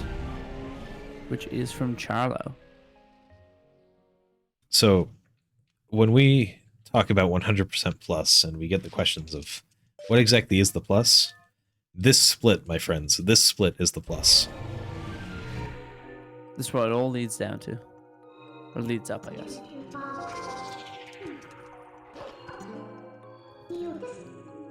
This is why it's an extra 2.5 hours. Yep. I mean, there are other reasons, but Yeah. this...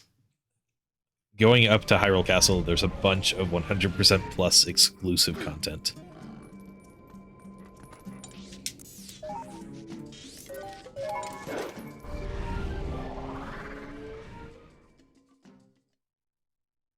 My best possible time is still sub 8:45. That's insane.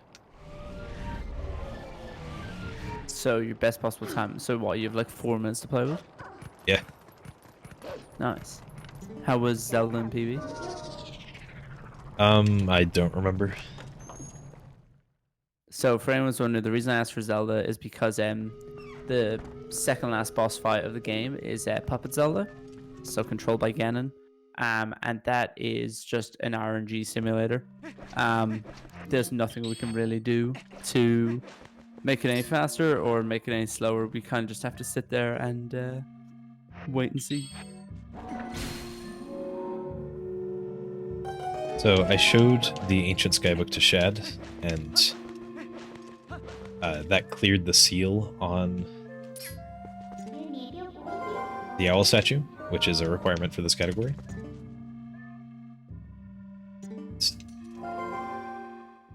Then I do this little sequence to be able to warp away. In that text box there, does he still say like, "Oh my god, a cannon"? I don't know. I don't read German. Oh.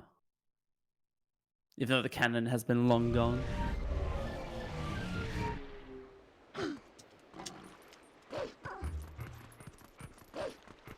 I'll now hit this postman trigger and get the last few letters on the run.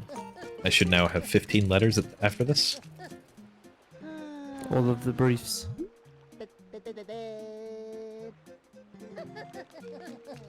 And then we got some donating to do.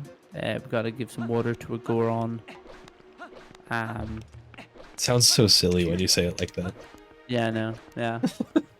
What is the purpose of this game? I'll just give him water to a Goron. And then we got a couple of chests, and then Giovanni. And then we have a 2-minute long cutscene that we can't skip. But it's a pretty good cutscene if you've never seen it before. That's the last heart piece in the run. I now have 20 hearts. And as far as the 100% definition is concerned, I have 100%. So just have to finish out getting up the plus, and we'll be on our way.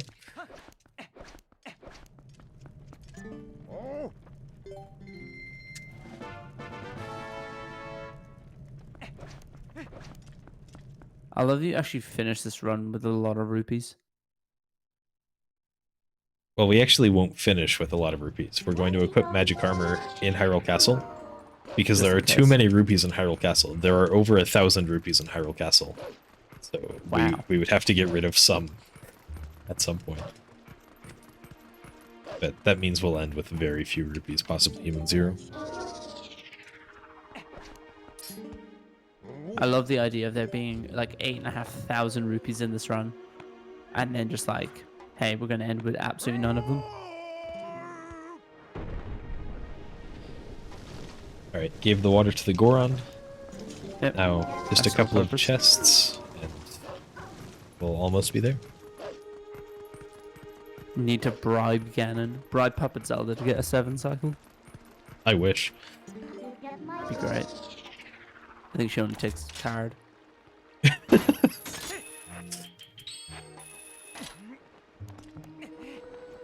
Alright, this is the chest that I refer to as the best chest in the game. I hate this chest so I much. think it will be obvious very soon why it is referred to by that title. This first chest is really dumb. The second chest is really cool.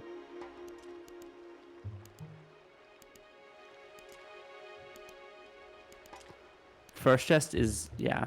We do a different way of getting the second chest in Hundo using backslice, but the way we do it in Hundo Plus is pretty cool. Still going. Yep. And then, you know, the chest isn't even there. I have to walk a few steps before it even appears. Good chest.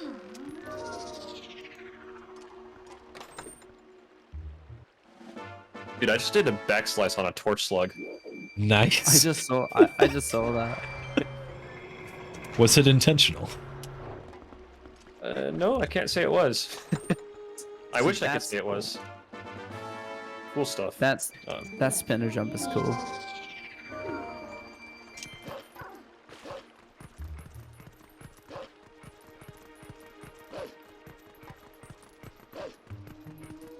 That is what I say. Like I've done a couple of randos, but I've never completed one. And like I've run Hundo so much, but I do not know where half the rupee checks are.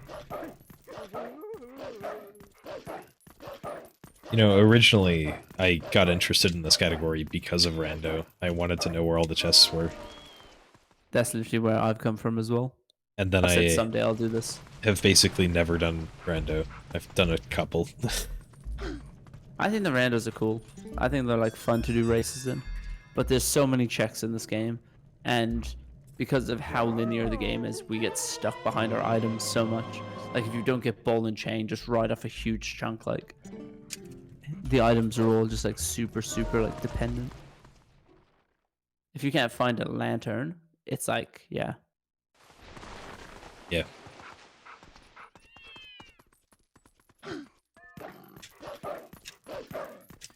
All right, I saved Giovanni, which was the last thing outside of a dungeon that I needed to do. Now I just have Hyrule Castle left, and we go to some parts of Hyrule Castle that you don't see except in HD 100% in this run. Yeah, you really go to some back corners of Hyrule. But it's Oh, right, pretty there's cool hell here. tricks. It's pretty cool tricks in here. We'll have we'll have Dark Knot skip, which would be pretty cool. Not only will we have not only will we have Dark Nut Skip, we'll have double Dark Nut Skip. Twice the Dark Knot. Oh yeah, true. Yeah. Yeah, so an unskippable cutscene for about 2 minutes. Pretty good cutscene if you've never seen it before. What we refer to it as Squidna. I don't even know if you can get the Castletown Bonkers Wolflink. It's the valid possible. run. It's really difficult Specific. Yeah. because you have to bonk a little bit further up the way. I did it earlier in the run. I know we're very focused on Anno's run because it's PB pace and all that kind of stuff, but I would like to give a shout out to JD for continuing the run. Thanks. Just because the category is very hard and it's very easy to like get demotivated by it. So the fact that you're still playing like what 4.5 hours later is very impressive. Thanks for keeping us company.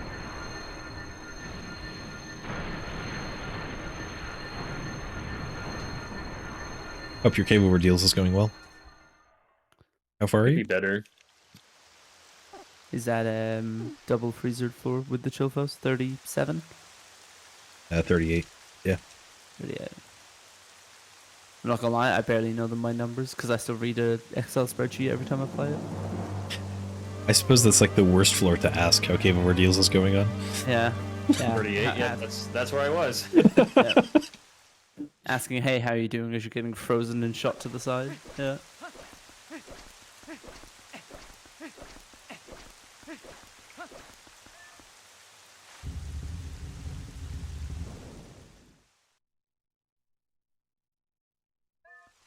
Alright, so the start of Hyrule is pretty similar to other categories. There is a way to skip this barrier. It only saves about 2 to 3 seconds. But basically what we'll see is that we'll use it later in the run.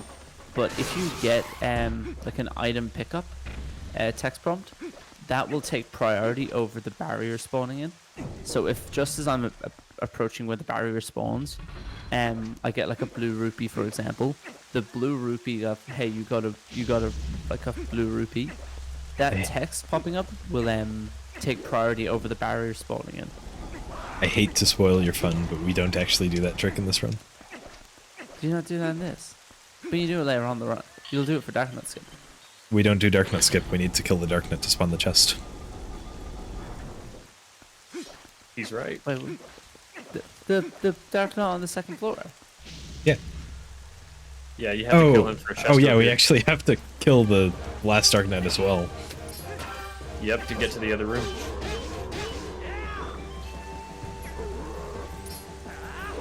I'm so confused in my head right now.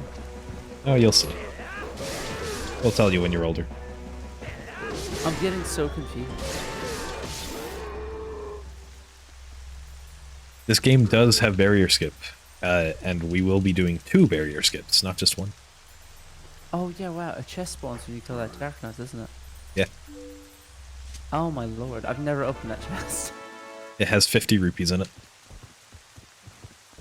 What a dumb place to put 50 rupees.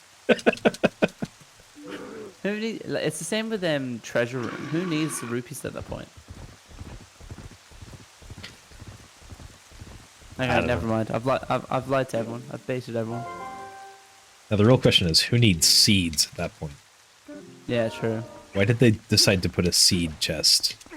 in the second to last room in the game. I got so excited about my whole thing around the barrier. I know, I hate to spoil your fun, I know, yeah. but we do I'm go. 8.5 hours in, I'm deluded. We do go to some cool parts of Hyrule Castle that you don't see anywhere else. Yeah, we get to go to the right side of Hyrule, and we get to do the whole thing with there's a puzzle. Well, it's supposed to be a puzzle. If you know where to go, it's kind of less of a puzzle. Yeah.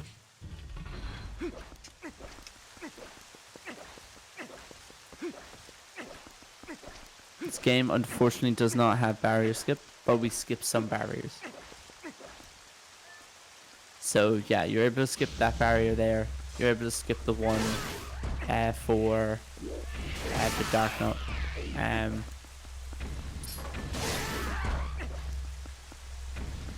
Trying to think what else. Yeah, you're able to skip almost every barrier in Hyrule Castle. You can't skip the one for King Bulblin 4. But you can skip all the others. But in this run, we don't skip any. In this run, we skipped 2. We skipped 1 on the other side, which was very simple. Just skip a cutscene and then roll out. And we'll skip the first one inside. Okay, I was going to double check that you skipped that one.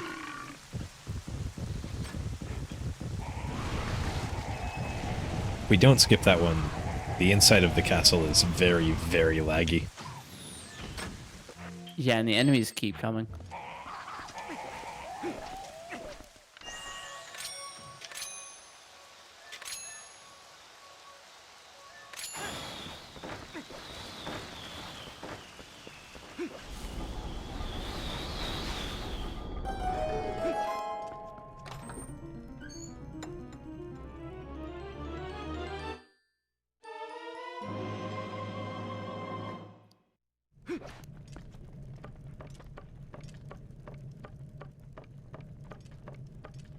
Also, just want to give a huge shout out to Waterproof Teabag for sticking through with commentary for the whole run.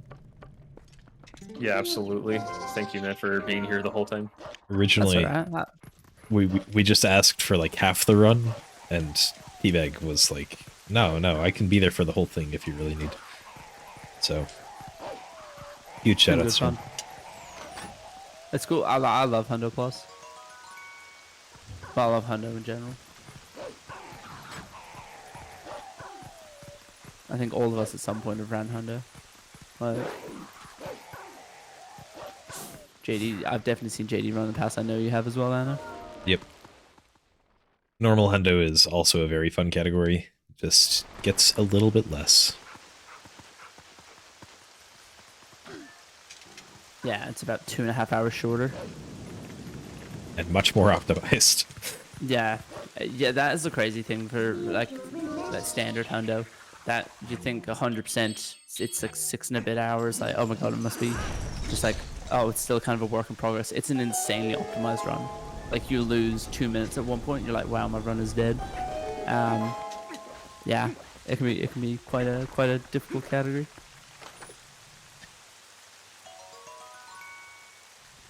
But I'll definitely be running Hundo Plus at some point. Just it looks like a lot of fun.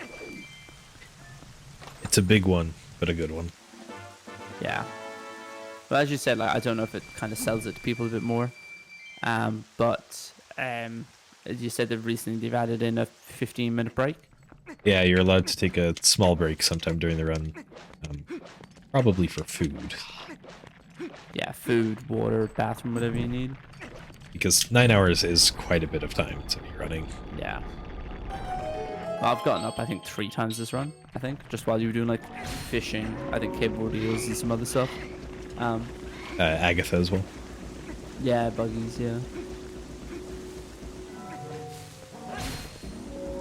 Yeah, and I agree with what TGD said. Shout out to Beast for making it such an optimized category. Just absolutely destroying TP. Alright. But stay away from Hundo Plus. Can't be doing it to this category. So, there's a small key in this chest. I'm going to be trying for a 1-frame side hop, and I'm going to equip the magic armor as I save warp. I got the side hop, let's go. I will double check I do indeed have 15 letters, which is enough for this category.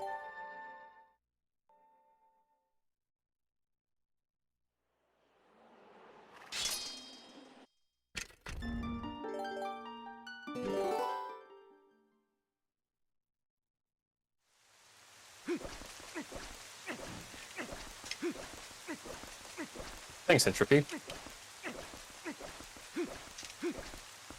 You done with Game Over Deals? Yep. GG.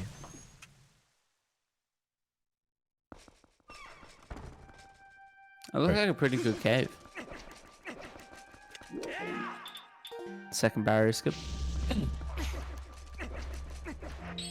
I'll be going for a trick called Double Dark Nut Skip here. It's just a series of precise claw shots to get over to the other side of the room. Hopefully I can get it fairly quick. My magic armor also hit 0 rupees the exact second that I dealt the last hit to the last Dark Nut. Nice. Oh, that was Good really timing. quick.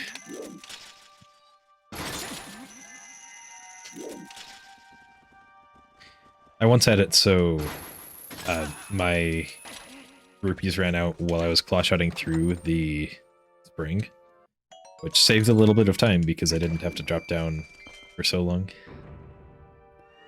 at the top claw-shot thing.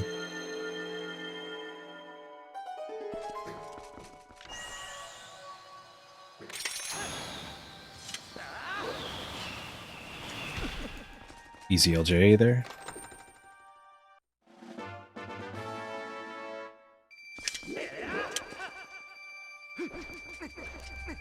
I love the idea of you just running around Hyrule and just like picking up so many rupees, but also simultaneously losing all of your rupees. Just in one end, out the other. Yep, that's how it goes. I light a torch and it turns on the lights in the room, so that's cool. Oh, that's really good. That's the Hyrule Castle light switch, is that torch.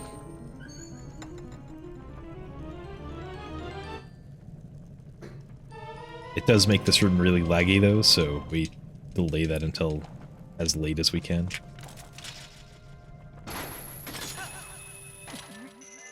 Yeah, whenever you get a if you ever get like a flame with like close up in your camera that takes up a lot of your screen, like I know on Lake Hylia Cave for example, it gets so laggy the second like you see fire. I don't know what it is, just the animation of it just completely ruins it. Alright, another Dark Knight. So this was the Dark Knight I was alluding to before, that in other categories we're able to skip by using a blue rupee. But for today we will be killing it.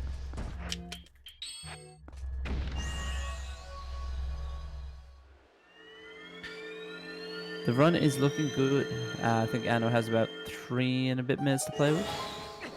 The world record, yeah. We'll be in very much underestimate for Anno, and I think JD will be a little Right bit around under. estimate. Yeah.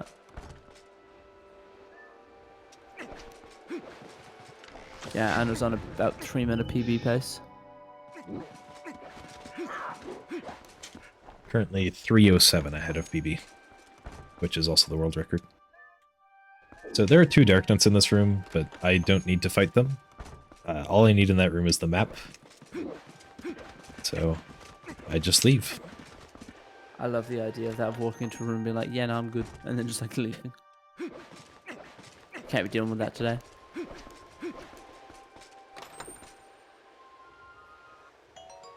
Hey, this chest spawns. I forgot this chest is a thing. Yep, that's the chest that spawns when we defeat the Dark Nut. You don't need it in any other category. I completely forgot it spawned a chest. Yep, truly the life of a cartographer, just running away as soon as they can get the map.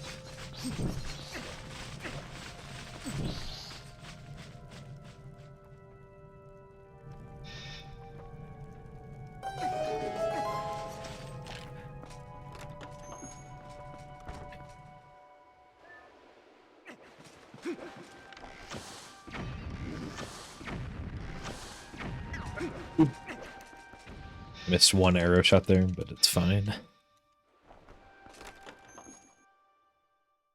How much health do I have? Do I have full health? I think so. I don't know where you would have taken damage. Yeah, I have full health. I'll see if I can have light sword done by the time you're finished. Good luck. Thanks, you too. We're up to Aralphus now.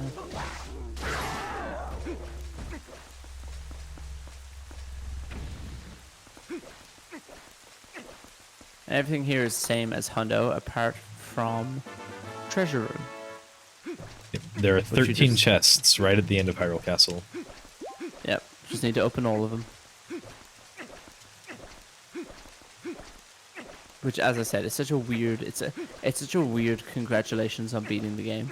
Like, there's no way anyone as a casual playthrough has like gotten here, gone into that room and be like, oh cool, I'll go buy other things, and left. Like, I don't know. Yeah. Very very strange, but it is what it is. I imagine that's for casual players to try to use magic armor through the final fight, which sort of makes sense. But Yeah, they that also makes give sense, you yeah. seeds. There's no use for the slingshot past the third segment. Just slingshot Ganon off horseback. Well, okay, it's past the third segment. There's no use past the forest temple. Yeah, I don't get it. If you could do swag strats like that, just repel the light ball from Zelda with the slingshot, that would be sick. That would be awesome.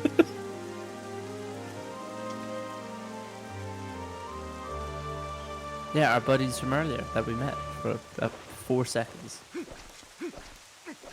We didn't talk to Russell, really, but we did No. meet all the rest. You're supposed to talk to Russell on the way to Grove. Yeah.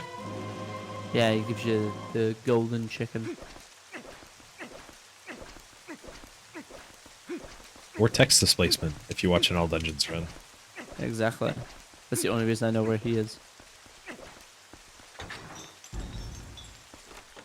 But yep, the friends we made along the way make a special appearance. Exactly, with their rocket launchers.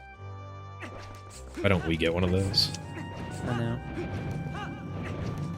Pretty cool thing here. Basically, in casual playthrough, you're supposed to look at like the path of the soldiers and stuff. We just kind of run.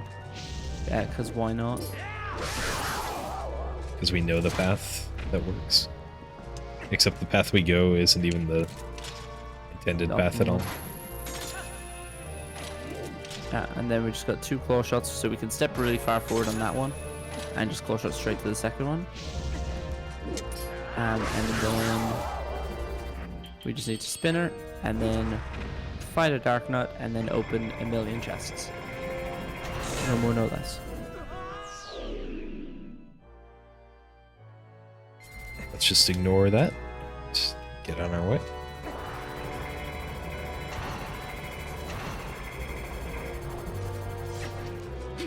Yeah, this Darknut fight is really laggy.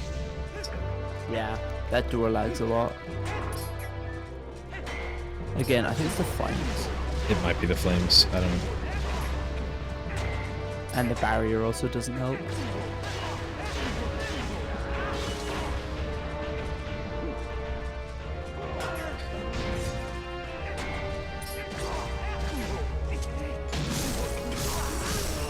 Alright. Not the worst fight. No.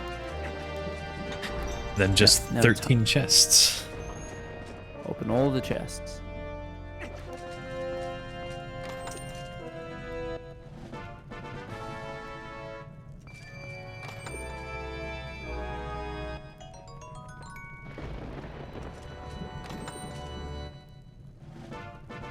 Great use of seeds. It's also weird that they're not in like a straight order. I don't know why it goes 50 seeds, 200 eccentric. bombs. Yeah, I don't know. The last 3 are in order. Yeah.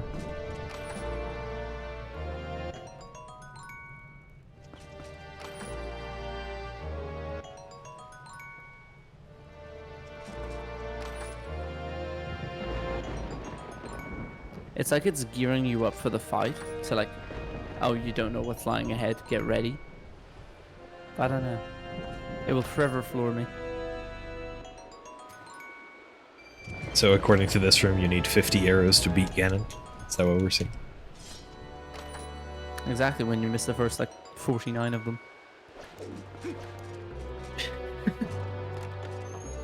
Gearing you up with a singular green rupee, exactly. Yeah, you have to open every chest. Yep, I have now opened every chest in the game. I've completed the entire map. I've collected all of the fish, and I've done a bunch of side quests. Gotten all the pose, gotten all the bugs, got every small key. You name it. We didn't blow up every rock, but we did pretty much everything up to that.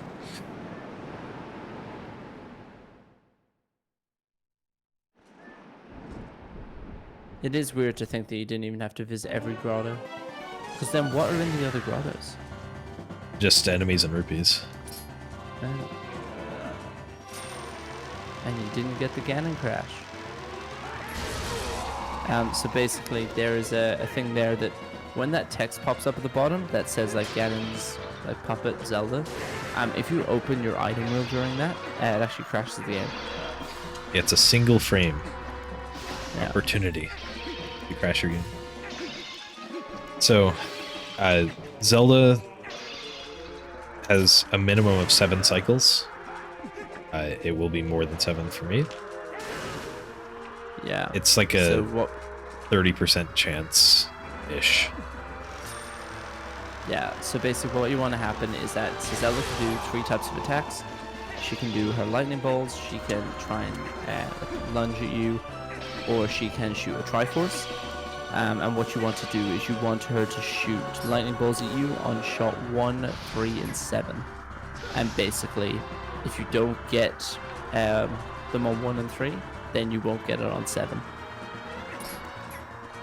So best you can get now is 8, and then it kind of rolls from there.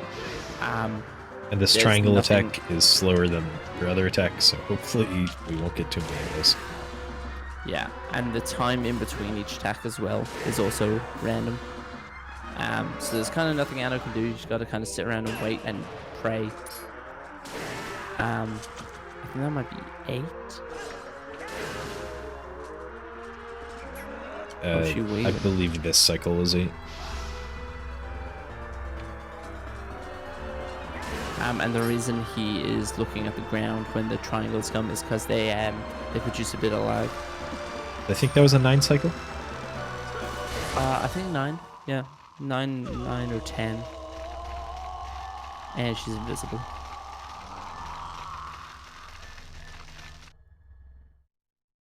And now we've just got Beast Ganon, Horseback Ganon, and Ganon as is. So on the on the Beast section, we can claw shot. We can claw shot. We can bow I and suppose we arrow him. could try to claw shot him. I don't know what it Could would do. try to claw shot him. And yeah, so we want to bow and arrow him and then hit him with a mortal draw. And then when he comes down the second time, we want to bow and arrow him and then hit him. We want to drink our rare chew jelly or fairy tears, whichever we have, and then mortal draw him again, and that will 2-cycle him. So exactly as Anno just did there. Really quick fight there. Really quick fight. I don't think you have an extra rare I chew do. jelly or anything. You do? Yep. Cool. So what you're able to do now, because he has an extra rare chew jelly, is that during horseback, do the exact same thing basically. So Zelda will shoot horseback Ganon once. He'll spin attack Ganon, and then on the second time over, he'll drink some rare chew jelly, which will allow him to 2-cycle. The worst Zelda RNG you can get, it just keeps going. I think the record is like 15. The record 16 is or something. 17. 17. Yeah, I think the worst I've gotten myself is 14. I think the worst I've gotten is only 13. Yeah, like more times than not, 9 is the worst that you'll get. But yeah.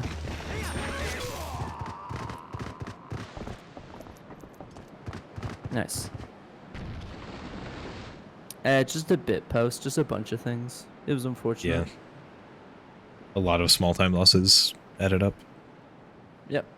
But if everything goes correctly, we should be looking at what, a 3.5 minute PB? Right around there, yeah. Yep. A little less than 3.5. So actually, a cool thing about the German version is that you don't need to skip through the file text. We can just let him just kind of monologue as he wants. I forgot to do the funny thing. Sorry, guys. You forgot to leave it up. Yeah. Yeah, just hundo muscle memory.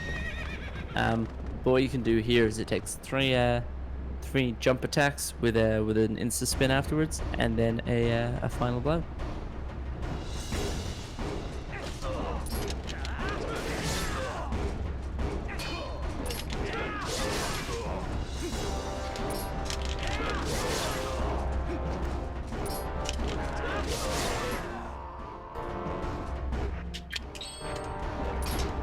And it's mandatory to And that's put on time the for arm me. boots, and that's time. 8:44, 450. 52. 8:44.52. A new world record by 3 minutes and 16 seconds. GG. First GG. ever sub 8:45. That's awesome. To do that in a marathon's crazy. Thanks for the GGs, guys. That was a pretty good run. Yeah, smashed it. And GG to JD as well for keeping it going. Both of you did, yeah, super well. Very difficult category, lot to it. Yeah, that's huge.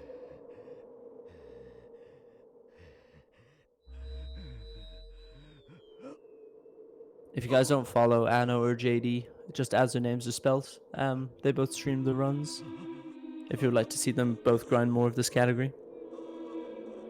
I won't be doing that much more of this category, but I run pretty much every Or any category of category. this game. Yeah.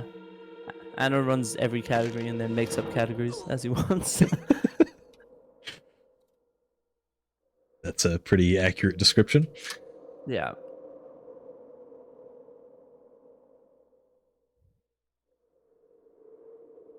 But no, that's huge. New world record by 2 minutes. That was a pretty good run. Exactly. Anna, what is your favorite category? It's hard to say.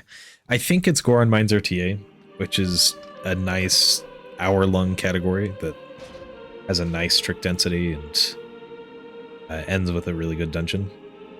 But there are a lot of good categories out there. Yeah, my favorite's definitely Hundo. Is JD's audio good to swap too? After I run up the Yes. hill Yeah, it is. with Iron Boots. Let's get that first. Yeah. After he runs up the hill, then we can swap audios. Yeah, my favorite's definitely Hundo. I've been grinding it for like 5 or 6 months now. Yeah, I love Hundo.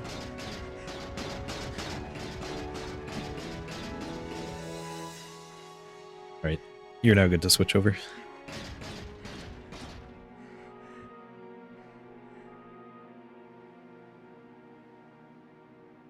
What's some cool made-up categories from JD? I know This one one? was the one. Yeah, well, JD made Hundo Plus. I also made Jotwad. Yeah, jump off the watchtower and die. I would say those are my two, probably. I don't know if I've made any others. You made those ones. Did you make Bay RTA? No, Bay RTA wasn't my creation. Let's see, what have I Pirate made? RTA? I don't think I've made any categories that are on the leaderboard currently. Yeah, you've made a lot of categories that you've just ran for fun, like your Like- America RTA. Well, USA % wasn't even my creation. That was something I stole from someone else. But I made something like all signs. There are 44 signs in the game, which we recently discovered there's a 45th. And that kind of invalidated all of my runs. So we'd have to go through the entire game. There's also like Melted Postman RTA, which is a funny visual glitch that you can get. I didn't make the category, but I made the route for something that hasn't been run by anyone yet, which is low transforms, which is That's a cool category. it's a really, really interesting challenge. We can beat the game in 4 transforms. We just didn't realize it was there, Sultas. Yeah, So- yeah. Low transforms is an awesome category.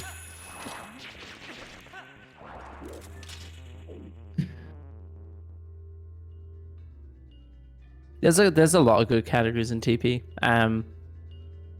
Yeah, there's like 4 main boards. So in the past couple of months, there's also been glitchless got added. We didn't really have a glitchless category. We had well, we had bug limit, which is based off of Japanese rule set.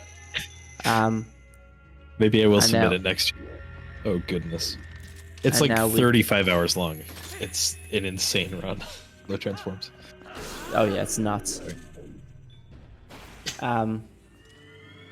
Yeah, we've got no save and quits a cool category. Yeah, any percent all dungeons, just the standard Zelda ones. And we have a really active community. So Yeah, lots of people that are doing runs. yeah. There's a massive grind at the moment going on around people doing like individual level grinding. So like grinding dungeons to get them done as quick as possible. Someone beat like all the Snow Peak, or sorry, like the any percent of Snow Peak within 7 minutes. Like there's a lot of stuff going on at the moment. As I said, Anno grinds everything. JD grinds many things. I grind Hundo mostly, and maybe someday Hundo Plus. Yep. There And- is a low percent category which I'll be running on New Year's in 3 days. Yeah, which will take about 14 extra- hours. an extra 5.5 hours than today's run.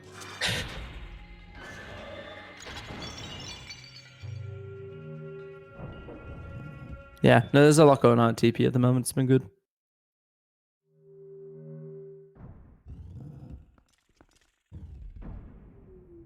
JD looks like he's getting into Zant Usurpator. Maybe another record. There could be 2 records in 3 days. That would require some incredible luck, but it is possible. I believe.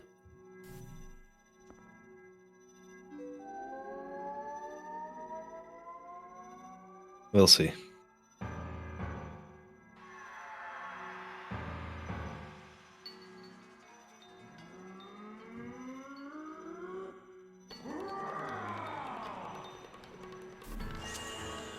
I think that is the thing about like a marathon for games this length. It's like it's not always easy to finish out runs, and by doing a showcase of it, you are forced to kind of complete a no reset. So you'd be amazed how much people can PB. Yeah.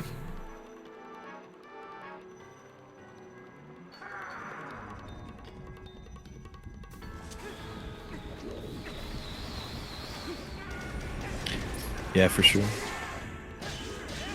Who's your favorite character? My favorite character in Twilight Princess is Link. I think that's such an easy answer. I've got to go something else.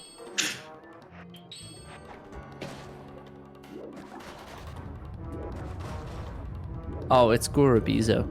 You would never expect someone to say Link, honestly. No, not Gorobizo. What's the name of Shish Goron? The dude who sent you off on the Springwater game. Oh, I have no idea what that Goron's name is. I know I the call other him two. Yeah, I call him Shish Goron because it sounds like he screams it when you play the minigame. You know what? I have time during these credits. I'll look it up. Thank you. I'm expecting TGD to know. Surely it was in the icon pack.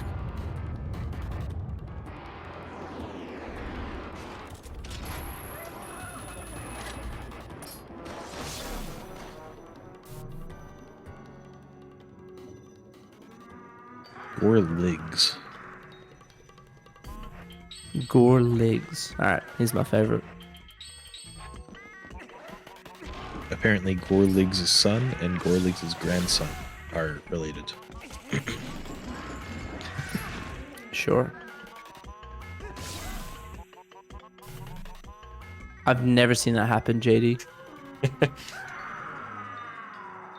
That Oh, might have. did I think Zant that's land happened to on me him? before. Zant landed on him. It's impressive.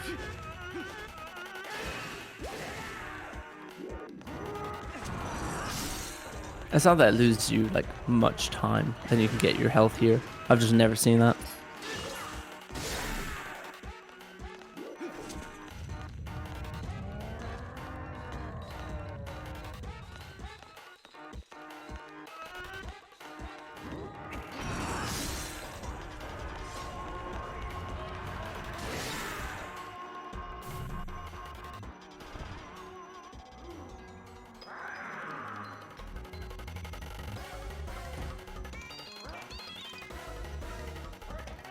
TP Yeah, I icon would pack say- is really good. I recommend it. Yeah. TG did a good job with it. I would say for anyone who does consider speedrunning this game, there's a lot of time and effort that's been put into the zeldaspeedruns.com page for TP. So we like to keep it fairly up to date. So it should have all the up to date routes and strats and like reference videos on how to do things. So yeah, zeldaspeedruns.com/TP is basically like a whatever you need to know about TP. And then also there's the community Discord, which is pretty active. But a lot of time and effort has gone into making sure that the ZSR is up to date. Yep.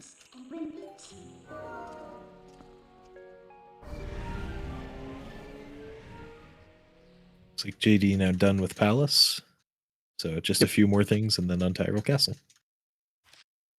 Yep, gotta go talk to the Goron, get the really cool chest and the really not so cool chest.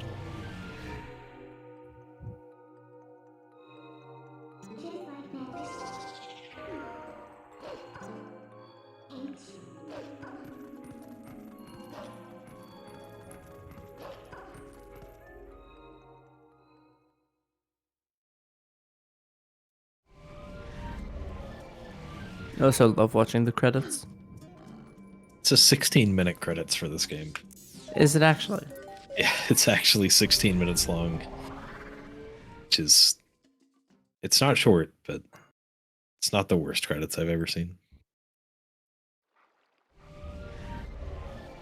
I will be back in just a sec. I just gotta do something before JD goes into Hyrule.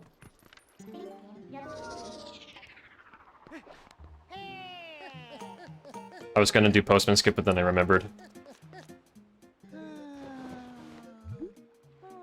Oh wait, I need to go to Kakariko. Yeah, you need to show the skybook to Shad. I'm being stupid.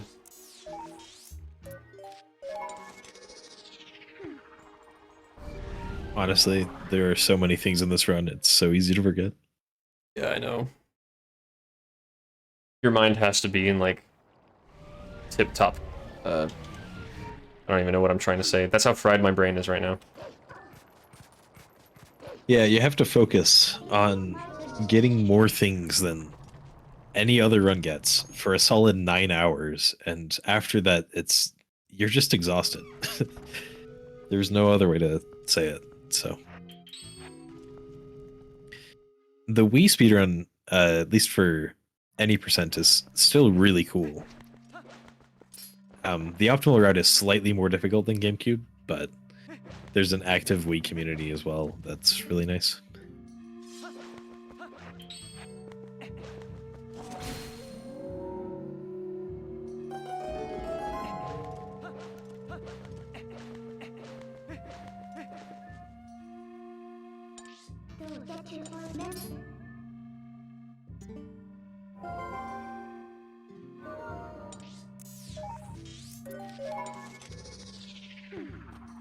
Shoutouts to the programming support group for their programming support. Good old redundant credits.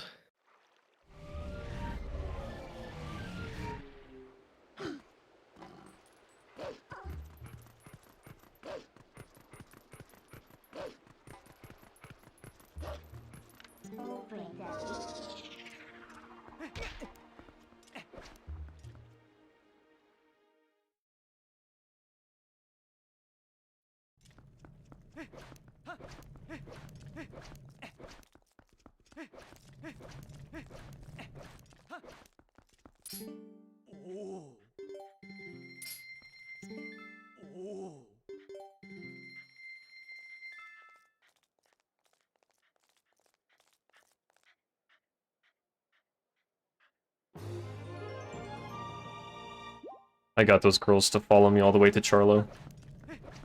Nice.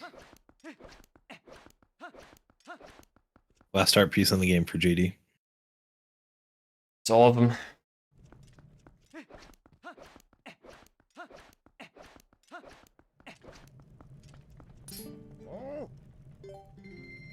Have fun with the Kelvasa. Thanks. Better keep it warm. How much did we time it to be? Like 50 seconds? 30 seconds. 30 seconds? Yeah, Is it's it only really 30. low? Before the hot spring water goes cold. Yeah. So we actually pretty much legitimately can't do anything between getting the hot spring water and the Goron. We No, just pretty have to much go not. straight there. It's kind of weird. Considering we were told 3 minutes, but I guess not. Yeah, I think the 3 minutes is the hot spring water barrel that you bring to the Goron, or something like that. That would make more sense.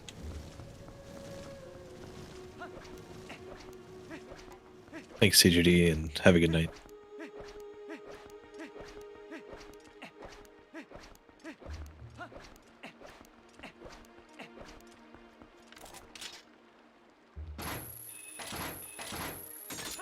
I don't know how much of a delay I'm on, but JD is now getting the best chest in the game. You're right. There is no greater chest. I am back. Hi, back. Hello. Would I be able to hop off just because I've got some stuff to do here? Is that all good for the last 30 odd? Yeah, I could. I'll stay in here and I can take over for some commentary. Awesome. Thank you for that. I appreciate GG both of you. I just got to do some stuff today. Thank you, T-Bag. That's 9 hours is a lot to ask. And so being able to just sacrifice a day and come out to commentate is something I'm very grateful for. Yeah, thank you, T-Bag. That's all right. No, I appreciate you guys asking me. I had a lot of fun with it. I think I learned a lot about the game as well, like the lack of barrier skips. So yeah, no, it was good fun. I'd be keen if you guys ever do another one. All right. Well, Right. good luck on the rest of the run, JD. And I'll catch you guys soon. And thank you to chat and RRLAT and all that. Yeah, thanks for having us. And enjoy the rest of your day, T-Bag. Thanks. See you.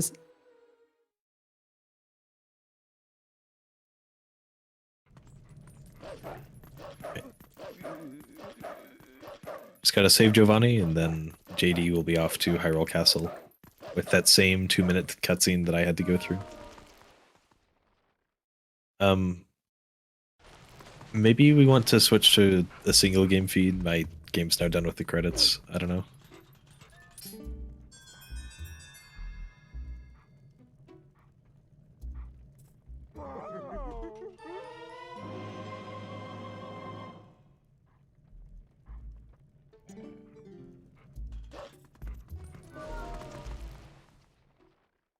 So, JD got fairy tears at the end of Cave of Ordeals, and he got fairy tears from Giovanni there. So that's where we get the 2 fairy tears that we use on the final fight against Ganondorf. We have nothing else in our bottles unless we somehow manage to get through Cave of Ordeals without using the milk, which is very difficult.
Feral Castle is about a 24-minute dungeon, so JD should be able to finish just under estimate if everything goes well. You got this, JD. Well, I don't see Koro anywhere in this dungeon, so I'll probably be okay. Yeah, it's been a long run. Lots of small things. It's alright. Fortunately, Koro is not one of the friends we made along the way, so won't be showing up during that cutscene. He's one of the enemies we made along the way.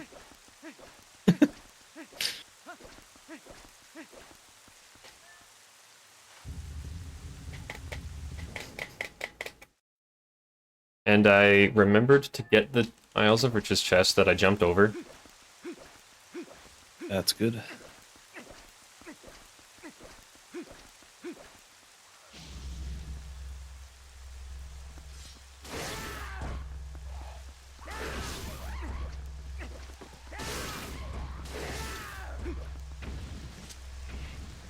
Right, yeah, we use Great Spin to make this barrier quicker.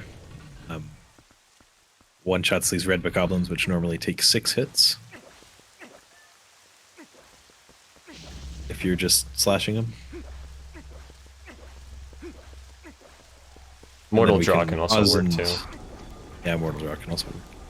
They do the same amount of damage, right? Yeah, they do.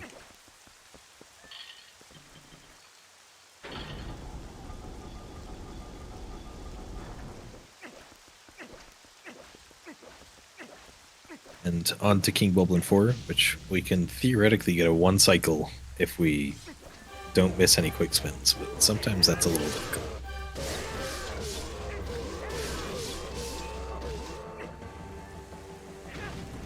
Wouldn't it be nice? It sure would be. Ooh, took a little bit of damage there. That should be fine. Just might have to be careful on the Aralphus later in the dungeon.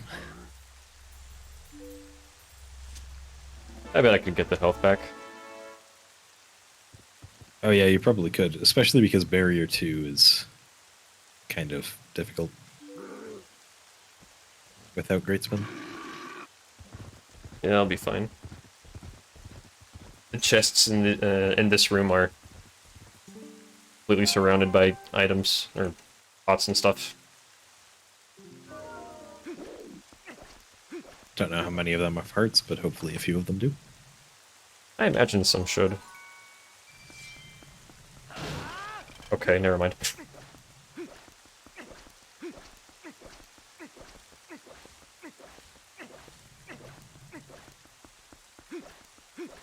What's the point of having barrels if there's nothing in them?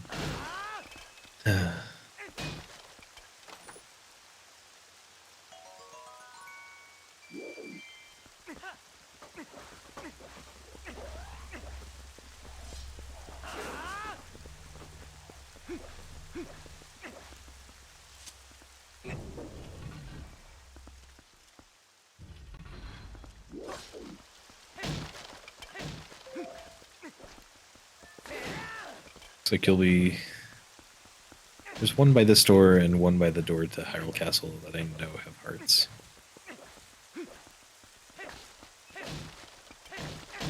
But you might have to use Mortal Jaw or maybe Bomb Arrows. Dang, so close.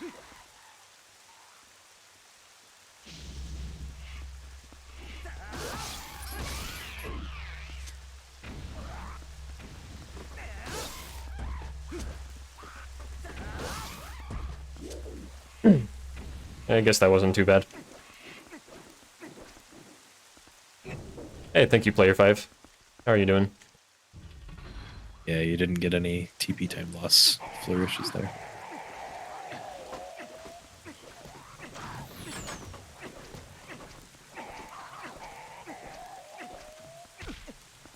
Nice bonk.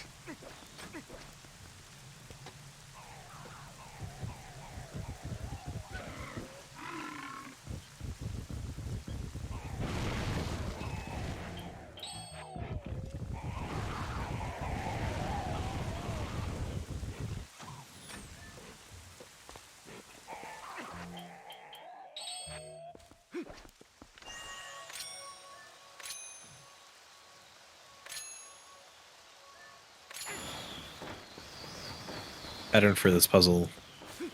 Casually, there's just a plaque on the floor that says the solution.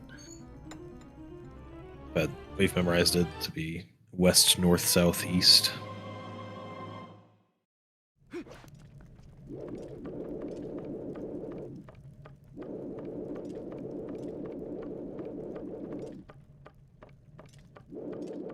The nice thing about Hyrule Castle,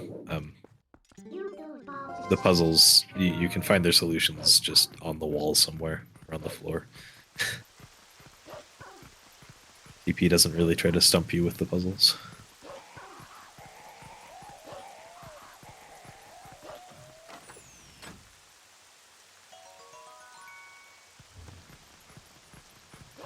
Our way to the single, well, probably past the single yellow chest by the time this gets on the stream.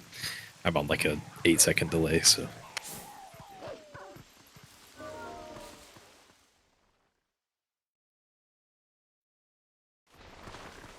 Now the graveyard. We just need to get a few chests and use the lantern to clear up the rain, then do an LJA to get to the small key. Did you know about this little time saver here?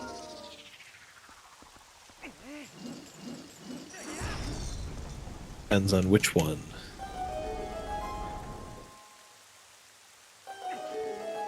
Just using the ball and chain, or? Oh no, I didn't know about that one. Being directly above the switch. It's really neat. At least it looks like it saves time. I haven't timed anything. I imagine it does, because sometimes getting to that switch can be awkward.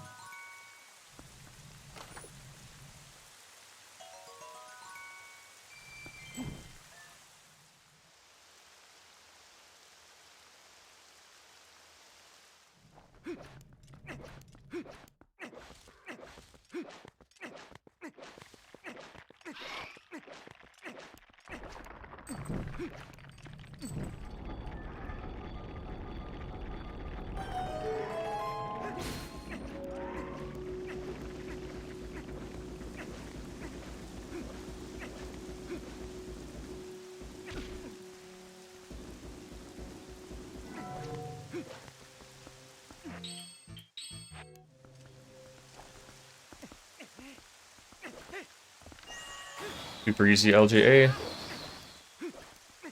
Oh, you do it that way. Interesting. Yeah, you don't have to target anything at all. You just throw it. Yeah, I always take the statue to the other side and LGA to the top of it. Oh, okay, I see. Just different ways of doing it. Oh, wait. I got the side hop, very cool. Nice, GG. I'm catching up. Yep, you'll get me. Good luck.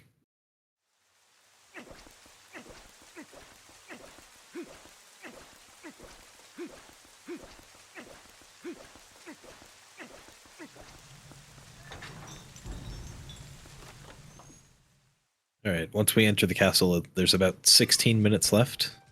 At least that's about what I did. Good luck on double Dark Knot skip. Thank you.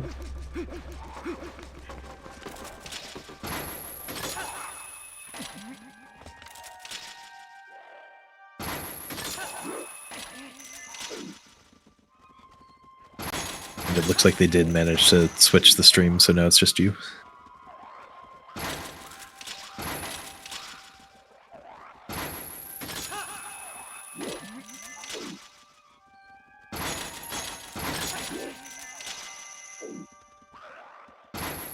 That wasn't too bad. No way. That's cool.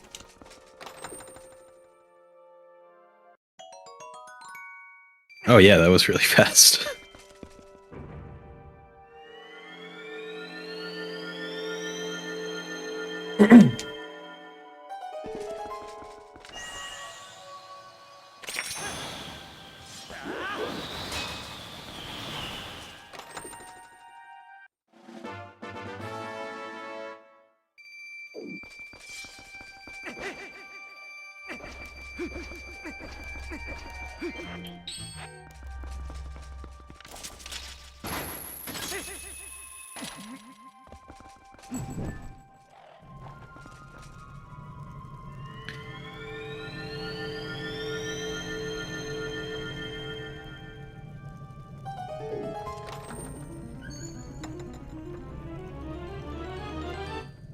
Just a little bit of lantern oil left. Should be enough for the puzzle in a few rooms.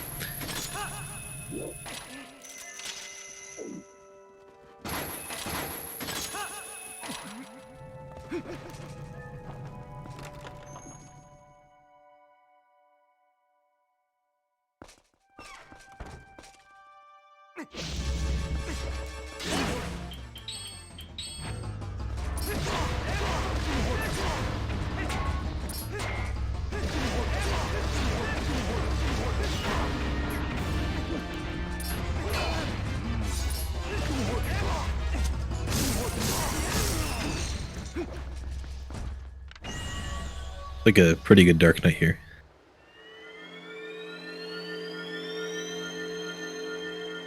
Yeah, that was textbook.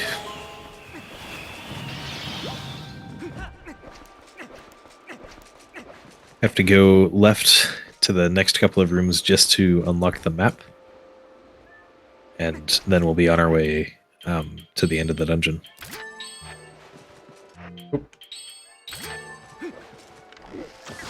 Remember to not mortal draw the Alphas. Of course. Thank you.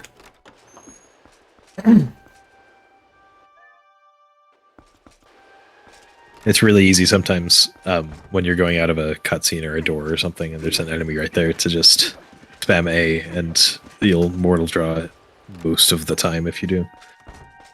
Classic freezered. Yeah, mortal drawing a freezered. It's Very effective not as tool. fun as it might sound.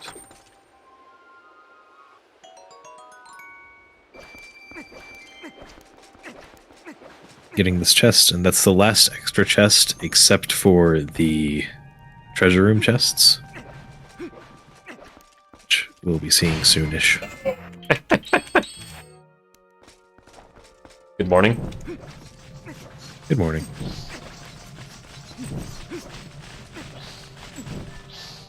It's gonna take some of my rupees, that's for sure. Well, I avoided in the spinner part of the tower, and Oh, okay. I still ended up with extra rupees in the cannon fight, so you should be fine.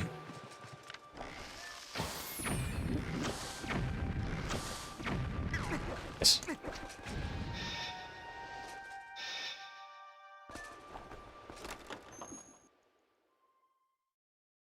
What's my health at?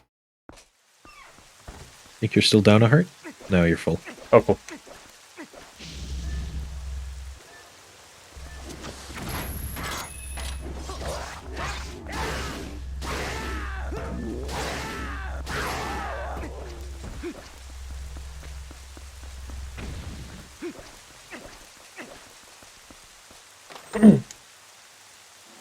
Pretty solid fight. Looked like you missed one quick spin, but got all the rest. You just kind of adjust the shield bashing to be earlier. It's a solid Aralphus. Thanks.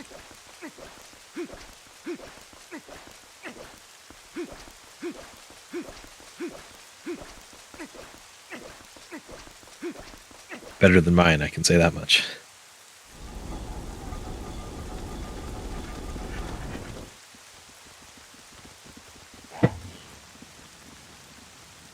Now the friends we made along the way, coming by to say hi and shoot some guys for us.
The good thing you still have great spin for this tower room.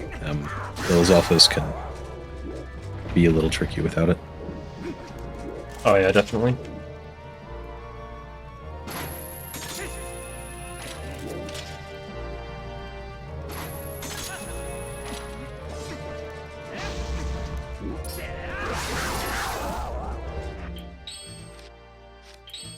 Read about the ball and chain. Sometimes you just want that good literature. The Morgenstern.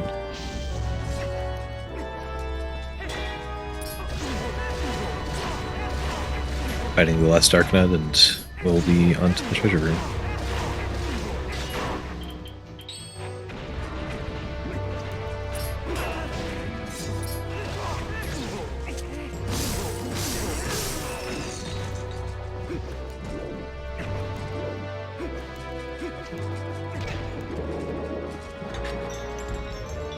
For a second, I was like, I do have the key, right? Yeah, you got it.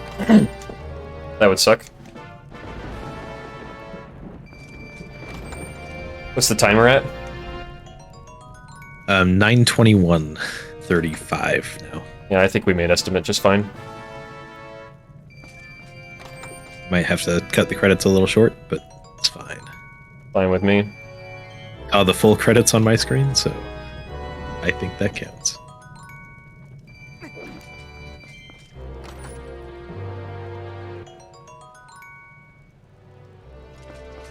The final fight lasts right around 5 minutes, depending on Zelda RNG. Let's see what it was in my run. I have to scroll through a lot of splits to get there. And a 5:46. Yeah, 5:46 fight.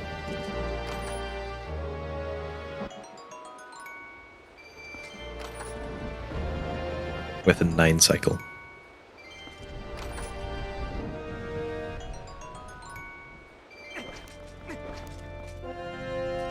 Oh man, I took the left door. Oh no. We didn't even mention that through the whole run. Taking the left door instead of the right loses a little bit of time. Just slower animations. What was it, like 20 frames? I want to say it was like maybe 11 frames or something. 20 feels high, so probably a little less than that. I remember it being know. like a third of a second. So maybe 10 frames, I don't know. Yeah. Some amount of time. Unless you're playing the Wii version. On the Wii version, the left door is faster by whatever that amount is. And I have all 100 arrows that I need for Ganon. Oh man, I started with 89 and I was worrying. Dang, it's a miracle you made it.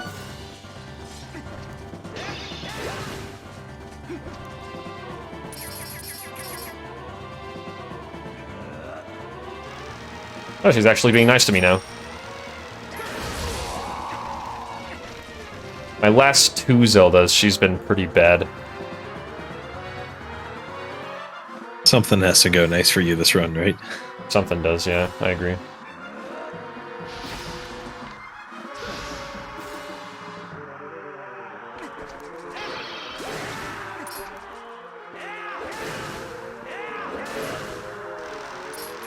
Okay, Nice cool. Doritos here. Thank you, Zelda. We could get a 7 cycle.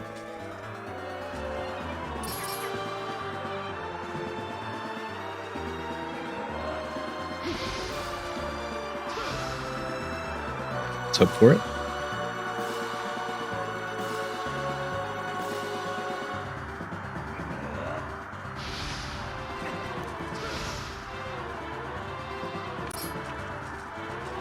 That was 5.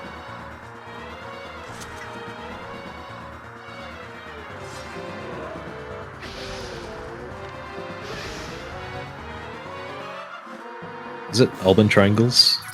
Not quite all of them. Actually, maybe, yeah. There might have been like 1 dive attack, I don't remember. But definitely mostly triangles. Okay. Triangles don't lose much time with the dive attacks, but they do lose a little. I think that was the 7th cycle. Hopefully we're getting an 8. Hopefully. Okay. A slow 8. Nice. I'll take it. Better than a 12. Probably about as fast as my 9. I think I just had one swoop, and the rest were triangles.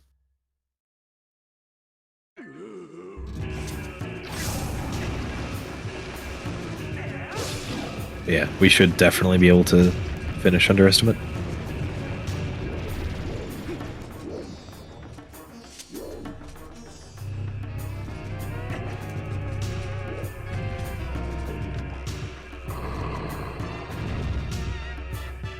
I don't even know how I started the final fight with only 89 arrows. Treasure room gives us 50. I must have just used a ton earlier in the run.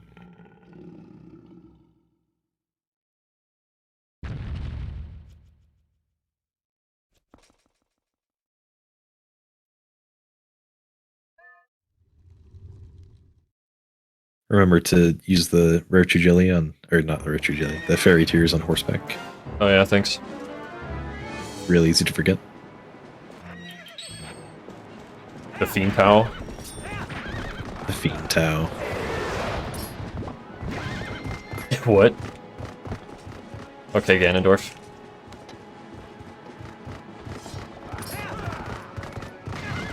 Okay, Ganondorf. For a second, I thought he didn't even knock you off that first time. It's awfully aggressive right now.